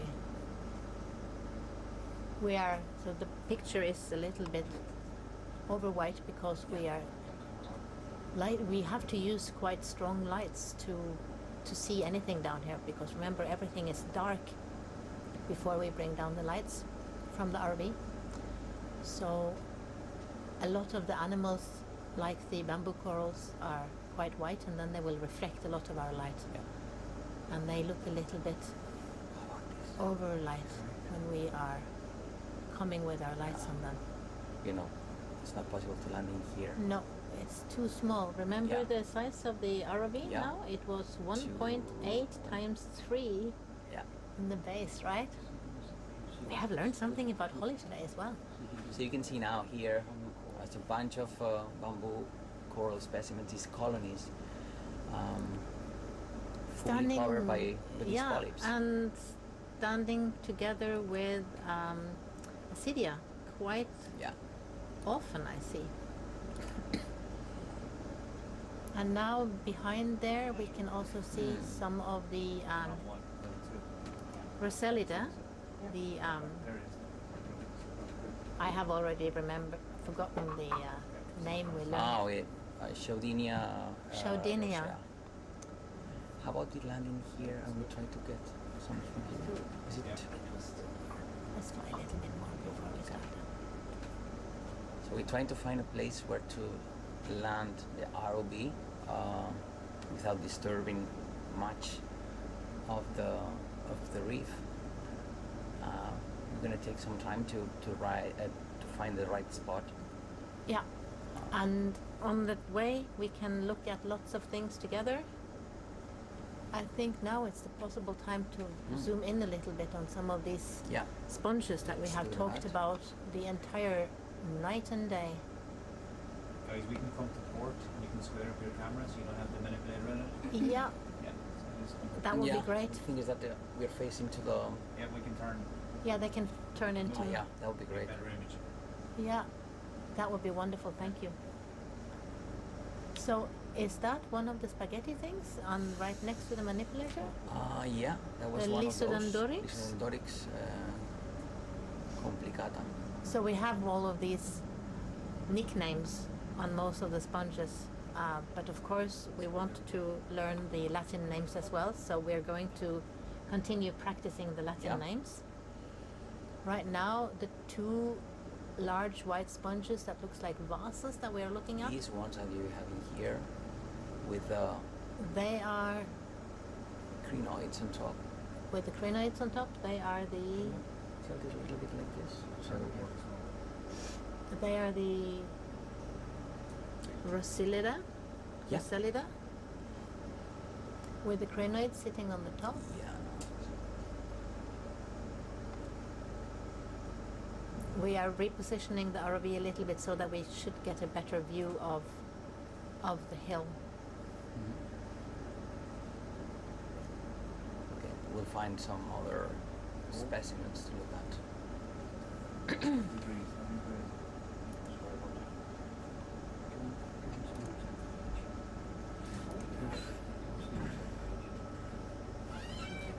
But as we have talked about throughout the day, that's the sea star dancing in this wind that we're making.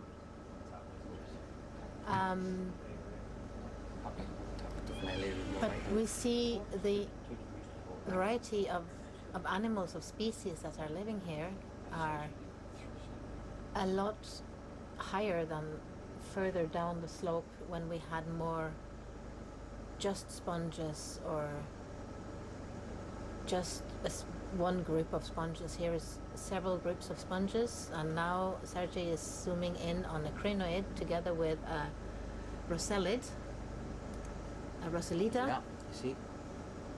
That's a crinoid behind. And the Lisodendorix. Lisodendorix, yeah, The complicata. spaghetti thing is behind the bamboo coral. So we have everything we have been talking about all the day in one picture. So in first place it's a bamboo coral, and just behind you can see this bushy sponge that we are also one of our targets for this mission. Because you talked about them being everywhere, and we wanted to compare if they are genetically the same when they live shallow, like here at 940, 50 meters, or down to, how deep can they live? 3,000 or something like that. Yeah, Same so that- maybe down to 3,000 meters. That's 2,000 meters of an interval. And one of the questions is to find out if these are the same genetically. Yep. Or if they just look very much alike and are different genetically. Yep.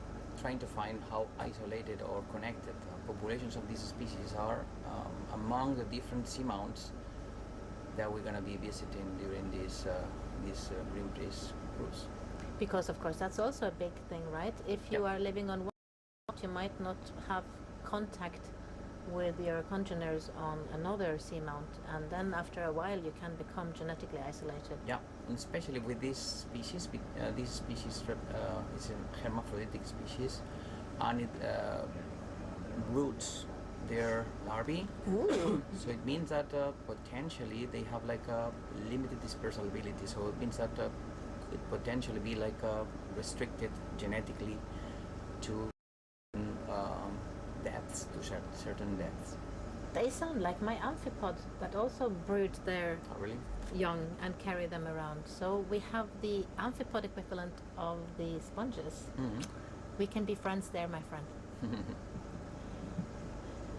So now we see that quite biological matrix that we have been talking about the whole time. This coral rubble mixed with of other species that make up the substrate, a sort of a mix between hard and soft substrate here.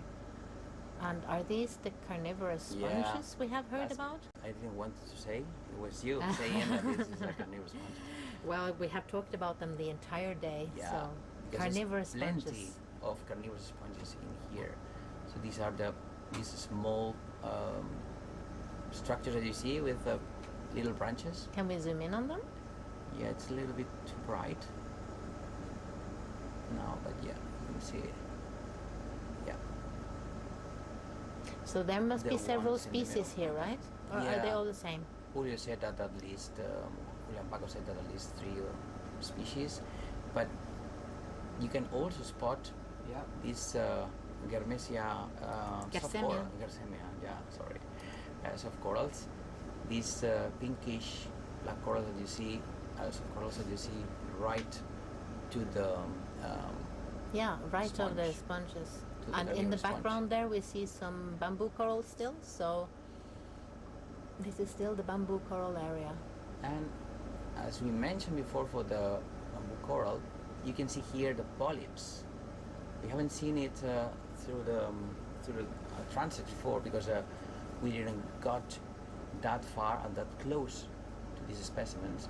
But you can see these polyps. If you see the top image, you will see small polyps with the tentacles out. And now we're talking about on the soft coral, right? Yeah, soft coral.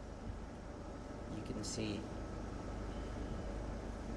quite well if you pay attention to this structure, especially the one in the middle. Yeah, in the one with the green background, so it's possible Yeah. to see what's happening here. That's cool. So that's again the polyps Yeah. they're using to feed. That's where they have their stinging cells. So if anybody have been jumping into the warm summer sea and jumped right on top of a lion's mane jellyfish, that would be exactly the same type of stinging cells. And the jellyfish are in the same group of animals as the corals. They are Cnidaria and they have stinging cells. This is a beautiful checkout of all of those things that are in that Yeah. coral You rubble. also You see see- that brown, non-living bamboo corals making the matrix for the whole substrate. And top center of the image now, you see those are the tunicates that we talked about. Piona intestinalis longissimus, I think it was. Acidia, yeah, and they are the Acidian. ones that are our close relatives, Yeah. genetic, maybe most of all evolutionary, because they have a nerve cord just like we have, or at least they have it part of their lives. Mm-hmm. So right in the middle of two sets of carnivorous sponges, you see these Acidians, and they are also filter feeding organisms, so they feed on the organisms that are present, bacteria mostly, in the water column. Yay! Quite common during this transit. Very cycle. common during this area, yes. And again, you see the polyps in the And we see a Coral. pink shrimp sitting there as well and resting down to the, yeah.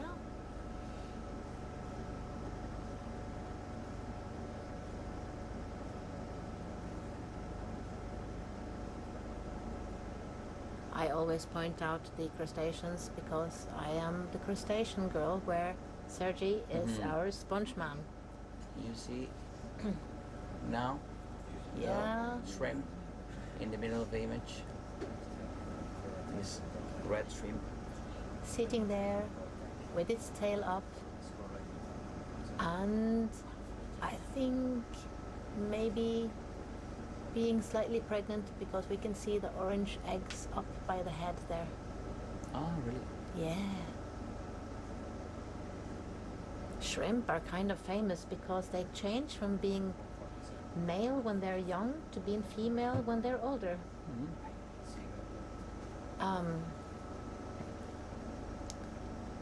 So that's a strategy that some animals can have. Yeah. Yeah. There's one of these sponges that we saw earlier. Oh yeah, the fan-shaped one, right? Together with a Siona again. Yeah, I think so. Another of the Acidia.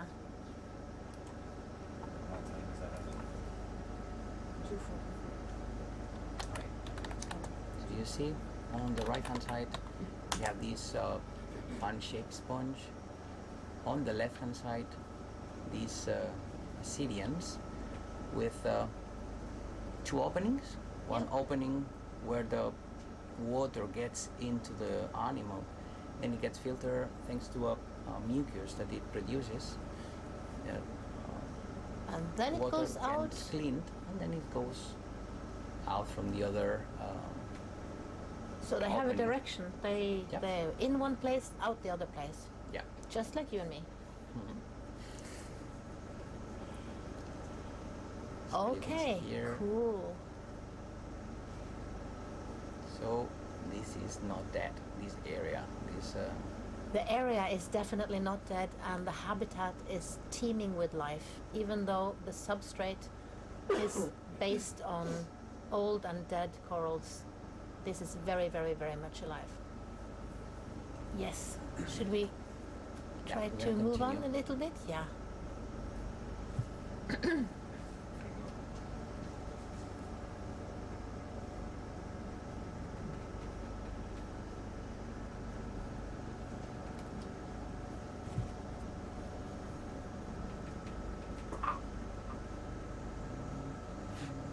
And we see the bamboo coral there in the back of this patch that we had looked at. And then there is a little bit of just very fine sediments before we see the new patch of. Yeah. What did we land here and try to get for samples?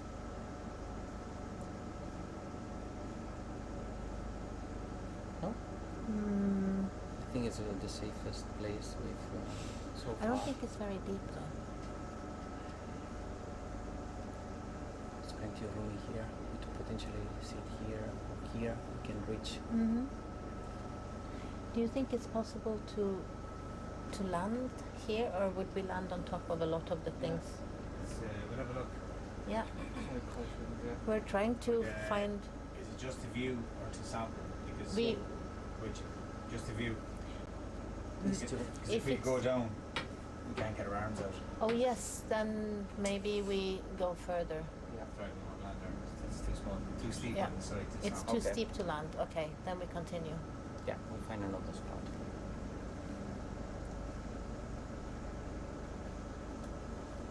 But we already here see the bamboo corals again. So that little empty sedimentary spot is not really stretching out very far. Yeah.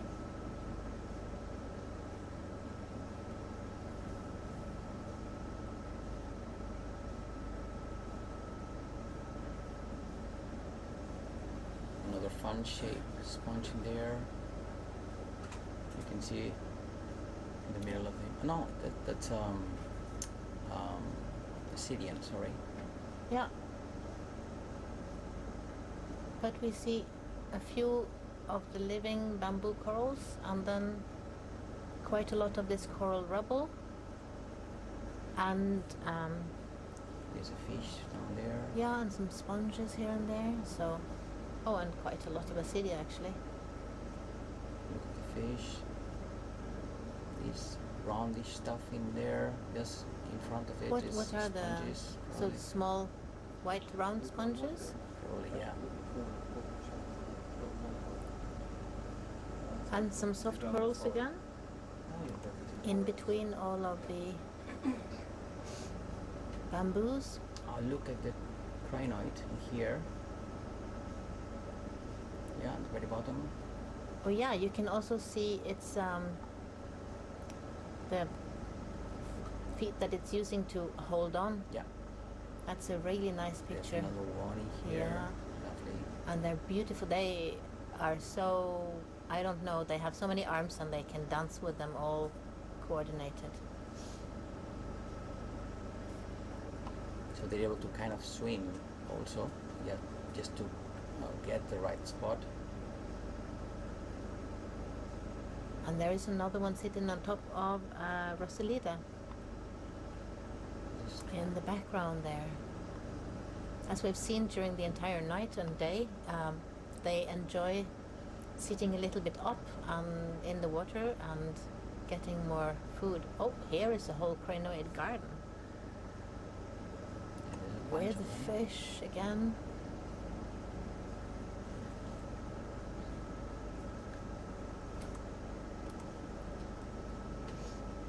And those little yellow dots that we see, do you think yeah, that they we are... need to do you get think- closer in order to see whether this is a sponge or something else. It could potentially be also, it looks like a sponge because It has so many different shapes, right? Yeah, Yeah. and sponges are like quite,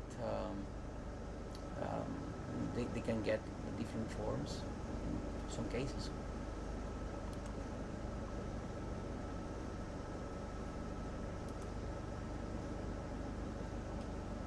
Ooh, and there is an anemone. Anemone. Right behind it. The anemone are also in the same group of animals as the corals and the jellyfish. They also have these stinging cells.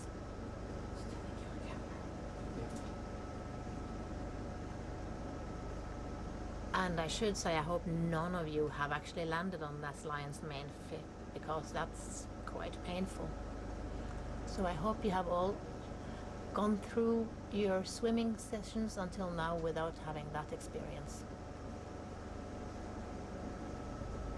So the edge of this little hill is got plenty of different animals that are using their position to get food, I mean, to get to the right spot where the currents hit more. Middle of the image, a Syrian big one. And The I one think... in the middle. This Oh is yeah, and there's a Syrian. bryozoa down there together with the sea star, right?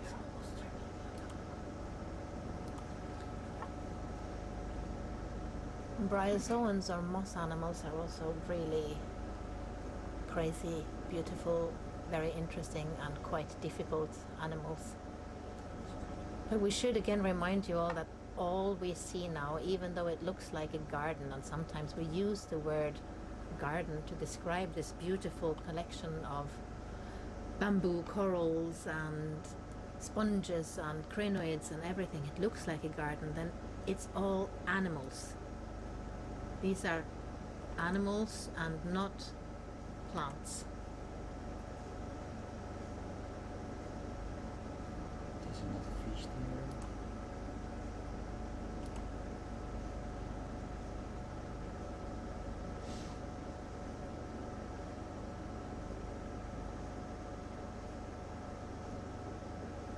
So there is that vase that we have talked about, the These are the Roselidae. Rosalida, yeah. And that opening, that big opening, is the outwater Pouring, It's called yeah. oscula in sponges. It's where all the water that has been filtered, it's integrated and it's expelled to the water column. So if It's you like back very, in the very day. fresh filtered water, that's a good place to be.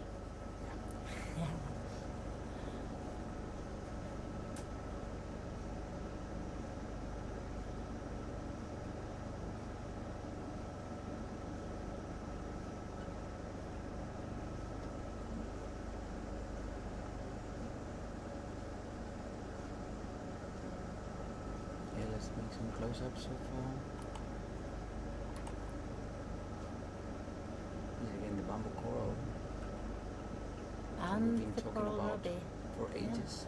But this dive is all dedicated to finding out about this bamboo coral that is here. And I guess in the left corner we have some Lysodendrorix, right? Yeah.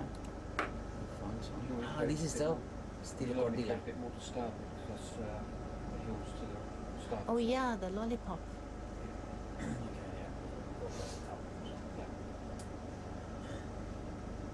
That was a It's a lollipop little bit sponge. far. Yeah. 4 degrees to start. We just zoom out a little bit to get a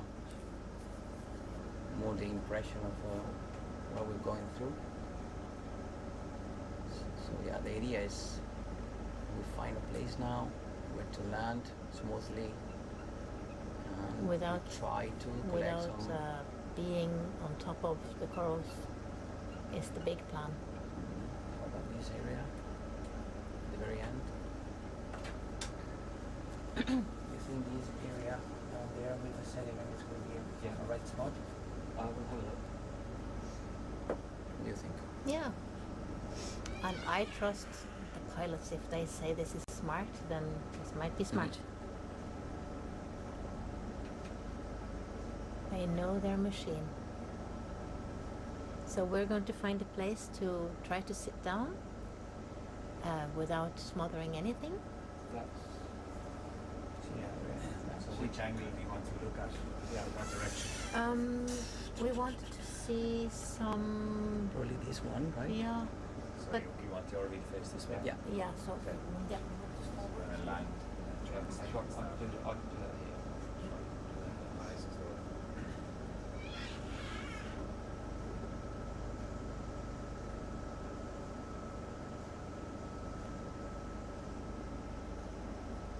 Yeah. Okay. That looks Yeah. perfect. This orientation is perfect. Yeah.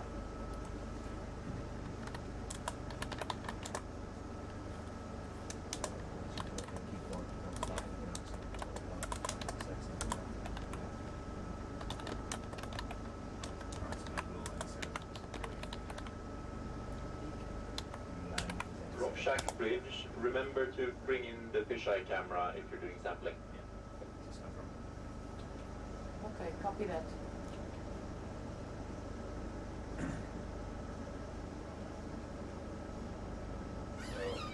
So one of our All we can do, guys, is we can bring that in so Yeah. you get a nice view of it. that would be good. So one of the things that we have talked about in during the day, and that is one of the plans for this dive, is to find out which species of bamboo coral do we have, and to be able to say that, even though it's beautiful to actually be able to zoom in and see more closely than what we have been doing until now, we do need to take a few samples with us to the lab to find out from the microscope and also from genetics which species we're actually having as the founder of this substrate and this area that we're looking at. So first we're going to have a little bit of a look at them and to get good filming, and then we are going to take a small piece of this colonial animal, so we're not killing the animal at all. We're taking a small piece with us to the lab so that we can study it and find out as much as possible about it, and be able to give a better description of this entire habitat and area.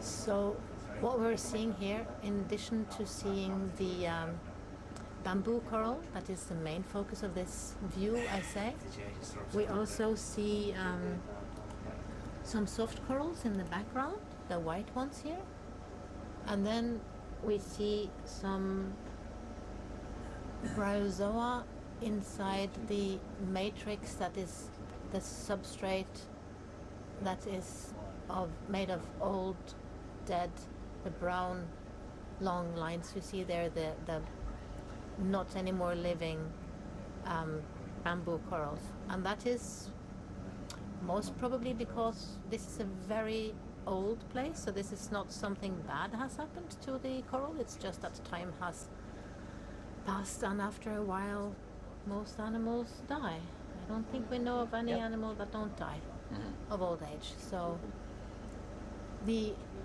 brown things that are the coral rubble will be dead pieces of coral that are now forming the substrate for the living pieces of coral, and sponges and soft corals and acidia and crinoids and everything else that we're looking at today.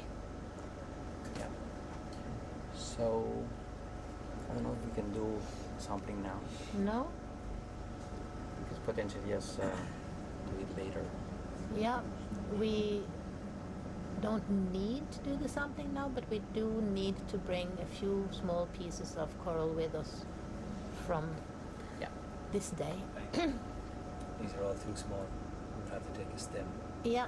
The stem, like here. Something there. I mean, you're asking us to pick up a millimetre. No, Yes. no, Jaws, that's we can't possible. do it. No, no, Yeah. we were No, we just will thinking take, about one of these No, stems. no, that one there maybe.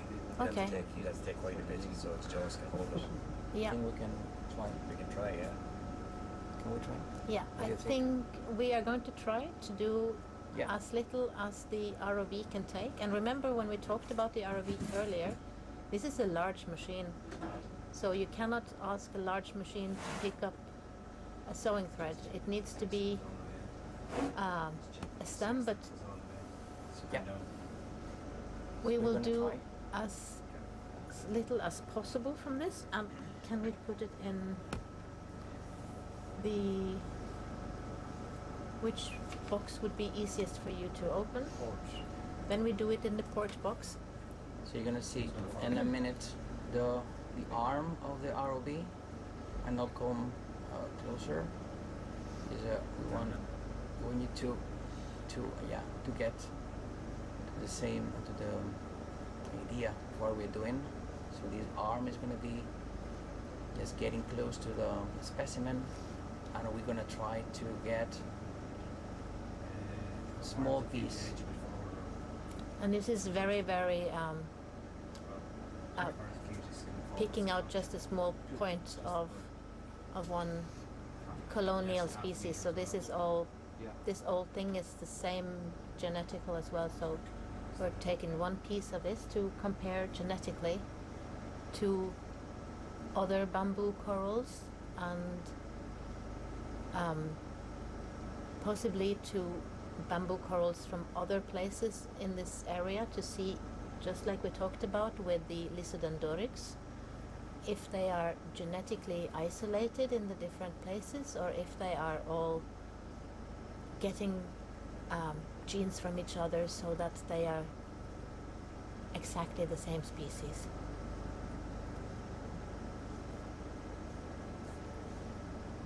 So this is the plan, and this will support the understanding of this habitat and help us to make good decisions about, not us, but maybe the people who are making good decisions, to be able to make good decisions if they get the best knowledge that we can get.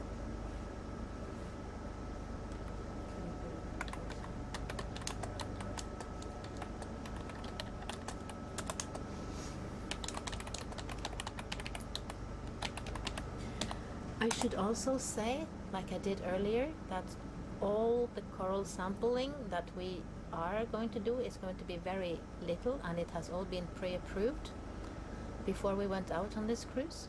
And all of the specimens will go to the University Museum of Bergen. So I will bring them home to my institution with me, and there they will be studied by a group of scientists from both the Institute of Marine Research in Bergen and the University Museum of Bergen.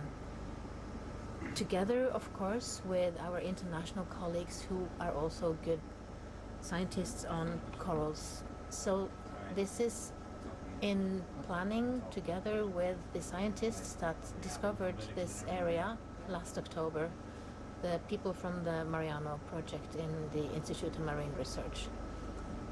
So a lot of thinking came before this sampling exercise now. So pilots are taking special care not to damage this colony much. On the HD surrogate, nice and slowly. Yeah. Going over it. You don't want to go to the T-heavy part. Just in a little bit there. There. Close. Close. Yeah. Yeah, close. No. Take it? No, I think. Open. Come back a bit. No, rotate. Yeah, well, that's it. Open. Down on the arm. Down on the shoulder. Up on the forearm. Down, down, down. Down, in. Keep coming in. Keep coming in. Keep coming in. Keep coming. And close.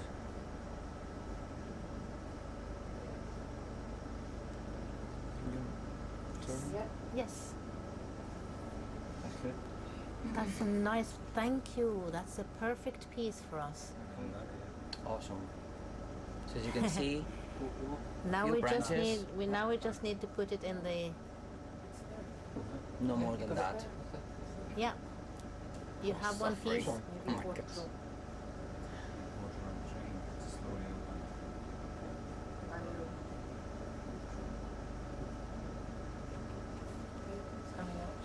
Oh yeah.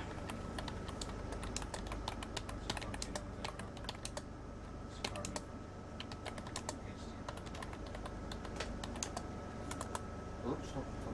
Move the arm. Move the second front back. You're alright. Yeah. So these small branches are going to be put into the bio box. And when it gets back in the lab, we will take different polyps into different methods of preservation so that we can do as many analyses as possible from this one branch.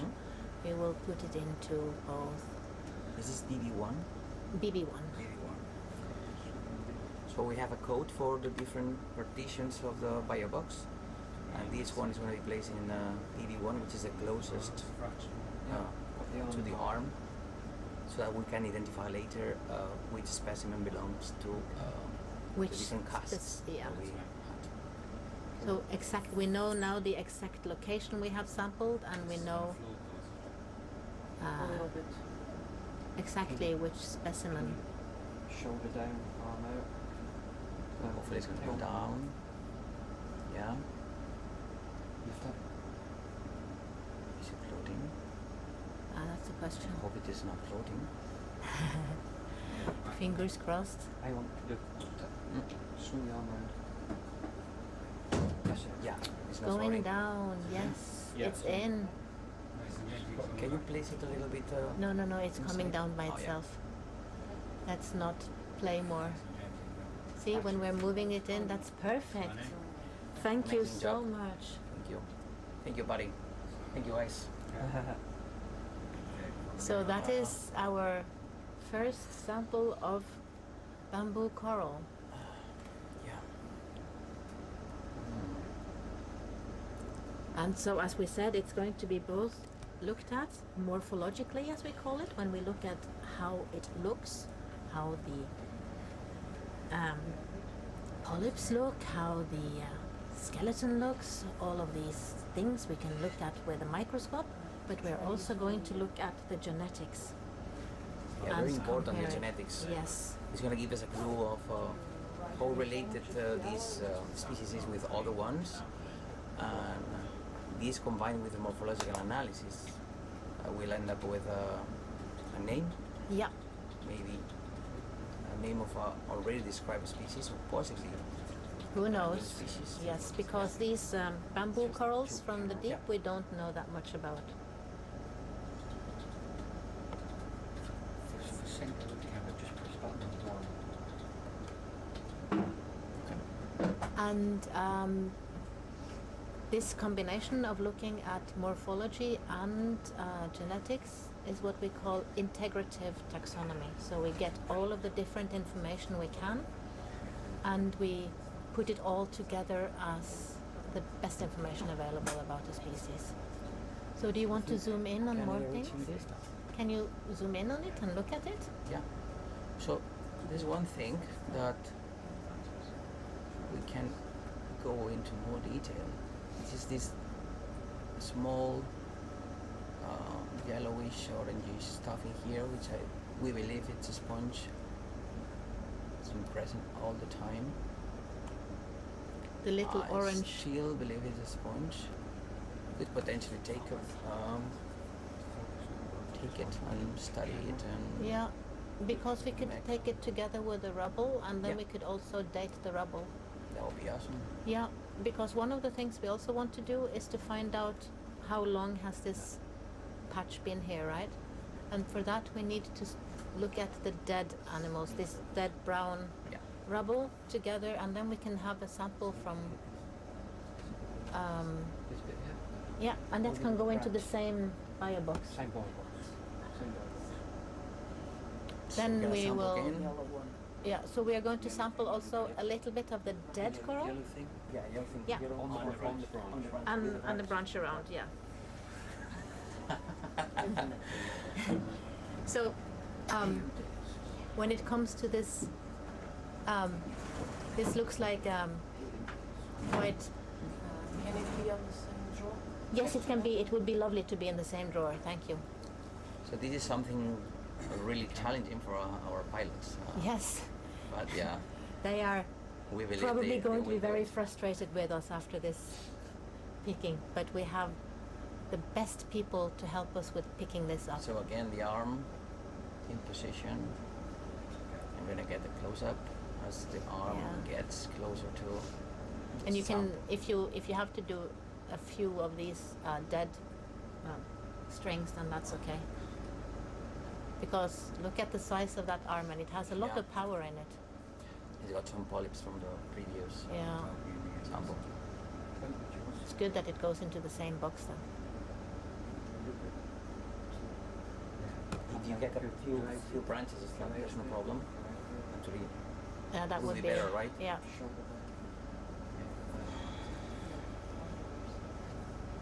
Just a little bit more out. Then come down. Then come down a bit.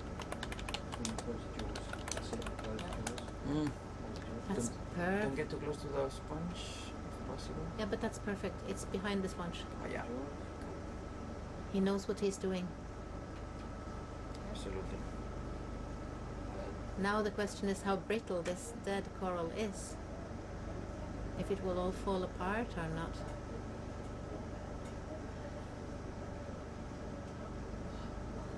Ooh. Yep, you got it. So we're getting what Wow. we want. Oh, Okay. Just that bit there then. Open the jaws. broke. But then this piece with the orange sponge that we would also like is already broken free, so we can just pick up that and its neighbors. Open. Oh yeah. Open. That's it. Down. No, no. Come in. Come down. Keep coming down. Too high. Down.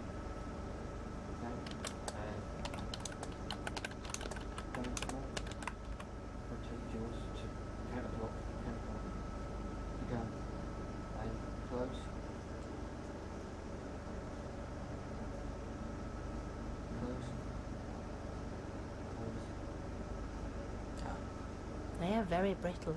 Yeah. Still open. That stem there. Rotate back. See the jaws. Open the jaws.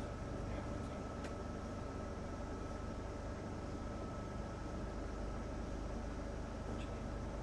That's it. Right down. Right down. Keep it. To the right. That's it. Close. Oh, good. That's it.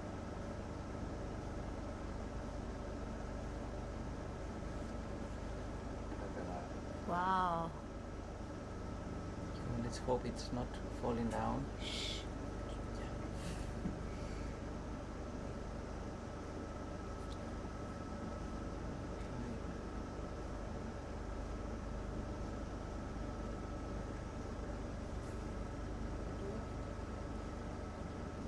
Super challenging.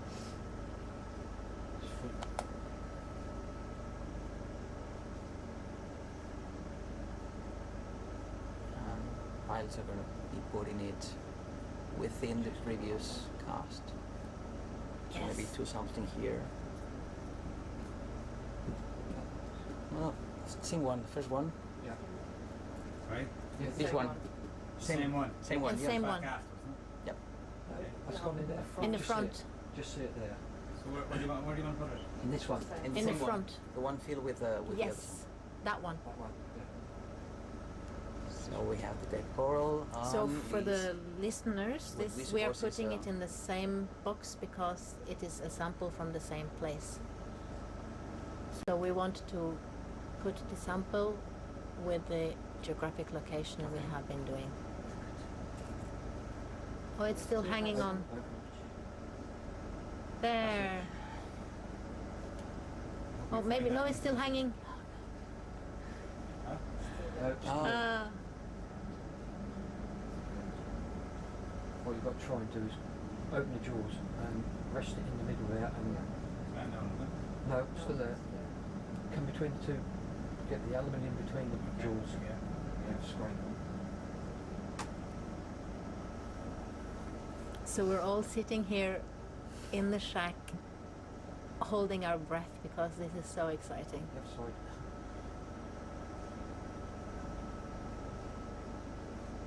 Zoom in a little bit there, Sergey. Yep. So you see? Just up on the shoulder a bit. This what? Up on the shoulder. Mhm. Hang on. Okay. Okay, it's Well, I under. moved to the other one, so Okay, it so doesn't just really matter. yeah, we will know that. How big is that? Half a millimeter? Yeah, it's super small. It's a little bit. It's maybe a centimeter, but it's really small. I wanted to ask you, how strong is that arm? How much can it? Yes, how much can it lift? Facts off the top of my head. Oh, You can break someone's leg or hand very quickly. So we are sampling brittle, dead things with an arm, a mechanical arm that is so strong that you could break somebody's leg with it Yeah, just without definitely. without even There's trying very something else hard. here. Yeah. We could potentially also. Paddy, can you get that? Yeah. Yeah, one second. So every time that we get the ROV landed, we try to maximize the number of specimens that we are gonna be sampling. Without overly taking away too much from the whole community. So this is again the Lysodendorix, right? Yeah, that's the Lysodendorix. And this is what we have talked about, how we want to compare if this is the same species, shallower, like we are now at 950 meters, compared to the same specimen or same species. Is that the from- Lysodendorix? I'm not sure. No, about it. it's not the Lysodendorix. No, it's not. Do you still want it? No, wait a second, Paddy, because I don't think it's Lysodendorix, this one. Let's have a look at it first. We So don't we need to sample thought- it if it's not the right thing. Yeah, so we thought that at the very beginning it was the Lysodendorix, but it's not actually. It's something else. I'm not sure if we've seen this before. We can just have a look around and see whether we find Lysodendorix in another spot. Because for Lysodendorix, the reason why we wanted to sample that is, as we started to talk about, We want to compare genetically from different places. Yeah. La alicóndrida la tenemos, lo digo por si quieres usar el tiempo con otra. ¿Es la alicóndrida esa ahí? Sí. Entonces nada. So we thought it was Sendorix, but No. So we had another sponge person here, yeah, the, he came to Julio, to help us with the species. And what was the species? Alicóndrida. It's a group, it's an order. Okay, so we don't need that one. Zoom in on the fish. Yeah, let's zoom in on the fish. There. There is a fish hanging out.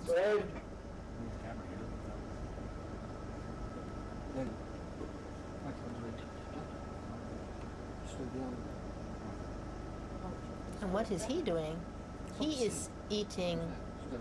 He's grabbing with He's eating amazing. another fish. Is it? I don't know. He is eating. Indeed. Yeah. Or is it? Yeah. Is it another? Is it a dead fish? Yeah, it's a dead fish. Squid. Dead squid. Probably, yeah. Yeah. So look at that. Calamari.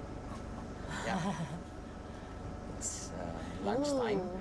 Yeah, Or- lunchtime in the deep sea.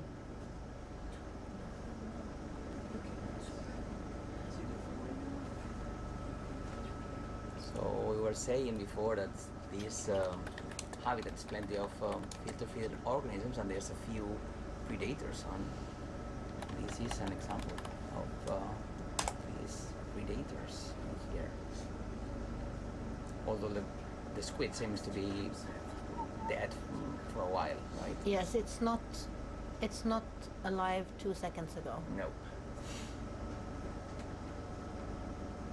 And what we can also see on that part of the bamboo coral that is closed now, it has pulled in all its polyps, because it's probably quite a lot of disturbance for it when this fish is going at the dead squid like that. Mm-hmm. So if any of you are having this as the slow TV for your lunchtime, then you can see that the fish is also having lunch at the same time. And you can compare your eating habits to the fish. Or your table manners. Yeah, we were in the right moment, in the right spot. Yeah, that's great. Great. So let's move right. Yeah, I think now the fish is done. Say bye-bye to the fish and squid. And the beautiful bryozoa behind there. Yeah, and we move for. But that was Another a area. super sampling. Thank you so much. Hopefully it stays there now when we get up.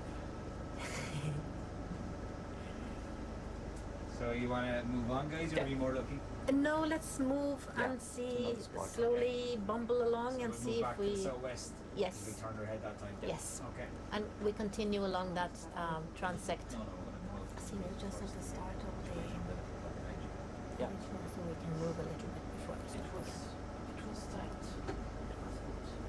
And Yeah. So ideally, we'll try to find another place where to land. Yeah, but- the RV. and have another look at things. Or if it is better to hover so that we can zoom in a little bit, then we can do that as well. First, we will have to turn the ROV around in the flying direction, because we turned to the starboard, didn't we, to get a good place to look and to sample. So you may And look ask how, yourself yeah. about the blooms of that we are producing. May disturb some of the organisms in here, but since the currents in here are quite strong, these sedimental plumes are going to be like swept away quite quickly. So it's a very, very short time plume. So it's nothing to worry about for these No. plumes. And another thing about these plumes is that what we are whirling up when we are moving like this, when we have been sitting down at that muddy place, is sediment that has already been coming down through the water. It's old sediment, so it's kind of round around all of the edges. It's old sediment in that way, and it will, if there's a lot, it can clog the filter feeders a little bit for some time, but it will not cut any of their structures because it's not fresh cut sediment that can be very much sharper. Oh, what is that hole? Is that a hole or is it a... Could be a hole, yeah. Yeah? Can we zoom in? So Sergi is having the control of the camera, so I have to point and hope that he will agree with me that things are interesting. Kind of a burrow in there. Yeah. For the fish, some fish. This is the anemone that we've mentioned before in the transects. Yeah. Let me just make it closer. And the soft corals are everywhere there as well. And So this anemone Acidia. with the tentacles yeah. averted and the mouth in the very center. So once they get a prey, they get into this cavity, but they only have one so cavity, they have yeah. one opening. It's the Yep. same opening to go in and out. Yep. So that's different from the Acidia that has one in opening and another out opening. Yeah, let's fly on.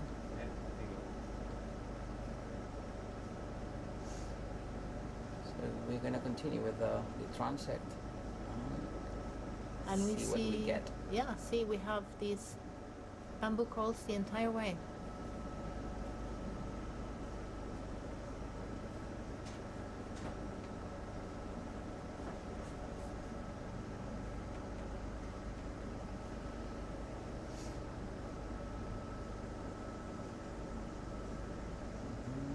Yeah, there's another burrow in here. Can you see? Yeah, look at that. Oh, is that the burrow? That looks like a burrow. It's so... Oh no, it's I don't know. But it's Are so... they bridge? Are they bridge? Okay, can you resume the movement to 0.2 knots, please? 215 degrees at 0.2 knots, okay? Yeah, roger.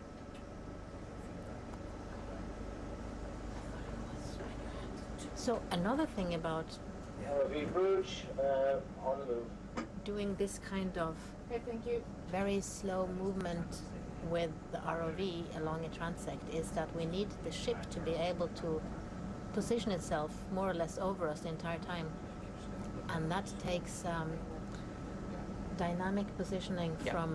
from the vessel as well. So that's why we are always in contact with the bridge, and they have this computer that helps them to position the vessel exactly where we want it. So we can do this on more or less a centimeter or two Yep. to the right side place of Look where at we this want it. sponge This with is amazing. 3 crinoids. Oh, sorry.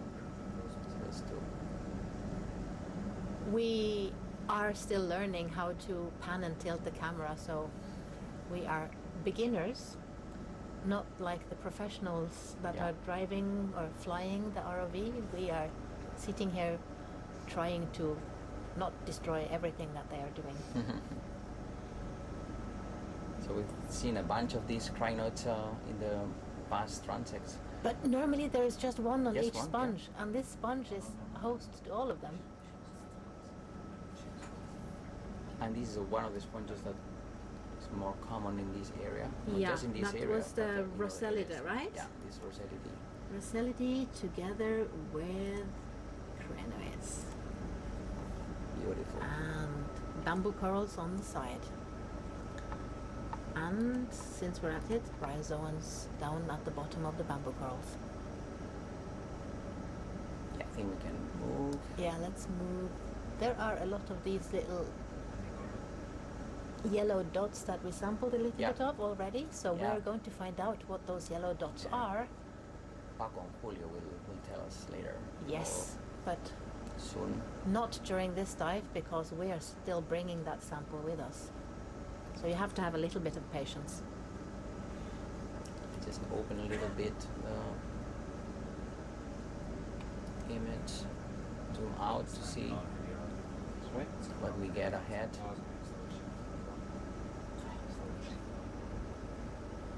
Bridge RV. Bridge red, Can you slow down to 0.1, please? slowing to 0.1. Okay, thank you. I think we can just move for some time because we have really not moved at all. Yeah.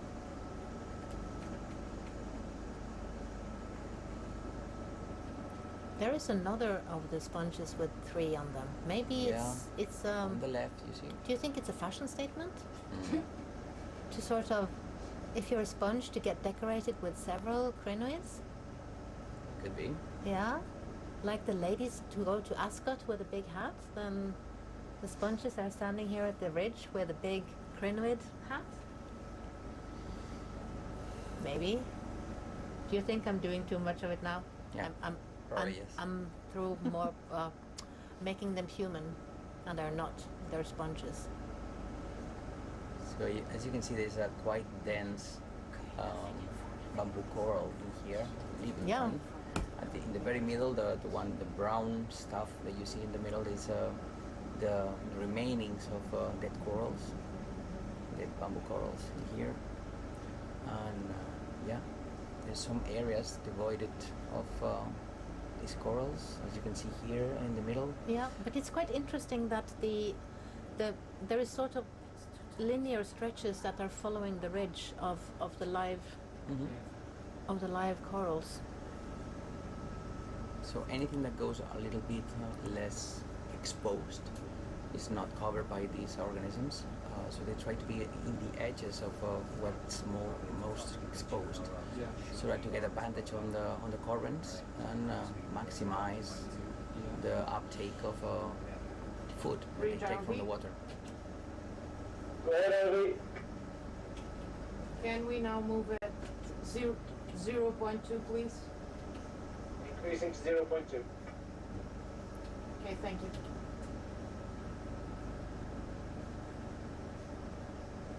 So we see there are also some few crinoids that are not using sponges, but they are finding places where it's still kind of on the top of something.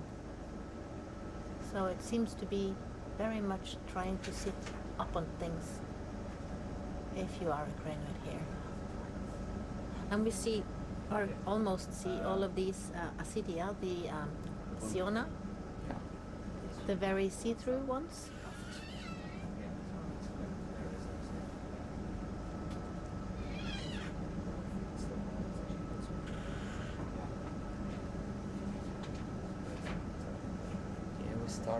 We're resuming. Look at the fish there. Yeah. You want to zoom in on the fish? I think it's the same species as before. Is it right? the same as the hungry friend earlier? Probably, yeah. Yeah. Doesn't look too hungry. Maybe he already had his dinner. Mm. And these white things are the carnivorous sponges, right? Oh, yeah, some. Yeah, but not in the back. In the back, in the top of the picture would be the This is bamboo the corals. Bamboo coral, yeah. Yeah.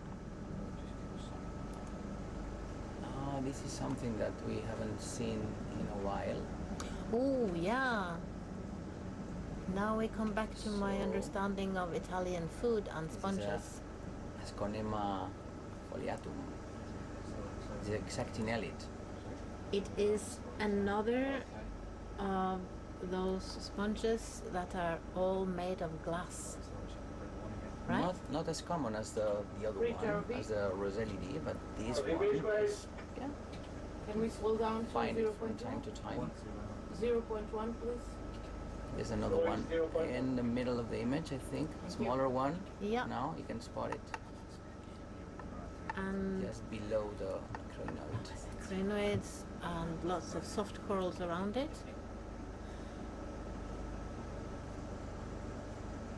And then we're back to the normal vase-shaped Rosellida. Yeah.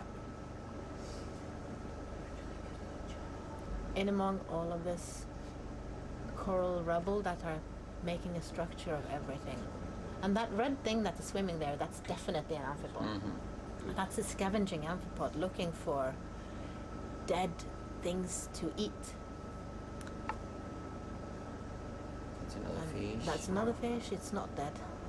It's very much alive.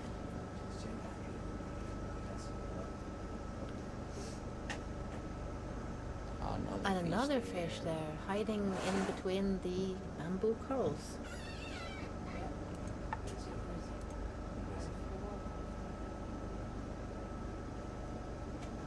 It's a good place to hide, and that's one of the reasons why these bamboo coral reefs and other dense aggregations of species like this are attracting so many animals, also of the ones that can move a lot, because this reef is making a 3D area that can structures that can be hiding places and probably more safe resting places, or places where food can get stuck, and so that you can find some extra food here and there because it got stuck in the currents.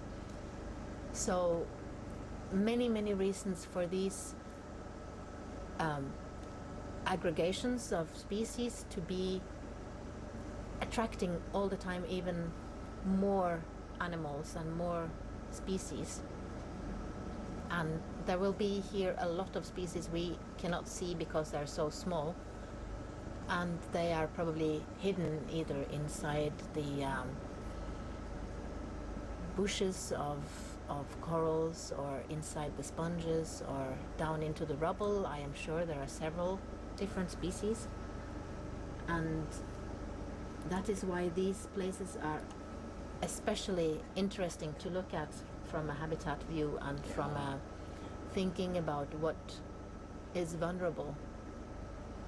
So in a list of groups that are considered vulnerable species as ecosystem indicators, we are finding both these sponges and the bamboo corals and the soft corals and the crinoids. So this is definitely an area where we have a high density of what we call VME species, or vulnerable marine ecosystem indicating species. So this is the Stylocordilla. That is the lollipop sponge, right? Can we take a see if it close-up. has amphipods sitting on the stem? So you can see it better now with a close-up. Okay. You see there's a stalk. There is a stalk that there, but is there connects the anybody sitting on it? Specimen. I mean, the filter feeding occurs in the white stuff, in the white top area that you see. The stalk is just to put this Ball up ball, there, yeah. up in the water in order to get more food. I mean, the highest in the water column, the better for these guys to reach.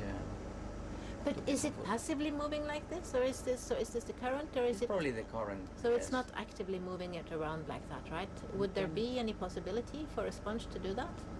To do what? Actively move its head around like I that? don't think No. It's just They are just currents are doing. currents are at the will of the current. You cannot see. You can, see a little bit the stalk at the Yeah. base. Not that long, I would say, a few centimeters. On this whitish area, this whitish part, which is where the filtering occurs. So it filters seawater, and then it gets into cleans this wood because it's getting the food from the seawater and then expels it through the oscula. So just a question, do you know what these little polyp-like things that are sitting right at the base? Small anemone, right? That's small anemone that are sitting there. We are seeing several. There's one down there as well. Yeah, you see, like one of those two, right? Yeah. In the, do you think? Right Yeah. in the do you middle think? of the image, and I think these balls are just in front of this anemone. Those are maybe craniellas, another group of sponges. It's quite common. They're In quite Norwegian, the common name for craniella, if I should translate it to English, would be a brain sponge. Yeah. Because they are, you know, in the cranium, so the craniella, and they look like a little brain. You see, there's a sticking here with some expansions just behind, just in front of the this anemone. This is, I guess, carnivorous sponge. I was going to say carnivorous sponge, but you said it. We are back to the carnivorous sponges again. Thank you. Okay. Yeah. Yay. So we see in more detail these. And this is just that lollipop little sponge. patch that might not look super interesting before we zoom in, right? Yeah. That's super cool to see.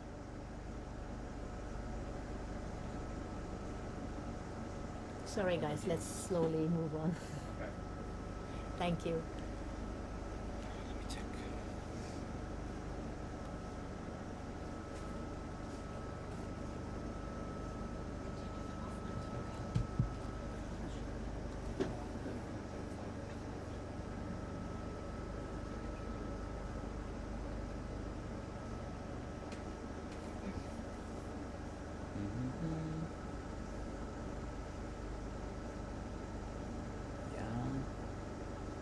Plenty of these bamboo corals. You are reminding me that I should register them again. Can you continue the movement at 0.2, please? Continue that movement. Thank you. So, those orange things there, they are It might probably be the same orange or sponge thing. similar sponges. Yeah. As the one that we collected already. Yeah.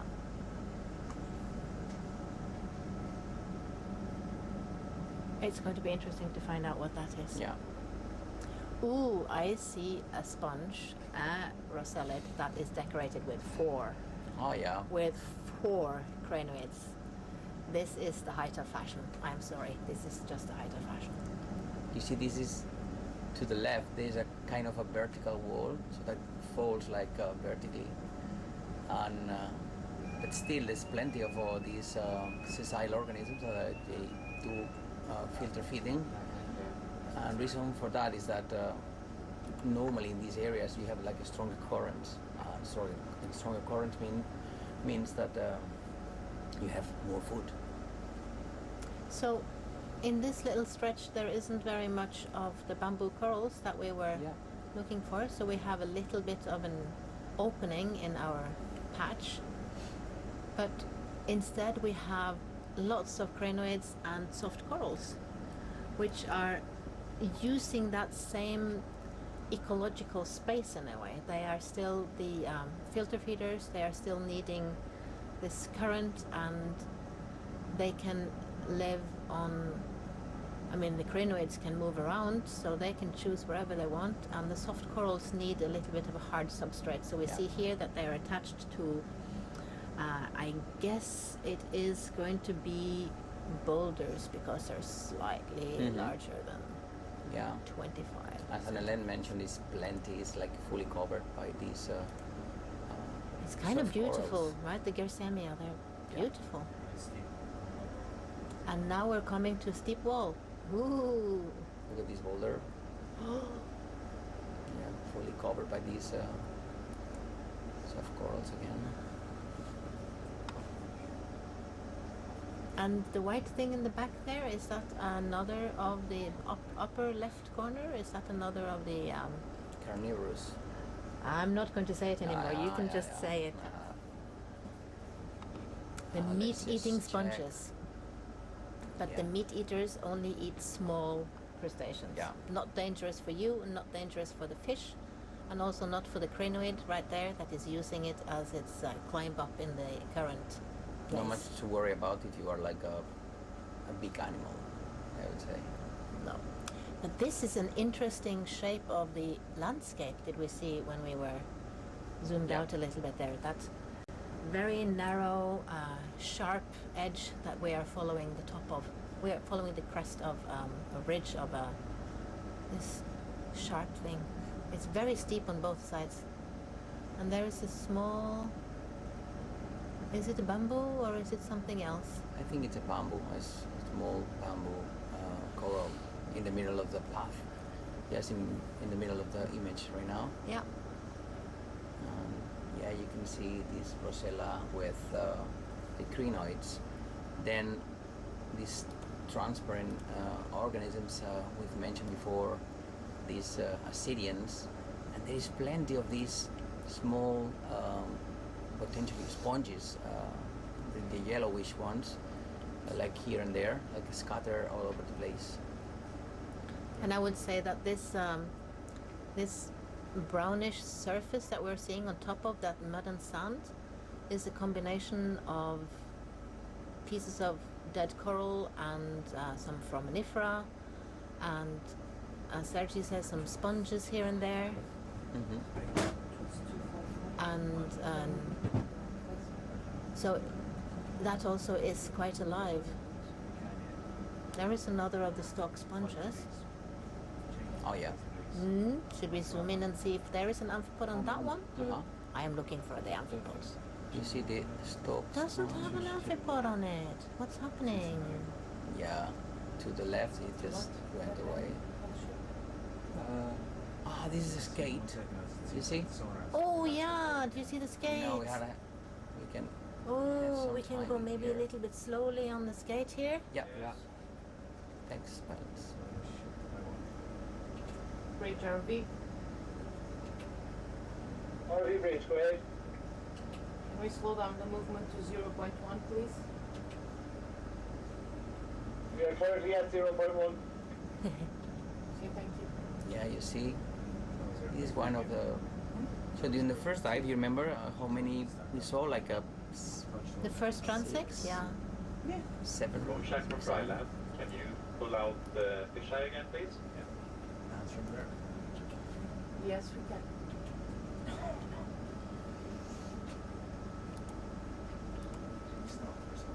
Stan is coming out. We believe this species. We have the name of this species already, right? Let me just. Ambliraja hyperborea. We think it's that. That's the one. But yeah. Of Maybe course we need to check. can we zoom in even though that they are putting up the Yeah, you should be able to get fisheye? inside of it there, yeah. Oh yeah, cool. Just stop zooming in, just go, yeah, left, yeah. Perfect. Go left again. And get the skate in the middle of the picture. Yeah. Up. Perfect. That's perfect. Look at him. Beautiful. Try left RV. Fry Lab. Okay, Sexton is fully out. Thank you.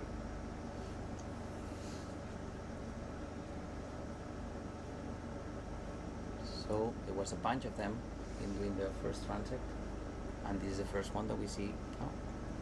I think they were more common at the very beginning, and so we're heading to the area where we were most common. But they were more on the rock wall coming Yeah. up on the hill. So now we are on the crest and it's just resting here, I think. Mm-hmm. They are quite impressive animals.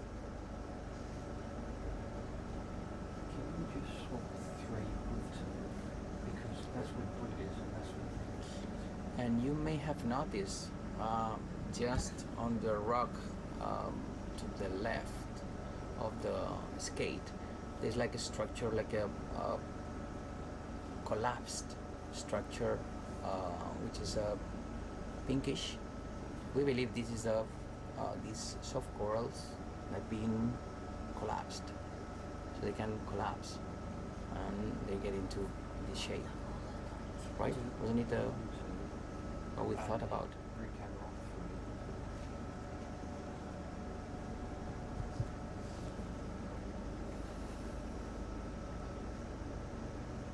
Yeah, lovely. And you see how well some of those Acidia are almost hiding in the sediment there. You just see the Yeah. in and out holes. Yeah, mimetic to the ground.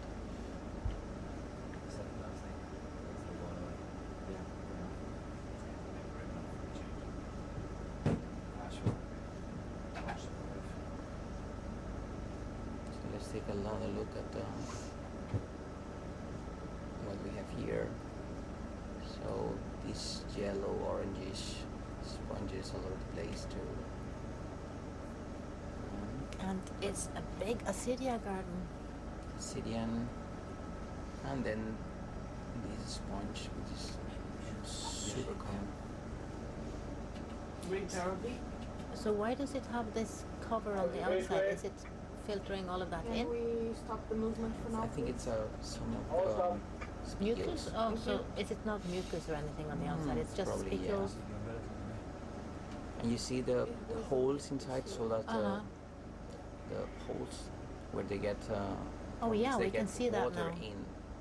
That's where they pull the water in, and then it goes Yeah. into the central cavity, and then Yeah, it comes after out. it reaches to some cavities which are called quadrasite chambers, Mhm. where sponges they get the food from the water, and then it makes the water clean. Then this water is transferred to the very center, the oscula, and it goes up in the water column. Nice.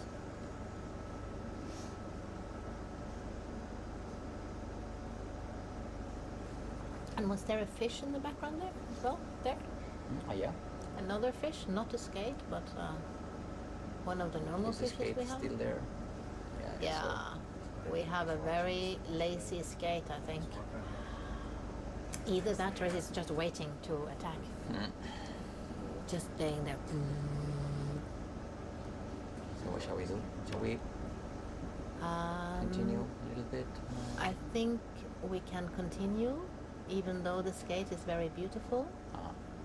But maybe we just let the sexton be out, so maybe we zoom in a little bit on the side. So we have, you can see we put out an extra camera that I am sure you have in the video feed for you.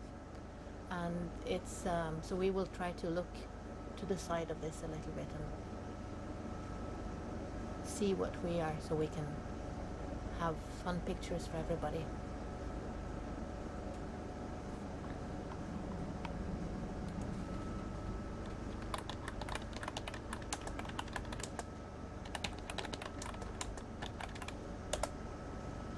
Flying a bit in this area with not much of these bamboo corals. Some here and there, but it definitely not the density that we've seen in the past few meters. Look, this is the That was the Lysodendorix, right? yeah, Lysodendorix in here. We need to find a spot where we can also find there's another Lysodendorix here. Can we stop here? I think. Oh, we just had a stop. Let's move a little bit. Yeah. Okay. Some more Lysodendorix. Soft corals, and then again these sponges that are the most common organisms in this area. The These roselids. Roselidae. Yeah. Yeah.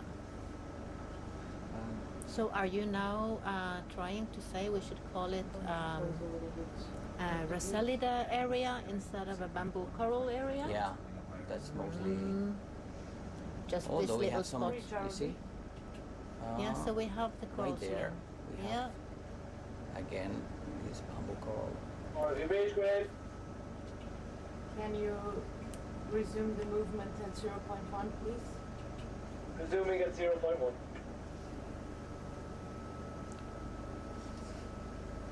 So, in between these bamboo corals that we are looking at now, there is this sponge that might be considered looking a little bit like spaghetti.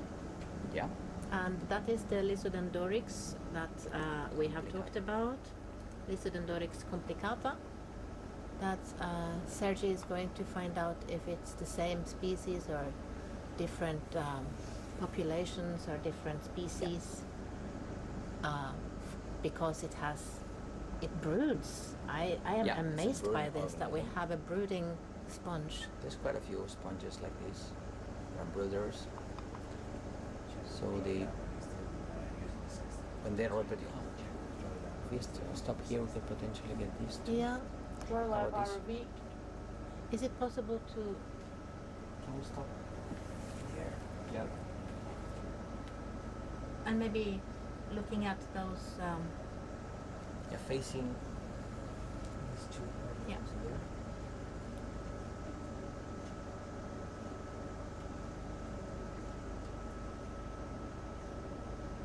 We're going to try to make another sit down. This is a relatively flat area and it doesn't have a lot of animals on it. Dry lab RV. Dry lab.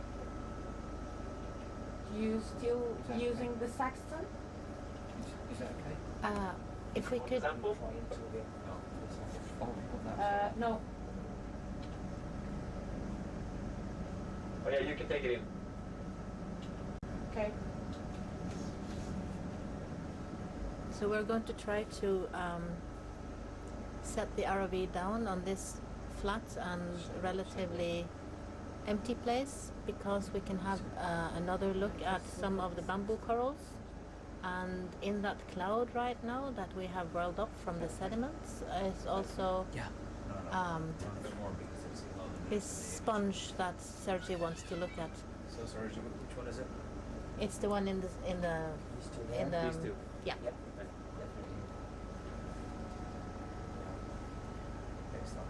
So because we have such an uninhabited area right here, we made a little bit of a cloud when we were moving around. So that's quite normal and not, as we talked about, not very super dangerous for any of the animals we are seeing. But this is a nice little spot to look at some animals. Thank you. And we will just not to damage anything. I think this is perfectly landed, and we can just wait until that cloud has disappeared. And look, there is a crinoid sitting on top of the Lysodendorix. Do you want to start looking at that maybe? Which one do you prefer to sample first? Which one do you want? We want this one and potentially any of those two, because this way we can just. Okay, so what do you actually want to sample? The sponge. I mean, we don't care about this spinal. So the whole sponge is just come underneath? If you can just grab. No, but it's possible to go underneath there and take that. And take one. if we can inspire the crinoid to stay in its area, it will be nice. We are asking the almost impossible from Paddy, and he is still being kind and going to try. So we are going to try to sample this Lysodendorix that Sergi is going to find out if it is one or two or several species.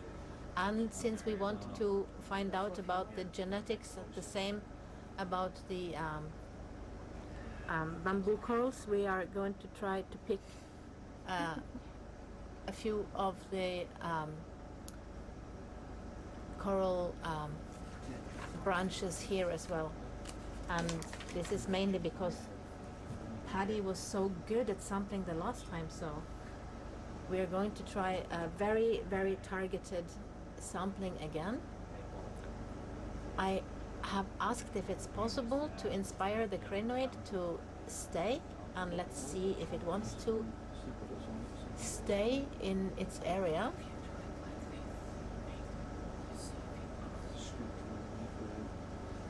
We are going to try to sample the sponge under. A little zoom there, guys. Yep. Yes. Can you zoom in? Just taking notes.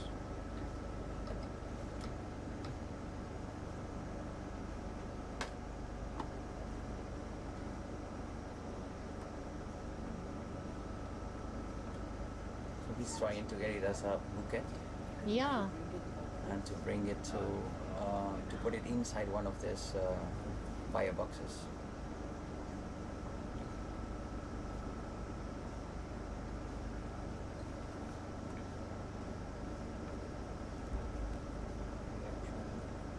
So this is the Lysodendorix complicata, Yeah. and at the moment, together with a crinoid,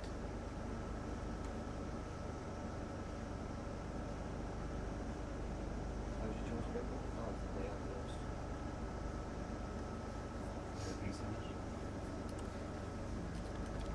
Yeah, you got today's small box.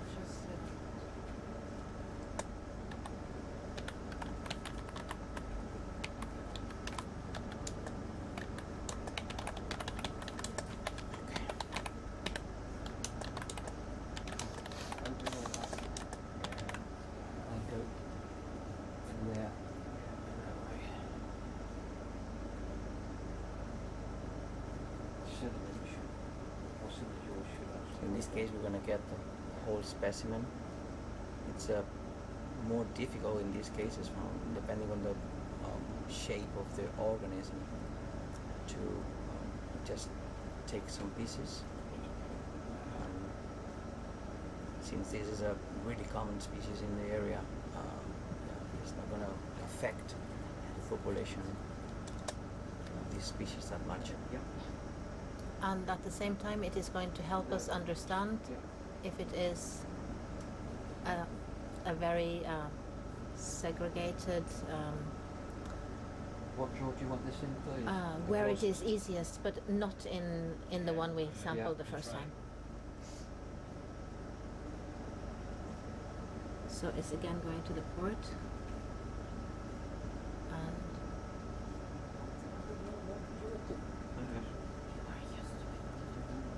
You got to do something.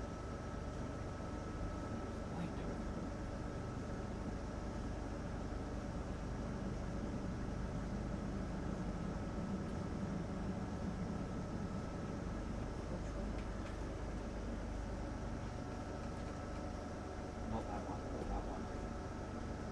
so it goes into BB2? BB3. No, BB3, yeah. BB3. That is beautiful. Open.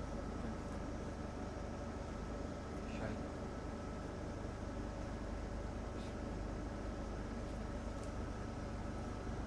Is the current pushing it into the next? Well, that also is okay. No, we're going the other one then. Yeah, but that's it's okay. if it's there. That's Doesn't work perfectly like okay. So it goes into BB4. BB4.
hanging out.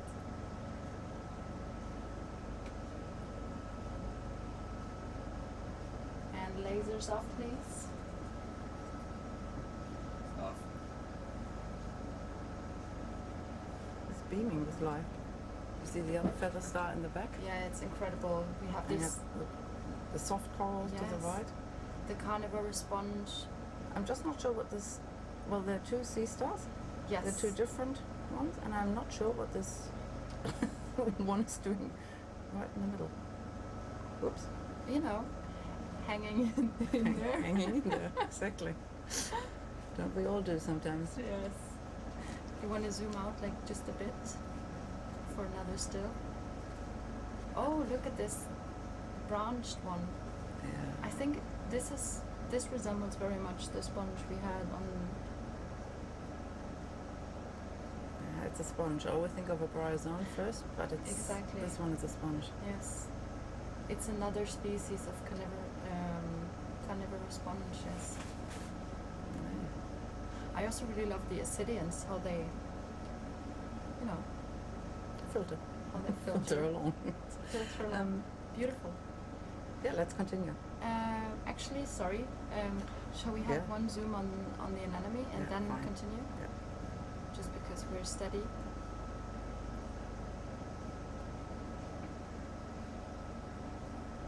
Aw.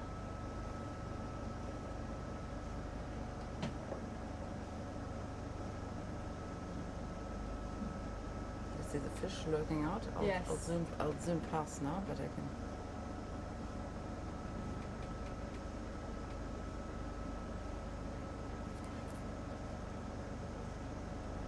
It's pretty. It is. It's also waiting to eat little crustaceans. Yeah. I think we should do as the fish does and continue.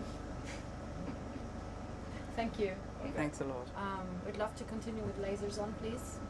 If, yeah, they were off. Yeah. Yeah, go. Let's go around these ones.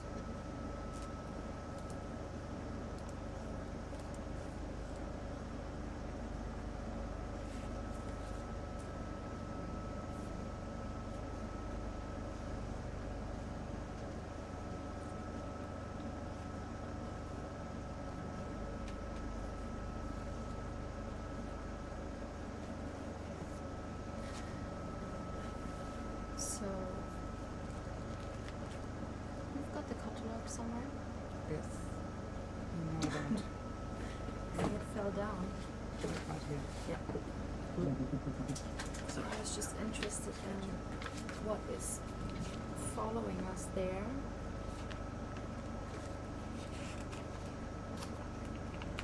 I think it might be a rockling. Look at this. And the fins. I entered rockling. Yes.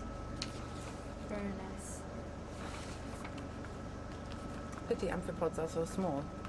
Amphipods are these orange things that keep swimming through on the screen. I've seen many this morning. I They know, were but- really photobombing. Well,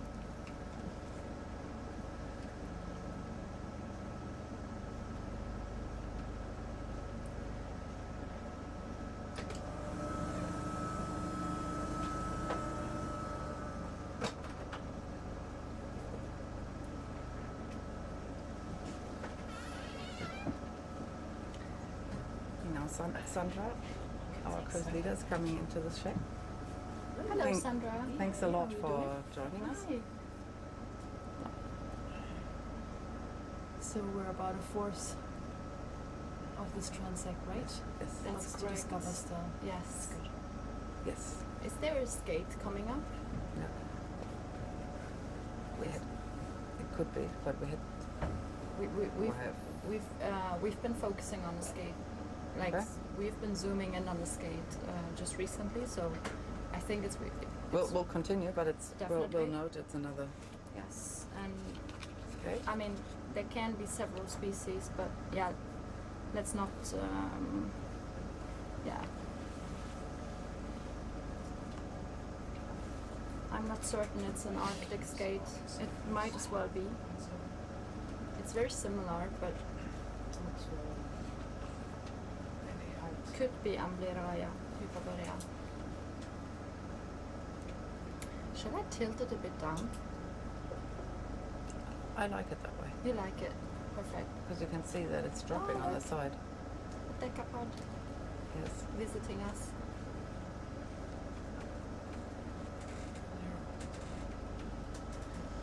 So we are currently diving at 958 meters depth in a bamboo coral garden, which was which was discovered last year during a Norwegian research. Oh, there it flies in. This is beautiful. Absolutely beautiful.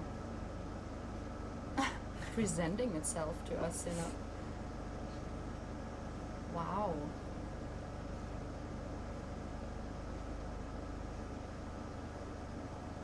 Very elegant. Amazing.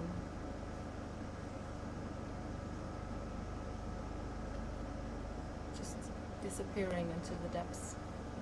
Really nice. I've never been interrupted by a skate before. That was special. What I was about to say was that we are currently in a bamboo coral garden that was discovered just last year during a Norwegian research expedition. And we've been in touch with them for a long time, and now we're finally back. And it's our first time that we see this live, and it's just incredibly beautiful.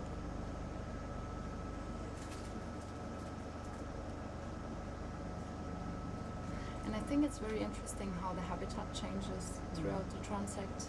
It's very diverse with regard of sediment type, and I think the bamboo corals will now stop. Maybe. And they will have a lot more of those glass sponges. Probably, yes. There were anyway different zones identified by the Mareano researchers, right? Yeah, you're Like, right. so, Yes. yeah. Yes. We can't expect the same coral cover to continue throughout the whole transect. There's different patches, different parts of my crest. Look at the rockling having beautiful boulder there to hang out on. That one is sitting still. The other one we saw just before was feasting on a squid. Really, I missed that yeah, one. it was really, really strong. There are two lollipop sponges to the left. Yeah. You know, it was such a pity. I was watching the dive. I've been watching the entire morning, but there was this very small time window where I really needed to brush my teeth. And then there was a fish eating on a squid, and I missed it. We have people in Australia tuned in. Ex-people who used to work here on the ship. They're viewing live. That's cool. Compliment to your work, eh? Yeah. That's one word you could put on it. This looks so beautiful. Still a fan? So we All still the- follow? Stuff. But Yeah, the they coral chose a coverage is different word is coming just for back. banter. Yeah, it's patchy. They want to Yeah. see you fail. So I just told Look, them there's an that amphibod George is in charge of the swimming, makeup department. isn't it? Yes.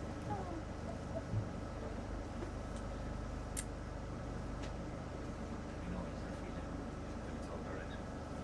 I'm not seeing the speed of the ship and yourself, right? It seems to work at the moment.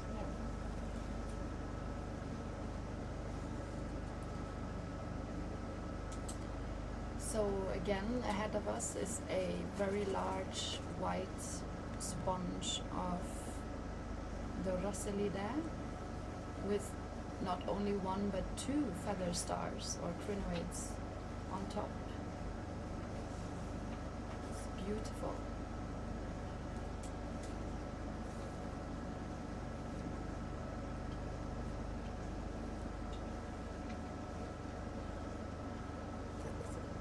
It's lovely. It's lovely, really. And another rockling, probably.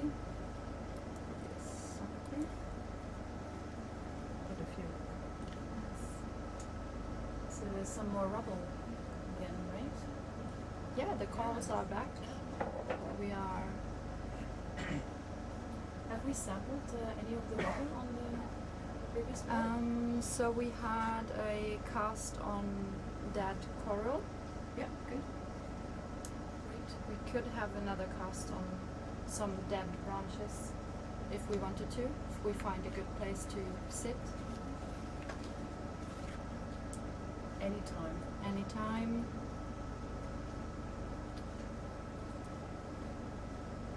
I mean, I'm just thrilled to tackle the question whether that is an actual reef as per definition, or if it's just, in quotation marks, coral garden.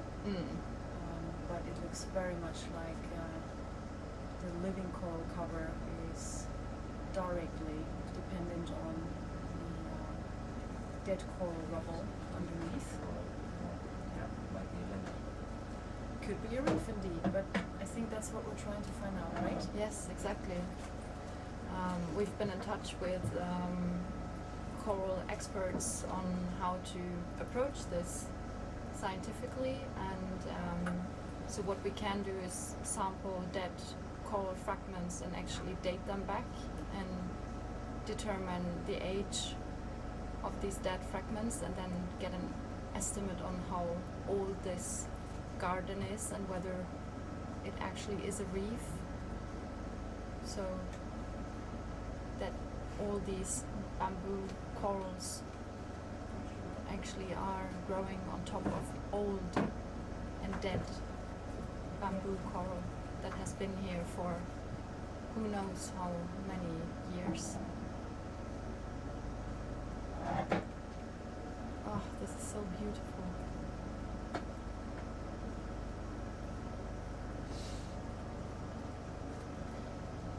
Are you into, I don't know, finding some amphipods?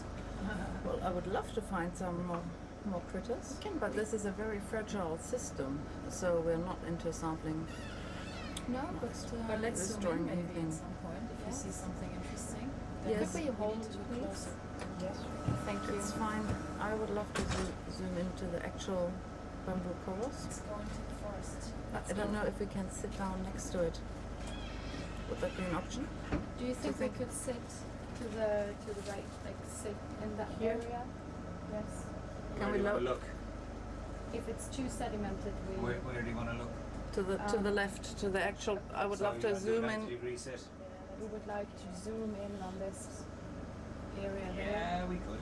I would love to zoom in on the polyps. What's the other close up than the sitting on the sleeper? Yeah, some sort of this. You're gonna do it there? Yes, that would be. That would Oh, be. you'll have to rotate because Yeah. you're coming in. You don't have to land on the touches. So this whole ROV landing is a thing of itself, that it's technically very challenging to land an ROV, and it's especially challenging to land it amongst corals, because of course we don't want to sit down with the ROV on corals, so finding a spot of sediment, of a bare patch right next to corals. and our pilots got cameras everywhere on this sub to building up. Yeah, to find a spot where they can land and sit tight so we can do our zooms on the little critters. They do know what they're doing. They sure do.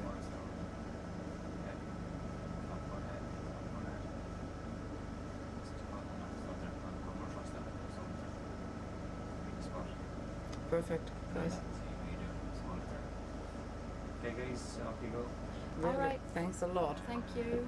What we'll do is just wait. Bridge RV all stop.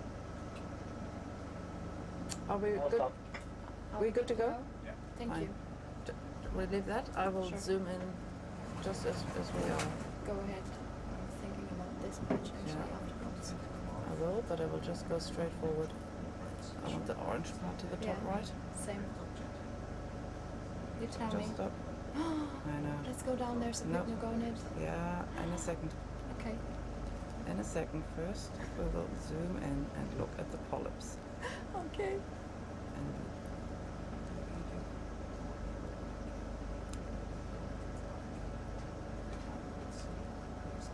very nice. You can also see some little critters sitting inside the coral reef. Obsidian, it's a little sponge. And we will now move the camera down.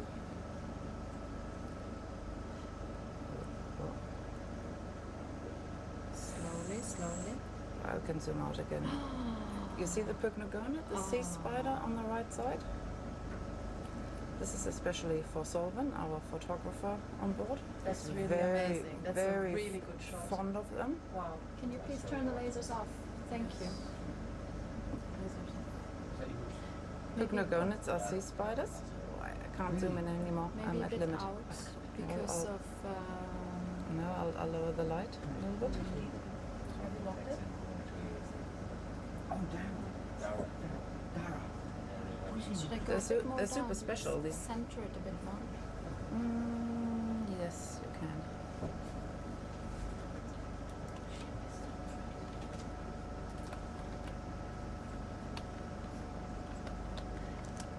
So They're Anne- quite amazing because, Yeah. well, say something about them. It's rather rare amongst animals that the dads take care of the children, and in this case, the males of the pycnogonids carry the little ones on their back. There are very few other groups that do that. Seahorses, for example. But we cannot focus, or our zoom is maxed out here, so we cannot see what's on its back. I think we can get it more into focus with if we put it on manual and I'm give it a trying. try. The focus might now be very bad. Sorry for that. We're just trying to manually focus on it. Ah, there you go. You got it. There we go. There we go. This is more sharp now. It's moving its leg. What's it supposed to do? Well, I hope nobody is arachnophobic in this room or at home, live, Well, running away. I'm not such a big fan of spiders on land, but pycnogonids are great. these ones, they just Okay. fascinate me. And what is really interesting about these animals is that they have all their organs in their legs. That's true. It's really special. Oh, Caroline will be so happy Yes. when she sees this. Okay, we're zooming out again. Yes, we're zooming out. Do you see all these other critters living inside the reef? That's what I think is so fascinating. Also seeing the polyps out, you can only see that in situ, like only when they're still alive. Because when they're touched or brought on deck, then they disturb and then they contract.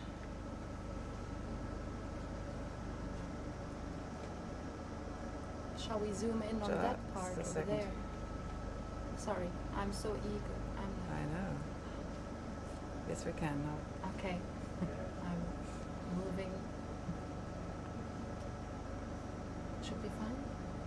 A little bit more. Like A this. bit higher, please. Like this. Yeah. Okay.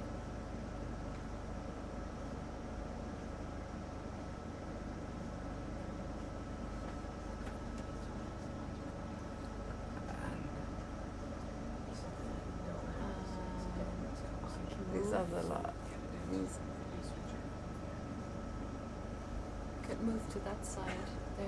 I can't move. You have to. Yes. I just wanted to let Yeah, you know that yes, I'm okay, moving. sorry. That was wrong. No, don't worry. Okay.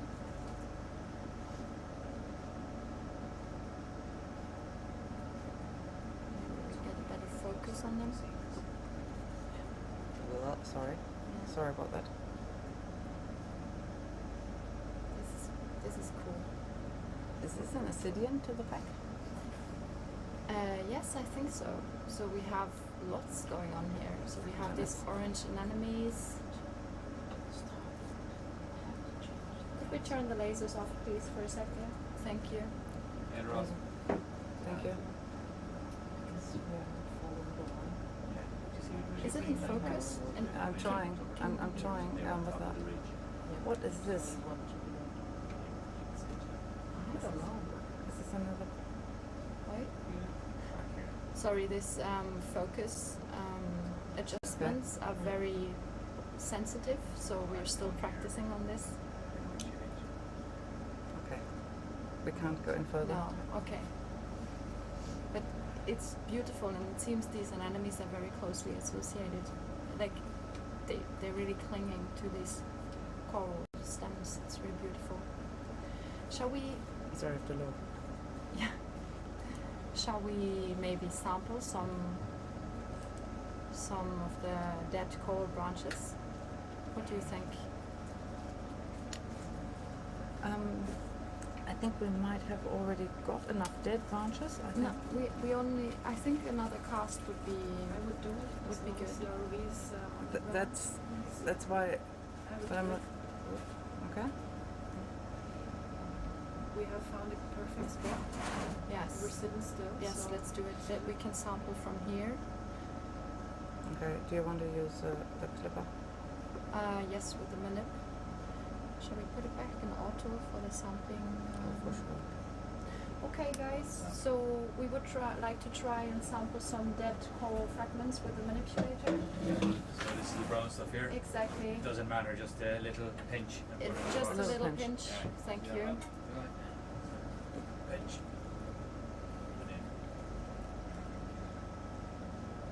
I think we've got some spare on the port side. Some spare space on the port side. Yes. Yes, The we number do. 3. Yes. With one spare on port. The lower left. Yeah. Lower left If a is little free. bit falls into the other chambers, is that okay? Yes. Then Okay. Because it's dead. that's Yes. Yeah, that's fine. Yeah, so we're going to port aft.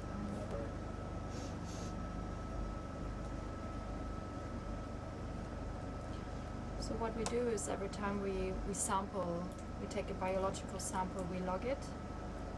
So we log timestamp, we log the coordinates, the depth, anything we can write down of data we do. Sorry.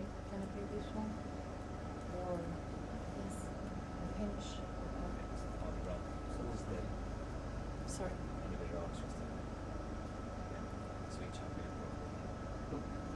This is perfect.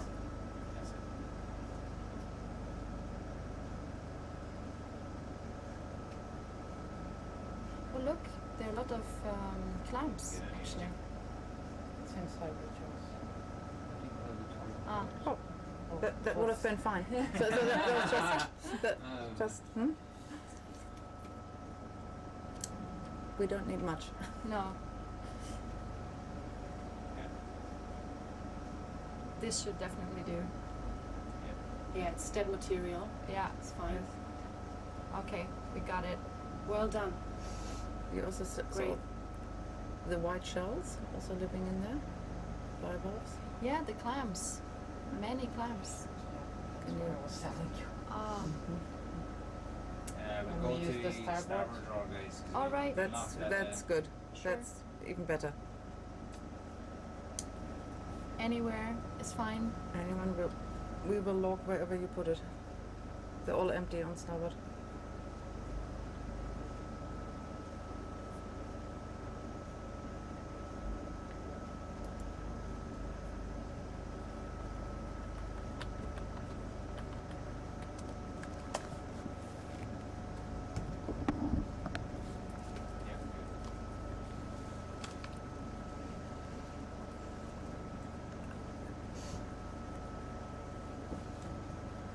Thank you.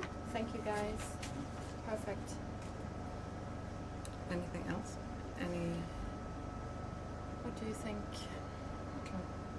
I know that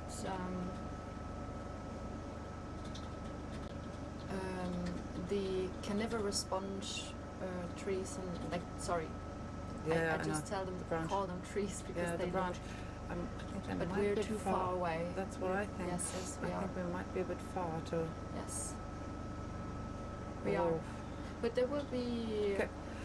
How is the distance, Andrea, from these Christmas tree, like these are the sponges that some of our colleagues on board really love to have a bit of.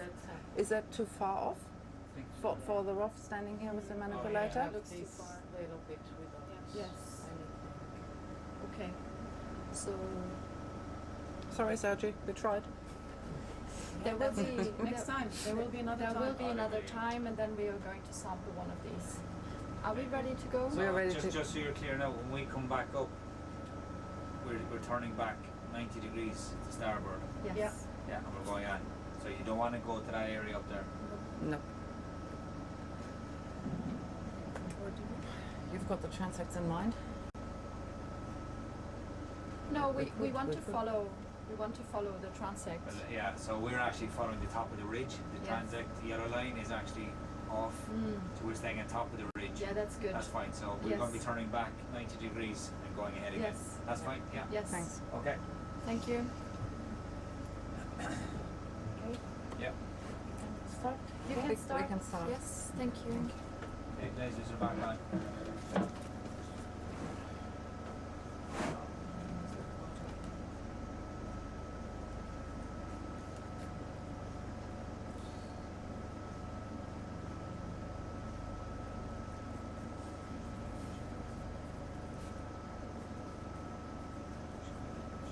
Which one was that? The 5. Cast 5. Yes. 5. We haven't slurped anything yet. We should do that. Pretty good at video.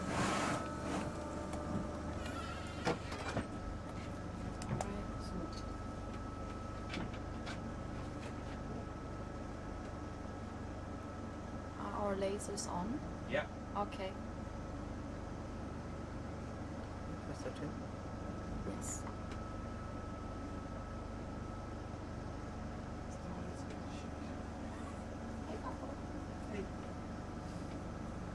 Can I leave those next to you? Yeah, They've good man. been emptied. Good man.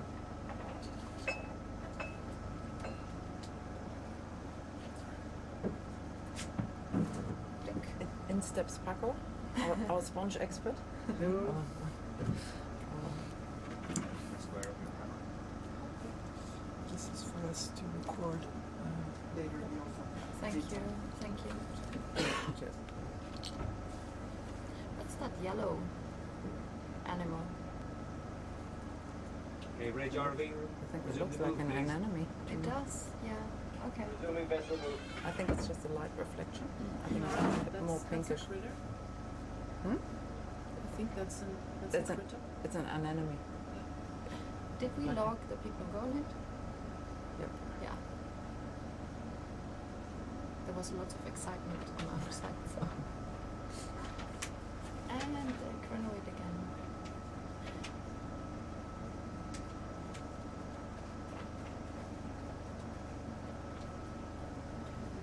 Love the facing down camera.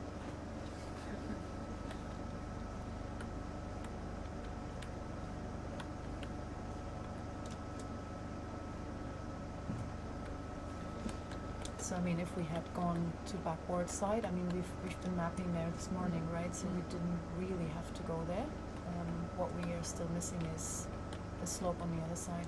I see. Yeah. Okay. Let's check it out later. Yes. Yeah, Yes. good. Look, there's a swimming clam. This is a swimming clam. Oh. Yay. Yes.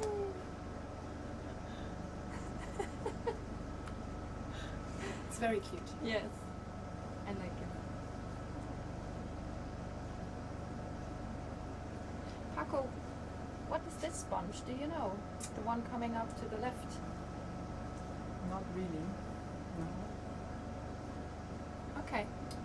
But I think we've seen it, and it's something we would like to collect actually to identify if at some point there is a possibility. Maybe that is now. You want to Okay. shout out? It's too steep. It's Okay. Steve? Okay. Because Julio had pointed that out before, it's and like a mushroom Yeah. sponge. Is that a basket star coming up? No, sorry, I'll try to zoom in here. I would like to zoom in. This is a basket star, isn't it? Am I seeing Could be things? coral, but I think yeah, it maybe. Can we Just- stop to zoom in on this? Or just get closer. Just we don't have to sit. Just put the camera. Yes. Left? I, No, I'm just zooming. I think it's a coral. No, I don't think so. I think it's a this Gorgonocephalus. is a Gorgonocephalus. You're right. Good catch. Yes, very Thank good. you. Good catch. Beautiful. Thank you. So We're just coming over all the time, guys, so we'll get a better image for you coming across all Yes. the time. Perfect. So if you can keep your image in the centre for us. Sorry. Yeah. Yeah. Keep coming over a bit. Oh, it's that one, isn't it? Yes. Nope. No, the left Oh, one. right, yeah. Yes. Yeah.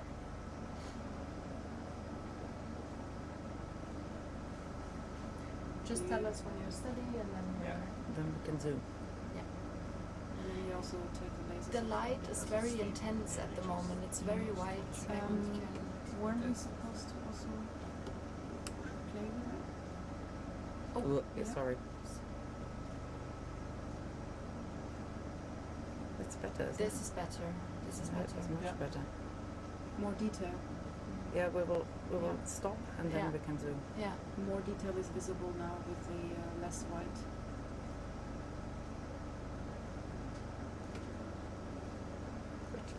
All right. Okay. Okay. Hold your camera now.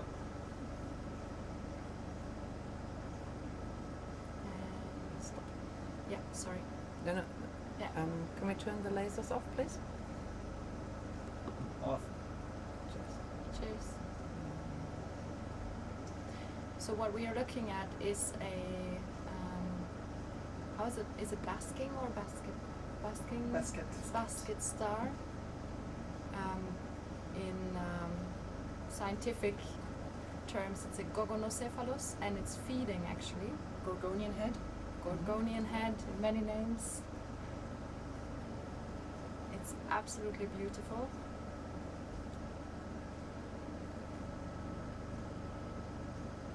So they are related with these feather stars that we have seen, and also sea stars. They are in a different family, but they are very related to each Okay, other. bridge or we all stop. Shall we dim the lights a bit? I'm trying to get it in focus, but this is as good as it gets. Yeah, but I think the focus is really good. The lights are just a bit much.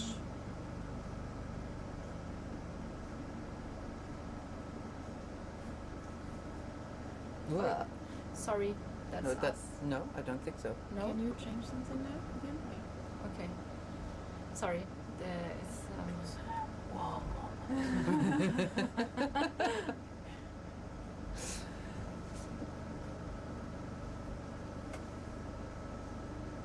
it's beautiful.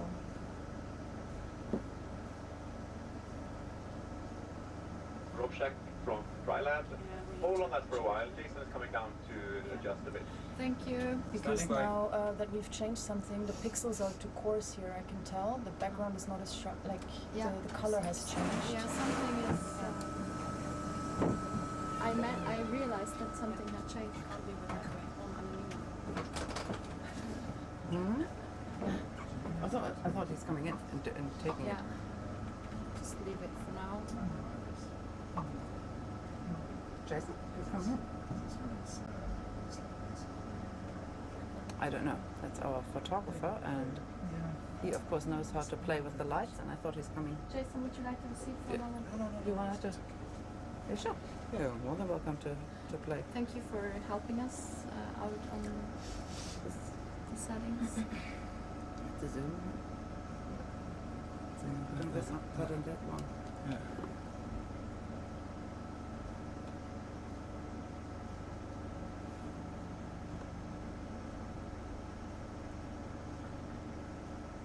Oh, it doesn't touch there, I tried, but it gives too much light. Yeah, It's exactly. reflecting. Yeah.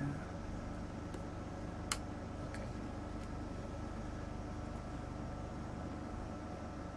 It doesn't actually help them, does it? There is no other control, is there? No. No, okay. That's mine. Yeah. Sorry. Yeah. Oh, no, it's okay.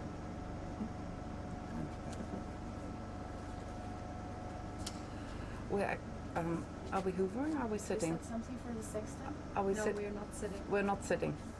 We're stopped. But not we're But not we haven't just ground it. touching, Okay. Just tipping the bottom. Yeah. Okay. Jason, is that something? The for reason why I'm sexton? asking is because once we sit later on, I'd love to turn the lights off. So have that in mind. But Yeah. Yeah, Okay. but only when we're sitting, of course. So. But we're sitting now. As in, we're not landed, but we're touching the bottom just If to you get you want. a steady image for this. Would you feel comfortable turning the lights Yeah, off? how long are you thinking about? 10 seconds maximum. But are you talking about like Just to see if it glows. Just dimming the lights. dimming the Final answer? Phone a friend? Yes. No phone a friend. Telephone choker. Final answer. Yeah. Final answer. Okay, we're gonna do this now. Okay. It's getting dark. So why actually would you like to do that? Can you explain that? Because there's so much bioluminescence in the ocean, and we don't know which animals are glowing and which are glowing by themselves and are triggered. So we're dimming the lights now to see if anything glows. We'll just wait for a few seconds to adjust.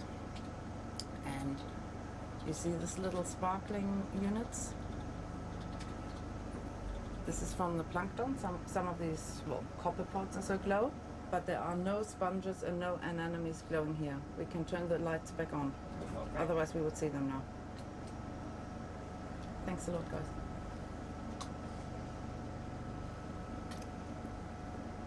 Thank you for this little test.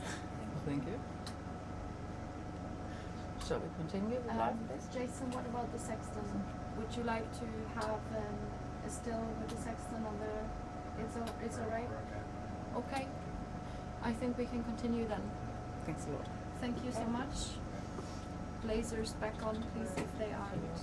Yes. Thank you.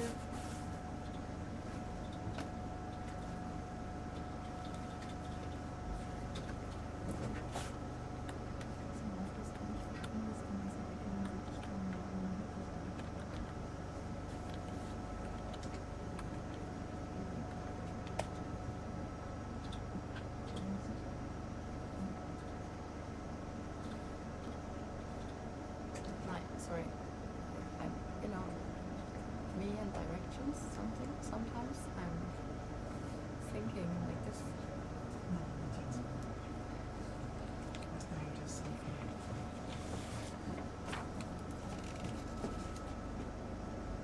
There are lots of these rocklings.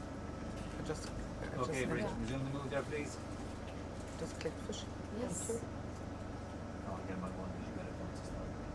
I know them bright orange. This could go in your heads. So we were moving to port side, so we should get back on track. Yeah, but We'd be coming to starboard. they're on it. Slow. See here, this is top of your ridge. Perfect.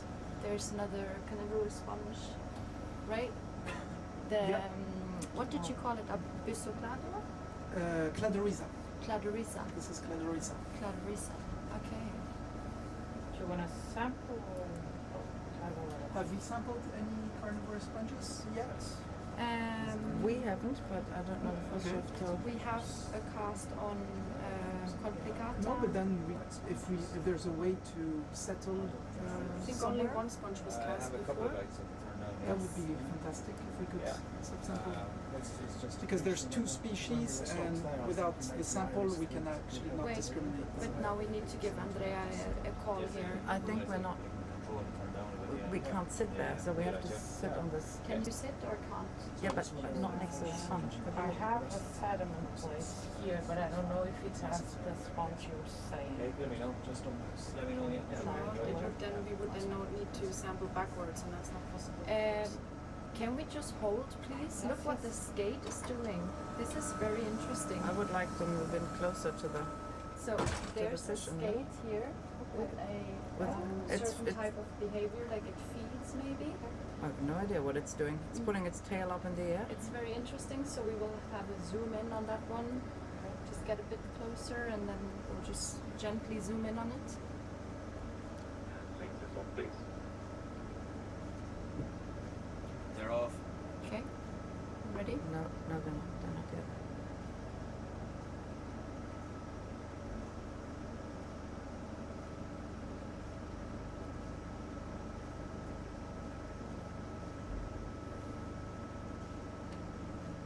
Can we zoom? Yeah, to you.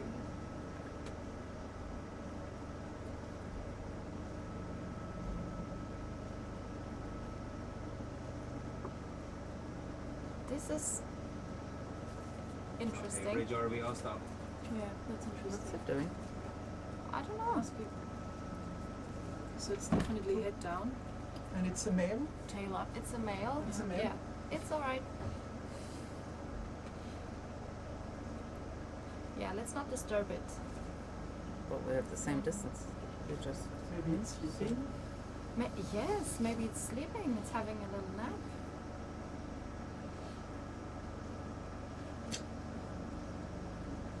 It's alright. I think we can continue. Don't worry. We'll just. Don't you We'll worry. just continue. Otherwise, we'll. It's fine. It's interesting. Yeah, we captured it. Yeah. Lasers on, please. On. Cheers. Okay, bridge RV, we get a bearing change 235 and 0.1 again, please.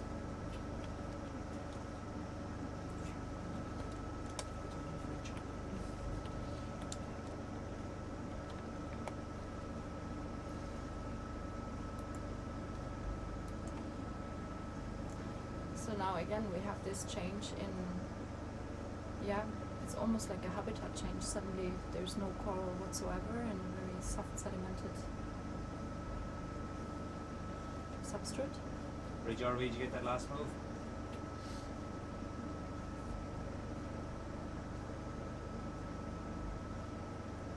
Of course, another fish hanging out.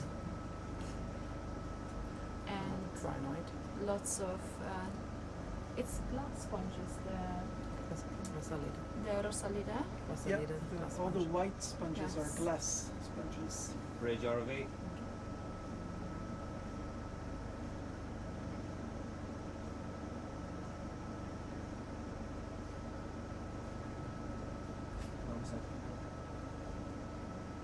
Bridge RV. Yeah, go ahead, buddy. Yeah, we'll get a bearing change 235.1, What's that? please. Begin. 235.1. RV bridge. Yeah, go ahead. Sorry, I'm not getting you there, buddy. Use the radio there, Rob.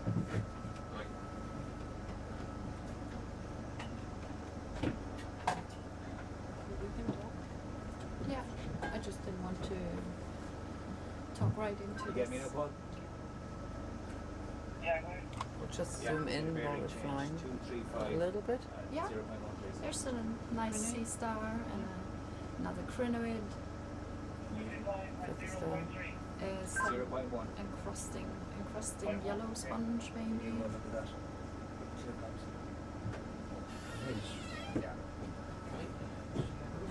Purple stars. Sorry. Are we good? Yeah, we're just waiting for the vessel to catch up there now. Okay.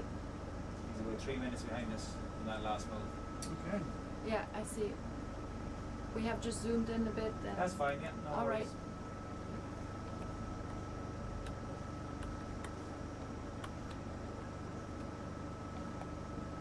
So once again, we see some soft corals and ascidians, feather stars or crinoids, whatever you prefer. Are those sedimented? Are those sedimented sponges? No, I think these are RV bridge, ascidians. comms check. Okay. Go ahead, Bridge. That's the vessel move starting value 235 at 0.1. Perfect. Loud and clear, Paul. Thank you. If you want me to tilt or pan, just let me know. Just while the ship is catching up on. There's another pygnogonid. If we have the chance to hold the ROV, that would be lovely. Sorry, Andrea. Sorry, Andrea. Sorry. That was so small. I wanted to say something. It's on the left. We still Zooming got out. it. We get it. Still got it. We Yeah. still got it. Now it's right in the middle. Yes. You just. It's all gonna be good. This is cool. Ooh. Yeah, Need now to we have a settle. little sediment cloud there from the thrusters. It's really soft. Yes.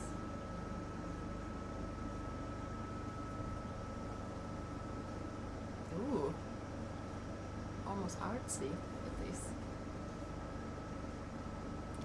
Look at now, Pugno. Yeah. RV bridge, just through the comms, check whether Rob is here. Yeah, getting loud and clear, Paul. So we've still. All clear, thanks, buddy. We're zooming in. Yeah, you can. Thanks. Sorry. Yeah.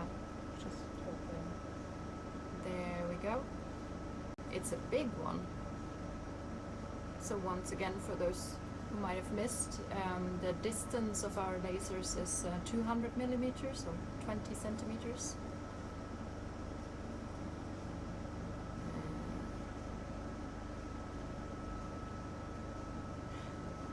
Lasers off, please. Off. Thanks. You see it's crawling along. Okay, Paul, all stop. All stop. It's interesting. How Thank you. That is even better than the one before. Yeah, Yes. it's crawling along. Yeah. Can you zoom see in even further?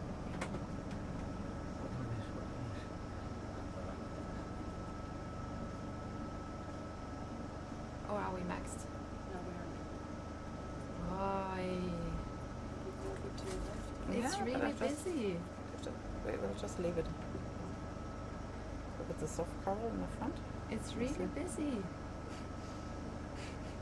Like, it's onto something, you know? It's like... So much light. It's trying to hide. Oh, so many legs.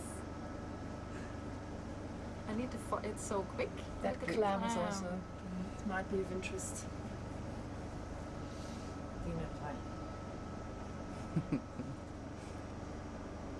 Night. Sorry, that's on me. Now we're back. It's a nice photo. This is a very nice still. Well, if the Ascidian was more in it. Yeah, we just. It up. It's quite no, don't move because it's quite nice. So, What do you think? Could we, I'm not interested in sampling the pycnogonid, or maybe, no we are not, but maybe we could use the suction sampler to sample this clam. Would that be Yeah. we'll get a lot of. gently? No, the soft of them. It will take a lot of the other stuff. But yeah, you're correct. I don't think that's a I'm good. not sure if I It's not a good spot just to withdraw that place. Actually, let's scratch that. It will disturb too much of the biodiversity. It will yeah, take you're up too many correct. You're correct. little stuff. Yes. Yeah. If it's more isolated on the Yeah. sediment, I'd No, go I for agree. it. But this will. I agree. Yeah. Shall we zoom out a bit to get the Ascidian in? Yeah. Now I would do that for a still. Yeah. So if we hold on.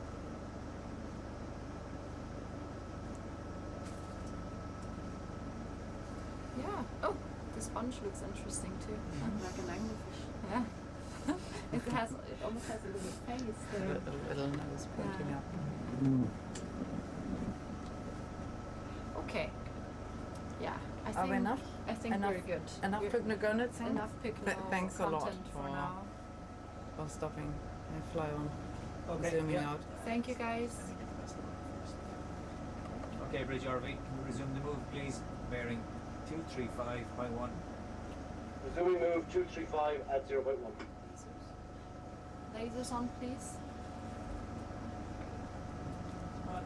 Cheers. Dog. That was pretty.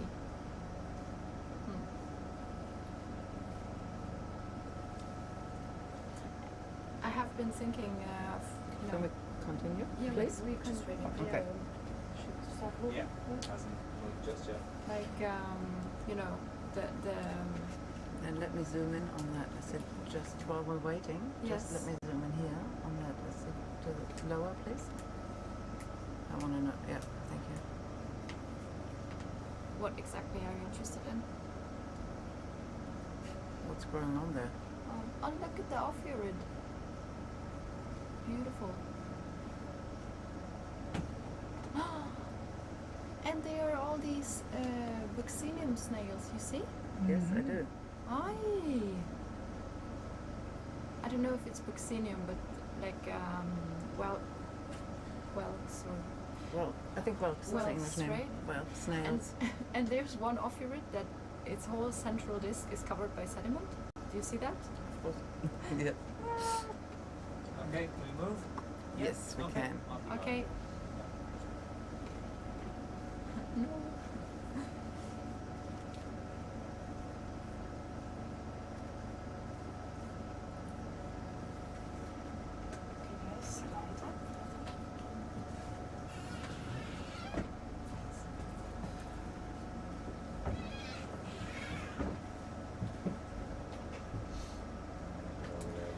No. Did we log the clam and the ophioids?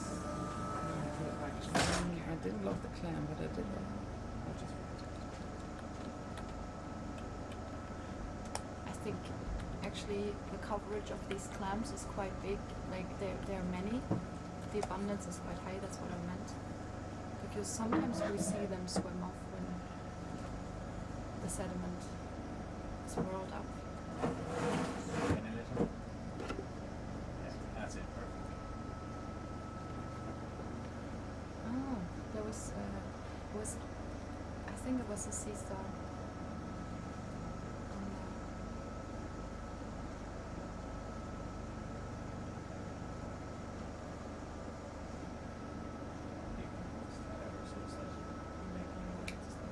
So what makes a glass sponge a glass sponge? A glass sponge is very rich in silica because its skeleton is made of glass. And we call them glass sponges because they are also very fragile. They have this three-dimensional skeleton of glass inside. So hence the name glass sponge. But other sponges also have a skeleton of glass. They're not the only ones, but still. Okay.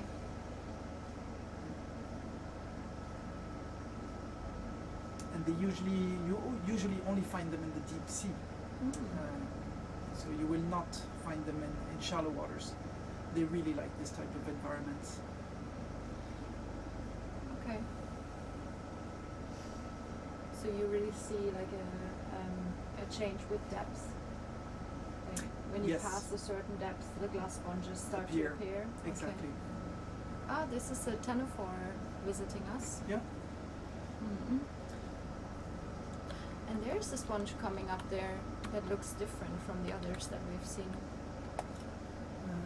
In the back? The fan-shaped? Yes. Yeah, possibly, yeah. Mm.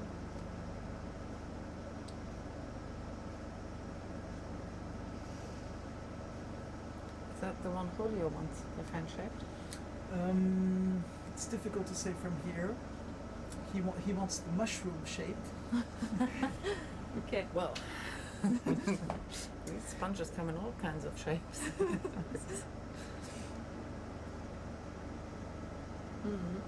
So most of the sponges don't have common names, and that's because, well, we know very little about them, and because we don't really use them in everyday life, so we don't need to communicate about them, like plants or animals on land. But in the deep sea, very few animals actually have common names. Bridge RV, we get a bearing change.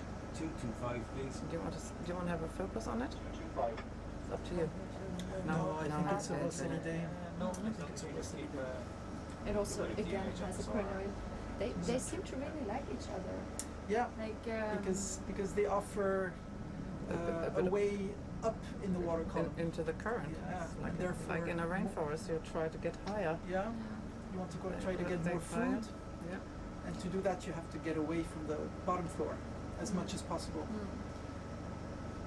So any little rock or sponge or habitats or support is good to take for animals that feed in the water column.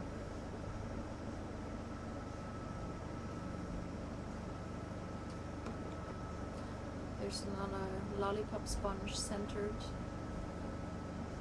We don't really have another name currently for what we call lollipop sponge at the moment, right? No. Yeah.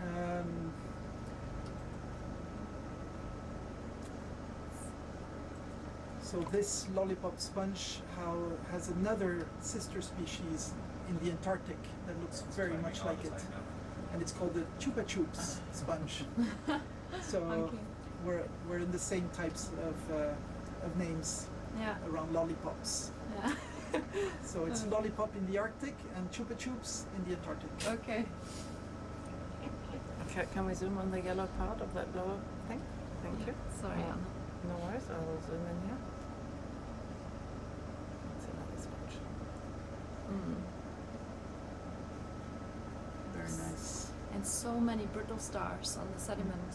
Incredible. You can see hundreds. Yes, and the clam Overall. again. It's completely covered. Oh, decapod. Little decapod. It's completely covered with brittle stars. It's amazing. And lots of clams.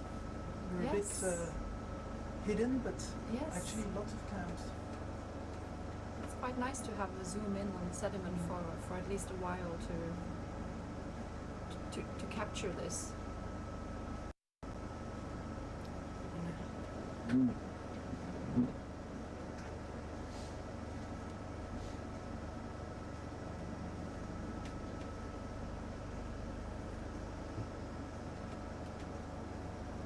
So these brittle stars are closely related to sea stars, but they belong to a separate family, Ophiurids.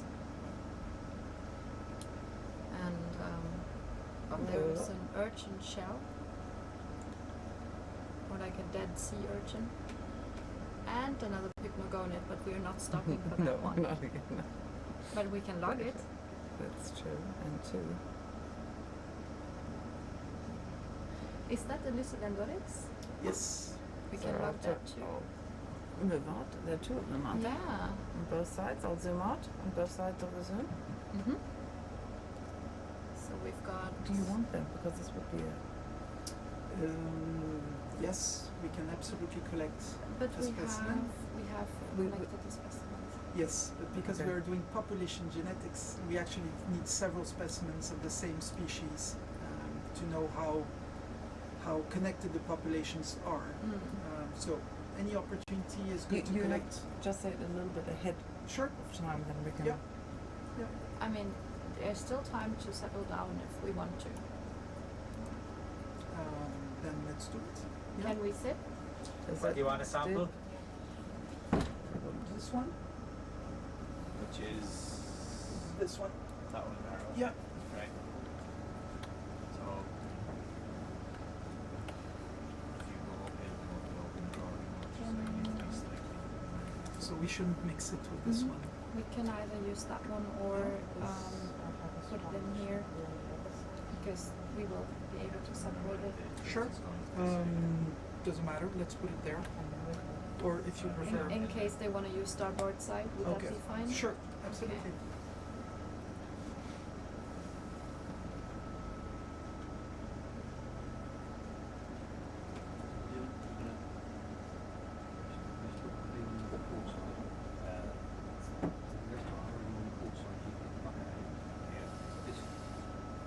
You go this way. The terrain is that way. Yeah. So if you go that way. And all the stuff goes out. On the ports. Yeah. Just point on the monitor after this.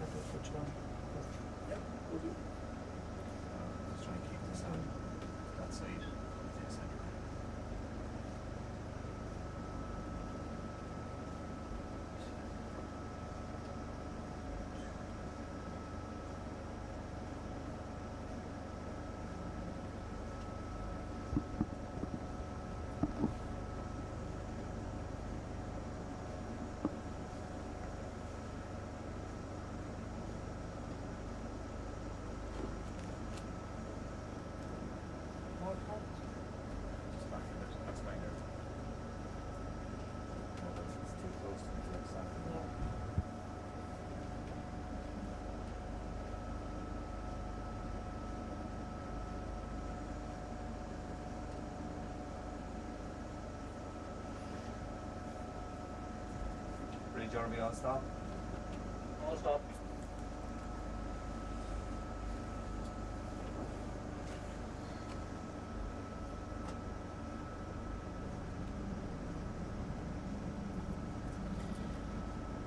So as we can see, we see nothing at the moment, which is completely normal during the hovering to get the ROV, to get our holly seated on the sediment. And since we have so much soft sediments, it looks awful, but actually it's just stirred up, whirled up, and it will settle. Like in dust, when you run through dust. Exactly.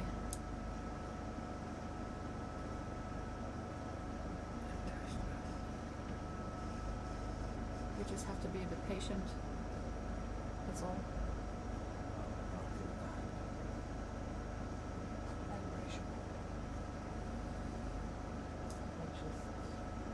Like this.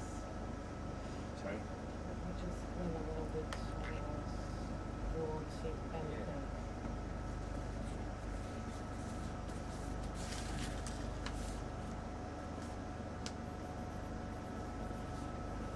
You're gonna come this side, yeah? Yeah. Back. So all your sediment is going to go that way.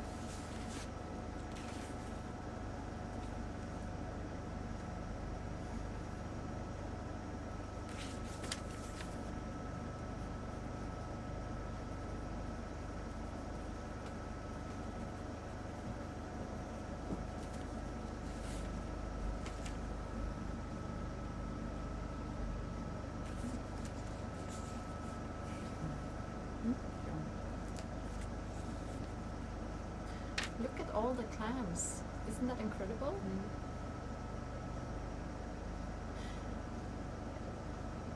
But maybe since we've stirred up so much, shall we just continue? Yeah, I'm not sure where Let's we are just now. continue. It's fine, guys. It's fine. Sure. We'll see plenty more. It's no worries. Completely fine.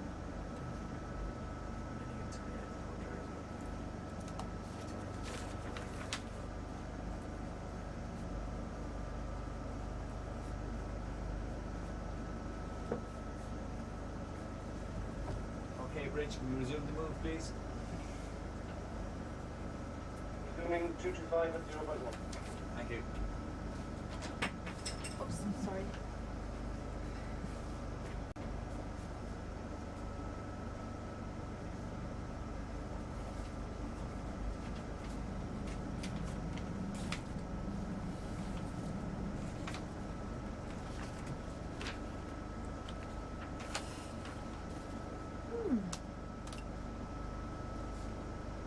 I actually thought it would be,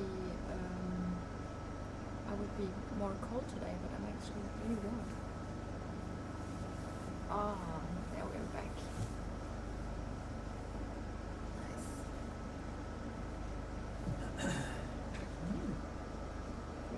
Yeah. Pretty. Just let up there and give the ship a chance to catch up.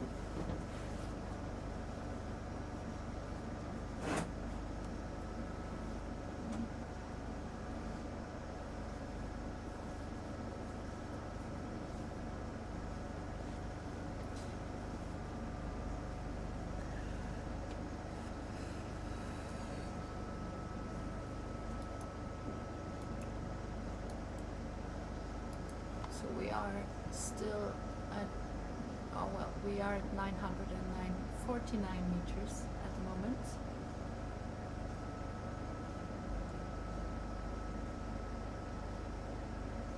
And we're still following our transect along this ridge.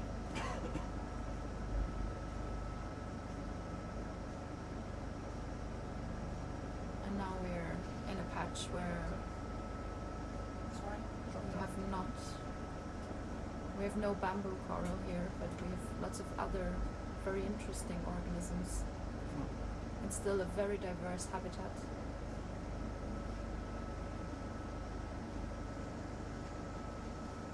Sometimes the devil is in the details, like we've just seen how diverse the sediment is. Very good to be very close to this. Yeah, especially Of course, we see more when we're closer down, but this sediment is so soft that it's then rolled up by the structure. So we, at the moment, fly a little bit higher. Catching ahead, and we are okay. The ship is catching up. Can I continue? Yeah. I think there's a sea urchin on that rock. The round thing. That could be an urchin. In case you wanna. Yeah. Yeah, I see that.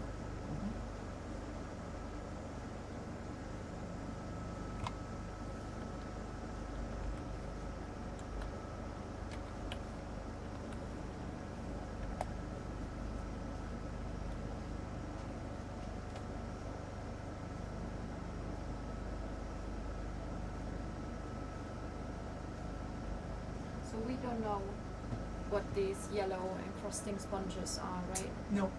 So we've collected one earlier, so hopefully we'll have an answer tonight, Yes. and we'll be able to tell you during our next live stream. Little cliffhanger there. Oh, look what's coming up. More bamboo. Yeah. Another patch.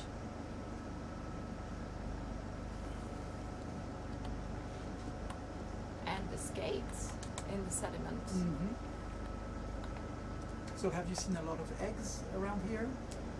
Not like we. No. No, No. not especially. No, not. Maybe one or two also on the previous watch, maybe. I haven't Mhm. checked on with them, but not so many. More skates than eggs, for sure. Are these swimming isopods? I saw something white there, swimming in the... I think it was, but I didn't get a good look. But bamboo is back on. I noted. Mm-hmm. It's logged. It's logged. So again, I'm still learning a lot here from about sponge taxonomy. So these white, let's call them bushes, is Lysodendrorex. I think it is Okay. Lysodendrorex Complicata. complicata. Right. I knew that one. Complicata is a Oh, Oi, hello. He wants to be in the picture, come on. Look at me. And it's a male. Okay. A male showing off. Maybe it's the same. You are very pretty, okay? Thank you for this little show. That was beautiful. So these animals can go down to 2,000 meters. We are at 1,000 more or less. Yeah. These are deep sea fishes. And they're from the same group as sharks. Rays, that is. They have a skeleton made of cartilaginous. They're not bony fishes, so they have a very different skeleton. And we saw lots of eggs yesterday. Yeah, and here they do lay a lot of eggs. I think it's a nursery ground for that species. Often on the top of the sea mounts. So Yes, we've the seen higher a lot. parts, the 600 meters. Yep, absolutely. So a little bit shallower. And we're back in the gardens.